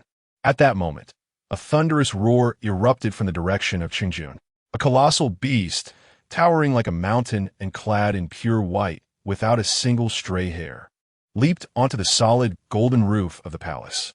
As it descended, the overwhelming martial aura in the vicinity was subdued, as if it had encountered an ancestral spirit. The white tiger saint had arrived, and today it was not impossible to slay the military god beneath its claws. Within the imperial guards, some leaders were inexplicably exhilarated. The white tiger, once the mount of the young sovereign, had consumed the fortunes of 3 great dynasties and traversed countless ancient battlefields, its aura having accumulated to an unprecedented level. If it were in a location beyond the Central Plains, a single roar could subdue masters of martial arts. In this world, perhaps only those supreme beings who have traversed the 14 realms can engage in battle with him. My apologies, Holy Monarch. After Qin Polu uttered these words, he offered no further discourse. The visor of his bloodthirsty helm descended, transforming him into an unparalleled demon god, facing the white tiger, Holy Monarch, directly. Behind him, not a single loyal subordinate faltered. Even though their malevolent energy was suppressed, they grinned fiercely as they charged towards the palace eunuchs. Soon, a relentless wave of death-defying alchemists surged forth, plunging the entire battlefield into chaos. Elsewhere, another palace gate was breached. A 1,000-year-old marquis was reduced to mere pulp. The assailant wielded twin blades, his face marred by scars, clad in a blood-red robe adorned with a crimson dragon motif, igniting profound terror in the hearts of many. His dual swords resembled the judgment pens of the king of hell, shattering all who dared to obstruct his path. the blood robe guard of the Yan Dynasty. Had they not long been consigned to the annals of history? At the mere mention of the blood robe guard, the imperial guard stationed at the palace gates felt a chill run down their spines, their battle spirit plummeting to an all-time low. Chapter 47. The Emergence of Immortal Gu. A sudden change on the battlefield. Madness. Madness. Everyone has gone mad. How could Father be so irrational? There are still 3 years remaining in the 10-year agreement with the martial emperor. Why must he instigate a palace coup at this critical juncture? The second prince's face was as grim as if he had just consumed a dead rat as he galloped towards the palace gates. Upon arriving outside the palace, which was awash in blood, he was momentarily taken aback. It seemed they had triumphed. The golden statues of the national guardians at the 18 palace gates lay shattered, as the specters advanced with severed heads in hand, pressing towards the royal palace. The vermilion walls and azure tiles, along with the jade halls and palaces, were all stained crimson. "Welcome, Your Highness the Crown Prince." The Crown Prince strode through the main palace gates, surrounded by a throng of armored soldiers who knelt in unison, their acclamations resounding like a tidal wave. "Father." The second prince was overwhelmed with excitement. After so many years, he finally witnessed his father's former glory restored. The humiliation of being tormented by the heir, the loss of dignity, and the breaking of his legs had finally dissipated in this moment. If Father could truly succeed tonight as the sole heir, he would undoubtedly become the crown prince. When the time came for Father to pass, the entire realm of Jiuxian would surely be at his feet. Continue the slaughter. The crown prince cast a glance at the second prince without uttering further words, as he pressed onward towards the Golden Yuan Hall. Meanwhile, within the Golden Yuan Hall, the atmosphere had grown tense. What was the crown prince's intention? The Wei King's gaze was icy as he fixed his stare upon the Dongning King, whose terrifying aura caused the entire hall to tremble. What does the second brother intend to do? Is it necessary to seek your approval? The Dongning King retorted coldly, his true energy coalescing behind him, akin to a colossal dragon elephant that towered over the universe, roaring in fury. "He is courting death." The Wei King's voice was frigid, his white hair billowing as a blood-hued panther emerged from behind him. "Old Sixth, do you have nothing to say?"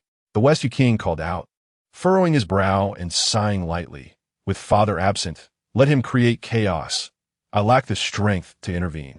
Having said this, he rose and departed. The Dongning King snorted disdainfully, transforming into a beam of light and rushing out of the hall. The Wei King cackled menacingly, following closely behind. As the two carved out a space, the aftermath of their clash reverberating through the 36 layers of the celestial firmament, as if two ancient deities had descended. At one moment, even the pressure of 3 world-shattering dragon veins could not suppress their cultivation.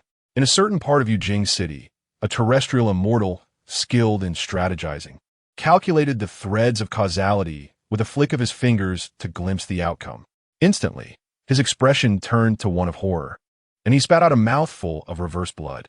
At this moment, the web of causality within the grand palace of the Yin was in utter disarray. If a sage were to intervene, they would inevitably be ensnared. "Minister Wu, your adopted son has arrived. Do you intend to rebel as well?"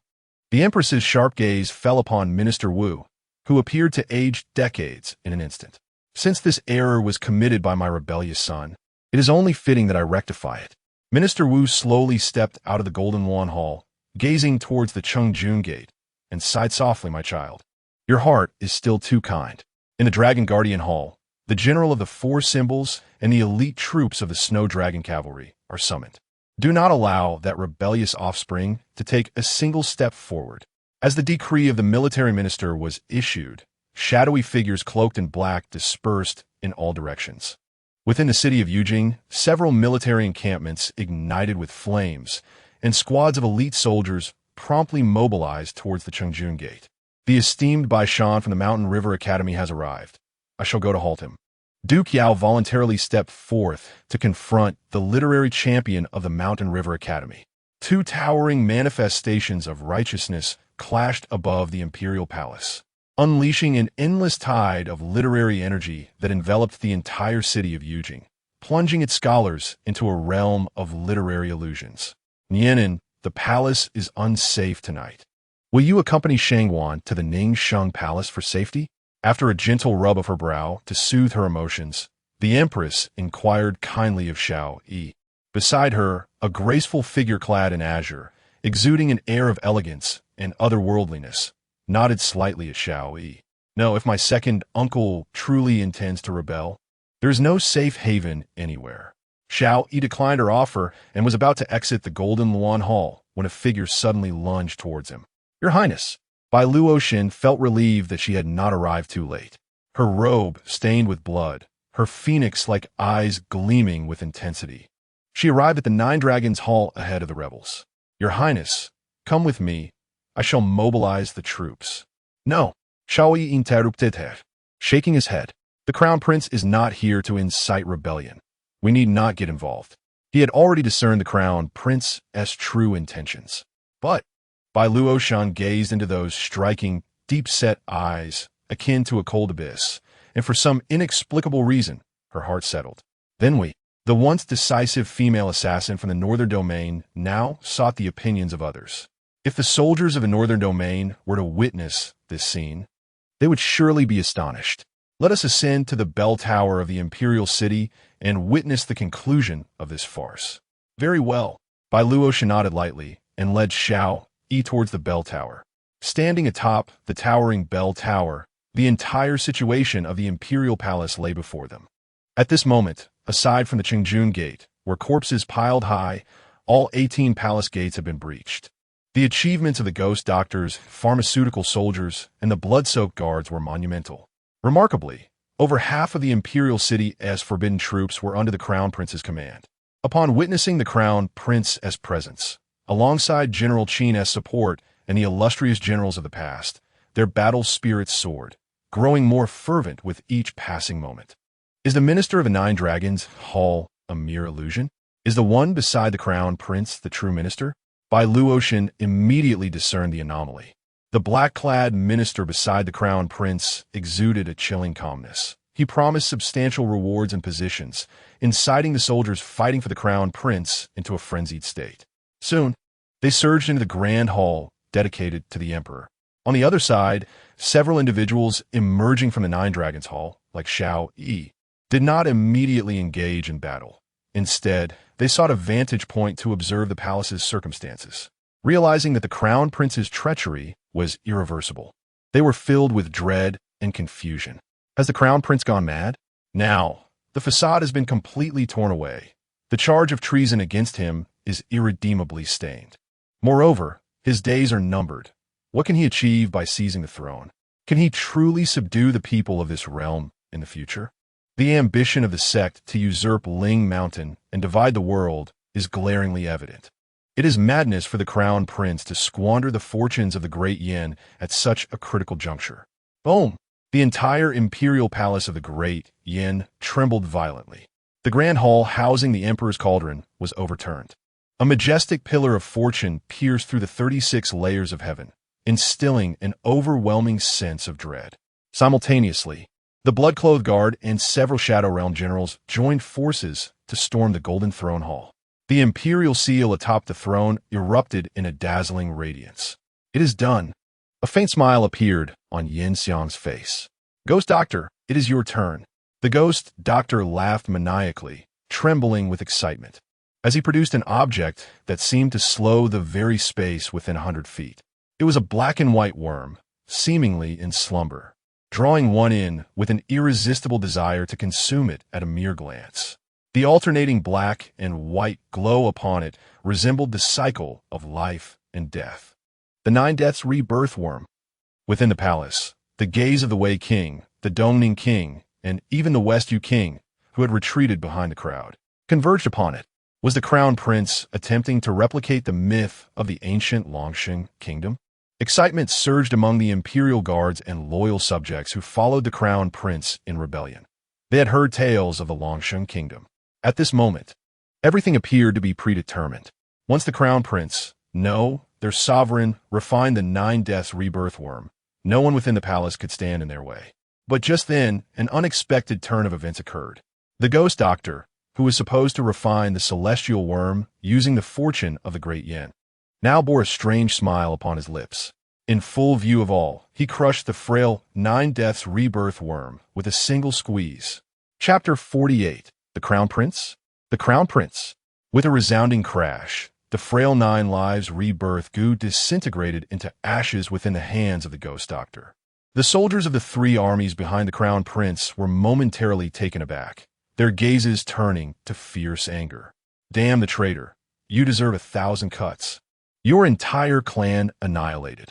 Among them, the second prince reacted most violently, his eyes bloodshot and his teeth nearly crushed in fury.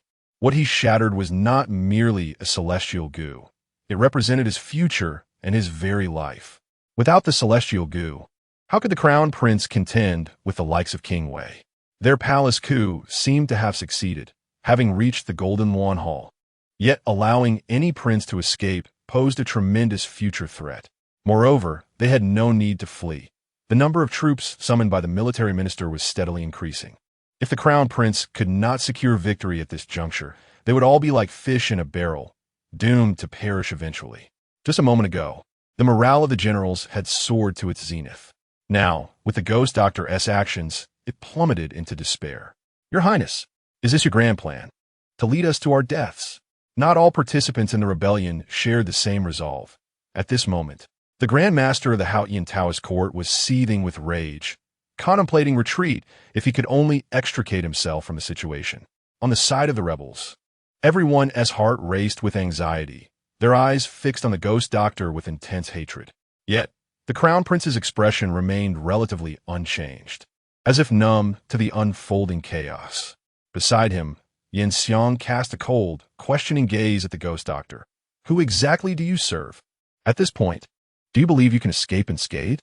Regardless of who stands behind you, none will meet a good end today. Faced with the malevolent stares of former comrades, the Ghost Doctor merely laughed. He laughed with abandon, with joy, with an almost deranged exhilaration. At this juncture, the Crown Prince's downfall was inevitable. Even the arrival of a celestial being could not alter this fate. The vengeance for the destruction of his nation and the obliteration of his kin, which had weighed upon his heart for 70 years, was finally avenged. A good end? I do not require a good end. I am the son of the Great U.S. Emperor One, with no one behind me. Only the weeping souls of 80 million from Great U. As the Ghost Doctor laughed heartily, he removed his mask, revealing a visage utterly disfigured, pockmarked as if devoured by countless insects, reflecting in the eyes of those present.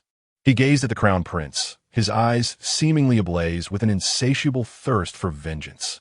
In years past, when the Great Yu fell, Emperor Yu chose death over surrender, desiring a bloody battle.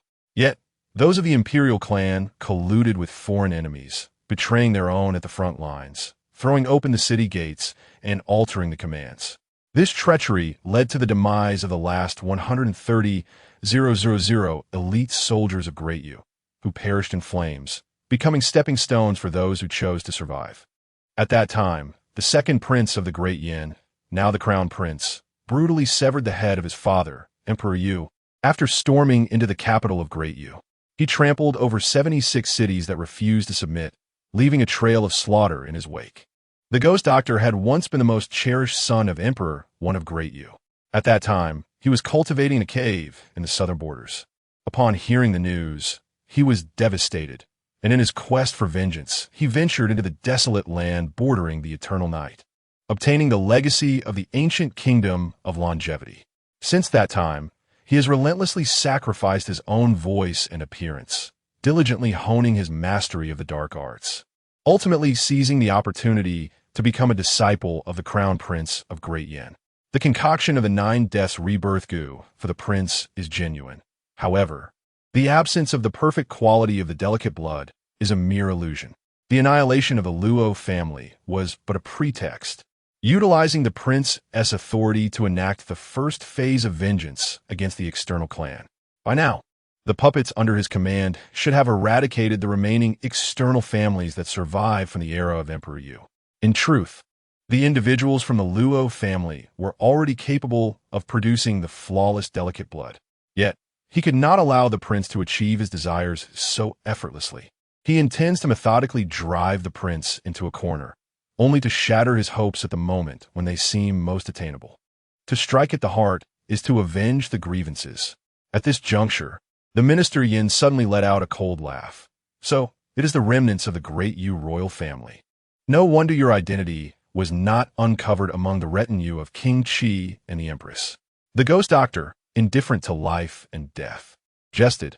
It appears that Minister Yin is not a fool after all. But when did you come to suspect my true nature? Minister Yin replied nonchalantly. You have concealed yourself well over the years, yet you were still too hasty. You should never have presumed yourself to be the most trusted individual of His Highness. That person has never been you. It is I. Did you truly believe that my mention of the northern expedition was to orchestrate a prison break? Had you not taken the bait, I might not have unearthed any evidence. Yet, you were too impatient, eager for His Highness to err, stirring the chaos in Yujing City, even going so far as to send a second secret letter, inciting the foolish courtiers of the Lianfeng royal court to surround and attack the heir. To scheme against His Highness is a privilege that even your father does not possess. The ghost doctor scoffed. What does it matter if you know? Everything is already set in motion, and you have lost. At worst, we shall perish together. Is that so? Minister Yin, clad in dark robes, chuckled. On the eaves of a golden palace, a man bearing the same features as Minister Yin also smiled. His skin began to shed, revealing a tall figure adorned with various insect and beast tattoos. The discarded skin transformed into buzzing goo worms that swarmed around him. Minister Guyu, paying respects to His Highness the Crown Prince. The bare-chested man, named Guyu, laughed, spreading his palms to reveal yet another 9-death rebirth Gu. This one, however, emanated a far more potent aura than the previously incomplete one. Simultaneously, two formidable specters of the underworld materialized instantaneously beside Guyu to serve as guardians. One resembled a monkey, with a white head and green body, fiery eyes, a neck stretching 100 feet, and two ferocious dragon-like creatures coiling around its long arms. The other appeared human, standing with hands clasped behind its back atop a flying sword, exuding an aura as radiant as a rainbow piercing the sun. The demon King Waziki of the martial emperor era. And another was none other than the foremost sword immortal of Great Yu, Li Toxian.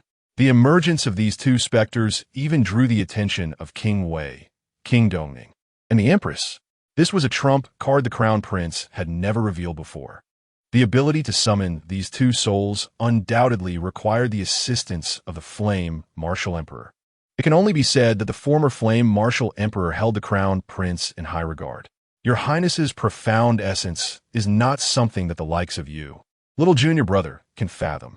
Do you truly believe that with mere words, you can compel His Highness to abandon all reason and attempt to refine the 9 deaths rebirth Gu? Long before your arrival, I had already pledged my allegiance to His Highness. Had it not been for my somewhat unrefined techniques in concocting the 9 divine blood, requiring the assistance of you, little junior brother, to complete my legacy, you would have perished upon our first encounter. Guyu smiled, gazing fervently at the 9 deaths rebirth Gu in his hand and the 3 pillars of fortune piercing through the 36 heavens. In ancient times, the ruler of the eternal life ancient kingdom could harness the fortune of the southern wilderness to create an immortal Gu that extended life for 3,000 years. Today, with the fortune of the entire 9-Shin world at my disposal, I shall undoubtedly forge the legendary true immortal Gu of eternal life for His Highness. Chapter 49. Numerous changes, the eternal life, immortal Gu. Once the true immortal Gu is perfected, His Highness the Prince shall rise like the eternal sun in the heavens, indestructible and impervious to the gods and Buddhas. Guyu stood upon the shoulder of Wu Zhiqi, arriving at the center of the auspicious light beams emitted by the Emperor's sword, the human Emperor's cauldron, and the mountain river seal, beginning the refinement of the immortal Gu. In his hand, the 9 deaths rebirth Gu radiated an overwhelming and terrifying vitality, compelling those present to gaze upon it with an insatiable desire to consume. At that moment, the expression of the ghost doctor was ominously grim. He recklessly charged towards Guyu, positioning himself before the 3 beams of light, and resolutely self-destructed. The heavens erupted with torrents of flesh and goo worms, transforming into a billowing toxic mist that roared forth like an enraged dragon. Li Taxian instinctively drew his sword to sweep away the universe, yet he was a moment too late. Rest in peace, my junior brother. You sought to eliminate the heir nurtured by the martial emperor himself, an heir no one can defeat. Guyu did not even glance at the toxic mist. The furious roar of the Demon King, Wu Zhiqi, unleashed sound waves that dissipated the toxins entirely. In that instant, everyone was compelled to heed Guyu's words. Indeed, he spoke the truth.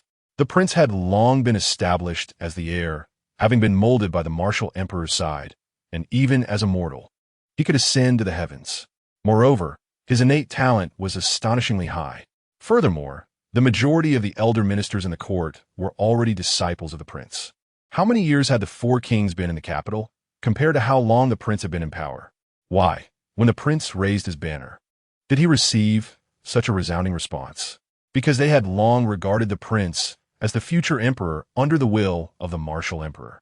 Who among them would genuinely accept a new master? Who could assure that the new ruler would not suspect them as spies? From the very beginning, they had no choice. From the outset, no one could surpass the prince in the struggle for succession. Ha ha ha! The second imperial grandson laughed heartily, oblivious to this truth. Yet his eyes were not blind. He understood the current situation, stabilized. Once his father refined the eternal life, immortal Gu, who in the world could obstruct his father's path? Would it truly succeed? Is this the path of my second brother? The Western Yu king, who had yet to intervene, frowned at the prince's demeanor, choosing no longer to watch the spectacle, and decisively withdrew from the palace. As he departed, the White Tiger Saint Monarch, engaged in a life-and-death battle with Qin Palu, let out a low growl and also retreated from the battlefield. With the absence of the sacred beast's suppression, the pressure on the soldiers summoned by the martial minister escalated dramatically. Before Qin Palu, these elite troops of the Great Yan were as fragile as straw. Suddenly, he sheathed his blood-red halberd, gazing towards the prince, and quietly declared, "Your Highness, I have repaid my debt of gratitude. From this day forth, to the west of the Western Yu, we shall establish a nation of our own." As his words fell, the three national treasures trembled violently, and the auspicious light beams weakened momentarily, yet in the blink of an eye, they restored their former strength. Infidèles. Witnessing Qin Palu resolutely departing with the essence of the Great Yan, the martial minister was consumed with fury, yet felt utterly powerless. If he remained, he might face death. Yet if he wished to leave, no one could detain him. Today, the splendid scene of my father's ascension was marred by the absence of my uncle. A truly regrettable occurrence. The second prince cast a glance at the crowd emerging from the Golden Lawn Palace and the Nine Dragon Palace, noting that the Qi King had not arrived at the royal palace. Observing the high-ranking individuals around the empress, visibly moved, a wave of indescribable satisfaction surged within him. Even the pain from his interrupted leg seemed to dissipate. He scanned the crowd and suddenly raised his head, spotting the figure of Xiao Yi, a smile gracing his lips. He held back his emotions. For now, the focus must remain on his father's grand ambitions. As a cultivator himself, he understood the necessity of safeguarding his father from any potential threats. Once the eternal life, immortal Gu, was refined, he would seek retribution from the young master. As a myriad of celestial energies and dragon vein powers coalesced into a magnificent divine light, they refined the nine deaths rebirth Gu. This black and white insect, entwined with both death and life, began to undergo transformation, its aura growing increasingly formidable. It even attracted the leaders of various sects lying in wait within Yujing City for the grand examination of prodigies. The tightly restrained auras stealthily infiltrated the royal palace. Gazing at the continuously evolving eternal life, immortal Gu, some could no longer restrain their impulses to act. At present, the formidable individuals surrounding the crown prince were restrained by the palace's powers. Rumors had circulated that the crown prince had fallen to the ninth realm, and capturing him could potentially leverage his life to compel the one refining the immortal Gu to surrender it. Even a half-finished immortal Gu could elevate someone to the pinnacle. If the refinement succeeded, they would instead lose their chance to seize it. In that moment, countless individuals harbored similar thoughts, pouncing upon the crown prince like wolves. Among them were the 1,000-year-old Marquis from the 12 monitors of the palace, a first-rank female official under the Empress, the hounds raised by the King of Wei, and numerous martial grandmasters concealing their identities. Dozens of auras converged, and the second prince turned as pale as death, realizing he could not stop them. With a clang, the crown prince, maintaining an expression as tranquil as still water, gently raised the imperial sword. The surrounding space seemed to freeze as he moved through this blood-soaked battlefield with the grace of a leisurely stroll. With each step forward, his aura surged higher. Upon taking 3 steps, a tremendous force erupted forth, sending shockwaves through the encroaching assailants.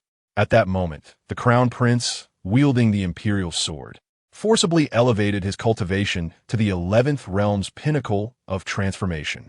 What instilled even greater terror in them was that the crown prince's realm had not been suppressed. The overwhelming might of the central continent's legendary dragon vein was entirely borne by the imperial sword. Even if this state could not be sustained for long, it was beyond their capacity to hinder. With a resonant clang, the clear sound of the sword echoed through the heavens. One stroke to clear the universe. As blood rained down in a torrential downpour, the crown prince advanced unabashedly towards the increasingly near success of the eternal life immortal Gu. Witnessing the high-ranking figures from the sects, those who could be deemed as masters in the outside world, all slain by the crown prince's sword, the second prince was astounded. His father was invincible. With this realization, he felt reassured. "Great master, come forth and eliminate a target for me." The second imperial grandson cast a sweeping gaze around him and beheld the injured Grand Master of the Haotian court, promptly issuing commands. His thunderous true energy was formidable and tyrannical, suggesting that few could rival him within this palace. Who did the holy grandson wish to eliminate? The Grand Master of the Haotian court, initially displeased at being commanded by a mere junior, quickly reconsidered. After all, he was the future crown prince and should not be easily offended. The second imperial grandson sneered as he pointed towards Xiao Yi atop the bell tower. However, at that moment, Xiao Yi was entirely oblivious to him, which only fueled his fury. Very well. Without a second thought, the Grand Master of the Haotian court acquiesced. As he harnessed his thunderous true energy, rapidly approaching the bell tower, he suddenly felt a jolt of surprise. The presence of a powerful nether general was overwhelming, revealing the prince's profound depth of power. Hua Jinglan, transformed into the nether general, stood directly beneath the bell tower. And as the Grand Master of the Haotian court brushed past him unwarily, a swift sound echoed. A blade sliced through the air, severing a head that would not close its eyes, which rolled to the feet of the second imperial grandson. In the midst of his astonishment, a thundering roar resonated nearby. Success! At the center of the beam of light, Gu Yu was elated. The refined immortal Gu had transcended mere insect status, resembling a radiant sun, resplendent and magnificent. The mere hint of its aura instilled in those present a sensation of impending breakthrough, as if their realms were on the verge of expansion. This Gu must be utilized by me. King Wei revealed a towering, celestial form, surveying the entire imperial city, and abruptly reached out to grasp the eternal immortal Gu. Chapter 50. The Realm of Death, Crown Prince Xiao Li. Boom! As the King of Wei unleashed his power, the heavens trembled and the earth quaked. Behind him, the towering crimson avatar roared with countless grotesque heads, its chilling malevolence seemingly capable of piercing through the 36 layers of celestial clouds, instilling profound dread and causing souls to shudder. Unlike others in the palace, the direct descendants of the Great Yan royal family could resist the suppression of the dragon vein with their own fortune. If one disregarded the inevitable permanent decline of their luck post-battle, they could temporarily elevate their cultivation to the zenith of the 12th realm, reaching the Taoist terrestrial immortal level. The martial annihilation realm of true immortals, or the sword immortal realm of boundless swordsmanship.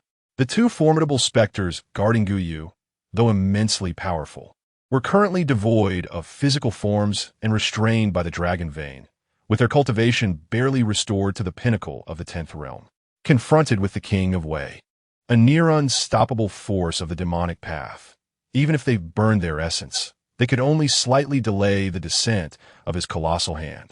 Second brother, hurry, roared the king of Dongning, his flesh igniting as his once bulky form was instantaneously transformed into a flawless embodiment of hardened steel. His body became sanctified, with muscles coiling like dragons. With a mighty punch, he unleashed a thunderous dragon-elephant phantom that forcibly overturned the giant hand of the king of Wei. Boom! The deafening roar echoed like a mountain collapsing, sending powerful shockwaves that shattered 3 layers of the golden array above the imperial city.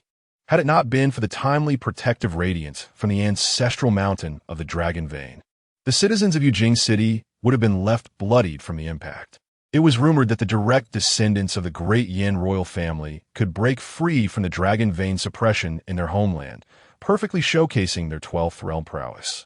Yet, the power displayed far exceeded that of the 12th realm. An elder of a hidden family observing the battle from the shadows was so shaken by the spectacle that he spat out a mouthful of blood.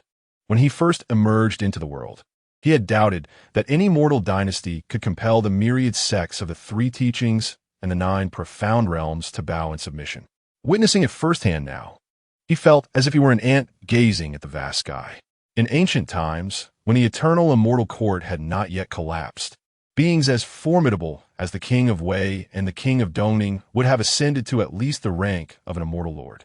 If other princes possessed similar strength, the entire might of the Great Yan Dynasty would be nothing short of astonishing. Your Highness, seize the Gu.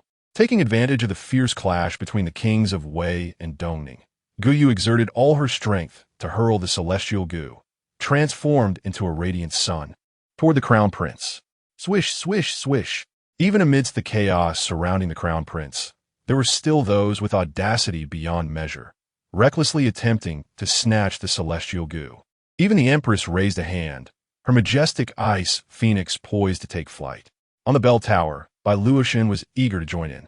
She sensed the overwhelming divine power within the celestial Gu, which could undoubtedly alter a person's fate and even hold the potential to completely shatter the binding curse within her. Just as the 9-color divine energy surged behind her, her wrist was gently grasped by a hand. Do not. In the face of such immense temptation, those 2 simple words inexplicably brought her heart to a serene calm. Below, the ruins of the palace lay in disarray. None who have rushed toward the eternal life, immortal Gu in a bid to seize it have been able to withstand its terrifying divine power. In the blink of an eye, flesh and blood are reduced to ashes, devoured by the great sun. It appears that only the crown prince, wielding the emperor's sword, remains unaffected. Father's divine might. The second imperial grandson, recovering from the shock of witnessing the Grand Master of Hao Yindao court being slain, is invigorated by the crown prince's presence. This eternal life, immortal Gu only recognizes father. Those treacherous subjects cannot take it away. Destiny belongs to father. All eyes are fixed on the crown prince as he steps into the radiant sun, grasping the eternal life, immortal Gu, and refining it in an instant. At that moment, the ancestral mountain of the Dragon Vein in the central plains trembles. A series of dragon roars resonate through the heavens. Within that blinding sun, which illuminates the firmament and is almost unbearable to behold, the crown prince's indistinct form gradually aligns with the image of the blazing martial emperor etched in their memories. The overwhelming pressure, commanding the world and swallowing mountains and rivers, compels all beings lurking nearby to feel an impulse to prostrate and pay homage. At last, it has come to fruition. Father has awaited this day for far too long. The crown prince murmurs softly. His voice, though barely a whisper, reverberates in the ears of the crowd like thunder, shaking their very souls. The second imperial grandson furrows his brow, bewildered. Why does father call upon that wild brother he has never met? That wild child had perished long ago during the era of the 3 emperors contending for supremacy. Had he not? Just as everyone believes the dust is settled, the crown prince unexpectedly performs an astonishing act that leaves all in attendance aghast. Except for Xiao Yi, who remains relatively calm. Everyone else is in shock. The crown prince has gouged out his own eyes. Those eyes, akin to the Emperor of the Underworld, capable of commanding myriad ghosts. The overwhelming aura emanating from him converges upon the bloodied, sacred eyes in his hands. A deafening roar that resonates through the heavens and earth compels both King Wei and King Dongning to tacitly halt their actions. Before the Crown Prince, a towering, pitch-black portal, adorned with countless shadowy deities, rises abruptly from the ground. The terrifying aura of death exhibits a tendency to rival the ancestral mountain of the Dragon Vein. For spectral generals emerge behind the Crown Prince, bearing an ice-blue crystal coffin, empty save for a bloodied grave garment. As the Crown Prince's momentum surges wildly and the sacred eyes ignite, the immovable black portal trembles violently, forced open by a mere crack. Second brother Yu. King Dongning is also astonished by the Crown Prince's actions at this moment, questioning the extremity of the situation. What a waste of my fortune. King Wei retracts his divine power, his gaze chilling. To forcibly open the gate of the underworld and disrupt the cycle of reincarnation is undoubtedly a path to certain death. Xianxing, is it truly worth it for a descendant who has been dead for decades? The Empress sighs softly. Among all present, the second imperial grandson is the most astonished and furious. Watching the Crown Prince's aura gradually weaken, even leading to his self-sacrifice, he screams in a fit of rage. Father, why? Is it truly for that wild child, long dead, that you would forsake the world already within your grasp, even at the cost of your own life? Why? Impudent. The Crown Prince, now blind, sweeps his sleeve, the last vestige of his remaining power, forcing the second imperial grandson to kneel upon the ground. That is your elder brother, the only legitimate son of the unlocked. The Crown Prince uttered this name with an unprecedented tenderness. His eldest son, Xiao Yi, was not born of the current Crown Princess, but was the sole offspring of his dearly departed beloved.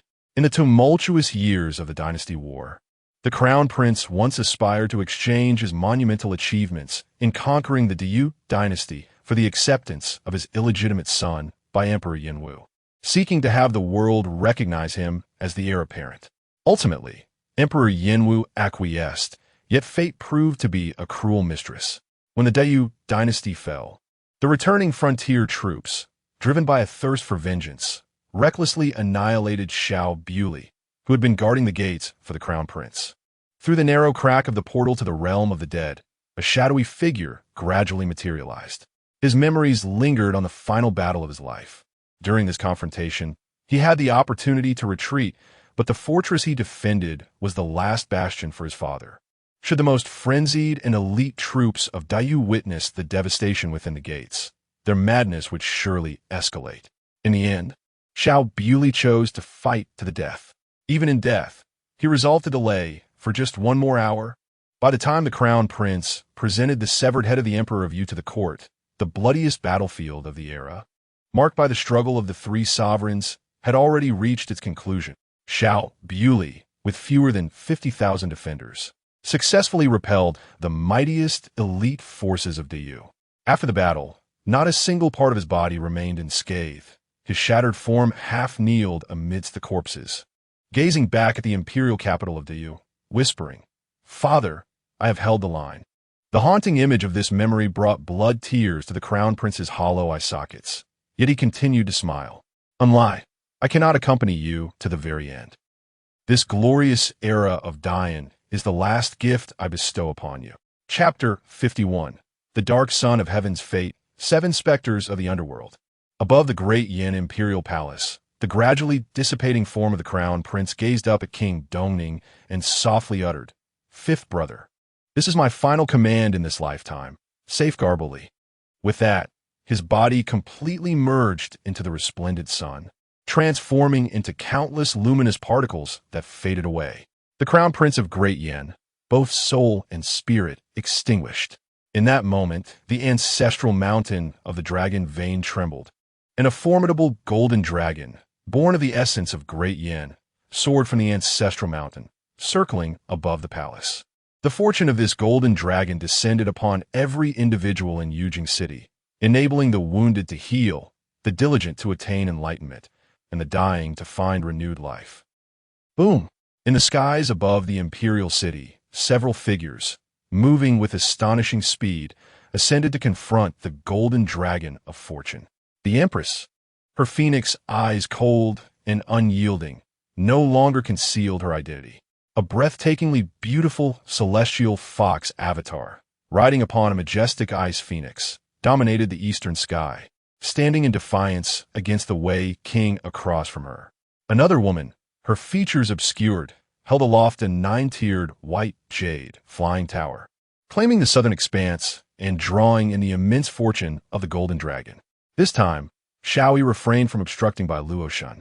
The air was charged with vibrant divine energies as she brandished a blood-red spear, harnessing the momentum of the northern king's forces. Her presence rivaling that of the other three factions. The remaining palace attendants and foreign powerhouses, eager to seize a share of the fortune, found themselves wholly subdued by the aura of these four. Only King Dongning remained unperturbed by the terrifying pressure surrounding the golden dragon. Yet, rather than vying for this grand opportunity, he adhered to the crown prince's last wishes and withdrew with the soul of Xiao Bu from the palace. Along the way, none dared to impede their passage.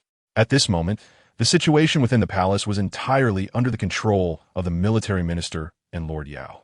Yin Xiang and his companions were left bitterly disillusioned. They had never anticipated that the crown prince's ultimate intention would be so absurd. In this battle, there were no victors. Only those who sought to benefit from the dragon's legacy were left in utter defeat. As the troops under the military minister surged into the imperial city, the hearts of those who had conspired with the crown prince turned to ashes. They understood the grim reality that lay ahead. There was no room for redemption in acts of treason. From the very outset, they had gambled, and now, having lost, they were left with the acceptance of their fate. Clang! After a moment's hesitation, the remnants of the crown prince's forces drew their swords in a collective act of self-destruction. No, I cannot die. I am the crown prince. The future crown prince. Ha ha ha.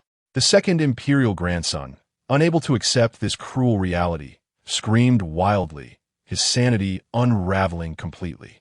At that moment, several lurking remnants of the Great Yu, their gazes fierce, seized the opportunity and madly struck at the now unguarded second imperial grandson. Soon, he drew his last breath, joining the ranks of the fallen rebel soldiers, trampled into the dust. The military minister stood high, surveying the scene below. Among those who had supported the crown prince, it seemed that only the blood cloak guards had suffered minimal casualties and successfully fled the encirclement. Had they chosen to sacrifice the lives of the elite troops of the Great Yan, they could have ensured the survival of all. Yet, the military minister refrained from such measures, his brow furrowed in contemplation. Where had these blood cloak guards come from? They were, after all, the most formidable henchmen of the former Yan Dynasty. Had it not been for the incitement of the last ruler of the Yan Dynasty, the blood-clad guards would not have been entirely entombed within a celestial cave. At that time, the Great Yan sought to annex the three major dynasties, but it would require at least another decade of patience. The military minister had a daughter who married into the crown prince's residence as a consort, thus possessing intimate knowledge of the early circumstances surrounding the prince. It was unlikely that the prince could spare any effort to cultivate the elite of these blood-clad guards. Furthermore, if there were any surviving members of the blood-clad guards at the outset, their numbers should not have dwindled to such a meager amount by now. The military minister had taken precautions, instructing the shadow guards of the Dragon Guardian Court to track down the few retreating blood-clad guards. Suddenly, the heavens trembled. A terrifying hand, composed of vengeful souls, erupted from the gradually fading portal of the death realm, reaching for the auspicious golden dragon. You dare, Huang Quan Du and the elder ghost. The King Wei's cold gaze was unveiled for the first time, brandishing a blood-red spear, his aura a pure and dark crimson, so potent that even the spirits of the death realm quaked in fear. Boom! The spear descended, severing that arm, eliciting a muffled groan from the death realm. As the pitch-black portal inscribed with countless spectral deities slammed shut, on the fringes of the vast divine continent, within the forbidden grounds of the Netherworld Mountain, a resounding roar echoed, shaking the very clouds, causing all spirits and entities within the Netherworld to prostrate themselves in terror, their souls nearly shattered. Having reclaimed merely 30% of the title of the Nether Emperor, the royal family of Great Yan deserved annihilation. His voice resonated as if it were the supreme law of the entire netherworld, extinguishing any thoughts of resistance among the spirits, compelling them to obey. Let the disciples of Xiao's sect investigate. Ascertain who possesses the remaining fragments of the Nether Emperor's title. A 12th tribulation spirit knelt in the depths of the netherworld, relaying the words of the Supreme Being, its voice raspy and cold, reverberating through the netherworld and stirring the roaring currents of the Wangchuan River. Meanwhile, in the imperial palace of Great Yan, the auspicious golden dragon suddenly dissipated. The King Wei's gaze, sharp as a blade, swept over the other three without uttering a word before departing with an elegant wave of his sleeve. Had the dragon Vane's fortune occupied by the prince been seized by the netherworld sovereign, or was it covertly appropriated by the King Wei through means of veiling the path? The enchanting fox spirit sighed softly, returning to the side of the empress. Atop the bell tower, Xiao Yi gazed toward the direction of the netherworld, his expression solemn. Within his body, the dragon cauldron of the python sparrow surged with fortune, the majority of the auspicious golden dragon swirling within. This was owed to the supreme spirit of the netherworld. Had it not been for the excruciating price paid to extend that hand from the death realm, provoking the King Wei into earnest action, Xiao Yi would have found it exceedingly difficult to surreptitiously absorb the prince's fortune into the dragon cauldron. At this moment, the python sparrow dragon cauldron bubbled furiously, the essence of the golden dragon's fortune being wholly refined. The destiny python sparrow swallows the dragon, red, has reached a refinement level of 30, acquired destiny, Yan Emperor, red refinement level 70. The supreme Yan Emperor of the underworld. Presiding over a corner of reincarnation, all Yan souls and specters shall crawl beneath the feet of the Emperor, receiving the Emperor's decree. These Yan spirits are granted eternal life and unwavering loyalty. 7 ghostly generals have been appointed. Peak 12 realms.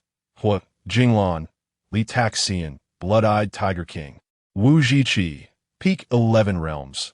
Painted Skin Female Yan God, Golden Armored Warrior, Peacock King. There is no limit to the enslavement of low-tier Yan spirits. The stronger the cultivation, the greater the number of enslaved spirits. A maximum of 7 high-ranking ghostly generals can be appointed. The appointment of other Yan spirits can be revoked to appoint new ghostly generals. After this battle, Xiao Yi became the silent benefactor. Not only did he gather the remaining ghostly generals of the prince, but he also nearly acquired the complete destiny of the Yan Emperor. This explains why he refrained from intervening in the palace coup. Regardless of who emerged victorious, he would reap the corresponding fortune. Acting rashly would only complicate the situation. However, when it comes to caution, he is not inferior to Prince Qi, for his 7th uncle never revealed himself throughout the ordeal. After today, the forces in Yujing City are destined to undergo a significant reshuffling. Chapter 52. The Transformation of the Sacred Mountain, the Lady of the Northern Wilderness. As a palace coup unfolds in the capital of the Yan, Yujing, a brutal clash is taking place among the leaders of the 8 royal courts of the Northern Wilderness. Half a month ago, 30,000 blood-soaked warriors of the Northern Domain broke through the Tianguan, utterly shattering the already crumbling Wind King Court. The Blood Warriors executed a surprise attack, traveling swiftly through the night, striking down their foes with ruthless precision, leaving no room for the other forces in the Northern Wilderness to unite. As they vanished without a trace, the people of the Yan have gone too far. How dare they trample upon our lands and slay the subjects of Chongqing Tian without permission? We can no longer engage in internal conflict. We must unite. Upon the sacred mountain of the Northern Wilderness, the 2 great Khans of the Divine Elephant Court and the Evil Tiger Court issued a rallying cry, summoning the scattered tribes and the Northern Princess to convene in alliance. Now, the 8 royal courts have faded into the annals of history. The true rulers of the Northern Wilderness are reduced to the Evil Tiger King, the Divine Elephant King, and the Lady of the Song Wolf Court. Today, I have received the divine mandate of Chongqing Tian to reorganize the sacred court, to wield the authority of the Great Khan, and to forge a blood oath with all of you. Henceforth, anyone who dares to raise arms shall face the collective wrath of our tribes. The evil Tiger King and the divine Elephant King had long conspired in secret to feign alliance, first compelling the lady to join the sacred court, then dispatching all the elite of the Tsang Wolf Court to the borders to engage in a deadly confrontation with the Yin, seeking to eliminate the weakest competitor before determining the victor among themselves. With the backing of the divine Elephant King and his tribe, the evil Tiger King raised his voice, and the sacred mountain resonated with support.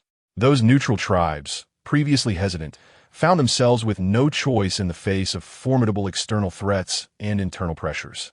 "Is your turn now, my lady?" The divine Elephant King presented a parchment scroll inscribed with vivid crimson characters before the coldly resolute and breathtakingly beautiful Wu Yueling. His gaze brimmed with unabashed greed. He understood that at this moment, the lady had no option left, as the leaders of the other tribes had already pledged their blood oaths. Should she and her followers choose to defy this alliance, they would face the hunt of all the remaining tribes. This is a blatant conspiracy. The once exalted northern princess found herself ensnared in a scheme she could not refuse. The divine Elephant King sneered. Were it not for the evil Tiger King's promise to eliminate the main forces of the Tsang Wolf Court before allowing him to deal with the lady as he wished, he would have been reluctant to relinquish the position of the sacred court on behalf of the Great Khan. However, upon beholding the lady's enchanting form and countenance, as well as her aura of cold nobility akin to that of the celestial goddess Changsheng Tian, his heart found a semblance of balance. The evil Tiger King's scheme for the entirety of the northern wilderness, viewing him as a lecherous fool, yet he too harbored designs against the evil Tiger King. His intention was to utilize the evil Tiger King's hand to obliterate the Tsang Wolf Court and then take the lady as his wife. When the lady and her tribe found themselves cornered, he would extend a helping hand, rallying her former followers, and in that moment of hatred for the evil Tiger King, a rebellion would ignite, and they would respond in unison. Ultimately, he would emerge as the one true king of the northern wilderness, capable of fathering the most powerful offspring with this once illustrious northern princess, thus redeeming his identity. The prospect of sweeping across the northern domain and trampling the Yan Dynasty would not be beyond the realm of possibility. As the divine Elephant King reveled in his ambitious fantasies, a chilling breeze suddenly swept across his neck. He abruptly awoke, only to find the ancient sheepskin scroll in his hand violently torn asunder by a chilling flash of steel. "You." The queen's gaze was devoid of warmth, surveying those present as if they were mere insects beneath her scrutiny. Beside her stood a scarred wolf guard, his eyes feral and fierce, who suddenly drew a bone dagger as pale as death and severed the scroll, then viciously aimed for the neck of the divine Elephant King. "Seeking death," roared the evil Tiger King, yet he refrained from offering aid, merely watching with a cold smirk. The blood oath had been shattered, and the leaders of various tribes stood at a loss, unsure whom to assist, while only the queen's loyalists and the divine Elephant King's retainers engaged in combat. With a chilling intent, the scarred wolf guard unleashed an unparalleled ferocity. The divine Elephant King's 8 or so personal guards fell one after another, unable to withstand the onslaught. "Tuobajun, what are you waiting for?" the divine Elephant King exclaimed, clutching his severed ear, his rage boiling over as he chastised the evil Tiger King for his shameless inaction. "Waiting? I'm simply awaiting the arrival of my valiant men." The evil Tiger King laughed heartily, casting a slightly serious glance at the queen. "What now? I knew that fool would not bring an army. After eliminating him, we shall settle our fate upon the sacred mountain today. The victor shall become the lord of the sacred court, with the grand shaman as witness. The defeated shall either die or kneel, with no retreat permitted. An oath must be sworn to the eternal sky. Violators will be deemed heretics and cast into the abyss of hell. Kill." The queen raised her amber eyes, responding with a single, frigid word. As her voice fell, a terrifying aura enveloped her, no longer concealed. Alongside dozens of valiant wolf guards, a figure clad in dark, watery armor stood out, accompanied by a monk chanting scriptures. Seated atop a dragon mastiff tamed from the northern deserts, radiating an overwhelming ferocity that threatened all directions, the divine Elephant King, closest to the queen and unable to flee, was the first to bear the brunt of this onslaught. The evil Tiger King had cunningly positioned his men to impede the divine Elephant King's loyalists. Before his guard could offer support, they were horrified to witness the head of their sovereign severed by the dragon mastiff's jaws. Old retainers of the divine Elephant King, your ruler has fallen victim to the treacherous sorceress. Join me in avenging this breach of our oath. At the mountain's base, the evil Tiger King's army arrived just in time. With a single rallying cry, the mountains echoed with a thunderous response. The tribal leaders on the mountainside, trembling in fear, found themselves with no choice but to silently align with the evil Tiger King, while only the former retainers of the Northern King stood steadfastly by the Queen's side. Queen, you have lost, the evil Tiger King declared from atop a black tiger, looking down imperiously. If you are willing to be my queen, I shall spare your loyalists and even restore them to favor. Otherwise, they shall all perish without a grave. I will not deceive you. I received a divine oracle from the eternal sky a fortnight ago. No matter how you fight, this battle is destined for your defeat. The God of the eternal sky requires a loyal servant, and you and your father are evidently not fit. By rights, I should slay you. But if you are willing to submit, I shall spare your life. Yet, amidst the evil Tiger King's threats and the encirclement of his army, the Queen remained unervingly calm. You should take that as a refusal. Very well. It is only through the taming of a fierce steed that I, the sovereign, can derive pleasure. Summon forth those who can capture the lady ruler. I shall bestow upon them the title of commander of 10,000 riders, reward them with countless cattle and sheep, and grant them entry into the sacred court as valiant warriors in my gilded tent. The promised rewards from the malevolent Tiger King rival those of the esteemed noble houses of Dian, igniting fervor among his legions. Even with the divine guardians of the land standing in their path, they dare to charge into battle. Protect the lady ruler. Withdraw from the sacred mountain, bellowed the leader of the Wolf Guard as he forged a path. At that moment, from the opposite side of the sacred mountain, piercing howls of wolves erupted, their resonance growing ever louder, even overshadowing the clamor of tens of thousands of ironclad cavalry behind the malevolent Tiger King. Chapter 53. The True Martial Totem. The 100,000 Thunderwolves. A thunderous howl of wolves echoed from all directions. The personal guards of the evil Tiger King exchanged glances, their expressions shifting from frozen bewilderment to sheer horror as they turned to behold the oncoming tide. Wolves, everywhere, an overwhelming multitude surpassing their own 5,000 iron cavalry, blanketing the mountains in a chilling sight. These were no ordinary wolves. They were the most fearsome of the Black Forest, the Black Moon Wolves. Each beast was as large as a lion or tiger, its glossy black fur gleaming ominously, white fangs bared, and eyes ablaze with ferocity and savagery, resembling monstrous predators poised to devour. How could this be possible? The evil Tiger King's countenance shifted dramatically, a tumult of shock, disbelief, and fury swirling within him. Hadn't these creatures been bound by the divine decree? Did they not fear the wrath of the true God of eternal life? The piercing green gaze of those predatory eyes left him feeling utterly unmoored. In that moment, his fighting spirit evaporated, replaced solely by an instinct to flee. It was not a matter of cowardice. Rather, it was the stark realization that his 5,000 cavalry stood no chance against the horde of Black Moon Wolves. Among every 100 Black Moon Wolves, there resided a particularly massive alpha, fiercer than the fiercest of the savage demon clan. From every 100 alphas, a singular Black Moon Wolf King could arise, possessing intelligence akin to that of a demon and a terrifying combat prowess. The Black Moon Wolf King could single-handedly confront and slay an ordinary grandmaster of the 10th realm among humans. When paired with its pack, their bloodlust coalescing into a singular force, even a remnant immortal would struggle to contend. From every 100,000 Black Moon Wolves, the Howling Moon Wolf would emerge, indistinguishable from a demon king, commanding the vast multitude of Black Moon Wolves, a feat that would render any ordinary demon king impotent. As the colossal, pure white wolf, resembling a mammoth, approached the queen and lay beside her, the hearts of the evil Tiger King's followers quaked with trepidation. The former king of the northern desert had never succeeded in extracting the Howling Moon Wolf King from the Black Forest, Could it be that she was the chosen of the god of eternal life? As doubt rippled through the air, the evil Tiger King exploded in fury. Impossible. The divine decree is with me. We shall break through. This is a test from the god of eternal life.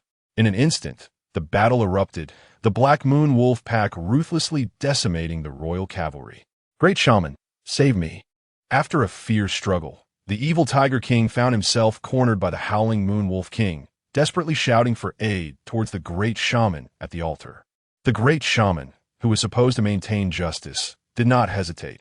He immediately intervened, aiding the bloodied and maimed evil Tiger King onto a frenzied demon steed, escaping under the protection of devoted warriors.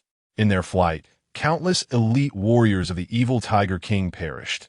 Even the formidable Black Tiger Demon, nurtured for decades, fell victim to the jaws of the Wolf King. Before his escape, the evil Tiger King vowed, "Once I regroup my forces and return with the messenger of eternal life, I shall subdue these beasts and annihilate the canines of the howling wolf court." As he fled, he could not help but utter his fierce declaration, while the old monk riding the dragon mastiff chuckled softly, relentlessly pursuing with the Xian Shui black armor. Half an hour later, the bloodshed upon the sacred mountain subsided, leaving a grim tapestry of corpses strewn across the ground, the thick, viscous blood staining the mountainside. As the howling Moon Wolf King descended the mountain, his gaze suddenly sharpened, bristling with alertness as he emitted a series of low growls directed at a collapsed section of the mountainside. "Go, excavate it," commanded the Lady Monarch, instructing her wolf guards to unearth the unstable terrain. To their astonishment, numerous fragmented artifacts and bloodstained battle flags emerged from the earth, resonating with a lingering divinity that sent shivers down their spines. Was this the relic of the ancient eternal life heaven? Could it be that what my master spoke of was indeed true? The ancient eternal life once waged war against the celestial court, nearly obliterating the entirety of eternal life heaven. My master mentioned that within these ruins, there might exist the authentic cultivation methods of eternal life heaven, capable of transforming ordinary totems into true martial totems. The Lady Monarch whispered softly in a voice only she could hear.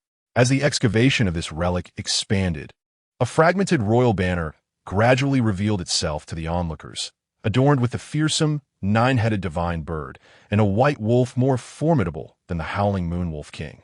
Upon touching the tattered royal banner, the Lady Monarch instantly felt the intricate nether dragon python pattern on her back searing with heat, as if being reforged, her aura growing increasingly potent. Empty the holy mountain. Meanwhile, the perilously surviving evil Tiger King, led by the Grand Shaman, had finally evaded pursuit at the northernmost edge of the Black Forest. "Grand Shaman, I demand an explanation, or my warriors shall not spare you," the evil Tiger King questioned sharply. However, upon reaching the depths of the Black Forest, the Grand Shaman stood frozen in place. After a prolonged silence, just as the evil Tiger King was about to investigate, he was startled by the Grand Shaman, whose eyes had rolled back in his head. "What were you doing?" Boom! The Grand Shaman's aura suddenly transformed into something terrifying, causing the evil Tiger King to feel a chill run down his spine, compelling him to kneel. "God, is that you? I am the guardian spirit of the Ninth Supreme of eternal life heaven. The relics across the northern desert have begun to surface. You must gather your old troops swiftly to seek out the scattered legacies and divine artifacts of eternal life heaven." Yes, yes, yes. The evil Tiger King was elated, having received multiple hints from eternal life heaven and now a direct revelation from the guardian spirit. It seemed his destiny was indeed aligned with his reclaiming of everything he had lost. "Guardian spirit, outside the Black Forest, the Black Moon Wolves are rampaging. Summoning my old troops may encounter significant obstacles." The guardian spirit cast a sidelong glance at him, coldly rebuking impudence. "You have no right to negotiate terms with me. Given that you still resemble a loyal hound, I shall offer you a path within the Black Forest. There are not only Black Moon Wolves, but also Blood Demon Wolves. Bring your men and prepare 1,000 pounds of blood food for each Blood Demon Wolf. That will give you a chance to lead them out." The evil Tiger King nodded fervently, not daring to defy the command. Wait! Just as he was about to depart, The guardian spirit called him back, coldly stating, "Prepare a team to approach the envoy from the Great Flame. Before undertaking these tasks, I must personally visit the Great Flame to confront that blasphemous madman." The evil Tiger King felt a jolt of fear, uncertain of the implications, yet complied obediently. Half a month later, the situation in the northern desert became increasingly clear as the former 8 royal courts faded into oblivion. The sovereign court of the Azure Wolf and the sovereign court of the Wicked Tiger stand in stark opposition, divided by the heart of the Black Forest. One side claims the southern territories, adjacent to the northern domain, while the other occupies the northern lands, flanked by glaciers. The remaining 8 grand courts, true to their titles, have become vassals to these 2 factions, under the command of the Lady Monarch. A formidable cavalry of 100,000 elite warriors and the Black Moonwolves gallops across the northern deserts, compelling countless tribes to yield in submission. However, it was not long before the Wicked Tiger Court unveiled its own powerful Bloodwolf cavalry. The struggle for the relics of the eternal heaven reignited between the 2 sides. Simultaneously, in the grand city of Dynjing, the influence of the Crown Prince faced a thorough reckoning. Former henchmen either perished or were captured, leaving a significant void in key positions within the court. Even the Minister of War was dismissed, forced into retirement due to the rise of Qin PL and the combined pressure from several princes. As envoys from various clans entered the capital and the imperial palace underwent its renovations, the long-delayed Grand Assembly finally commenced. Chapter 54. Should the Crown Prince marry in the Northern Desert? In the winter of the 78th year of the Great Yan Dynasty, in the capital city of Yujing, within the Grand Hall of the Golden Throne, the majestic dragon throne was adorned with a 12-peak crown, its red jade beaded curtain hanging motionless before it, as if even the winds dared not disturb this ethereal manifestation of imperial authority.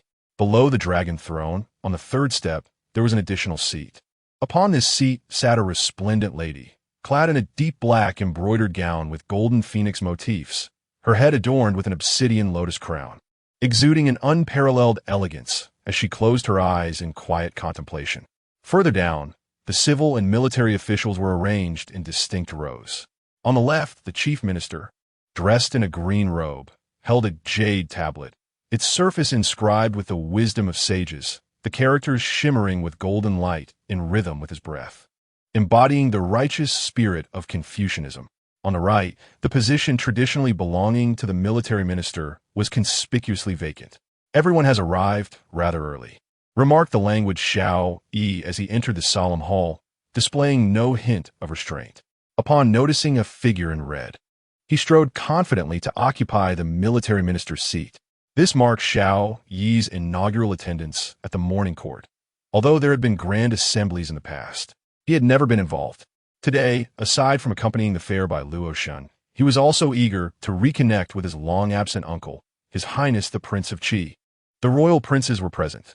The Prince of Wei, clad in somber black, bore a stern expression, while the Prince of Dongning maintained a composed demeanor.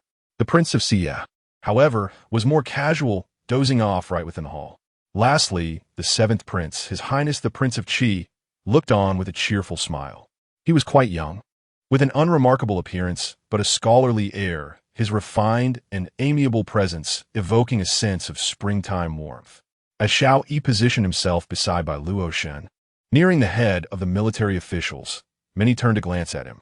Particularly, several censors on the left widened their eyes and cleared their throats, as if preparing to censure his audacity, but their intentions were quelled by the chief minister's gaze. "Ah, youth is indeed a splendid thing, behold. What a delightful pair of celestial companions they make." With everyone in attendance, the proceedings commenced. Following the words of the Prince of Qi and the nod of the Empress, the civil and military officials adopted a serious demeanor, slightly bowing in reverence to the dragon throne, collectively proclaiming, "Long live the Emperor."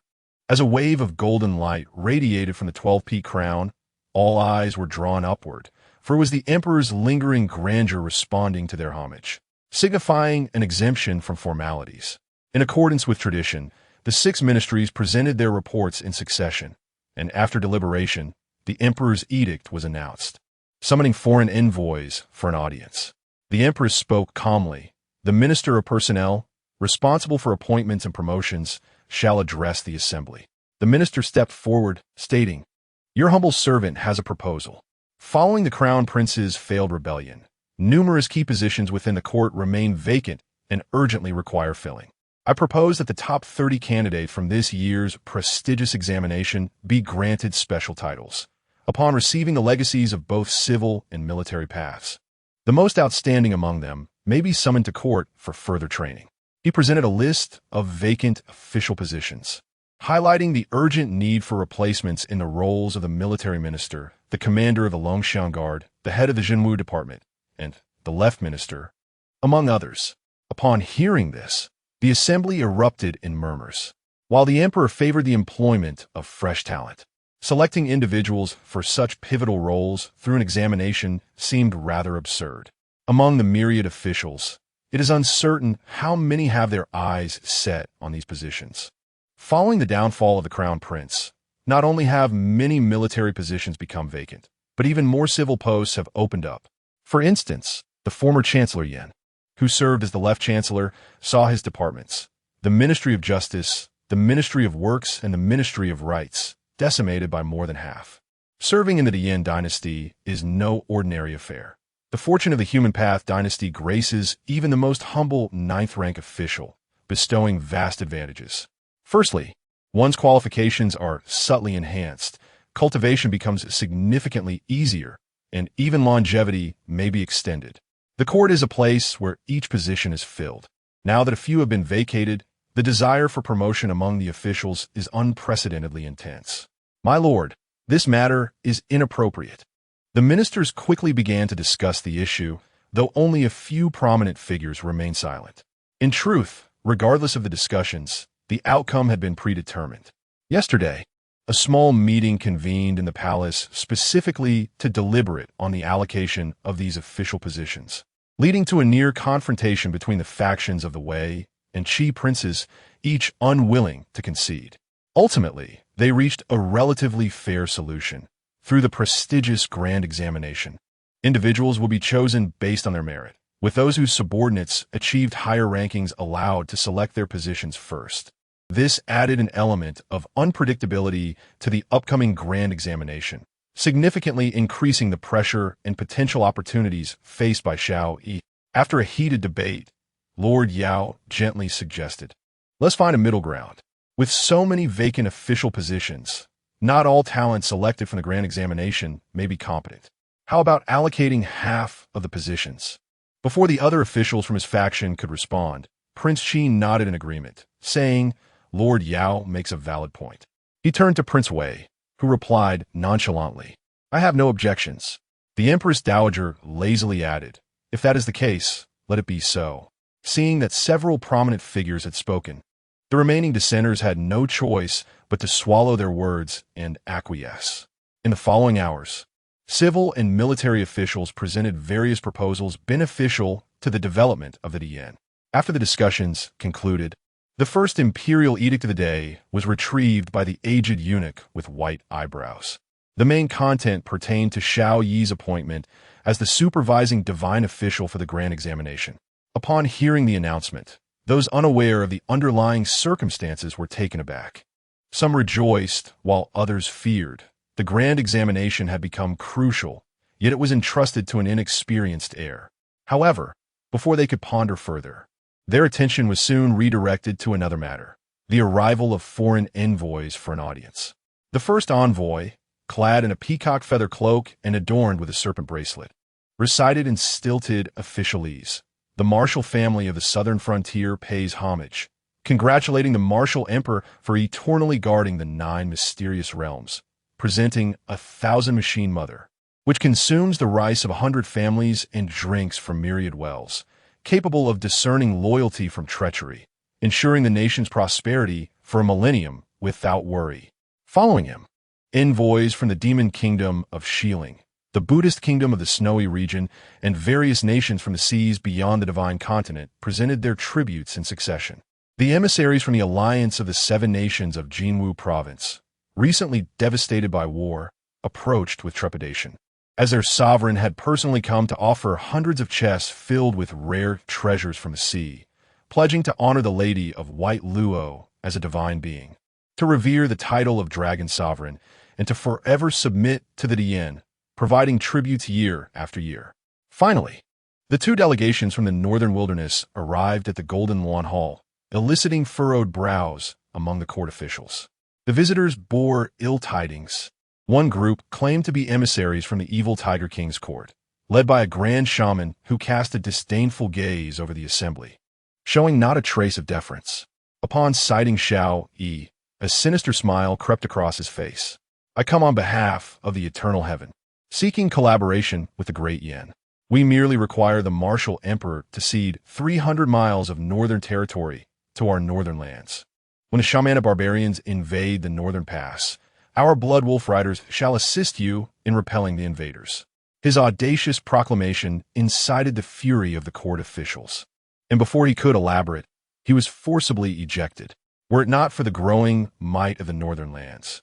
Bolstered by the wolf riders and the support of the eternal heaven, the more radical military leaders would have readily dispatched troops to subdue the north. The other delegation, hailing from the Wolf King's court, made demands even more outrageous. "Our Lady wishes to establish amicable relations with the Great Yan. To demonstrate our sincerity, the court is willing to propose a marriage alliance. It is well known that the heir of the Abyssal King is remarkably handsome and possesses noble bearing. Should he be willing to venture to the northern lands, the calamities plaguing the north may be resolved." The envoy from the Wolf King's court glanced at the empress with a smile, but as his words fell into silence, he felt the piercing gaze of Bai Luoshen, cold as ice. Another gaze, nearly capable of penetrating his very being, belonged to Xiao Yi, who remained silent. Did the lady wish to take on a rebellious apprentice? A marriage alliance was out of the question. He understood that his fiercely ambitious disciple would not have dispatched emissaries to the Great Yan without ulterior motives. Chapter 55. The Machinations of the Female Assassin, Queen Wu Yueling. In the Golden Throne Hall, the expressions of the ministers were grim. How could the northern desolation be so audacious? Was it not merely relying on the strength of the wolf riders? Yet, this was indeed a predicament that could not be overlooked. Previously, the 8 royal courts of the northern desolation fought amongst themselves without concern. However, now only 2 dominant powers remained, one of which was but a puppet of the celestial emperor. The 2 delegations from the northern desolation presented terms that the Great Yan could not accept. Yet if the northern desolation continued its unchecked expansion, the situation in the northern region would inevitably worsen. The Great Yan possessed the capability to conquer the northern desolation, but the threats were not limited to this front. The northern region was also beset by the witch barbarians, while the southern borders faced the Evernight, and the western ridge was troubled by the demon tribe and the Chin Pulu.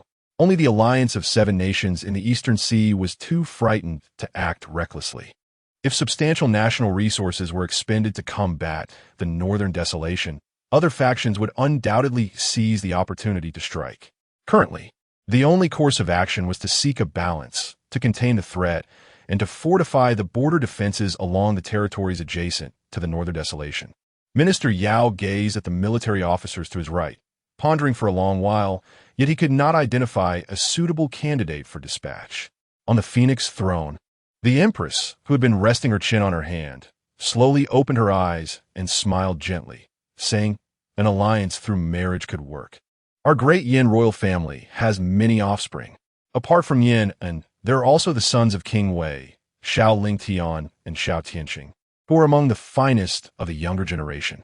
Before the Empress could finish, the envoy audaciously interrupted her. As his words fell, a series of puzzled glances turned toward Xiao Yi, uncertain of the reason behind this interruption. Could it be that the Prince of the Abyss had struck a deal with the Northern Desolation's female monarch? However, the territories of the Prince of the Abyss and the Wolf King Court were situated at opposite ends, making any collaboration nearly impossible. At this moment, upon hearing his offspring being belittled, King Wei did not show anger, but merely lifted his gaze to scrutinize the Northern Desolation envoy. The Northern Desolation was merely a fade of strength. Mentioning Yin and was simply because the Prince of the Abyss's influence could not reach the northern region. If they truly dared to choose my offspring, within 3 years, your royal court would be rendered powerless by my hand." The words of King Wei enlightened the contemplative ministers present.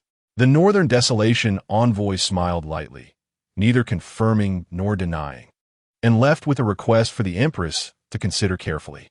The Northern region requires reinforcements. Once the grand examination of talents concludes, I shall personally attend to this matter. Bai Luoshen suddenly interjected, causing the commanders behind her to stiffen. The female monarch of the Northern Desolation was indeed a formidable figure. Yet she had gravely miscalculated by provoking the female assassin of the Northern King's manor. Considering the situation in the Northern Desolation, no one among the Great Yan generals was more familiar with it than she. Mentioning the need for reinforcements, Xiao Yi chuckled. The young lady truly lives up to her lineage, for she has likely long strategized regarding the Northern Desolation.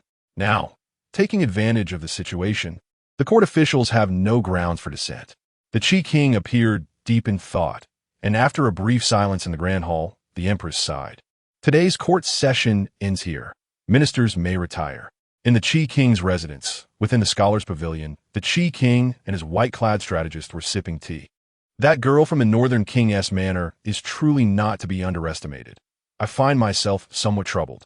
It is entirely my subordinate's inadequacy, the white-clad strategist replied, filled with remorse. It was my subordinate's failure to discern that when Lady Bai mobilized 30,000 blood-floating horses to trample the fierce wind royal court. It served not only as a show of strength, but also as a deeper stratagem to compel the northern barbarians to accelerate their unification, thereby exerting pressure on the borders and enabling her to acquire greater military authority. She must have anticipated this day long ago. While those self-righteous northern barbarians remained unwitting pawns in her game, the Qi Wang remarked with a hint of indifference. What if we had known in advance? Could we have obstructed those 30,000 blood-floating horses with an imperial edict devised in collusion with the Empress? This was not mere conspiracy.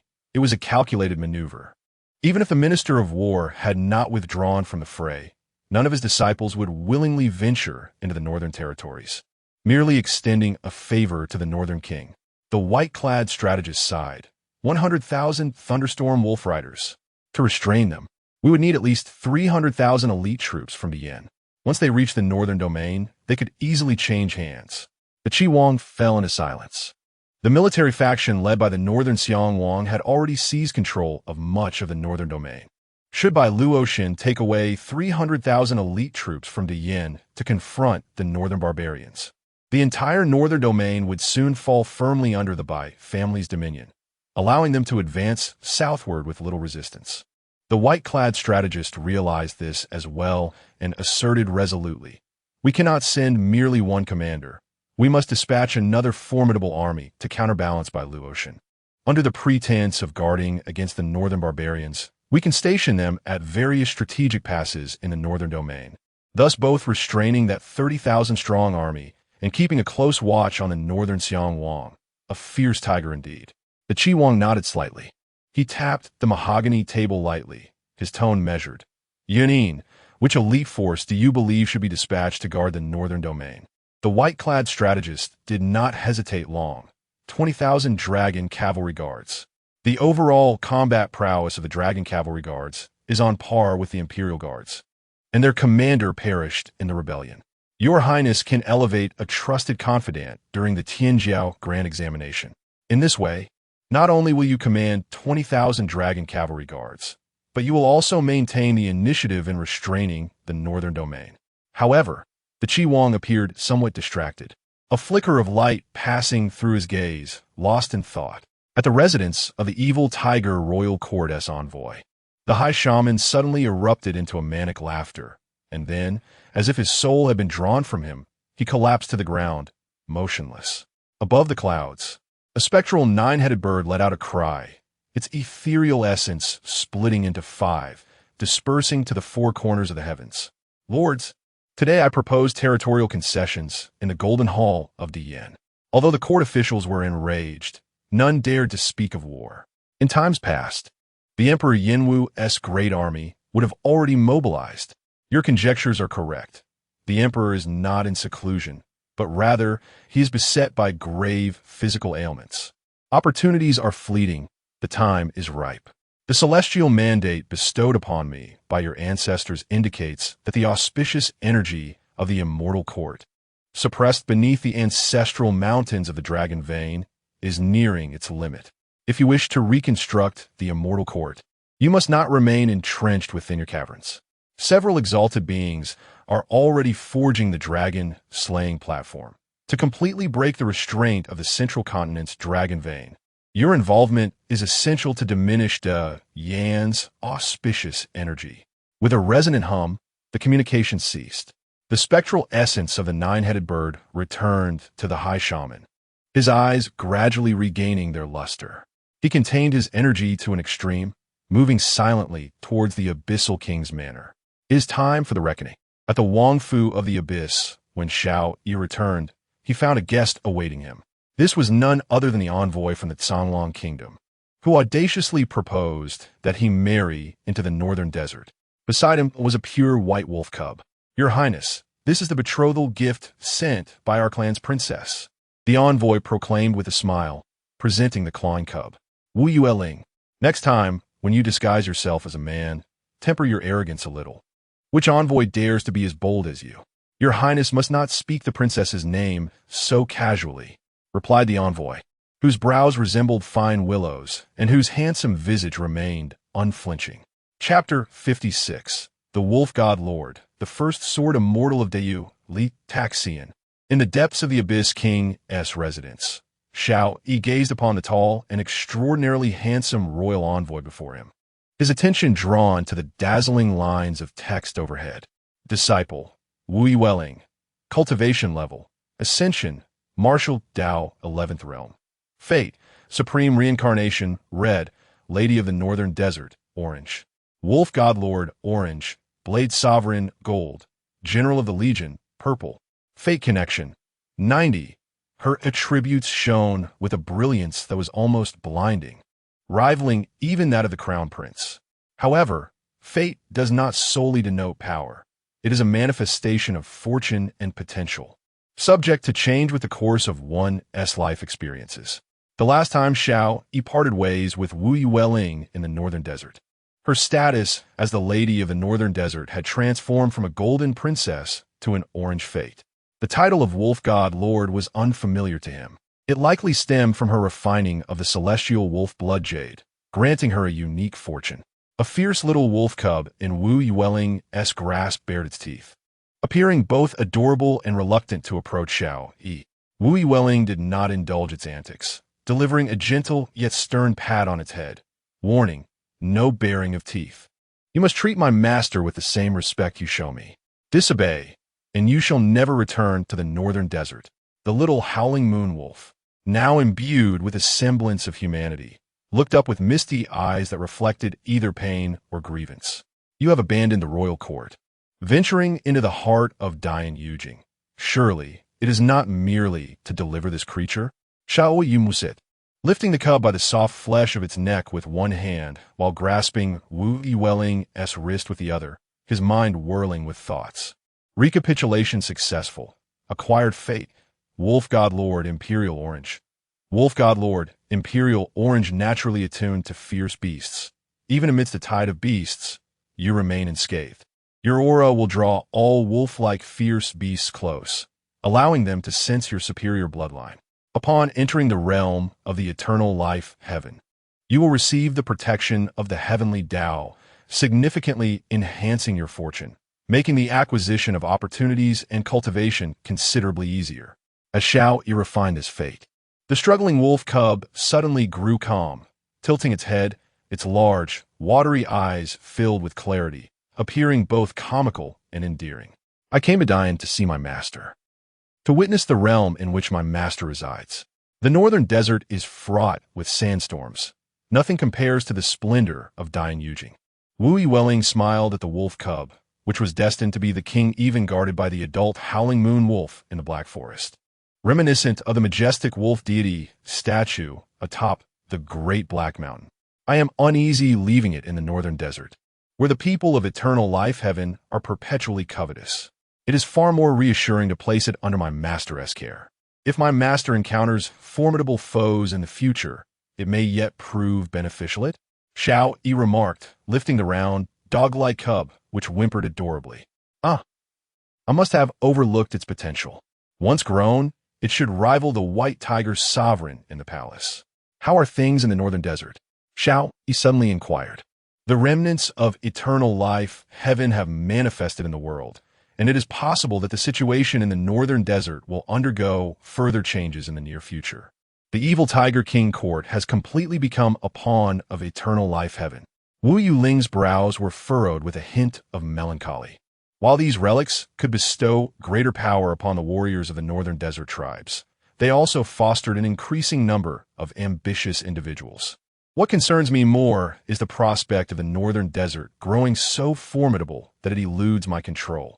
If they sought to dominate the northern region, or even invade the Great Yan, what face would I have left to meet my master again? The burgeoning strength of the northern desert is a positive development and does not warrant excessive worry, Xiao Yi remarked with a smile. If the Great Yan were truly as fragile as it seems, it would have long been torn to shreds by the lurking wolves and tigers from all directions. The vast expanse of How to Divine continent knows no bounds, stretching across the seas and wilderness. Throughout the ages, the martial world has witnessed the rise of numerous first-rate sects established by legendary figures, as plentiful as the stars in the sky. Above them, there exist countless ancient sects and immortal factions with legacies spanning thousands, if not tens of thousands of years. At least half of these have pledged allegiance to the imperial court. If the martial emperor were to issue a decree, even the ancestors of the immortal sects would rise from their coffins to kneel in homage. Though the few figures in the court may not rival the martial emperor, they possess enough influence to stifle the breath of sects across the realm. The northern desert's foundation still falls short, yet one cannot be too certain. The essence of foundational strength can appear somewhat trivial in the face of absolute power. Once, the Great Yan could not compare to the foundational strength of the three great dynasties and the myriad immortal sects. But the martial emperor rose from obscurity to achieve unprecedented greatness. The martial emperor's greatness does not stem from the fortune of the dynasty. Rather, the dynasty's fortune is magnified by the martial emperor. Who can say for certain that a peerless hero will not emerge from the northern desert in the future? I see that the several princes and the empress in the court are not benevolent figures. Master, if you ever tire of the Great Yan, you might consider the northern desert. If they refuse to release you, I shall lead my wolf riders to confront them. Wu Yuling's gaze turned icy as she earnestly vowed, I will build the northern desert to be as prosperous as the Great Yan, and I will eradicate every last remnant of eternal life heaven. All those who dare to challenge royal authority shall be slain. There will be but one voice remaining in eternal life heaven. Xiao Yi pondered for a moment and said, the situation in the northern desert is already tenser than in the Great Yan.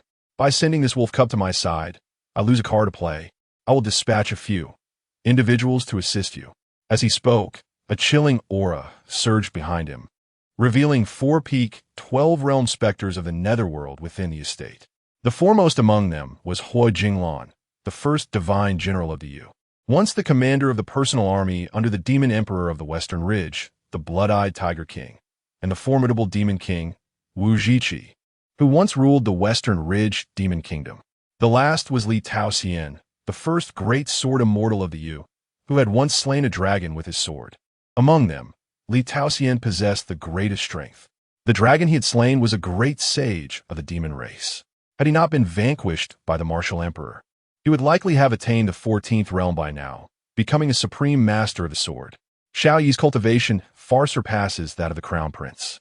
Furthermore, after several days of nurturing these nether generals with rare treasures from heaven and earth, their strength has nearly reached its zenith.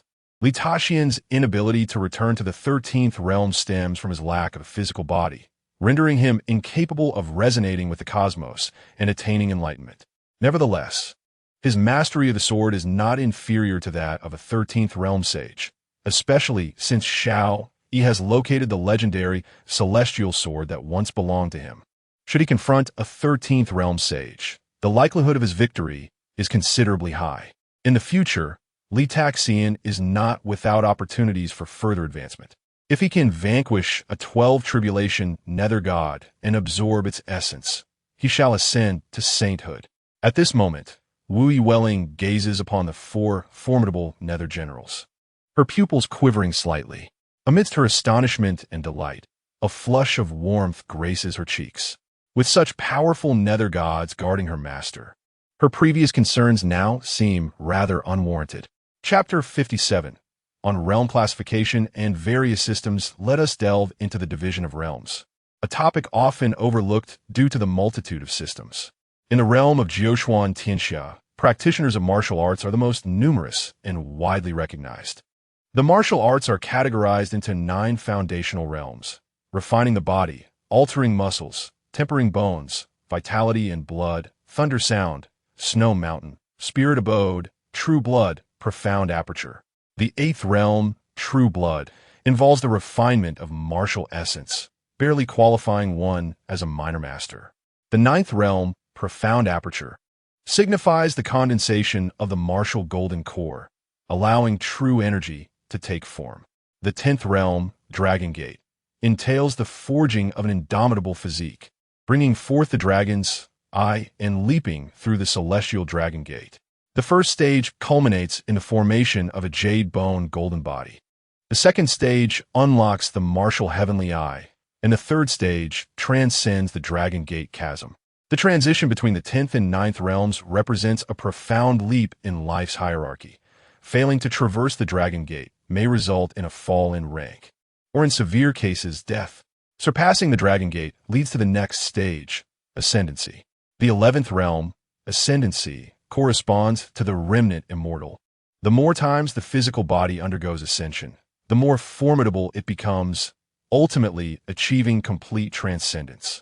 The 12th realm, ascending to immortality, can be referred to as true immortal of martial arts, akin to terrestrial immortals in Taoist practice. The 13th realm, celestial being, is known as heavenly martial sage, a stage that has entirely transcended the mundane. When the celestial court remains intact, ascension grants one the title of immortal official, wielding authority over certain universal principles. The sage of martial arts can be further divided into 3 tiers: semi-sage, true sage, and sovereign martial sage. The 14th realm, supreme ultimate martial arts, represents the pinnacle of martial prowess, beyond which there is no path. Like other systems, this 14th realm is also denoted as supreme. The 15th realm, unparalleled, signifies a martial deity of unparalleled prowess. Only one is known to exist, with identity, location, and fate remaining a mystery.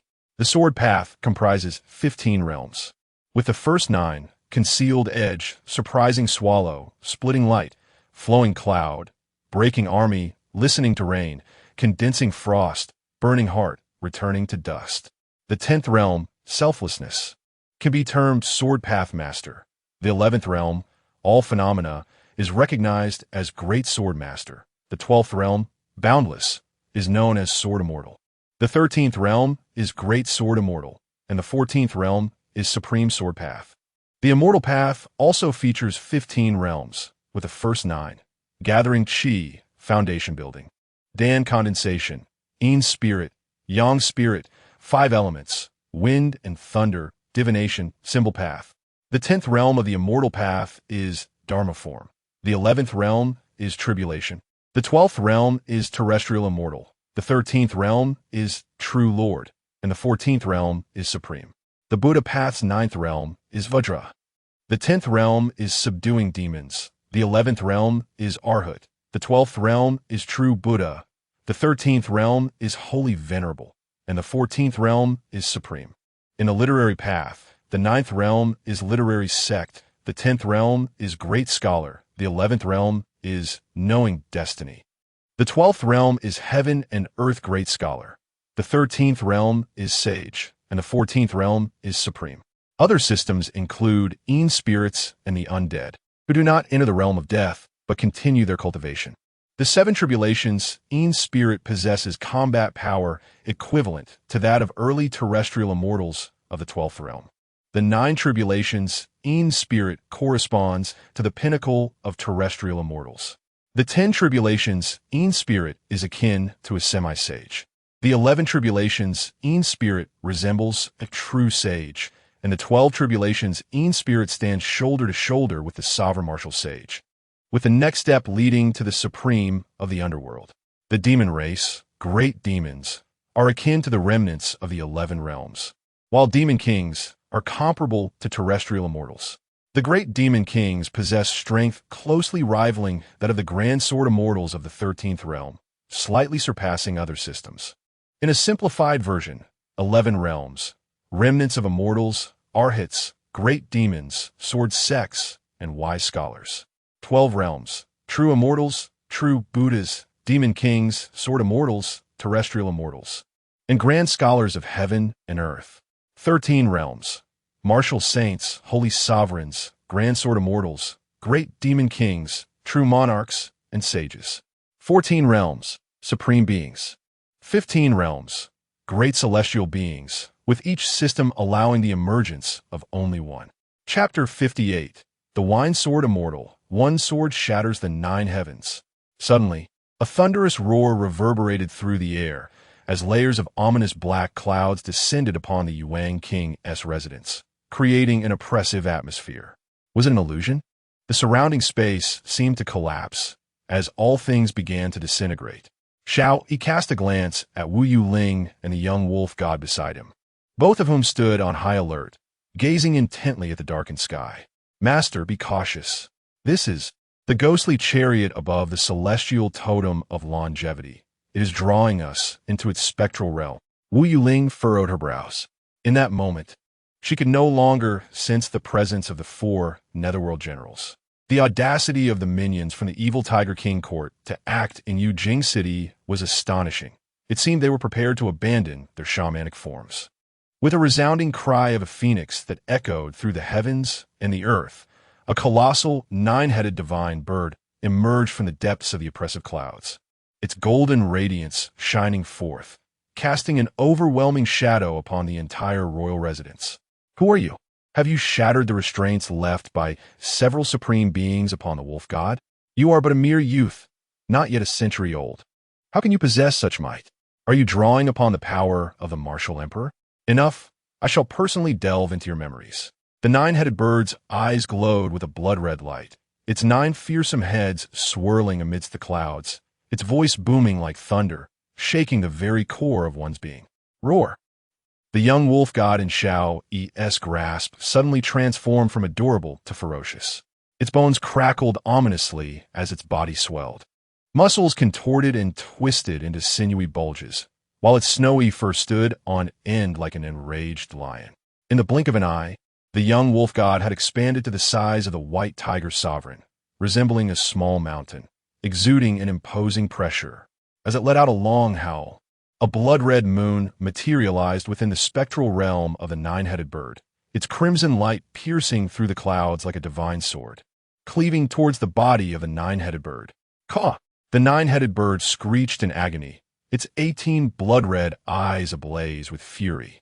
It flapped its wings, stirring up an immense tempest that obliterated all in its wake. Master, I shall come.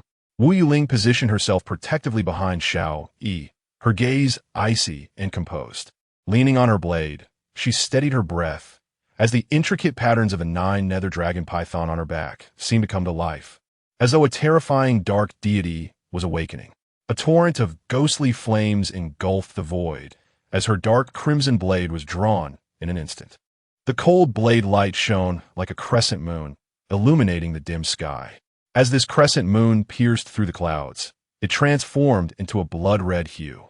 Above, the 9-headed bird roared in rage as one of its massive heads plummeted to the ground, shattering the illusion of the Yuan King's residence, staining the surroundings in a blood-red void. Hiss! The 9-headed bird, in pain and fury, glared at Wu Yuling. You traitor, seeking death with such determination. I shall grant your wish. It opened its maw and expelled a blood-soaked ancient golden war chariot, radiating a blinding brilliance akin to an eternal sun. Fight! Upon the golden war chariot, a blurred figure bellowed, as thousands of phantom warriors from the north materialized behind, surging forth like a stampede of galloping steeds. Wu Yueling leapt gracefully onto the head of the howling moon wolf god, her blade moving with the ferocity of a tempest, unleashing a torrent of blood-red blades that sliced through the air. The shimmering sword light obliterated countless illusory figures of the northern warriors, yet the war chariot stood resolute, summoning ever more phantoms. This was the legendary chariot of the former ruler of the northern wilderness. How could one hope to disturb the foundations of the Eternal Life Sect?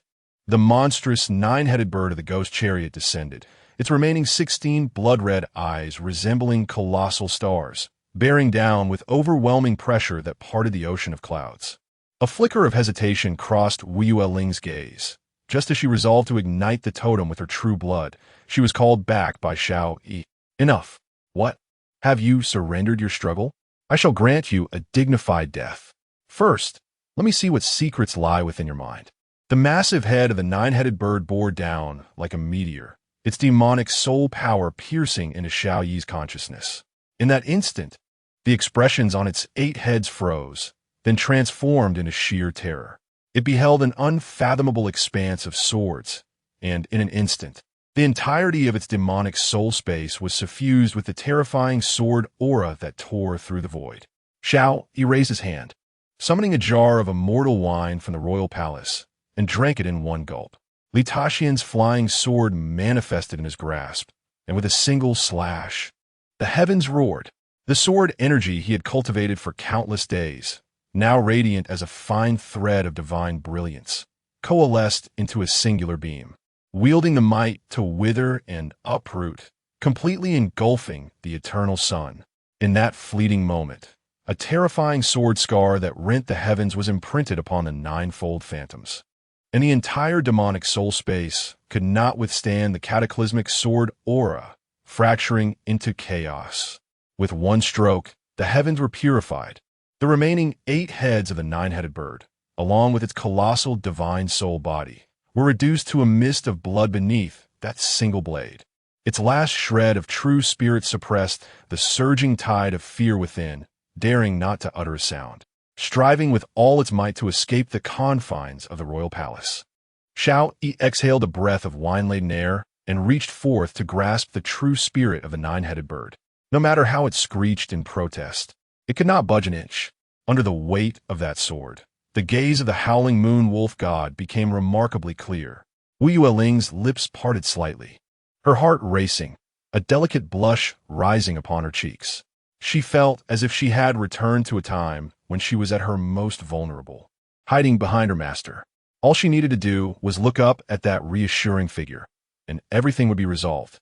She cherished that master from her past, yet despised her own helplessness at that time. Master, after that sword stroke, when Wu Yueling gazed at Xiao Yi, her admiration was no longer concealed, and the imposing aura surrounding her softened. At just 19, wielding power over the royal court, commanding an army of 100,000 wolf riders and 1,000,000 wolf soldiers, how could she not be brimming with confidence? At her age, having achieved such heights, the number of men worthy of her attention dwindled to but 2. One was the martial emperor who had pacified the vast divine continent, and the other was her master. Regrettably, the master hails from royal lineage, while she is not a native of Dian. At present, she lacks the assurance to journey southward and confront that female assassin for her master, despite being the one who first acquainted herself with him. Alas, in their northern desert, they adhere to the formalities unlike Dian. Her father had once imparted to her that if one wishes to pursue something, one should do so with boldness. Wu Yueling's delicate lips moved as if she had resolved to make a certain decision, exclaiming, "Master, Wait a moment." Xiao Yi, grasping the remnants of the ghostly chariot, delved into his memories, a curious smile gracing his features. How intriguing. The supreme beings of Changshan Tian are actually plotting to undermine the ancestral mountain of Dian's dragon vein in collusion with the 5 great sacred grounds. Did he believe the martial emperor's condition was such that he could no longer intervene? Chapter 59. The Secret of the 7th Transformation, the Profound Heritage of the Great Yan. In the depths of the Yuan Wang mansion, Xiao Yi meticulously extracted the memories of the nine-headed bird, unraveling them like threads. Every detail, from a method of controlling the ancient golden war chariot of the northern desert to his purpose for coming to the Great Yan, was as clear as the patterns upon his palm. Regrettably, this was merely a fragment of his soul, not the true body. Otherwise, he could have commanded an additional formidable specter. Nevertheless, the gains were substantial. The ancient golden war chariot was the chariot of the northern desert's sovereign from antiquity, having been venerated for countless years in the realm of eternal life, its power now akin to that of a sacred artifact. With a thought, the dragon cauldron within him erupted with a roar, and a phantom of a dragon sparrow emerged, lightly pecking at the golden war chariot, drawing forth a vibrant golden dragon-shaped aura. Python Sparrow Devouring Dragon. Red refinement level increased to 35. Acquired divine grade fate, true king of northern desert, partial authority. While within the northern desert's domain, gain partial authority of eternal life, and the fate of the northern desert cannot suppress you in the slightest. Wolf Ancestor Totem. Its pressure can suppress all other totems. In the future, as the national strength of the northern desert increases, the Wolf Ancestor Totem will grow stronger, and it can bestow titles upon the Queen of the Northern Desert and her valiant warriors, granting them enhanced true martial totems. After refining the fate of the Northern Desert's sovereign, Xiao Yi distinctly felt the flow of blood within him, as a wolf ancestor pattern, etched from blood, materialized upon his shoulder. The moment his aura erupted, the wolf god's cub let out a series of low growls. Wu Yuling, with her cold gaze, was astonished. In that instant, as she looked at her master, it was as if she glimpsed the great black mountain revered by all spirits deep within the dark forest, its sanctity and majesty unfathomable. Bestow? Xiao Yi attempted to harness the power of the blood wolf pattern on his shoulder. In an instant, his physical strength surged dramatically, accompanied by a primal, overwhelming force. Without invoking any true qi, he could command the dragon vein with a mere gesture. Bestow. Xiao Yi grasped Wu Yuling's delicate white wrist, making a slight attempt. The tranquil words resonated in Wu Yuling's ears as if spoken with divine authority, sending a tremor through her soul. In that moment, the dormant Geo Dragon Python totem on her back suddenly shifted position to her right shoulder. Sensing the change in the totemic power on her body, Wu Yuling, in confusion, shed her outer garment, revealing a back as graceful as that of a female leopard. With her back turned to Xiao Yi, her spine was impeccably straight, with the Geo Dragon Python on her right shoulder, the wolf god totem on her left, exuding an extraordinary beauty.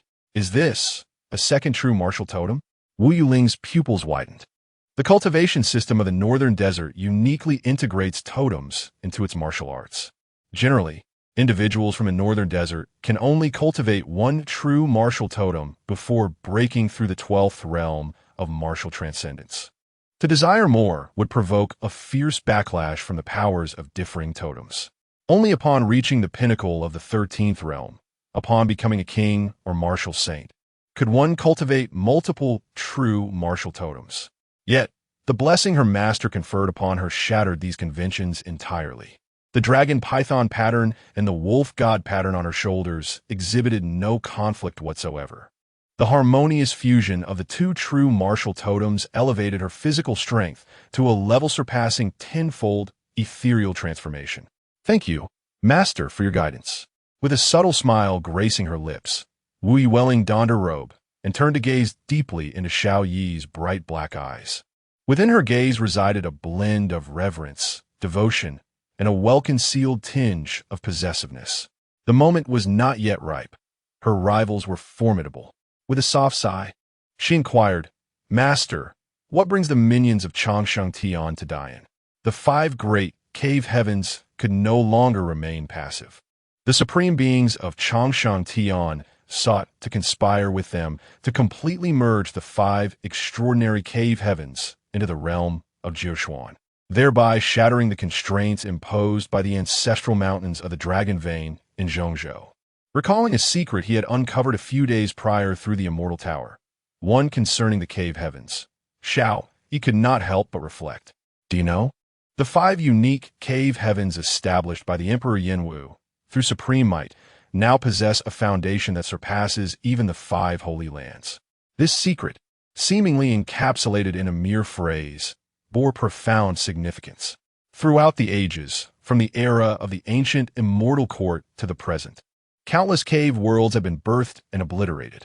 Yet, 5 innate super cave heavens remained eternal, tightly held by the so-called 5 Holy Lands. These cave heavens even dared to bear the name of Shenzhou prior to the Yan Dynasty. The world's path was almost exclusively revered through these 5 Holy Lands. Western Shenzhou, Shumi Lotus Platform.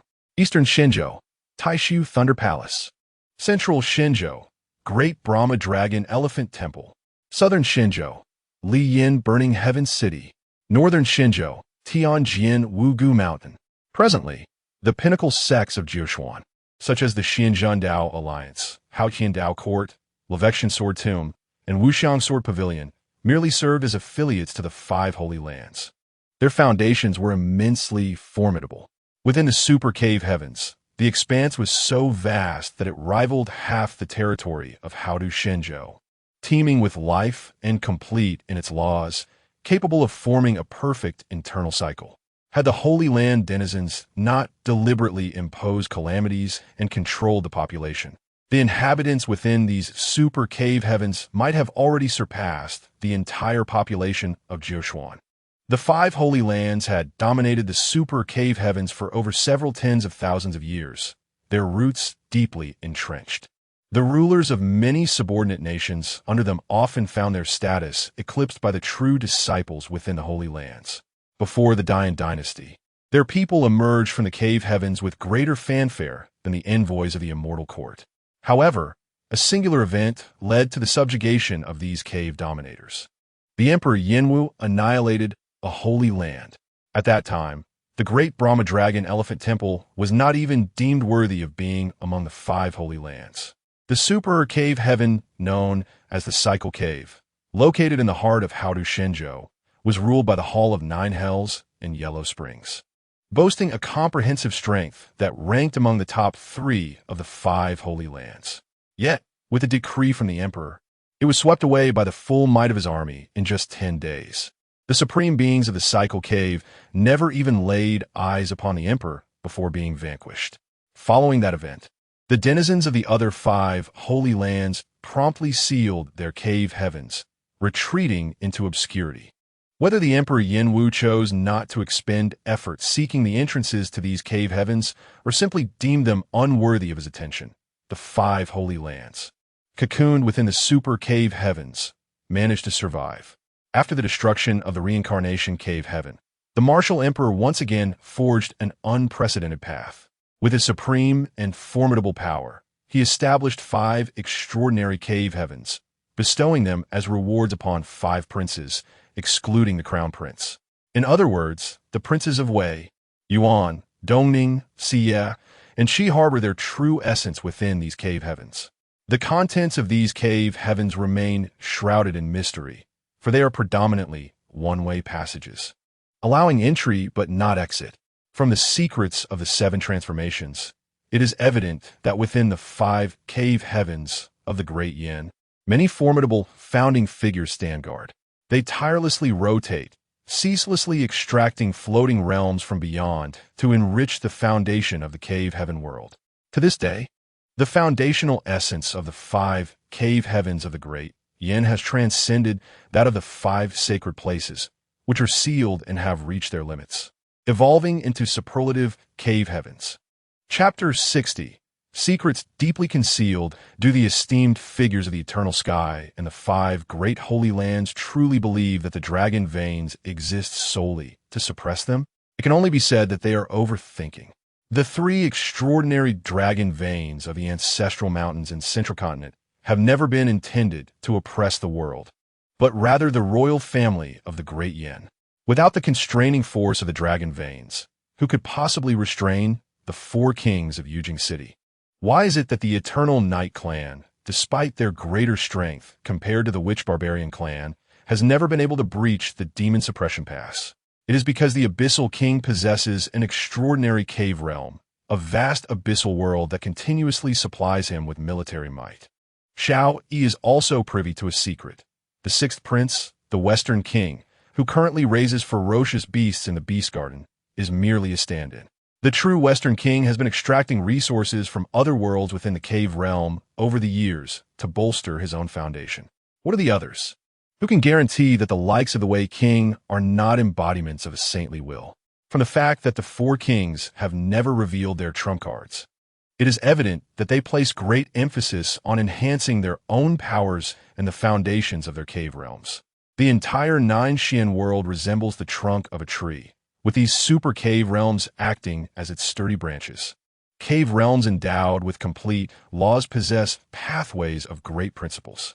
As long as a cave realm is sufficiently robust, they can refine it to directly harness the power of the 14 realms within their own cave realm. Moreover, a crucial point is the vast population within these cave realms.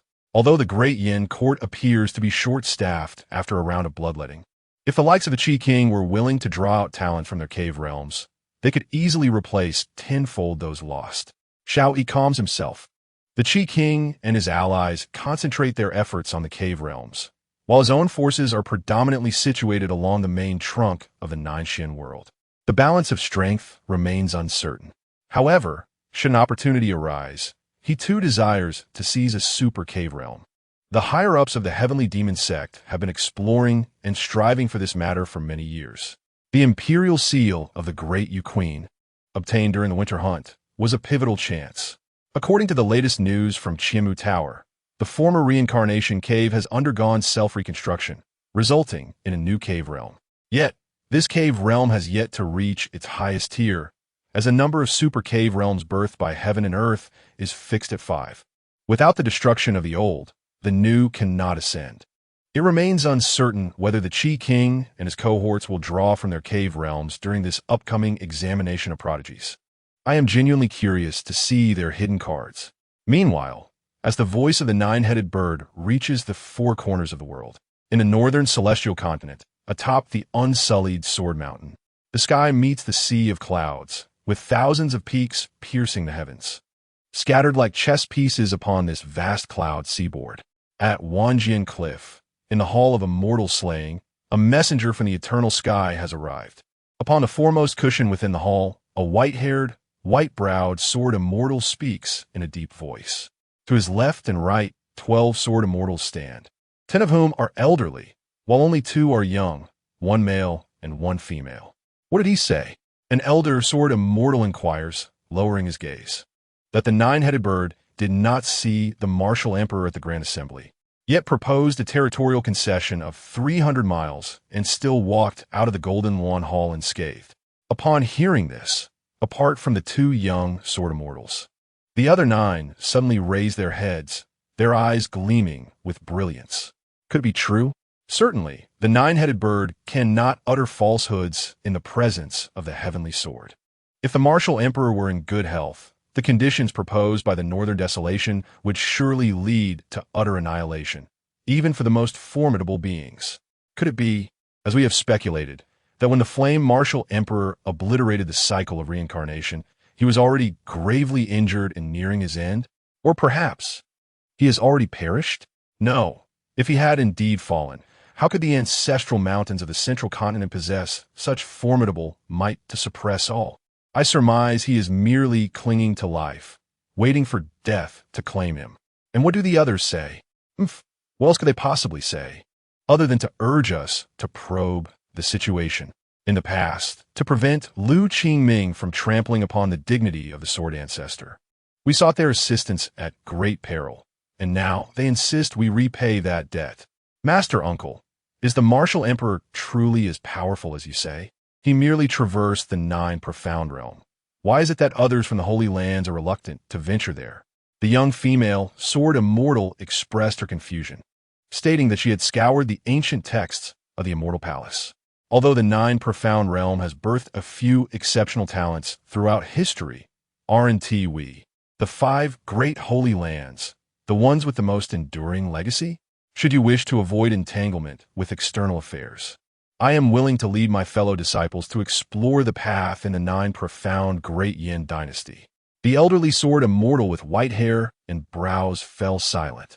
The annals of the northern divine continent would only record its own glory. Should they also recount the humiliation of a once invincible sword ancestor trembling and bowing before the martial emperor, with his spine shattered? For years, they have remained vigilant, fearing that the martial emperor might invade as he did with the cycle of reincarnation. Indeed, Master Uncle, this matter is unavoidable. Did you not teach us that a sword cultivator must advance unwaveringly, with a clear conscience?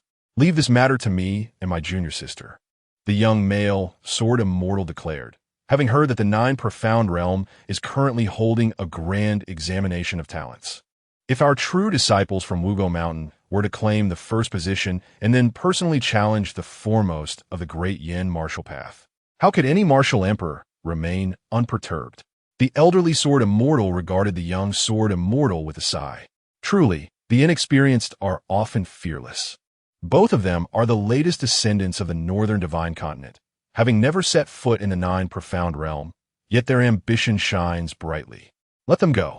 Perhaps this trial will not be in vain. Without an indomitable and unparalleled sword heart, achieving greatness in the future will be challenging. On the first seat of the mat, the elderly sword immortal inhaled deeply and spoke. I shall accompany both of you, and the disciple shall bring 10 true disciples along. Furthermore, please retrieve the ancestral sword enshrined in the Xiantian Sword Pavilion. Master Uncle, Senior Brother, is this truly necessary? We are not at war with the Great Yan. A mere exploration suffices. Even a ruckus in Yujing City should be adequate, as the suppression of the ancestral mountains remains unbroken.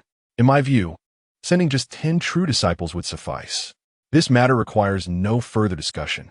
The path of the 9 mystical heavens grows increasingly formidable. Having resolved to merge the cave heaven with the 9 mystical heavens in the future, it is prudent to lay the groundwork early, for it is beneficial without any detriment. The venerable swordsman, with his white hair and beard, resolutely made the decision. As per the master's command, responded the 2 young sword immortals with a smile, their eyes reflecting a newfound curiosity. They had long harbored an interest in the great flame, which their elders seldom mentioned. Particularly intriguing was the martial emperor, who could suppress the entire 9 mystical heavens, undoubtedly possessing extraordinary qualities. In the northern divine continent, despite a population exceeding 100 billion and countless sword cultivators, they were all figures who had nearly reached the pinnacle of their prowess. The sword paths of their elders were steeped in stagnation, leaving the new generation of sword immortals yearning for worthy adversaries. Utilizing the formidable beings of the Great Flame as sharpening stones would be most advantageous. The ambitious young male sword immortal harbored dreams of possibly vanquishing the martial emperor, whom even the elders feared, thereby forging an invincible sword heart. Furthermore, he aspired to harness the sword fortune of the entire 9 mystical heavens, ascending to the realm of the grand sword immortal. The path of the sword is arduous, akin to ascending to the heavens. The greatest threshold is not breaking through from the 9th to the 10th realm, but rather from the 12th to the 13th. The transformation from sword immortal to grand sword immortal is an exquisite metamorphosis. For within the realm of the grand sword immortal, there are no subdivisions once one enters. They wield the might of a king or martial saint.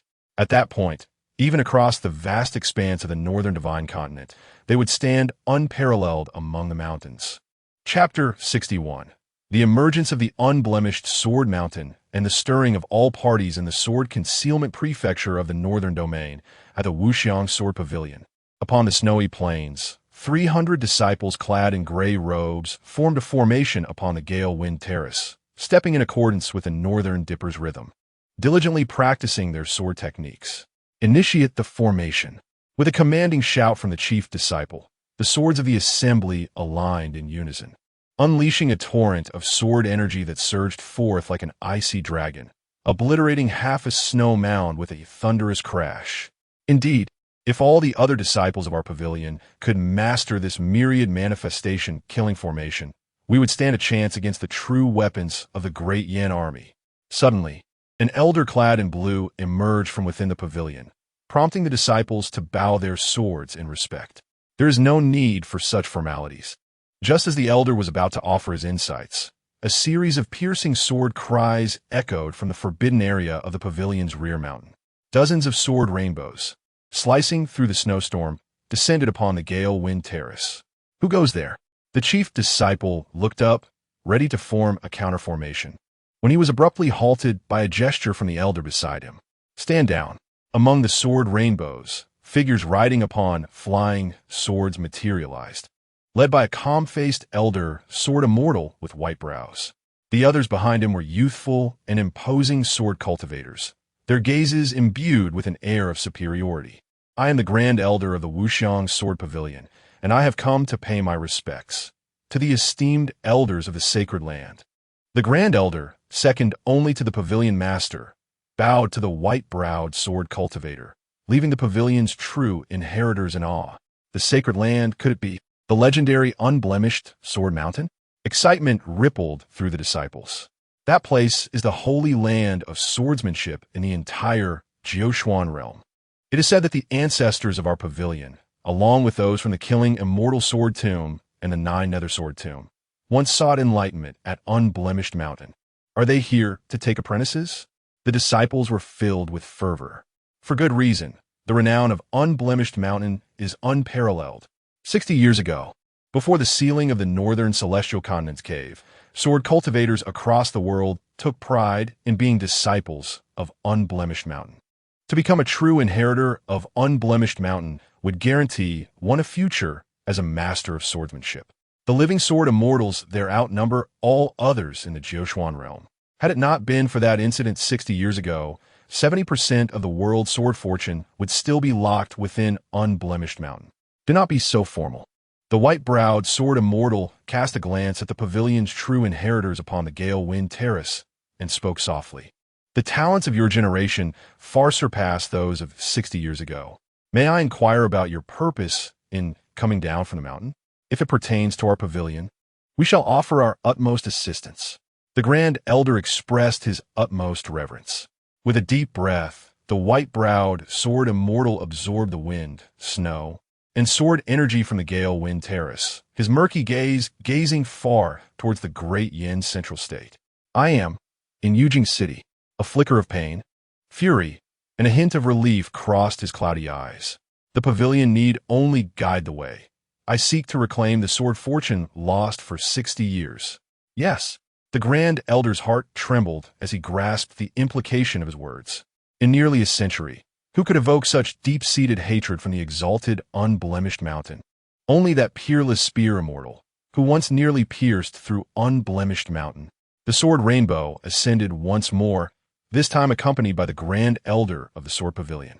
Senior, the Great Yan is likely conducting the Celestial Talents examination at this moment. Beneath the sovereign's gaze, it is prudent to maintain respect, the Grand Elder advised kindly. Perhaps we should wait until Lu Qingming exits Yujing City before making our plans.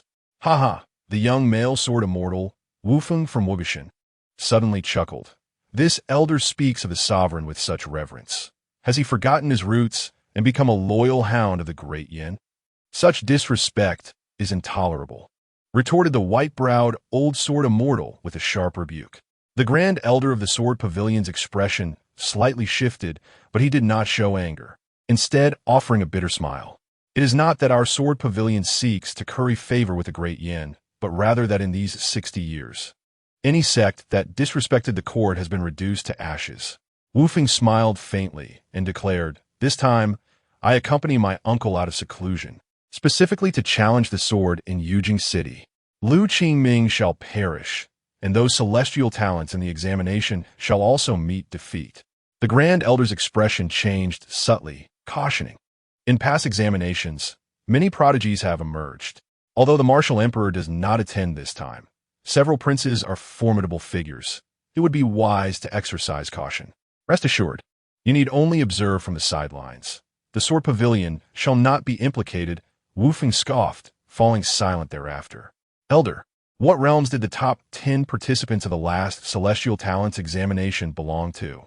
Inquired a female sword immortal behind the white-browed elder. 7 years ago, The Grand Elder of the Sword Pavilion exhibited a contemplative demeanor. In that session, 7 of the top 10 in martial arts were nurtured by the Great Yan court. Apart from 2 in the 11th realm among the top 3, the others were all in the 10th realm. As his words concluded, the atmosphere grew tense, prompting a true disciple to remark, "Surely this is not the norm?" Indeed, the Grand Elder affirmed, previous sessions did not showcase such strength. Yet the strength of each cohort of participants has been rising. Unless unforeseen circumstances arise, this year's top 10 shall be even stronger. Wu Feng raised an eyebrow, unable to resist adding, "After all, they are supported by an entire dynasty of the Nine-Xian world, with countless resources for cultivation. They could nurture a few remnants of immortals using the rarest treasures and blood of celestial beings. However, their combat prowess is merely superficial and not to be feared. The restriction for participating in the Celestial Talents examination is set for those under 30 years of age. To attain the 11th realm at such a young age is truly terrifying. Even among the 10 true disciples we brought from Wuxin, only one has reached the Sword Path's 11th realm, and he is just on the cusp of 30. There cannot be that many extraordinary talents in the world. It is likely a ruse by the martial emperor to intimidate the populace. Such hollow beings are insignificant in the face of those adept in the art of combat, easily subdued. Now that the Yin martial emperor is hiding and does not dare to reveal himself, the FAAD will crumble in this year's Celestial Talents examination." Upon hearing Wu Feng's words, the Grand Elder of the Sword Pavilion chose not to elaborate further. In Yujing of the Great Yan, at the Qiwang Mansion, within the Scholar's Pavilion, "Gentlemen, please share your findings on the developments regarding those uncertainties." The white-clad strategist seated in the master chair smiled as he surveyed the other 7 strategists. "This Celestial Talents examination is of utmost importance to the prince. Do you recall the Cycle Cave of Heaven?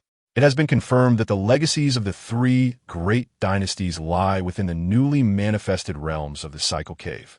Whether it be the Empress, King Wei, King Ning, King Yu, or King Bai and King Yuan, none will let this monumental opportunity slip by.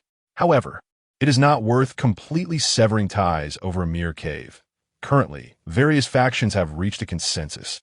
They have decided to allocate the entry quotas to the cave based on the martial arts rankings from the upcoming Heavenly Talents examination. The top 100 will each receive a decree for the cave, allowing them to bring along up to 3 companions. According to the prince's wishes, a minimum of 30 decrees must be secured. The variables are numerous, and the concern lies with King Wei and his potential to summon individuals from the cave. As for other matters, among the 5 sacred lands, only the Pure Mountain has emerged brazenly, while the remaining 4 have stealthily dispatched personnel to infiltrate Yujing, intending to probe the situation.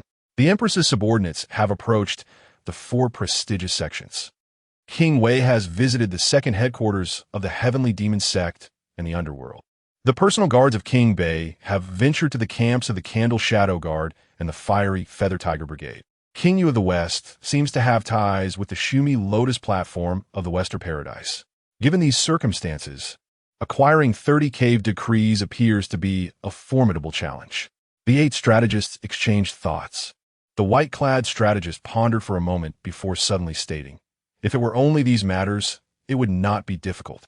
The crux lies in ensuring that the rules of the Heavenly Talents examination remain unchanged. Thus, in these days, I implore you all to prevent any short-sighted individuals from disturbing the heir's mood, for the reins of power rest in his hands. This task is simple. Presently, there are vacant positions within the court, and granting a favor to the heir would allow him to select one role as he wishes. Let us hope that no further unforeseen complications arise, nor should we allow the other factions to seize any opportunities." Chapter 62. Upon arrival in the Northern Desert, capturing your lady ruler to serve His Highness as a maid in the study of the Yuan Wang manor. Behold, these lists presented herein are sent from the palace by the esteemed Yu Guifei, as well as from the venerable Wei Qiansui, and also from the 4 prominent families, alongside those dispatched by the ancient clans behind them, not to mention my father's former subordinates and the military faction of the Northern Wang manor. Xiao Yi cast a fleeting glance at the several registers upon the jade table, while Li Zhuo meticulously opened and perused each one. His tranquil demeanor subtly shifted. "Your Highness, this is utterly preposterous. Though I anticipated some underhanded dealings in the examination of literary talents, the sheer number of names on this list is staggering. If we were to cater to their demands, the slots for admission to the Shanha Academy would scarcely suffice. Since time immemorial, it has been said that there is no first in literature and no second in martial arts, and the grand examination of prodigies is no exception. The literary assessments have traditionally been scrutinized by the heads of the Shanha Academy and esteemed court officials, culminating in confirmation from the officiating diviner before the results are proclaimed. This process harbors significant maneuverability. The positions reserved for the top-ranking candidates at the Shanha Academy have often been preordained by the disciples of influential figures. When the martial emperor was still in power, there was a degree of restraint.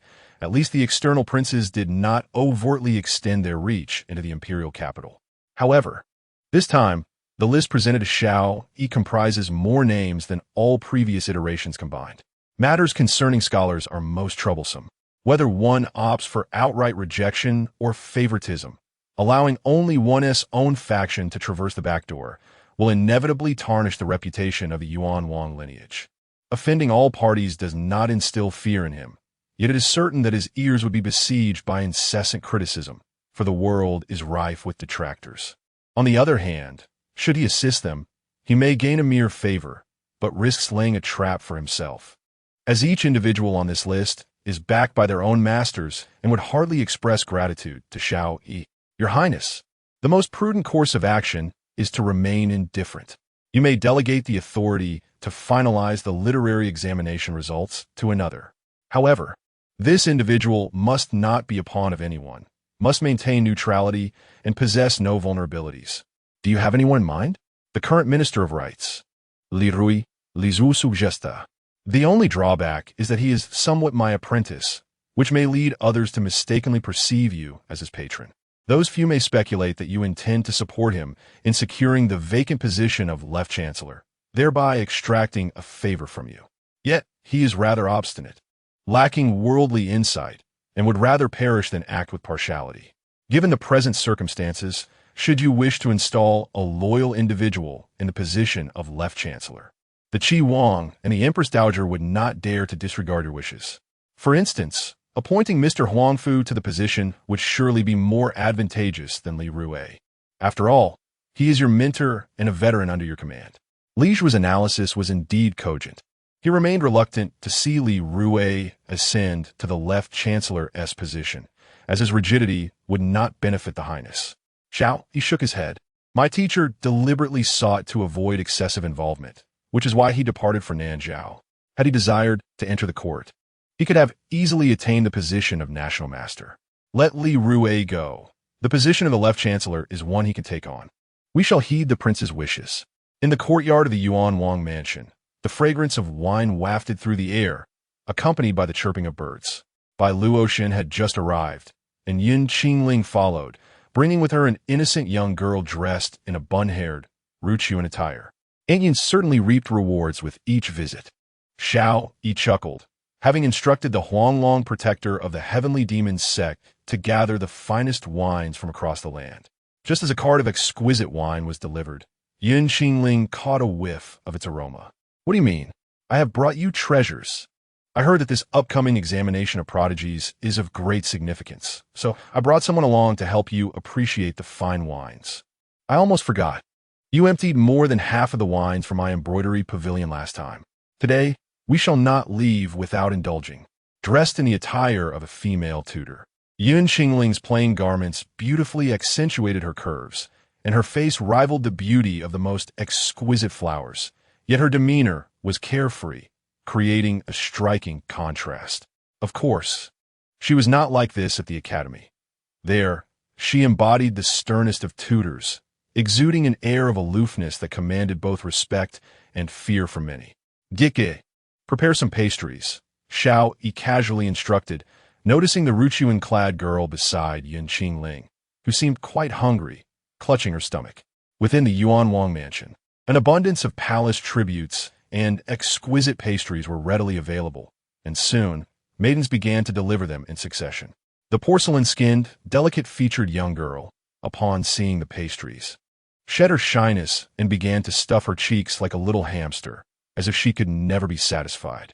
Meanwhile, Bai Luoshen fixed her gaze intently on Wu Yueling, the atmosphere growing tense. Clearing her throat, Wu Yueling subtly altered her tone and averted her gaze slightly. Was the princess contemplating? Is she considering sending the young master to the northern desert for a marriage alliance? You are one of the queen's confidants? Bai Luoshen calmly countered, adding, return and tell your queen that if she truly harbors feelings for the young master, she should come personally to Yujing City to propose. If the young master is willing to accompany her, I shall not stand in their way. Is that so? I shall certainly convey that. Wu Yueling thought to herself, feeling her teeth clench in frustration. This female assassin was too cunning. She clearly suspected Wu Yueling, yet still laid a trap. Who would believe her words? Until the northern desert's power was sufficiently formidable, if she indeed used the identity of the queen to propose in Yujing City, she would surely meet her demise at Bai Luoshen's hands. Before the queen arrives, she also instructed me to tell the princess that the northern domain cannot remain under the White family's control indefinitely. Should you face defeat one day, do not blame the sovereign for seizing your people. Is that so? I hope that when I arrive in the northern desert, she can still say the same to me. Observing the increasingly discordant atmosphere between the two, Xiao Yi could not help but chuckle. It would be fine if they were to spar in the Yuan Wang mansion. At least he would be present. But once they reached the northern desert, devoid of constraints, he feared the blood-soaked pagoda and the wolf riders might clash. Xiao Yi turned to Bai Luoshen, saying, there is no rush regarding the northern desert. After the examination of prodigies, we shall first visit the reincarnation cave, resolve matters concerning the 3 great dynasties, and I will accompany you to the northern desert. Bai Luoshen nodded gently, then turned to Wu Yueling and coldly remarked, should their lady dare to act with impudence, I shall seize her and make her a servant for his highness. Wu Yueling, with an unwavering countenance, retorted with a scoff, the princess must keep a close watch on the heir. If he becomes enamored with the enchanting landscapes of the north, you shall have no time to weep. I have finished. Is there more? The crisp voice of the girl in the RU skirt shattered the tense atmosphere, providing relief for Xiao Yi. Of course, you may have as much as you desire. As those present marveled at her appetite, a series of melodious and resonant bell tolls suddenly echoed through the skies of Yujing City. The grand examination has commenced. Chapter 63. The Feathered Sacred Palace. Pilgrims outside the Jade capital city, beneath the ancient Taishan Mountain, the 9,000-level white jade stairs ascend from a sea of clouds, reaching towards the celestial gates. At the summit of the staircase, 72 coiling dragon pillars uphold a magnificent and imposing palace, reminiscent of a heavenly court, evoking sheer awe. The plaque of the towering celestial gates, crafted entirely from white jade, bears the ancient characters Feathered Sacred Palace in a grand and flowing script, inspiring an irresistible impulse to bow in reverence. As the bells toll within Jade capital city, countless cultivators, having successfully passed the first round of trials for various realms in the Nine-Xian world, march towards the mountain's peak, preparing to ascend. After a 7-year interval, returning to the Feathered Sacred Palace, one cannot help but feel the immense power of the ancient deities, endured through countless years of wind, frost, and snow, and cleansed by relentless thunder. This celestial palace stands unwavering, its majestic presence still formidable. Li Zhua, who accompanied Xiao Yi and others to Taishan Mountain, could not help but express his admiration. The Feathered Sacred Palace is not a creation of this era, but rather the sole remaining complete celestial palace from ancient times. Its vast space is as boundless as the Buddha's lotus cave. Even 100,000 cultivators ascending together would not feel the slightest congestion. Moreover, after the transformation by the Emperor of Flame and Martial Arts, it has become a national treasure akin to the imperial sword, where not only will one's cultivation not be suppressed, but newcomers can also heal their injuries, elevating their state to the peak before facing the forthcoming trials. Every 10 levels of the 9,000 white jade stairs increase the burden on one's soul and physique. Ascending to 900 levels signifies passing this round. allowing entry into the four sacred mountains for treasure hunting. In the past, under the sovereign's presence in the feathered sacred palace, those participating in the grand examination only needed to sincerely pay homage to receive a permanent boon of fortune, with the exceptional even experiencing breakthroughs on the spot. Now, with the emperor absent, the celestial palace's layout has been transformed into the 9 divine seats. These positions hold no hierarchy and were originally intended for the Empress and Prince Qi, but with the prince's fall and the minister's retreat, 2 spots remain vacant. Since Nian En and the goddess of Luo have arrived, they shall take their places, the Prince Qi remarked with a gentle smile from the heavens above. His meaning was clear. Regarding the grand examination, he not only wished to spare Xiao Yi from hardship, but also to grant him ample respect. Buzz. Xiao Yi had long received the decree to command the feathered sacred palace. At this moment, with a mere thought, the spatial patterns around him shimmered, and leading his companions, they traversed the 9,000 white jade stairs, arriving directly at the apex of the feathered sacred palace. Let's commence. After taking his seat, Xiao Yi wasted no time and immediately activated the feathered sacred palace. With a thunderous sound echoing through the heavens, myriad divine lights cascaded down. The barrier before the 9,000 white jade stairs dissolved, and cultivators on the mountainside surged into the feathered sacred palace like a river flowing across a bridge. What spectacle! What grandeur! Countless ascenders gazed upwards in profound shock at the feathered sacred palace. They seemed to behold the ancient celestial court, where 9 magnificent ancient immortals observed the world from deep within the palace. Beneath the towering figure of the ancient immortal, the celestial officials stood resolute, and the divine generals formed a dense forest. Their downward gazes instilled immense pressure upon those present. Some individuals fell to their knees, repeatedly bowing in reverence, while others maintained a stoic demeanor, their hearts devoid of spirit, hastening up the steps. Yet, a few remained frozen in place, one of whom was the formidable warrior Wu Changyue. He had been engrossed in seclusion for rigorous training in recent days, oblivious to the shifting tides of the court, only aware that after the prince's rebellion, his grandfather was forced into the shadows, resulting in a precipitous decline of the Wu family's influence. However, such matters held little interest for him. He placed his faith solely in the strength of his own fists. Yet, upon beholding the youthful countenance occupying the highest position above the feathered sacred palace, he was utterly taken aback. Xiao Yi, the heir of the Yuan Wang? How could he be positioned even closer to the Emperor Wu's throne than the Queen of the Qi Wang? Not long ago, Wu Changyue had regarded Xiao Yi as a rival, eager to test his prowess against that of the cold-scaled beast in the great examination of talents, questioning the authenticity of his achievements. Now, an indescribable bitterness welled within him as he recognized the vast chasm that separated them. The position that the Qi Wang willingly occupied as a mere backdrop was one that his grandfather had strived his entire life to approach, yet had never touched. Reflecting on his earlier ambition to challenge the heir felt utterly absurd. He could not perceive a lack of strength in those capable of ascending to such heights.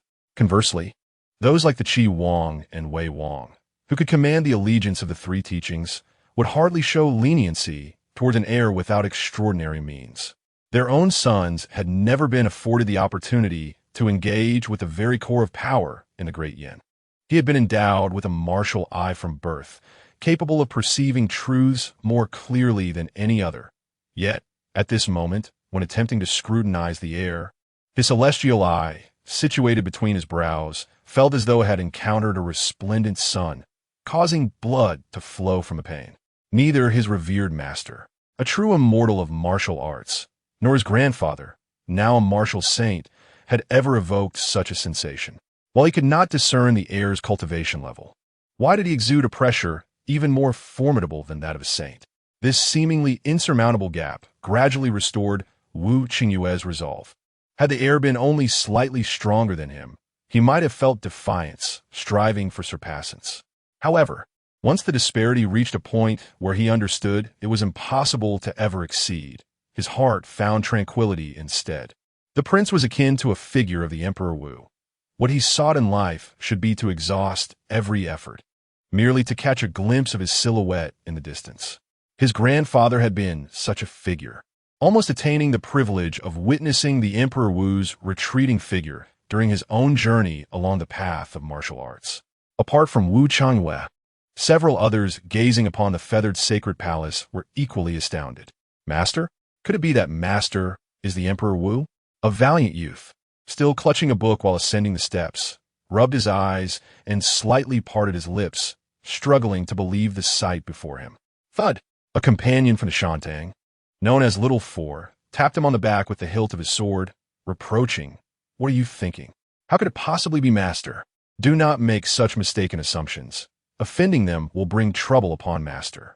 Indeed, do not linger. Move swiftly. I believe I have spotted our third senior sister ahead." Xiao Yi's gaze swept across the 9,000 white jade steps, recognizing numerous familiar faces. Among them were several young disciples, as well as old acquaintances made during his travels across the Nine Xin realm. Yet, most of them dared not to meet the gaze of the resplendent sun above the feathered sacred palace.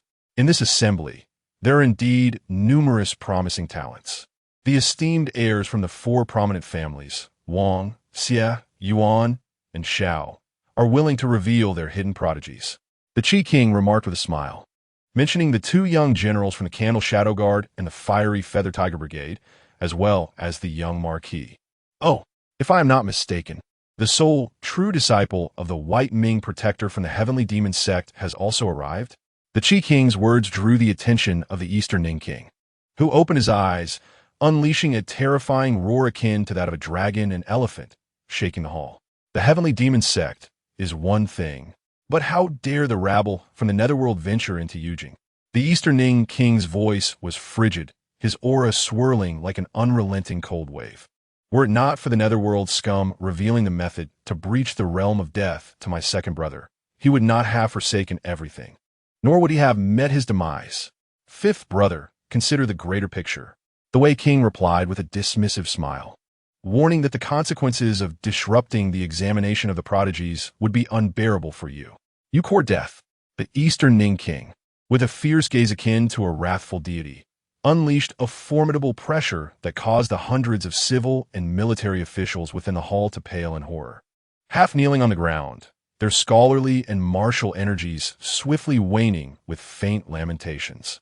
Not only the Netherworld, but you have also conspired with other miscreants from the alien immortal sect. Chapter 64. The turmoil of the otherworldly immortal sect's branch. The MO Linguards take them down. At the feathered sacred palace, the aura emanating from King Dongning instantaneously locked on several foreign cultivators atop the white jade steps, whose expressions were shifting. Hundreds of fierce soldiers clad in black-scaled armor cascaded down from the heavenly steps, their faces obscured by dark helmets, revealing only pairs of eerie eyes, wielding their halberds. Their murderous intent as chilling as frost, advancing step by step like a roaring black tide. What? Has King Wei betrayed us? We had arranged for him to conceal our identities and mediate with King Qi. Why is he now watching coldly as chaos unfolds? Does he no longer desire his position? The expressions of the few infiltrators from the otherworldly immortal sect darkened considerably. They had suppressed their cultivation to infiltrate, initially planning to deceive King Wei and seize the opportunity to eliminate several prominent royal heirs. If they could slay the Prince of the Abyss, the one presiding over the grand examination, it would plunge the Yin into internal strife.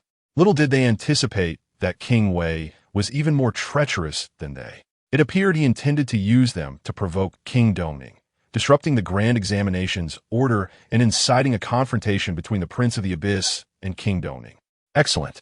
Excellent. The four rebellious branches of the otherworldly immortal sect, Mingtu, Wugu, Yinma, and Yaolian, have all assembled.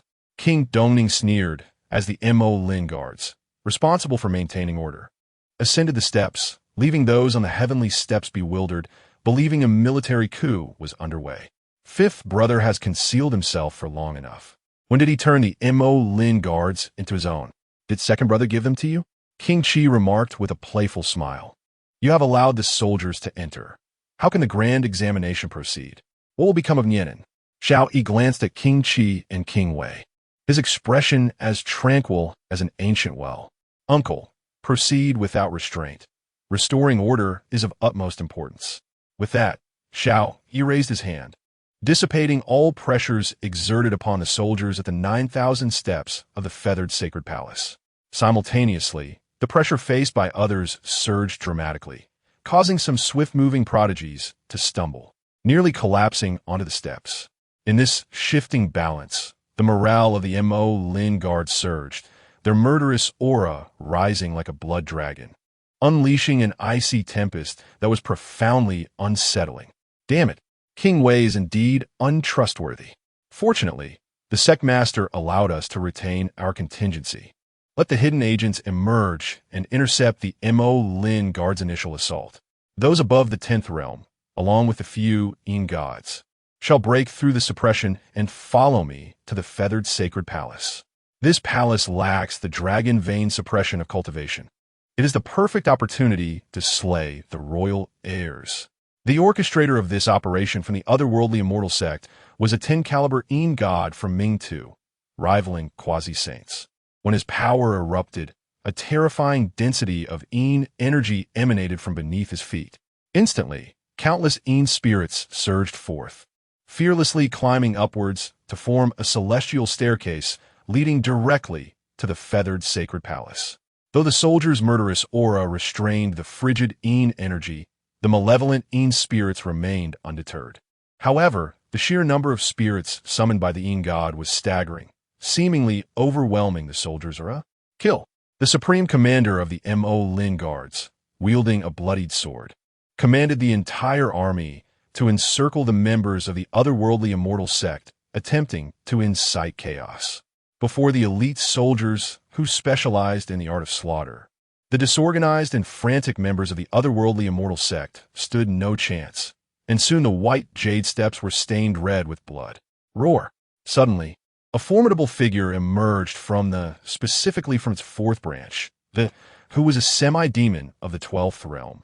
Its body swelled instantaneously, tearing its garments as its head transformed into that of a tiger, and a pair of wings sprouted from its back. Do they truly believe that which has endured since ancient times, is easy to bully? From the lineage came a powerful shaman shrouded in dark energy, chanting blood curses. As its staff struck the ground, crimson ripples spread out, reducing dozens of nearby individuals and advancing into nothing more than blood and mud. They consumed them, devoured them all. From the branch, an ancient demon of the emerged, with black scales and blood-red eyes. As it ascended the white jade steps, it charged forward like a raging dragon, while dark clouds gathered ominously overhead. Boom! Let's advance. At the foot of the disciples and elders of various sects watching the spectacle were filled with panic and urgency, with some even attempting to force their way through. They cared little for the casualties among the court's forces.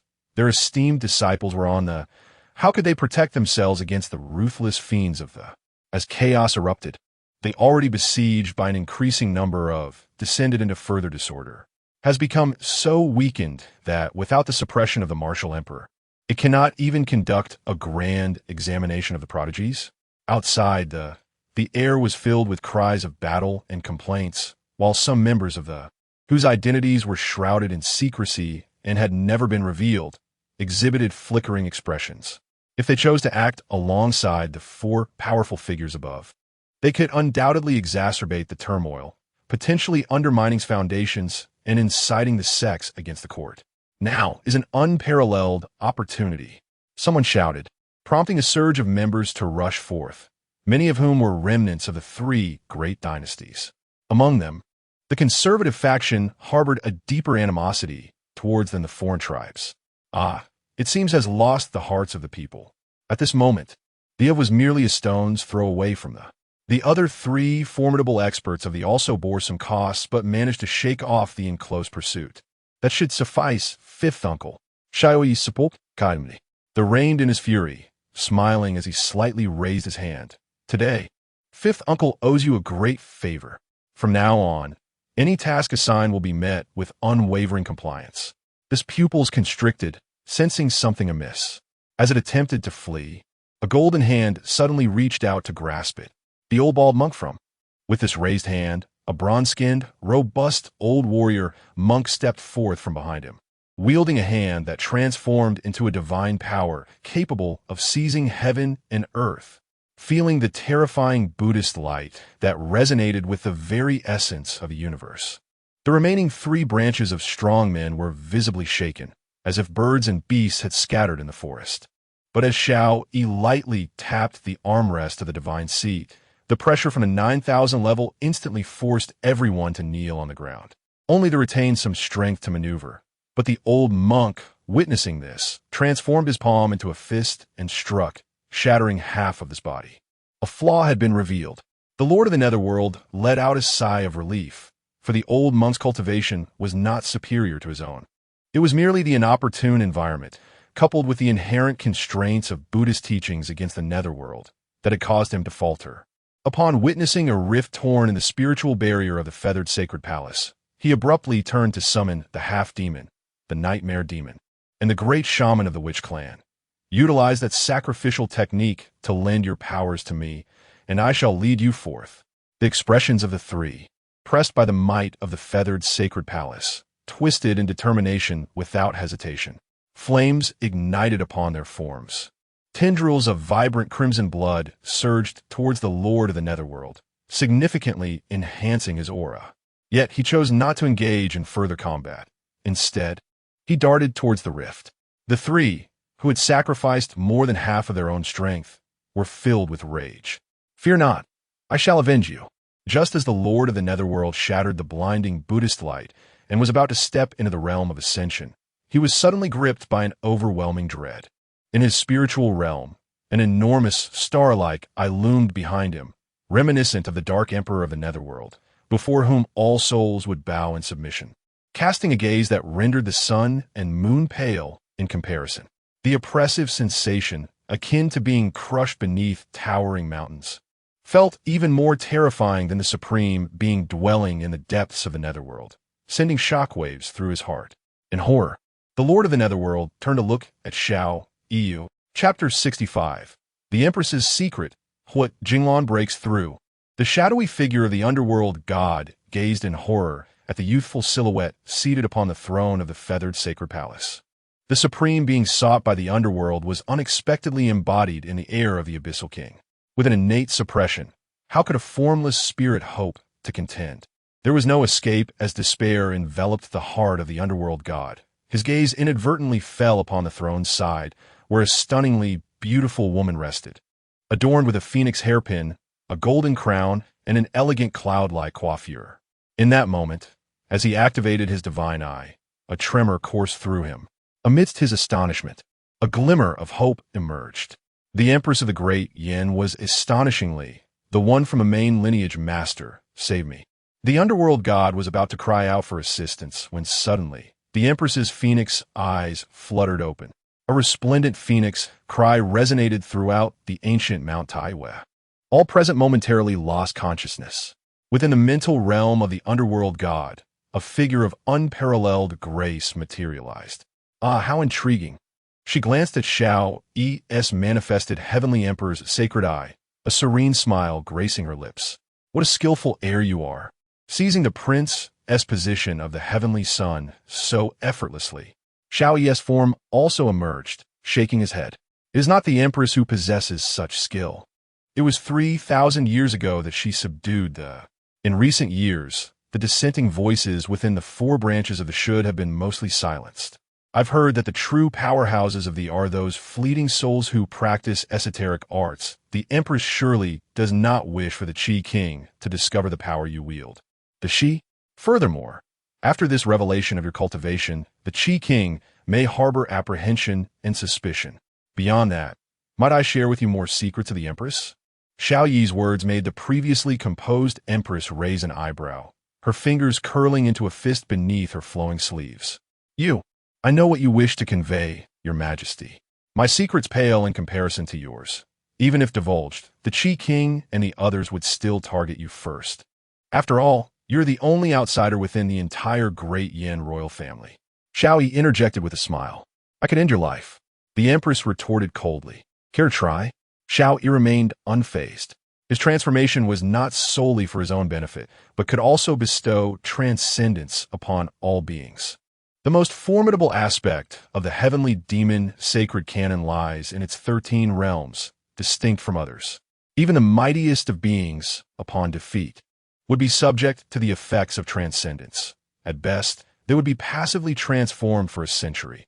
At worst, their cultivation would plummet, rendering them incapable of further ascendance.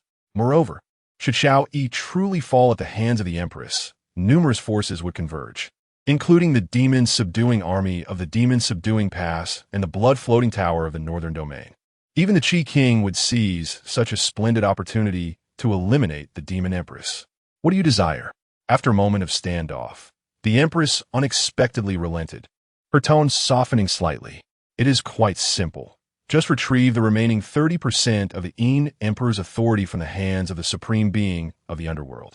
After all, it belongs to the Great Yan Dynasty. Having entrusted it for a few days, it is time for its return.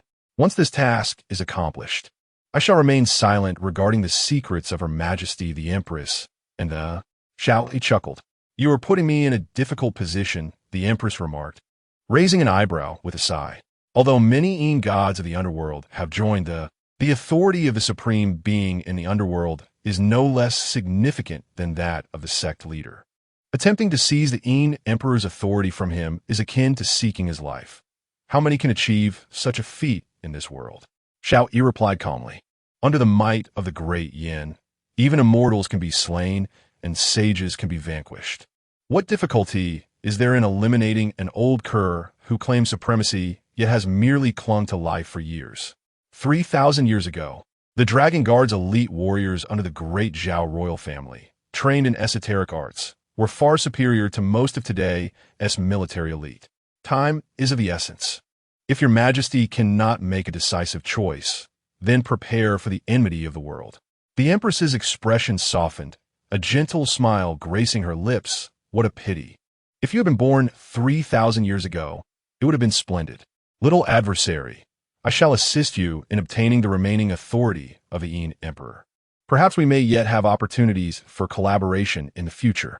With that, the extraordinary figure of the great Zhao Empress gradually faded.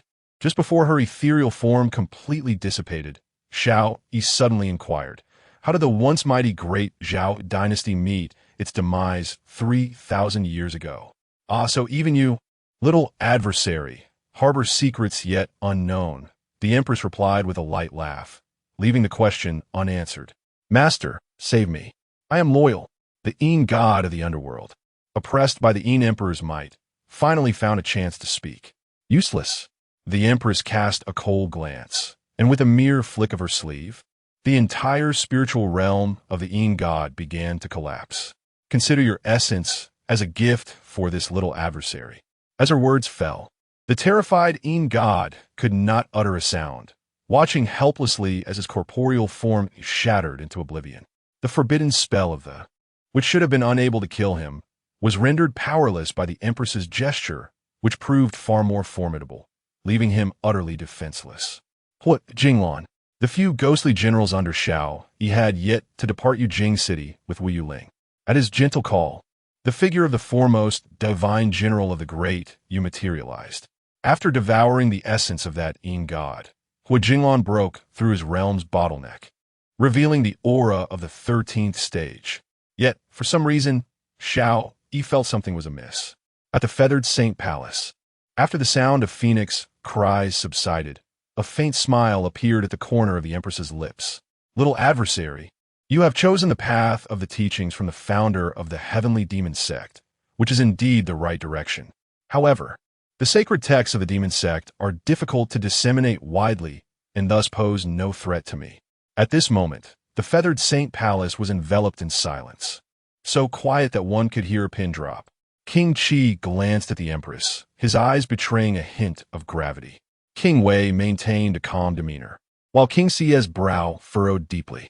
Bai Luoshen gazed at the Empress, sensing subtle changes in her aura. Capture the 3 instigators of and imprison them in the Zhenyu court. With a sharp command from the King of Dongning, the Mo Lin Guard sprang into action, sealing the powers of the 3 instigators from the alien immortal sect with a military talisman. taking them down the mountain in custody. As Xiao Yi gradually released the intangible pressure that caused a slight distortion in the space of the feathered Saint Palace, the participating cultivators of the Grand Examination finally found the strength to rise. In contrast, the remnants of the alien immortal sect could only watch helplessly as their adversaries stood. Cursed be the decision to strike at the feathered Saint Palace. This place is far too enigmatic, someone lamented in frustration. Yet soon, an influx of additional Mo-Lin guards swiftly sealed off the space of the 9,000-level white jade stage. With a sweeping motion of their halberds, heads rolled. The gruesome spectacle rendered some of the never-before-bloodied ascetics pale, their bodies overwhelmed with discomfort, while others even fainted on the spot. The ascent continued. The martial arts holy court and the Mountain and River Academy do not nurture the inept. Chapter 66. A bet that shocks the world. In the Yusheng Palace. Following the quelling of turmoil, the grand examination for the prodigies proceeded as scheduled. However, due to prior upheavals, many individuals found themselves too exhausted to ascend the steps once more. As the sun dipped below the horizon, fewer than 40,000 participants had managed to ascend beyond the 900th step, a figure that represented a reduction of more than half compared to previous sessions. Yet, the quality of those who succeeded was markedly superior. The following day, those who opted for the literary assessment were directly dispatched to the examinations in Yujing City, while those selecting the martial assessment congregated outside the mystical realm of the four sacred mountains. Concurrently, above the 9,000th level of the white jade steps in the Yusheng Palace, for celestial canopies descended, illuminating the scenes within the sacred realm. Friends and family of the participants had gathered early at the foot of the ancient Taiyu Mountain to witness the event. And at the highest point of the Yusheng Palace, members of the royal family were also present. As per tradition, a wager was proposed. Why not hold a bet? The Qi Wang suddenly suggested with a smile. With the emperor absent, I shall present the grand prize. In previous grand examinations, to add an element of amusement, anyone qualified to accompany the martial emperor to the Yusheng Palace could choose their own pawn for the wager.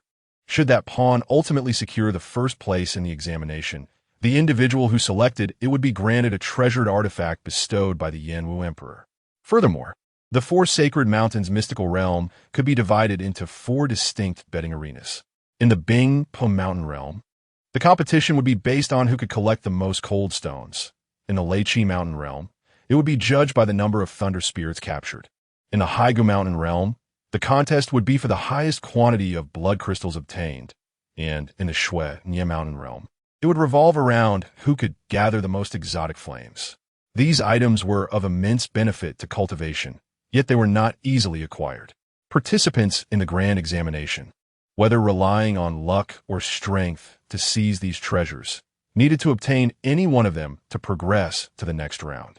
Some ambitious geniuses typically remained in the mystical realm, tirelessly collecting these treasures until the closure of the four sacred mountains realm, vying for a favorable ranking in the third round.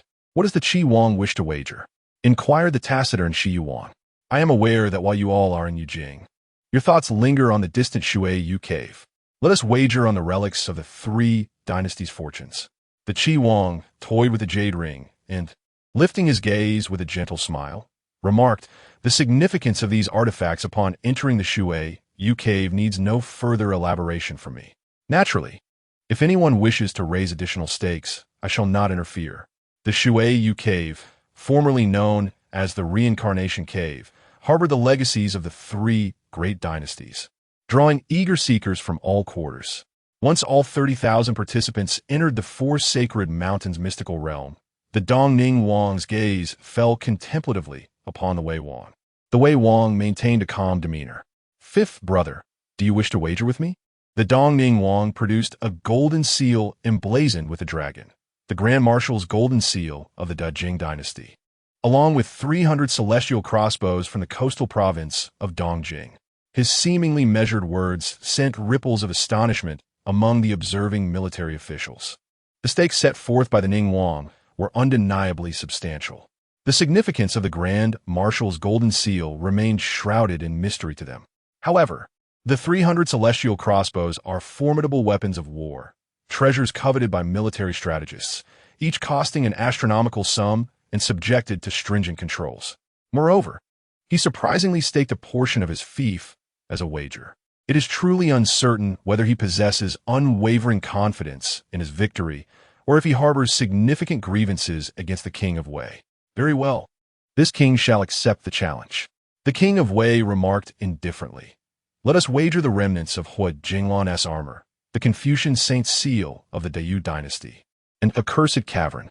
As these stakes were announced, some of the military generals below appeared eager to participate, yet they could scarcely afford such bets.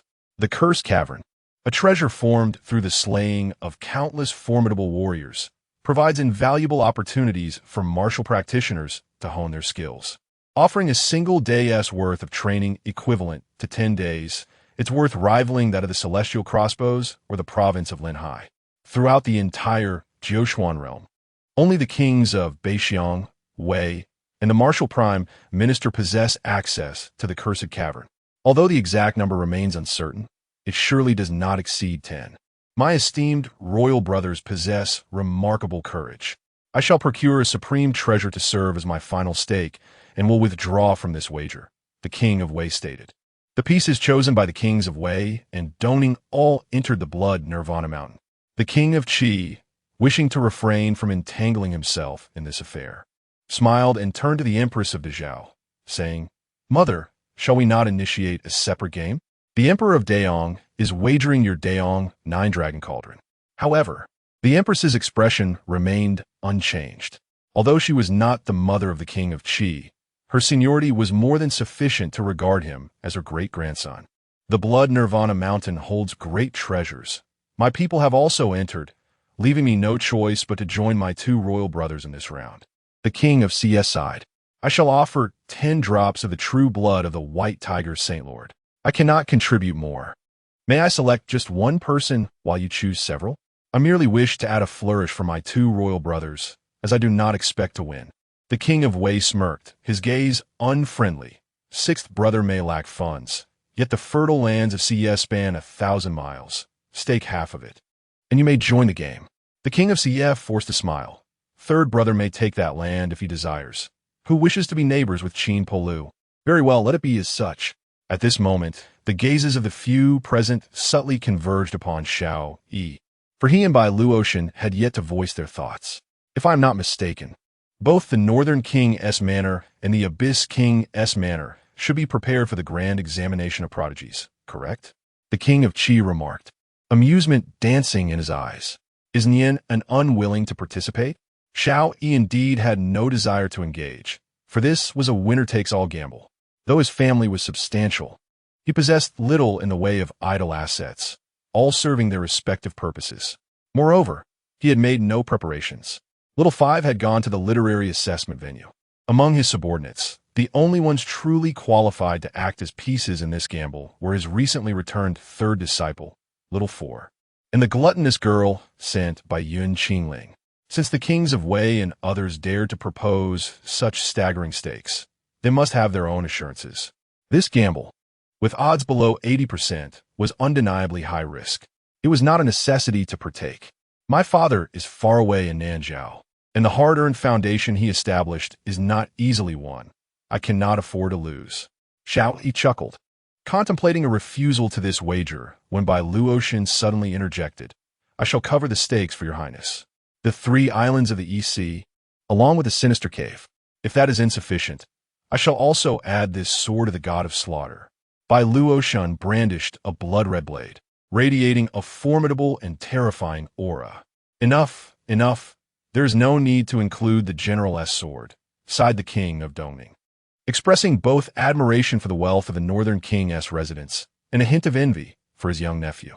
He whispered softly, Nianin, feel free to choose without any pressure. Should I, your 5th uncle, emerge victorious, I shall take not a single item from the Northern King's estate.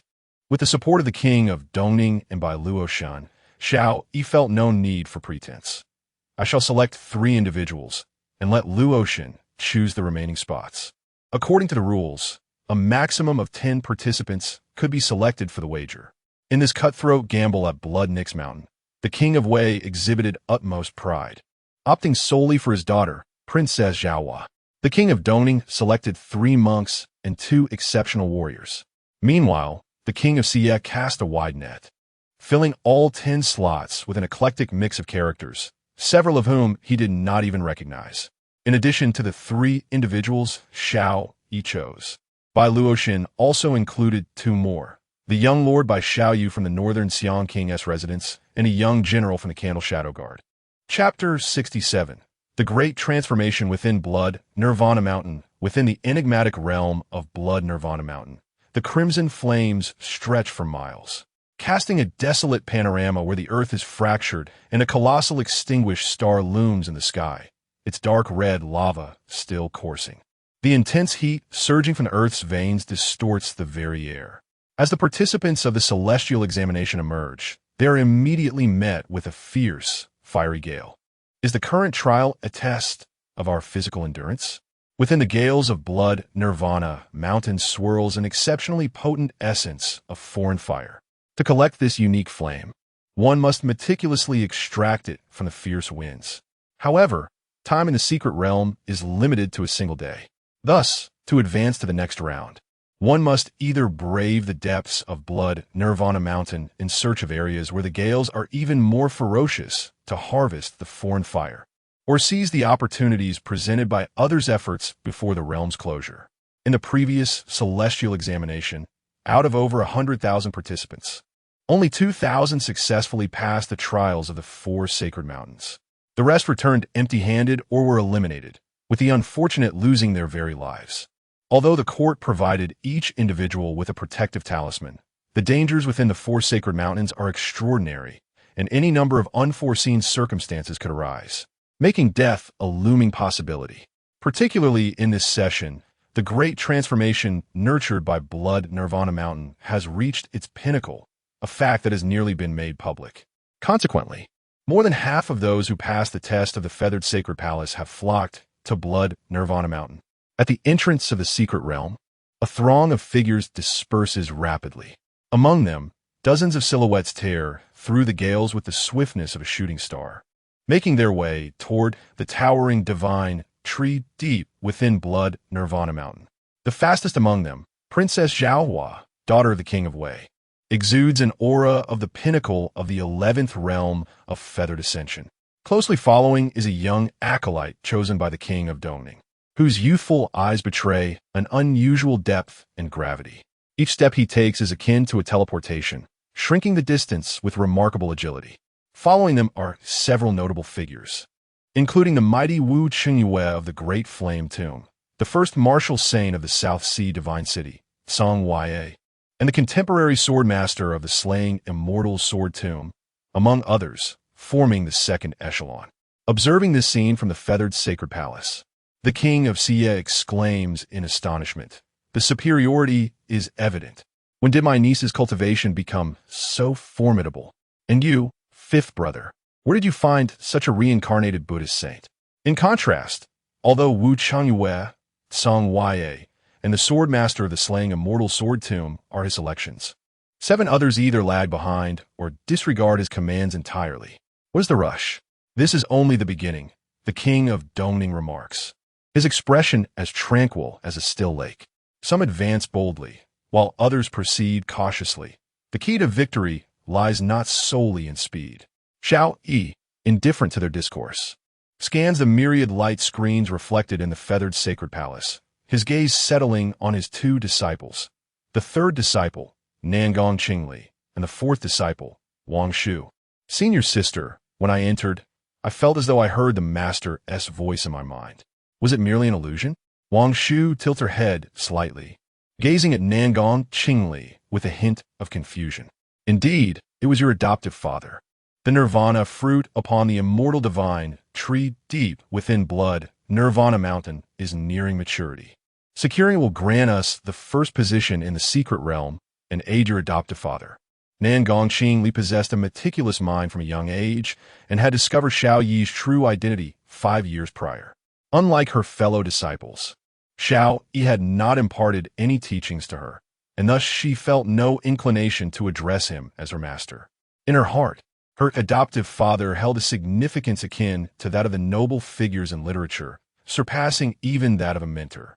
During her childhood, she apprenticed under a female painter who was a companion of her adoptive father, mastering the art in just 3 years, surpassing her mentor's skills. Subsequently, she found herself replicating the works of ancient masters and landscapes of celestial beings. Eventually, she assimilated all these techniques, reaching a point of stagnation, which prompted her to depart from Yujing in pursuit of her adoptive father's footsteps, traveling the world. Nirvana fruit? Wang Shu inquired. Is it the legendary fruit spoken of by the patriarch that allows one to ascend to the heavens and become a terrestrial immortal? Shall we present it to our master? Nan Gongqing pondered, and they both arrived at a mutual understanding. A young girl at the 9th realm of swordsmanship and a painter at the 10th realm of artistry. Such a rarity, albeit somewhat lacking in prowess.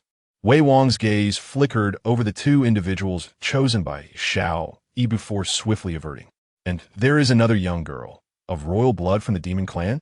The gluttonous maiden, previously brought to the Abyssal King's estate by Yun Qingling, seemed to pique Wei Wang's interest as he appeared contemplative. As time progressed, chaos gradually unfolded within Blood Nirvana Mountain. Suddenly, a towering column of flame and a resounding cry of a phoenix drew attention from all directions. At the core of Blood Nirvana Mountain, the towering divine tree, too immense for dozens to encircle, rustled its fiery red leaves under the fierce gale, with several blood-red fruits the size of fists ablaze in flames. The external rumors proved true. The Nirvana fruits had indeed ripened within Blood Nirvana Mountain, and, astonishingly, there were 3. The Yin court truly possessed great wealth, not having seized them in advance. When Avi thought, it could not be so simple. Did they not notice the several phoenixes circling above the divine tree? Those were ferocious beasts.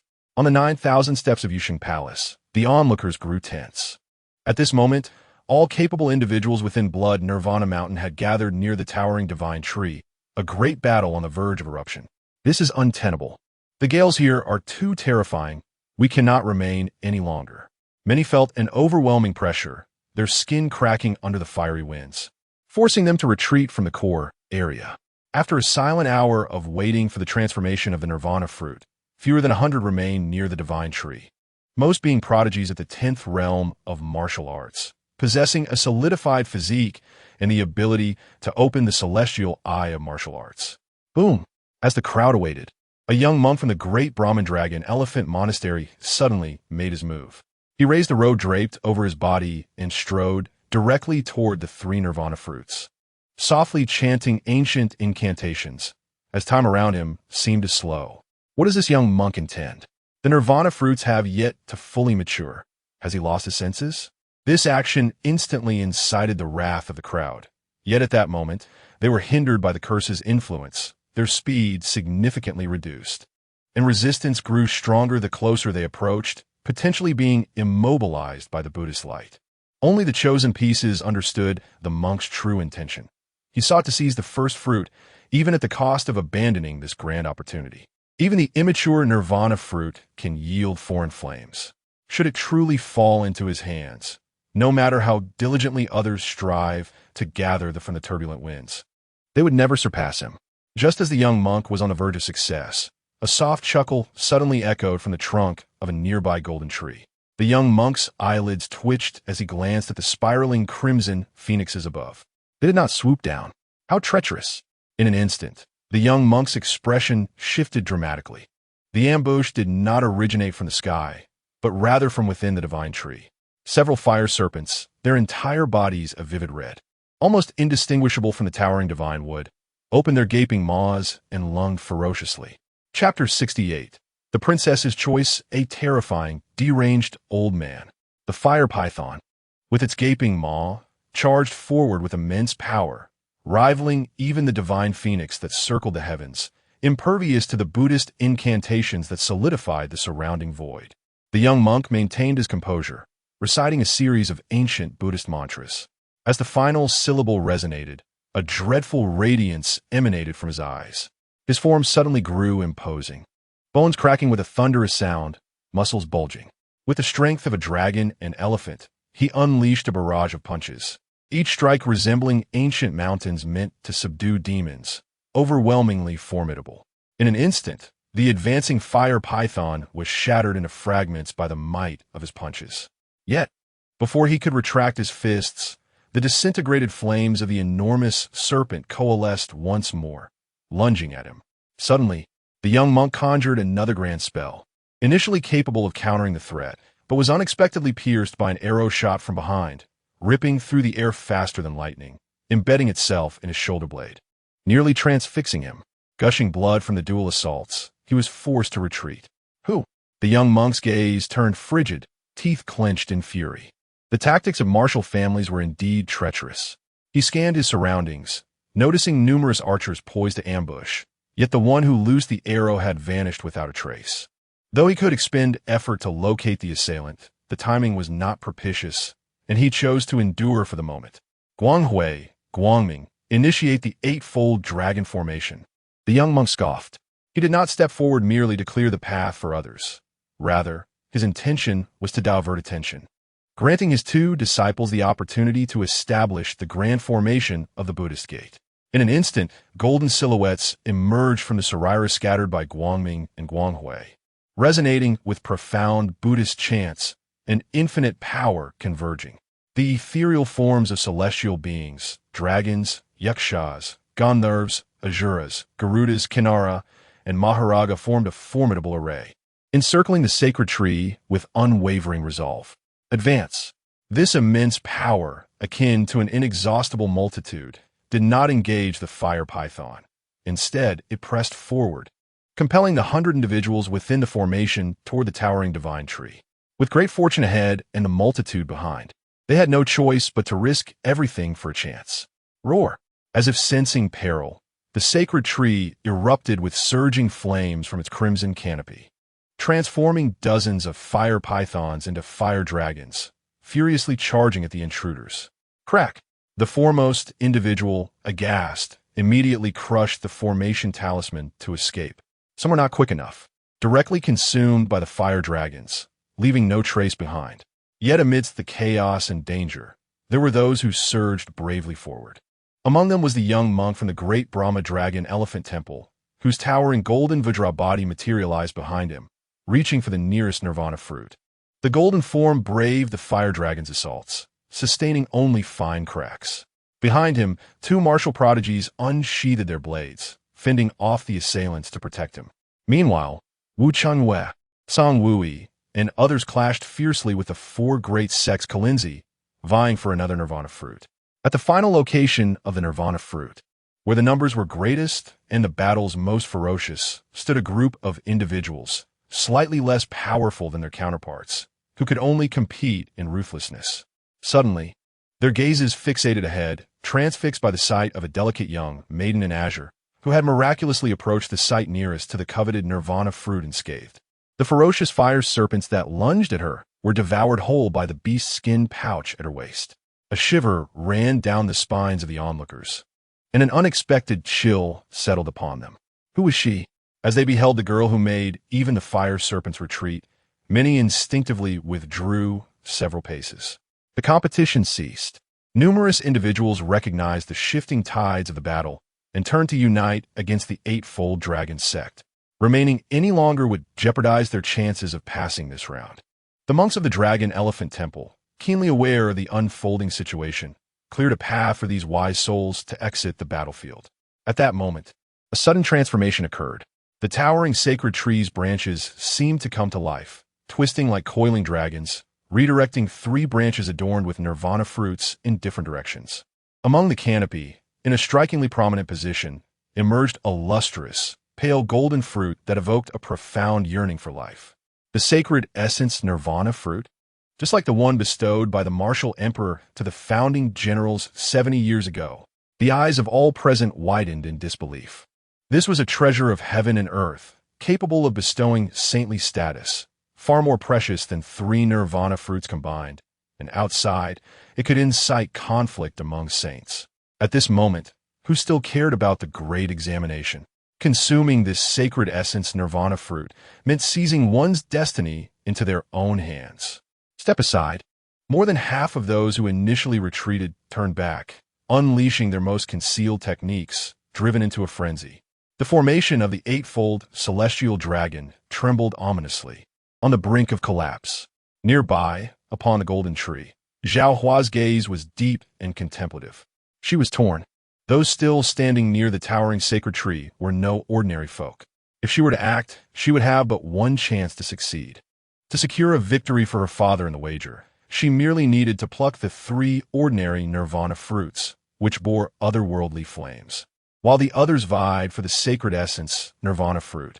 For the sacred essence did not contain the foreign flames, and thus was not pivotal in determining the outcome. However, this course of action would cost her a chance at attaining saintly stature. Conversely, should she pursue the sacred essence nirvana fruit directly, her father's wager would surely fail. Opportunities were crucial. In past examinations for prodigies, similar wagers were made, albeit over trifles. Her father likely wished for her to claim the sacred essence nirvana fruit. Upon reaching her resolution, Xiao Hua hesitated no more, swiftly darting towards the towering sacred tree. Her golden eyes blazed like burning flames, and a resplendent sun appeared in the heavens. A terrifying heat radiated forth, causing the very bark of the sacred tree to begin melting, though none noticed this detail. The pressure upon those surrounding her intensified. Damn it, it's gone from sight. The fierce flames engulfed the heavens and the earth. Yet at that moment, someone dared to strike at Princess Xiao Hua. A wooden sword? Xiao Hua was momentarily taken aback, but paid it no mind, continuing to pluck the sacred nirvana fruit. With a grunt, the sword wielder grimaced, blood trickling from her lips. Yet the wooden sword she wielded seemed to possess the sharpness of the most divine weapon in existence. Cleaving through the radiant brilliance of the sun, its residual force piercing the heavens to create a crimson void. Xiao Hua raised her hand to wipe away a streak of blood from her face, still refusing to glance back. Forcefully attempting to break the restraints of the towering divine tree to seize the sacred nirvana fruit. At that moment, an unexpected turn of events occurred. The colossal divine tree trembled violently, its gnarled roots being forcefully uprooted. An unkempt old madman crawled out from the earth, alternating between laughter and tears, exclaiming, "All a lie. It's all a lie." His voice boomed like thunder, yet it was tinged with madness. As the overwhelming sacred might radiated outward, everyone was pressed back to the ground in terror, their hearts pounding with dread. How could a 13th realm sage infiltrate the blood Nirvana Mountain's secret realm? Chapter 69, Victory and Defeat. In the Hall of the Feathered Saint, King Qi raised an eyebrow slightly towards King Wei, inquiring, "Why is there a peak Saint Dao pseudo-supreme within the Bloodnix Mountain?" King Wei's expression darkened as he replied, "I do not know. We shall first utilize the contingency left by the Holy One to suppress him." "Wait," interjected King Dongning coldly. "Before that, let us determine the outcome of our wager. Continuing this contest, you should be well aware of who the victor shall be. I can afford to lose such trifles." With a flick of his sleeve, King Wei cast forth a blood-red remnant armor radiating a chilling aura, along with a jade seal intricately carved with images of sun, moon, and mountains. These were relics of the Dai Dynasty, the remnant armor of Hui Jinglan and the Confucian Saint Seal. The remaining sinister lair lay at the ruins of the Great Yan Dynasty's imperial city for the victor to claim. Having spoken, King Wei departed the Hall of the Feathered Saint in displeasure. King Xie sighed, "The true blood of the White Tiger, Saint Monarch, shall arrive shortly, and half of Xie's fief is readily available for the taking. However, I shall not concern myself with Qin Pulu and the demon race." King Dongning cast a deep glance at Xiao Yi and remarked, "Though my fourth brother is far away, he remains exceptionally considerate towards Nianan, having bestowed that item upon you. Furthermore, you have indeed found a suitable successor. In this round, I concede with utmost respect. The Great Jing Dynasty's Grand Commander's Golden Seal and 300 celestial crossbows, along with the coastal regions of the Eastern Territory, shall henceforth belong to you." Xiao Yi shook his head. "Uncle Wu, you are being too polite. Since you previously stated that I would take nothing if I lost, it follows that I shall take nothing now that I have won." King Dongning's heart trembled slightly. The only two individuals who had been this sincere towards him were his second and fourth brothers. In the face of monumental interests, such voluntary concessions are exceedingly rare. That will not do, King Dongning resolutely insisted. You must not be so modest. Matters are not yet entirely resolved. While you may defer other items, I must insist on giving you the celestial crossbows, 600 of them. In the future, whether you wish to venture to the North Desert or the West Tombs, these will be of immense assistance to you. Though he had lost, King Dongning was elated and magnanimous in his defeat. Seeing his unwavering attitude, Xiao Yi had no choice but to acquiesce. This scene sparked a flicker of intrigue in King Qi's eyes. Could this be considered an alliance? The situation within the court seemed to have returned to a tripartite balance of power. Beside him stood King Wei and the Holy Land. The lineage of King Yuan was allied with King Ning and King Bai. The lineage of the Empress had the support of the noble families and the martial minister. As for the sixth, he possessed only ambition, yet remained incapable of achieving great deeds. Now, the three factions within the court were stronger than before, nearly capable of carving up the entirety of the Nine Mysterious Realm. On the surface, the alliance of the Yuan lineage appeared to possess the most fiefs and the greatest strength. However, King Qi was not intimidated, for he understood these were merely superficial attributes. He was well aware of the underlying foundations of the Yuan, Ning, and Bai kings. The only variable lay in the prince's inheritance, yet even that was ultimately limited. What truly caused King Qi to harbor suspicions was the Empress, that great Zhao Yi. The martial minister, the noble families, and the supreme war from 3,000 years ago all bore ties to her. She harbored too many secrets, and the deeper one delved, the more it resembled gazing into an abyss. If it were not for the continued presence of the martial emperor, the Prince of Qi would now be consumed by a singular thought: to initiate a direct confrontation under the pretense of eradicating the calamity that threatens the nation, thereby avoiding prolonged uncertainty. The battlefield is a realm of protracted attrition, and while he lacks many things, he is certainly not deficient in resources or in valiant generals and fierce soldiers. The ascension of the Empress of Dezhou, replacing the heavenly matriarch, must have received the tacit approval of the emperor. Otherwise, it would be inconceivable for her to usurp the throne right beneath his nose. Alas, unforeseen changes have arisen, causing him considerable distress. The Prince of Qi gazed at the ethereal light and shadows of the feathered sacred palace, massaging his brow as his worries deepened. Below, the ministers remained bewildered. The struggle was evidently not over, and it appeared that the Prince of Ning had the upper hand. Why then did the other princes concede defeat? Meanwhile, within the secret realm of Blood Nirvana Mountain, the disheveled old madman laughed maniacally to the heavens. All of this is a fabrication, a mere illusion. His voice resonated like thunder from the heavens, shaking the very ground and reverberating through the air. The majestic phoenixes circling above the towering sacred trees were so startled that they plummeted to the earth. How outrageous! At that moment, the ground of Blood Nirvana Mountain cracked open, and towering figures of clay soldiers emerged from the depths. Cracks on the thousands of clay figurines glimmered with a dazzling golden light. In the blink of an eye, these clay figures transformed into awe-inspiring divine generals and fierce warriors. The leading general issued a commanding shout, and the dragon-binding chains morphed into a vast net, enveloping the old madman completely. A fabrication, all of it, he cackled, alternating between tears and laughter, offering no resistance as he allowed himself to be bound and subdued by the divine chains. After executing this, the clay soldiers, along with the old madman, retreated beneath the surface, awaiting the conclusion of the trial, at which point someone would be dispatched to escort this madman to the capital for the emperor's judgment. Among the ranks of the clay army, the stern general lifted his gaze to the heavens and solemnly declared, "Act."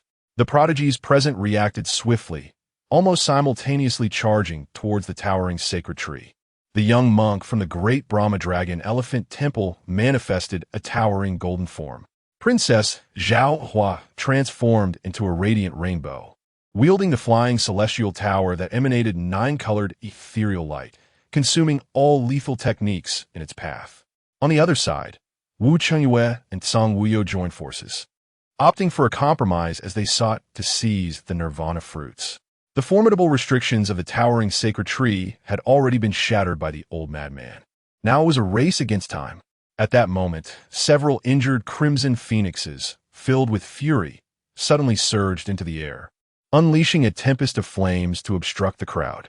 From beneath the earth, countless fire mice erupted with astonishing speed, and as the crimson phoenixes blocked the others, they swiftly plucked all 3 ordinary nirvana fruits. Wretched beasts!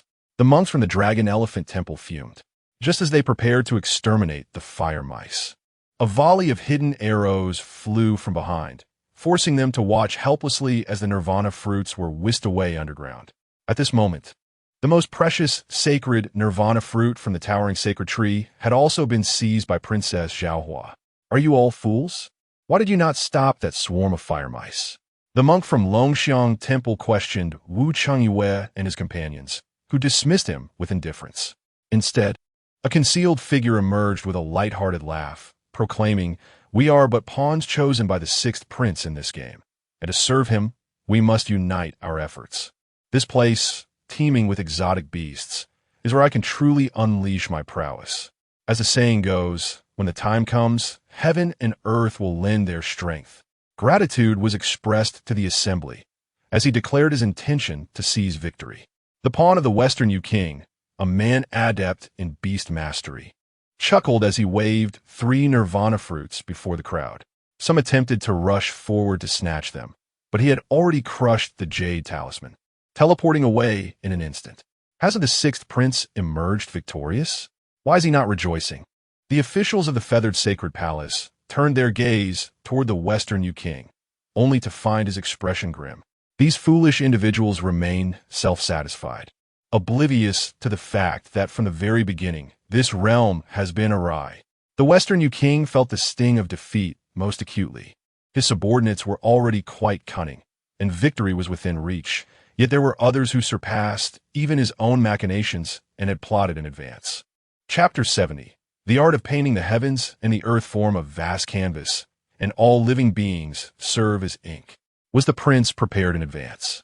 Or was it merely a fortuitous coincidence, flowing with the current? Bai Luoshen felt a flicker of doubt in her heart, yet refrained from questioning further in the presence of Prince Qi and others. Within the secret realm of Xuanye Mountain, as the nirvana fruit was plucked, the radiant glory of the towering divine tree suddenly dimmed. The gaping hole in the sky, previously torn open, began to gradually melt away. The space around the divine tree warped, revealing one after another gaping voids, as fierce flames and tempestuous winds ravaged the surroundings. The vibrancy of the world faded. Apart from the celestial talents and those strange beasts that had entered, everything transformed into hues of ink wash, gradually dissipating. The art of painting? Are we contending over illusions? How could anyone possess the ability to depict the entirety of Xuanye Mountain? Who could it be? The crowd at Xuanye Mountain was taken aback, scanning their surroundings, not overlooking any detail, until they spotted something unusual on a distant hill. There, a woman was painting, capturing the essence of heaven and earth. 2 individuals stood guard beside her, shielding her from the raging winds. They were the 2 chosen by Bai Luoshen, Yan Marquis and General Zhuyin. Upon their entrance, they had also received instructions from Xiao Yi. Initially, the young general of the Zhuyin Guard had intended to take the initiative. However, under the duress of young Marquis by Xiao Yi, he had no choice but to comply. In retrospect, he felt a sense of relief. Had he acted on his own accord, he might have jeopardized the grand matters concerning the princess and the prince.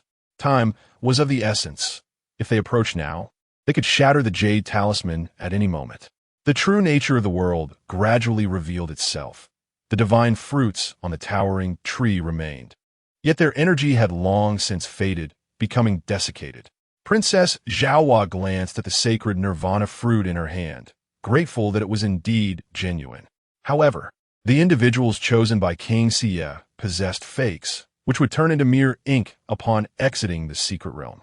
Before Nangong Qingli, a painting unfolded, showcasing the majestic divine tree, its crown aflame with 3 eternal fires, embodying the essence of the 3 nirvana fruits. The entire realm in which the celestial talents resided was, astonishingly, a mere painting. How had that woman in green accomplished this? Hadn't she arrived later? The mastery of the art of painting had reached such celestial heights that it eluded the comprehension of ordinary mortals. The extraordinary brush and ink within her box had quietly melded into the secret realm of Xuanyan Mountain as she began her work, rendering all within to reveal their true forms, albeit with the power of the nirvana fruits gradually extracted. A knowledgeable observer from Shang Palace sighed in admiration, remarking on the extraordinary skill displayed. To cultivate the art of painting to the level of deceiving even the gods and spirits is a feat far more challenging than ascending to the realm of literature. Today, one was fortunate enough to witness such an unparalleled talent. The last painter revered by the world was none other than the Great Yu's painting sage. That was a legacy overshadowing the ancient grandeur of the Great Yu. An elderly man, once a subject of the 100 Yu kingdom under Great Yu, wept with nostalgia, recalling his master's words. When you are fortunate enough to enter the most prestigious academy of the 100 Yu kingdom, you will find that the brilliance of the 3 great sage academies in the royal city will leave you breathless. If you truly ascend to the 3 sage academies, lift your gaze, and you shall behold the moon beyond the well. Perhaps you are indeed a true genius. Yet the esteemed elders of the Sage Academy would remind you that the world encompasses more than just the 100 Yu. When you ultimately emerge as an unparalleled prodigy of this generation, transcending the confines of your own narrow perspective, you will perceive the vastness of the universe and the insignificance of your own being.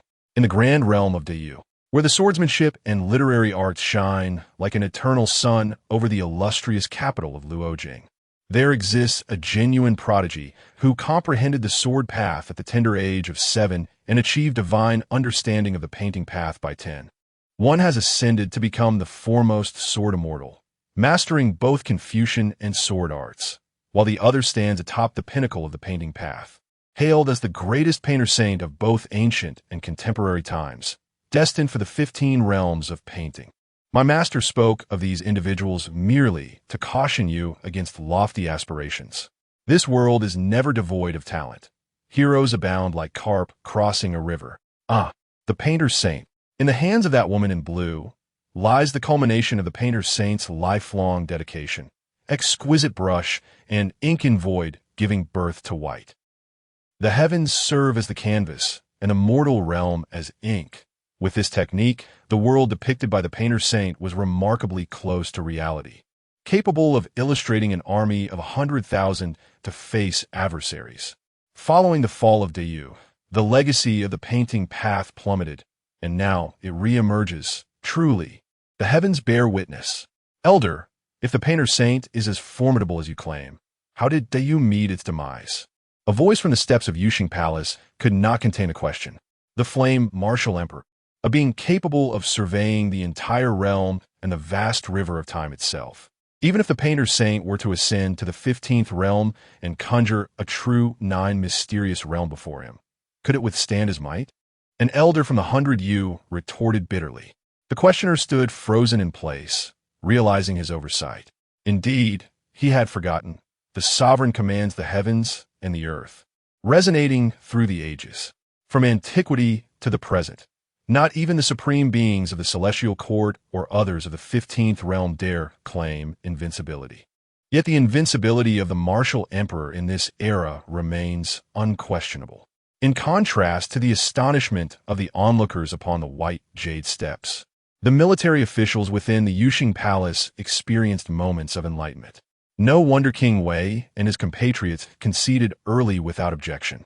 They must have discerned the underlying truths in the contest for the nirvana fruit.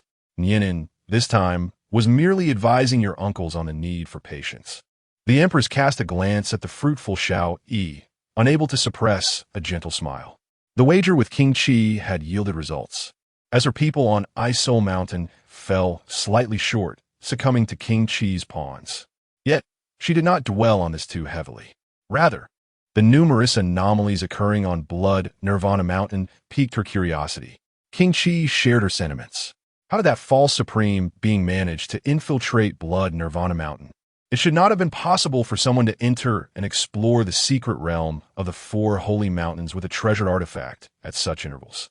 King Dongning furrowed his brow and speculated. Could it be a seeker traversing the eternal night to reach the four extremes of heaven? For it has been 8,000 years since anyone has discerned the pathway from the 13th realm to the 14th, achieving supremacy.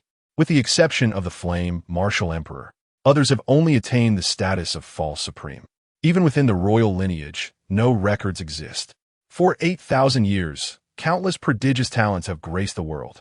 All of them were trapped in the 13 realms, traversing the boundless expanse of the 9 mystical heavens in search of a way forward, ultimately leading to death for some and madness for others.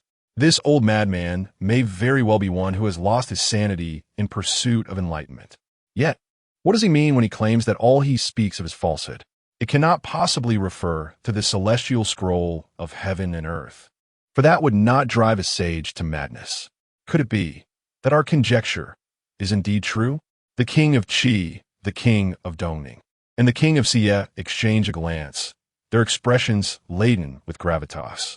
At that moment, the previously meditative Xiao Yi suddenly opened his eyes. Within his mind, the ethereal silhouette of the silent celestial tower began to rotate slowly. A gentle luminescence illuminated the tower from the bottom up, layer by layer. At last, a brilliant radiance almost entirely illuminated the celestial tower. After several years, Xiao Yi finally heard the second secret of the 9 transformations. Chapter 71. The Secrets of the 9 Transformations. Xiao Yi can hardly forget the profound impact of the first secret of the 9 transformations and the transformation it brought to his life. Had it not been for that revelation, he would likely still be in Nanzhao, sheltered by the Prince of Yuan, living a leisurely life as a young lord, merely awaiting his future inheritance of the princely title, to bask in the comforts of nobility. The affairs of the Tianma sect, the Thousand Eyes Tower, the Flying Immortals Pavilion, and even the distant regions of the northern desert and Xiling would have been of no concern to him. He could have relied on the prince's protection, living without a care. Yet, in this world, the majority of matters do not unfold as one desires. Upon learning that secret, he realized that passivity could easily render him a mere pawn, subject to the whims of others. Even now, Xiao Yi feels that the power and influence he wields are insufficient, far from adequate. Thus, he places immense importance on the second secret of the 9 transformations. As the ethereal glow of the immortal tower solidifies, a resounding voice, akin to the tolling of a celestial bell, reverberates within his mind. Do you not know? In the current realm of Jiushuan, the so-called 13th realm of any cultivation system does not truly exist. Long before the fall of the celestial court, the supreme beings of Jiushuan began to conspire to sever the transmission of the Tao. The state beyond the 12 realms of human immortals should be the transformation of mortals. Pursuing the 13th realm of saints within the existing framework is a misguided path. Beyond this point, regardless of one's unrivaled talents or exceptional qualifications, there lies no way forward. Those who step into the 13th realm as false saints are merely the elite among the 12 realms of human immortals. Yet they experience no genuine elevation. In the era of the celestial court, only those who transcended the 12 realms to become celestial lords and holy Buddhas were required to traverse the arduous path of mortal transformation. Only the saints forged through this transformative journey can attain the divine status of the great celestial. From the ancient times of the celestial court to the present, the number of formidable beings who have uncovered this secret and embarked on a new path is exceedingly rare. Due to the limited number of supreme Tao fruits of the great celestial, the emergence of each true saint poses a threat to others. During the collapse of the celestial court, numerous true saints united to make a solemn vow against the ancient gods of the death realm. The strife over the great Tao has already reached a saturation point. Henceforth, anyone who harbors ambitions of transcending the realm of human immortals shall be met with collective annihilation. Those who seek to propagate their teachings will inevitably conspire to obliterate the lineage of such doctrines and sever their transmission.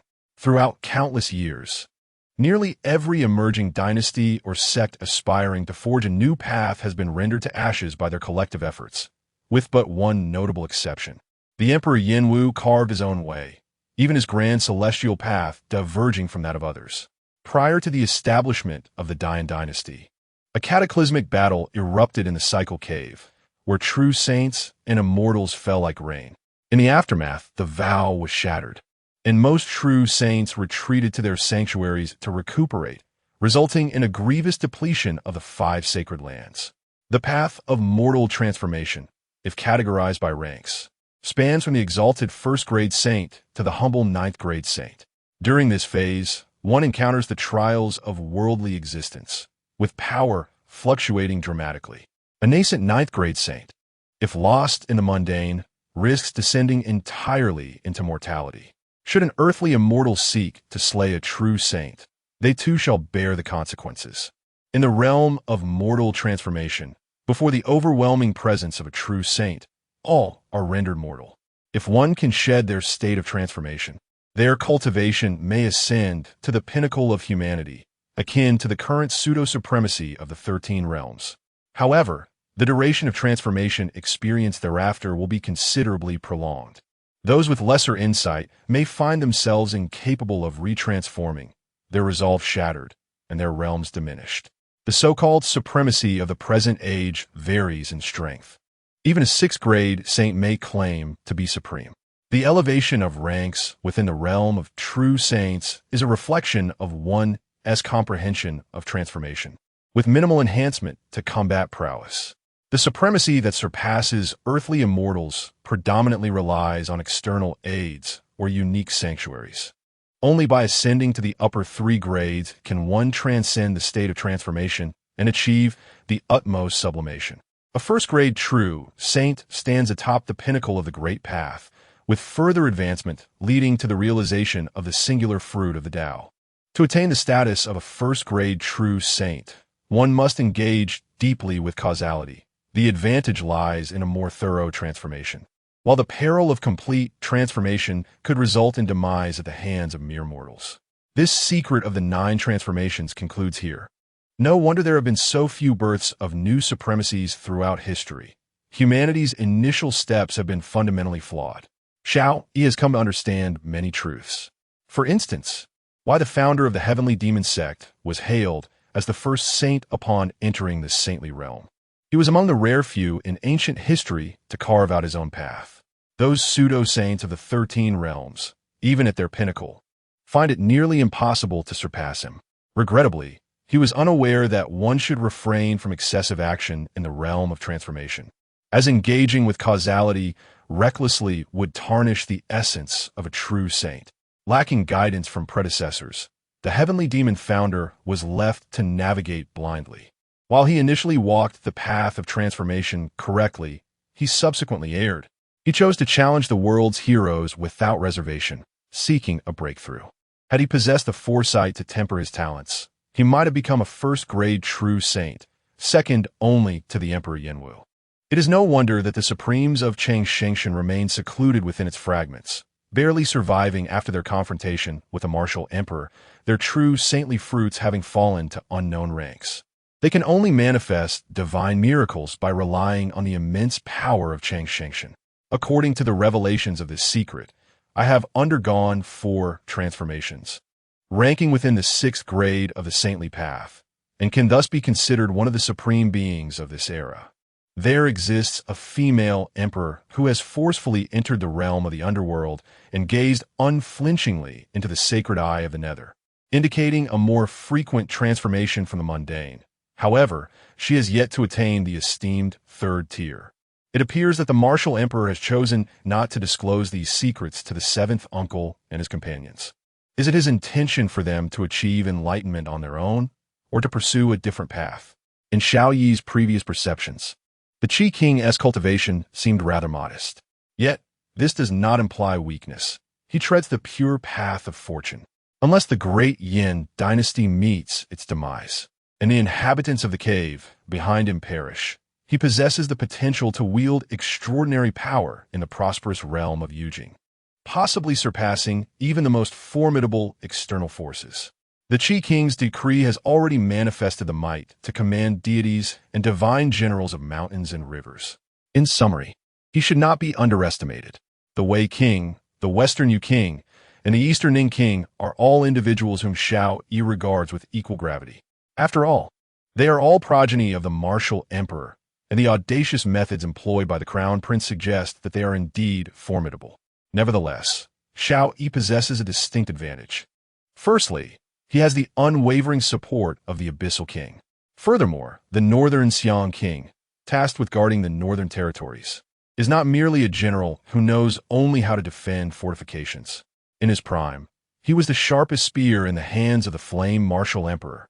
Had it not been for the formidable threat posed by the northern domain as shamanic tribes, the position of prime minister would not have been bestowed upon the Wu family. Additionally, Xiao Yi currently enjoys a significant informational advantage.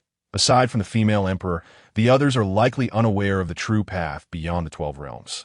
Meanwhile, within the Heavenly Demon Sect, individuals are already beginning to cultivate the Heavenly Demon Scriptures, embarking on the right path. A single step ahead begets a succession of swift advances. His influence is widespread across the Nine Xian, and he is not lacking in individuals like the White Ming Protector, who are willing to take risks in pursuit of higher realms. Chapter 72. Challenge from Lu Qingming in Yujing City the following day. In Yujing City. At the Martial Arts Holy Court, the grand examination of the martial arts arena was nearing its conclusion. After a rigorous selection from the secret realm of the Four Holy Mountains, only a little over 1,000 participants advanced, a figure significantly lower than anticipated. This shortfall was primarily due to the fierce conflicts at Xuanyan Mountain, which eliminated many who were otherwise capable of progressing to the next round. As the teams of Golden Guards cleared the arena, the successful candidates gradually entered. This time, Xiao Yi did not arrive early at the observation platform. Instead, he lingered for a moment longer. Father, outside the martial arts holy court, Nangong Qingli, upon seeing the carriage from the Yuan Wang manor, was momentarily taken aback.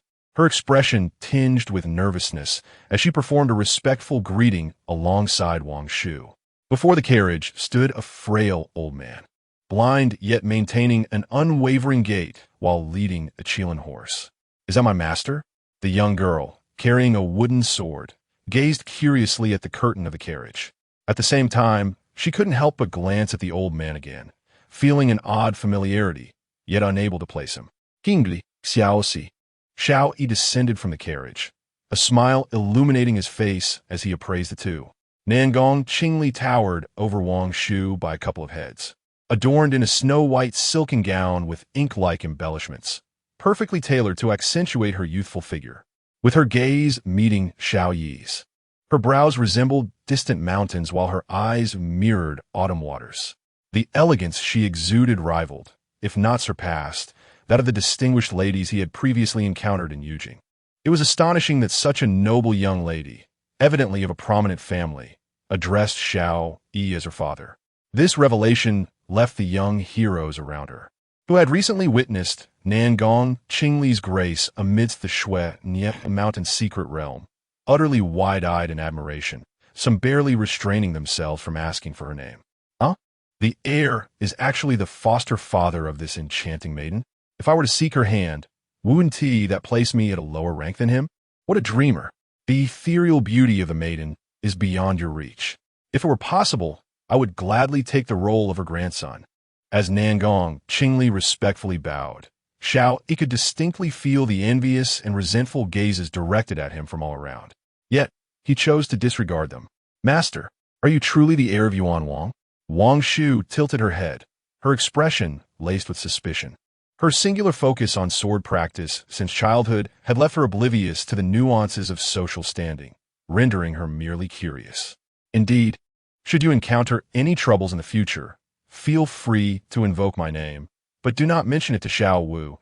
Xiao Yi affectionately ruffled Wang Shu's hair, a gentle smile gracing his lips. "Alternatively, you might also mention the name of the spear immortal Lu Qingming." "The spear immortal? The one who defeated 18 great sword immortals years ago?" Wang Shu exclaimed. "Isn't he averse to sword cultivators? I shall surely defeat him one day and prove that the swordsmanship taught by my master is the strongest. Did I teach you that? Xiao Yi was at a loss for words, as he had scarcely imparted anything, merely offering a few pointers and leaving behind a sword manual suited to her. Ahem. Your Highness, the assessment is about to commence. The old man cleared his throat. Let us proceed. This round does not merely test individual combat prowess. Within the martial arts sacred court, the participants commenced the drawing of lots, as the fourth round of assessments unfolded into a chaotic battle. This round aimed to whittle down the contenders to a mere 200 before the final elimination contest began. 5 arenas opened simultaneously, each hosting 10 individuals, with only one standing victoriously to advance to the top 200. Should the number fall short of 200, the royal family would supplement the ranks. Whether from the royal offerings or the esteemed guests of various princes, numerous exceptional disciples had refrained from participating in the grand examination of prodigies. With the resounding toll of 3 melodious bells, the grand examination officially commenced. To ensure that the prodigies could exert their utmost without restraint, the martial arts sacred court even summoned the imperial sword from the palace, accompanied by a decree stamped with the seal of mountains and rivers. The awe-inspiring and majestic aura of imperial authority spiraled through the heavens, momentarily disrupting the suppression of the earthly dragon vein. The gathered crowd gasped in wonder as they glanced at their drawn lots and ascended to the stage. On the first arena, Princess Xiao Yi made her entrance. Your Highness, I must apologize. Xiao Yi's formidable reputation, having shone brightly on Blood Nirvana Mountain, was already well known to many. Yet, some, unacquainted with her prowess, sought to test their mettle against her. Upon the stage, the remaining 8 competitors regarded the audacious young man who charged forward with an expression of incredulity. With a thunderous crash, as the youth drew his sword, he was met with an invisible and terrifying pressure that forced him to kneel before he could even graze the hem of Princess Xiao Yi's garment. With a gasp, he coughed up blood, his face as pale as death, yet he struggled to rise against the crushing force, his sword lamenting as it shattered inch by inch. The disparity was overwhelming. The other 8 competitors, devoid of fighting spirit, promptly withdrew from the stage in surrender. Having successfully refined the sacred essence nirvana fruit, Xiao Yi was but a step away from the 13th realm. It appeared that the prized treasure of Prince Qi would ultimately succumb to Prince Wei. In the observation platform, the Empress of Dezhou spoke with an unruffled demeanor, her gaze as tranquil as a still pond. The reason Prince Qi dared to present the heavenly regulation ruler, a relic embodying 30% of the Dayu's cultural fortune, as his ultimate treasure, was likely rooted in his belief that Princess Xiao Yi could not possibly lose in the first round. Furthermore, as Prince Wei and Prince Qi were of one mind, this display was merely a formality, destined to ultimately return to Prince Qi. Much could be gleaned from this year's examination of prodigies. The prince had not yet become so arrogant as to claim Xiao Yi would undoubtedly secure first place. Upon hearing Prince Wei's indifferent remarks, Prince Dongning scoffed coldly. Third brother, excessive humility can be quite distasteful. Prince Wei replied with a faint smile, and what of it? Why not summon your top prodigy from the Dragon Elephant Celestial Realm to face Xiao Yi in a few exchanges? Prince Dongning's expression shifted slightly, prompting Prince Qi to interject diplomatically. Brothers, let us observe the assessments quietly. Further disputes may tarnish the dignity of our family before outsiders. Both princes acquiesced to Prince Qi's request, turning their attention back to the tumultuous battle. Aside from Princess Xiao Yi, the remaining contenders who had reached this stage possessed nearly equal strength. In the fray, those of notable repute often found themselves targeted. On the second arena, Wu Qingyue faced 9 adversaries alone, including a disciple from the Grand Brahma Dragon Elephant Temple. After a harrowing battle, Wu Qingyue stood drenched in blood, gasping for breath. His eyes inflamed as he tore apart a towering golden statue of the Buddha. The other combatants on the platform had also endured grueling encounters, each victor bearing injuries. Half an hour later, an anomaly emerged. Nangong Qingli ascended the arena, and among the remaining 9, 5 gazed at her with a mixture of admiration and resignation. They tacitly engaged in chaotic skirmishes, none daring to confront Nangong Qingli. I concede, The last standing fighter managed to force a faint smile, bowed, and leapt from the stage. The phenomenon of void giving birth to white by the painting sage was indeed intriguing. The reverence these individuals held for the young lady nearly overshadowed all other sentiments. It is said that when the painting sage traversed the battlefield with void giving birth to white, no one harbored animosity towards him. King Qi remarked, were her cultivation to ascend further, she might contend for a place among the top 10. The painting sage's techniques are not suited for direct confrontation. Although the influence of the void is effective for both genders, the stronger one's resolve, the diminished the effect becomes. If this disciple of the painting sage wishes to enhance her ranking, she must rely on her own prowess. Just as everyone's attention shifted to the next bout, a sudden chorus of sword howls resonated from the heavens above. Dozens of sword lights pierced the sky like a rainbow across the sun, heading straight for the martial Dao Sacred Hall. Lu Qingming, come forth to battle. The voice that echoed forth bore an awe-inspiring authority, leaving the crowd in a state of shock. The gun immortal Lu Qingming? He is in Yujing? Right here in the martial Dao Sacred Hall? Chapter 73, The Gun Sage. Lu Qingming.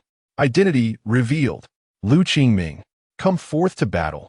Above the heavens, a voice devoid of emotion, yet resonant as thunder rolled across the skies, reverberating throughout the entirety of Yujing City.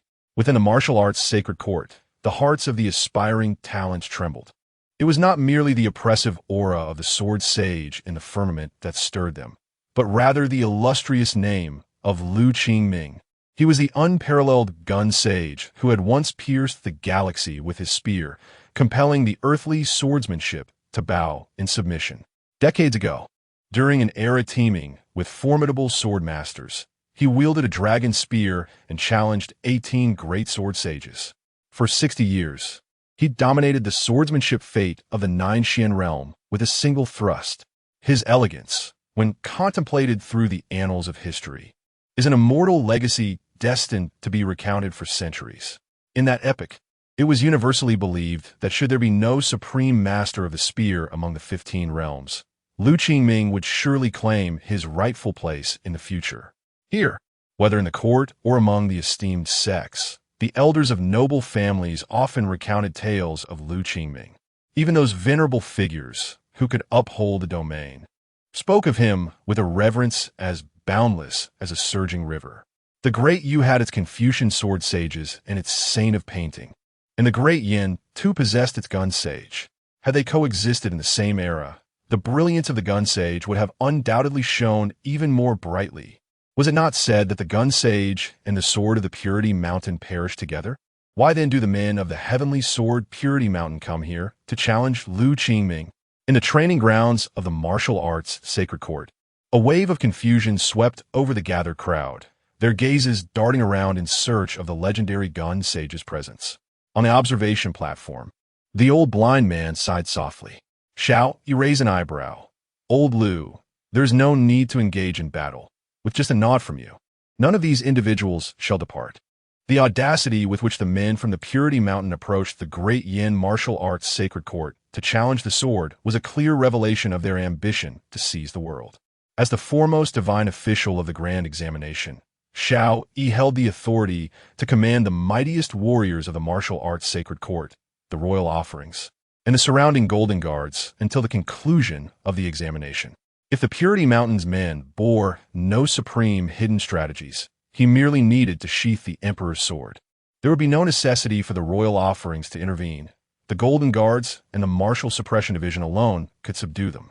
Your Highness, I have never sought anything from you in all these years, yet I now have a single request I wish to ask of you. Lu Qingming slowly raised his head, gazing at the black sword case behind the old sword sage of the Purity Mountain, and spoke in a hushed tone. The esteemed Master Xianjian has arrived. Though separated by a cavern, I can sense his battle intent. I wish to beseech your Highness to grant me the opportunity to fulfill the battle I left unfinished all those years ago. You will perish. To forcefully elevate yourself to your peak in your current state, even if victorious, would lead to certain death. Xiao Yi gazed deeply at Lu Qingming, unflinchingly revealing the outcome. With a serene smile, Lu Qingming replied, had it not been for Wang Shu, I would have long since been laid to rest in the demon domains 10,000 Sword Mountain 60 years ago. Now, with Wang Shu under your highness's protection, I have no regrets. I implore your highness to grant me this request. With a spine that had remained straight for a lifetime, Lu Qingming suddenly bowed deeply to Xiao Yi. Their conversation was devoid of any concealment, their tones calm and composed. Yet, to the surrounding listeners, it resonated like a colossal stone plunging into a lake, stirring tumultuous waves. At this moment, nearly all gazes were fixated upon Xiao Yi and the old blind man on the viewing platform. The onlookers, youthful talents, were filled with disbelief, astonishment, and bewilderment. The old blind man beside the heir was a gun immortal? How could this be? A gun immortal could be a cripple or deaf, but never blind. What is the hallmark of a gun immortal? Beyond their unparalleled and almost transcendental marksmanship lies the unparalleled divine eye technique, comparable to that of innate saints. His azure sky divine eye is renowned for its ability to pierce through all worldly illusions. According to elders, the eye technique of a gun immortal could even surpass their marksmanship. Had the gun immortal not met an untimely end, those wishing to study under him in pursuit of the azure sky divine, I would likely outnumber those aspiring to enter the 5 great holy lands. But without the divine eye, is he still a gun immortal? It was astonishing that Elder Lu had been residing in Yujing City all along, even beneath the nose of the prince, without being recognized. King Qi cast a meaningful glance at Xiao Yi. He felt an unsettling peculiarity about his young nephew, yet could not pinpoint the exact nature of this disquiet. In any case, the aura emanating from him bore a striking resemblance to that of the Empress. The longer one gazed, the more he appeared like an ordinary mortal. Moreover, these illusions seemed to influence those around him. For instance, standing beside him, Lu Qingming, had he not actively released his aura, one would never discern the peak energy of the 13th realm concealed within him. The gun immortal, not only King Qi, but also the Empress, King Wei, and others cast curious glances, revealing subtle shifts in their expressions. Bai Luoshen was both enlightened and slightly astonished. Some of her lingering questions found resolution. It turned out that the gun immortal was not a subject of the Flame War Emperor. It now appeared that either the gun immortal had passed ties with King Yuan, tasked with safeguarding the heir, or he shared a profound connection with the heir, inadvertently becoming both mentor and friend. This explained why the gun immortal had aided her on 2 occasions, once against Yan Zhouchuan in the Yinlong River, and once outside the princess's residence in Yujing City, where he vanquished the prince's ghostly general. In other words, the heir had been silently protecting her for quite some time. Summoning the gun immortal's assistance must have been no simple feat. The heir was unaware of the price that had to be paid, yet had never mentioned it. Bai Luoshen felt a tumult of emotions within her. Her grandfather had not erred in his judgment. She too had not chosen poorly. For the sake of the heir, her ambitions must expand. Not only should she aspire to be a worthy consort of the heir, but she must also become a figure that instills fear across the 9 Xian realm. Even if it meant bearing a notorious reputation, she would continue to pave her path with blood, strengthening the military's authority until she could seize control of Dian, transforming the entire 9 Xian realm into a bridal dowry for the heir. Lu Qingming, come forth to battle. The resounding voice, akin to thunder rolling across the heavens, continued to reverberate. The old sword immortal from Wugeshan had not anticipated that their ancestral master would manifest through the ancestral sword, exhibiting such audacity upon arriving in Yujing.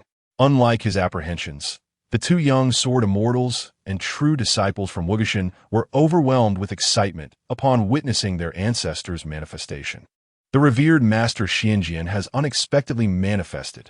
Having been venerated by the generations of Wugeshan, he has long ascended to an invincible status. In this quest for the sword in Yujing City, does the master intend to first vanquish the gun immortal before confronting the flame martial emperor? The true disciples are filled with fervor, yet only the old sword immortal bears a grave countenance. These younger practitioners perceive the situation far too simplistically. Can the gun immortal truly be so easily subdued? Over 60 years ago, at the second dojo of Wugeshan, on the demonic domain of Wanjian Mountain, Master Xianjian engaged in a fierce duel with Lu Qingming. he nearly faced defeat. Indeed, it could be said he had already succumbed halfway. Had it not been for some underhanded tactics, leveraging the 600 years of swordsmanship fortune from Wuxin and the blades of other masters to incapacitate Lu Qingming's divine eyes, the dignity of Wuxin would have been utterly shattered. Fortunately, this incident is known to very few, and even Lu Qingming himself remains unaware that he was bested by forces not belonging to the master. Chapter 74. The Supreme Battle of the Gun Sage and Sword Dao. The ancestors of Wuxin are ancient beings who have survived since the primordial era. They have long since shed their corporeal forms, their souls residing within the sacred swords, enshrined in the sword-washing pool of Wuxin, day and night consuming the fortunes of the sword path across the world. Under normal circumstances, when the elders of Wuxin summon the ancestral sword, the spirits of the ancestors remain in the sword-washing pool, rendering their physical presence unnecessary. The emergence of their true forms carries the peril of annihilation.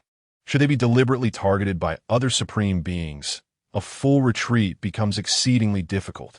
Yet, the Xianjin ancestor finds himself compelled to emerge. For over 60 years, Lu Qingming's gun intent has incessantly tormented him. That silver spear from years past shattered his invincible pride. Even though he has utilized the power of the ancestors of Wuxin to render Lu Qingming's Bai Luo divine eye ineffective, the memories of that battle have transformed into his inner demons. Once, he was the most illustrious figure in the realm of swordsmanship within Wuxin. However, since the birth of these inner demons, his swordsmanship has regressed rather than advanced. If this continues, he is bound to become obsolete, and the ancestral sword that houses his soul will gradually rot and crumble. After the Yanwu Emperor eradicated the Jiuyou Huangquan Hall of the Reincarnation Cave, the 5 sacred lands sealed their realms, hesitating to reveal themselves. He has awaited news of the Yanwu Emperor's troubles for far too long. Now, finally presented with an opportunity to sever the demons within his heart, he can no longer afford to hesitate.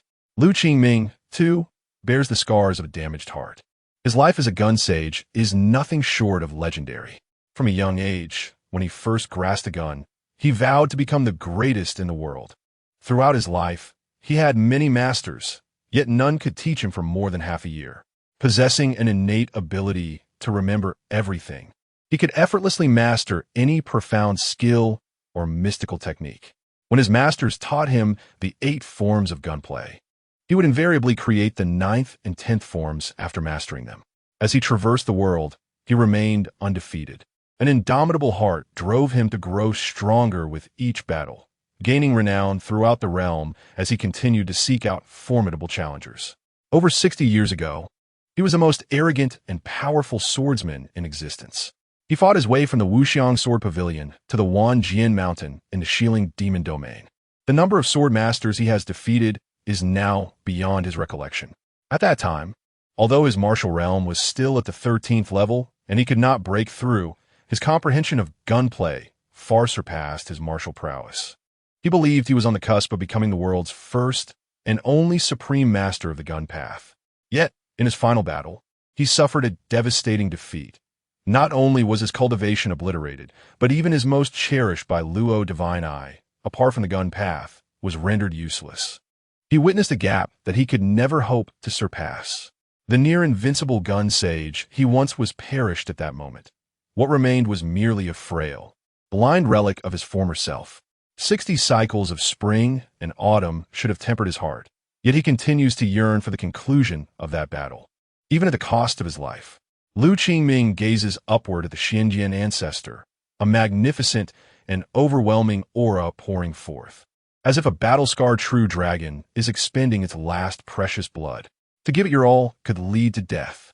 Your Highness, for 60 years amidst the cold mountains and snow, my heart remains as unyielding as the verdant peaks, unwavering. Lu Qingming's final words stirred the hearts of those present. The audacity of the gun immortal, undeterred by his waning prowess, dared to confront the transcendent swordsmanship. Xiao Yi honored Lu Qingming's perspective and ceased his interference. Suddenly, a thunderous dragon roar reverberated through the heavens. Lu Qingming stepped forth, standing proud and unbowed, his long hair billowing in the wind, his visage reverting to youthful vigor, his stature reminiscent of past grandeur. "Young friend, may I borrow your spear?" As he clashed with the aura of the celestial swordmaster, Lu Qingming summoned a dragon-spine spear from the martial arts sacred court, ascending to meet the unparalleled swordsmanship of Wugo Mountain. "Retreat." The celestial sword master commanded the old sword immortal and the remaining true disciples of Wugo Mountain to withdraw. He then summoned an ancient sword from his dark sword box, unleashing a single strike that seemed capable of cleaving the very heavens asunder. Boom! Lu Qingming's silver spear soared through the air. The spear tip trembled, creating 9 afterimages, each coalescing into the form of an azure dragon. The 9 dragons entwined about the spear shaft, their roars shattering the clouds for miles. And before the spear even reached the celestial sword master's chest, blood blossomed upon his garments. It was a wound he had sustained a century prior, now resonating with the spear's intent and fracturing anew. "Madman!" The celestial sword master's expression shifted slightly, wielding the ancient sword with unrelenting force to cleave through the azure dragon forms, staining Lu Qingming with blood. "Lu Qingming, you still do not comprehend the might of the heavens." With that, the entire Jade capital city resonated with the sound of countless swords vibrating at their waists. Thousands of ancient swords surged like dragons toward the martial arts sacred court, forming a celestial river of swords, half resisting the might of the azure dragon spear, the other half transforming into a sword coffin prison, pinning Lu Qingming in the void. "You have weakened." Lu Qingming, battered and bleeding, remained unfazed. The dragon spine spear roared, piercing through the sword coffin. Wherever the spear's wind swept, the azure dragons lifted their heads, and thousands of ancient swords lamented and shattered. Then came a forward thrust, the spear tip stained with a deep crimson. The mournful cries of the shattered ancient swords were particularly piercing. "You!" The celestial sword master's countenance paled slightly. In merely 60 years, Lu Qingming had further advanced in his spear technique. He even sensed a trace of the mortal transformation's power in that last strike. How terrifying that was. It was unfathomable to consider what heights he might have reached had his azure eyes not been rendered useless. No, even if eternally plagued by inner demons, he could not allow Wugo Mountain to bear such a calamity. The celestial sword master's gaze turned frigid as he opened the sword box, revealing a colorless divine sword that cleaved the void to connect with a Wugo Mountain sword pool. From it, he drew forth a millennium's worth of swordsmanship fortune, executing a killing strike that engulfed the heavens in a tempest of sword energy. Indeed, he had not been mistaken. Lu Qingming smiled in relief as his aura surged dramatically. At that moment, he forcibly broke through to the 14th realm through his mastery of the spear technique. His body began to disintegrate, resembling a being ascending to the clouds, transforming into myriad particles of light that began to dissipate. The world's sole 14th realm, Lu Qingming thrust forth his spear, and the millennium's swordsmanship fortune within the sword pool collapsed with a thunderous roar. Half returned to the heavens and the earth, while the other half descended, resting upon the head of the young girl, Wang Shu. With the dissipating aura of the sword Dao, the ancient sword that carried souls began to shatter, and the souls within were irrevocably extinguished. "Your Highness, I entrust Wang Shu to your care. I still owe you a debt that I have failed to fulfill.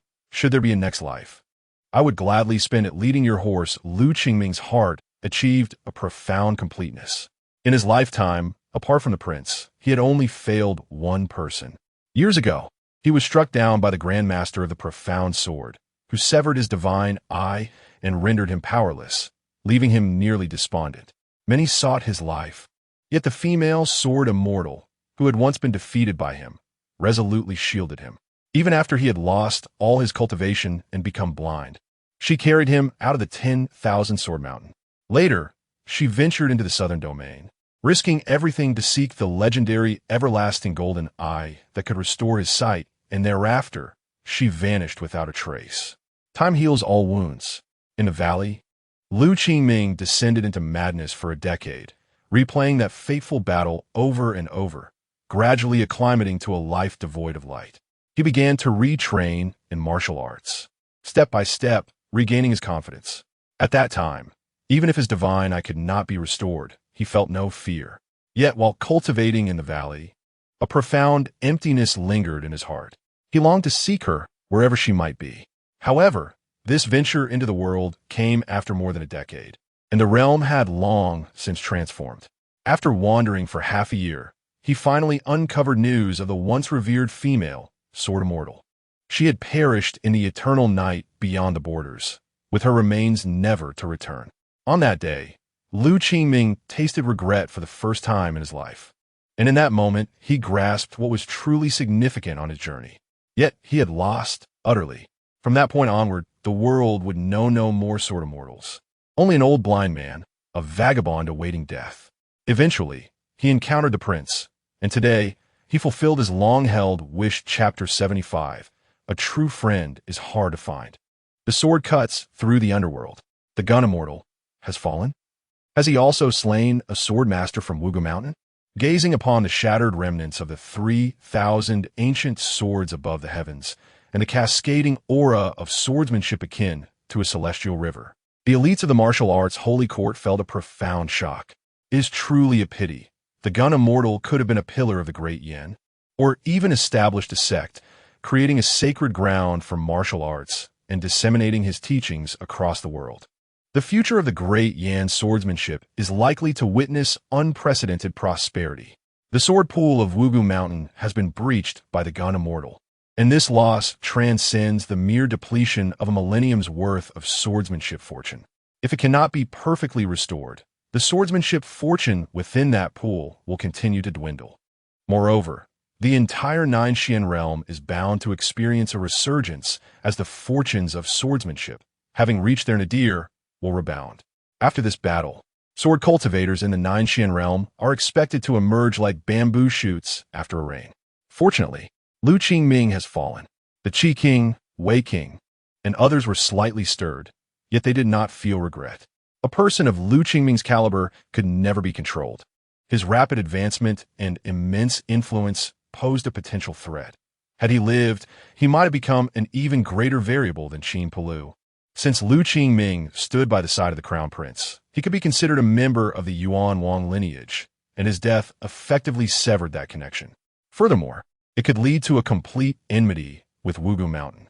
The disruption of their sword pool, capable of absorbing the world's swordsmanship fortune, is a loss far graver than the death of one of their ancestors. Alas, Xiao Yi sighed deeply within.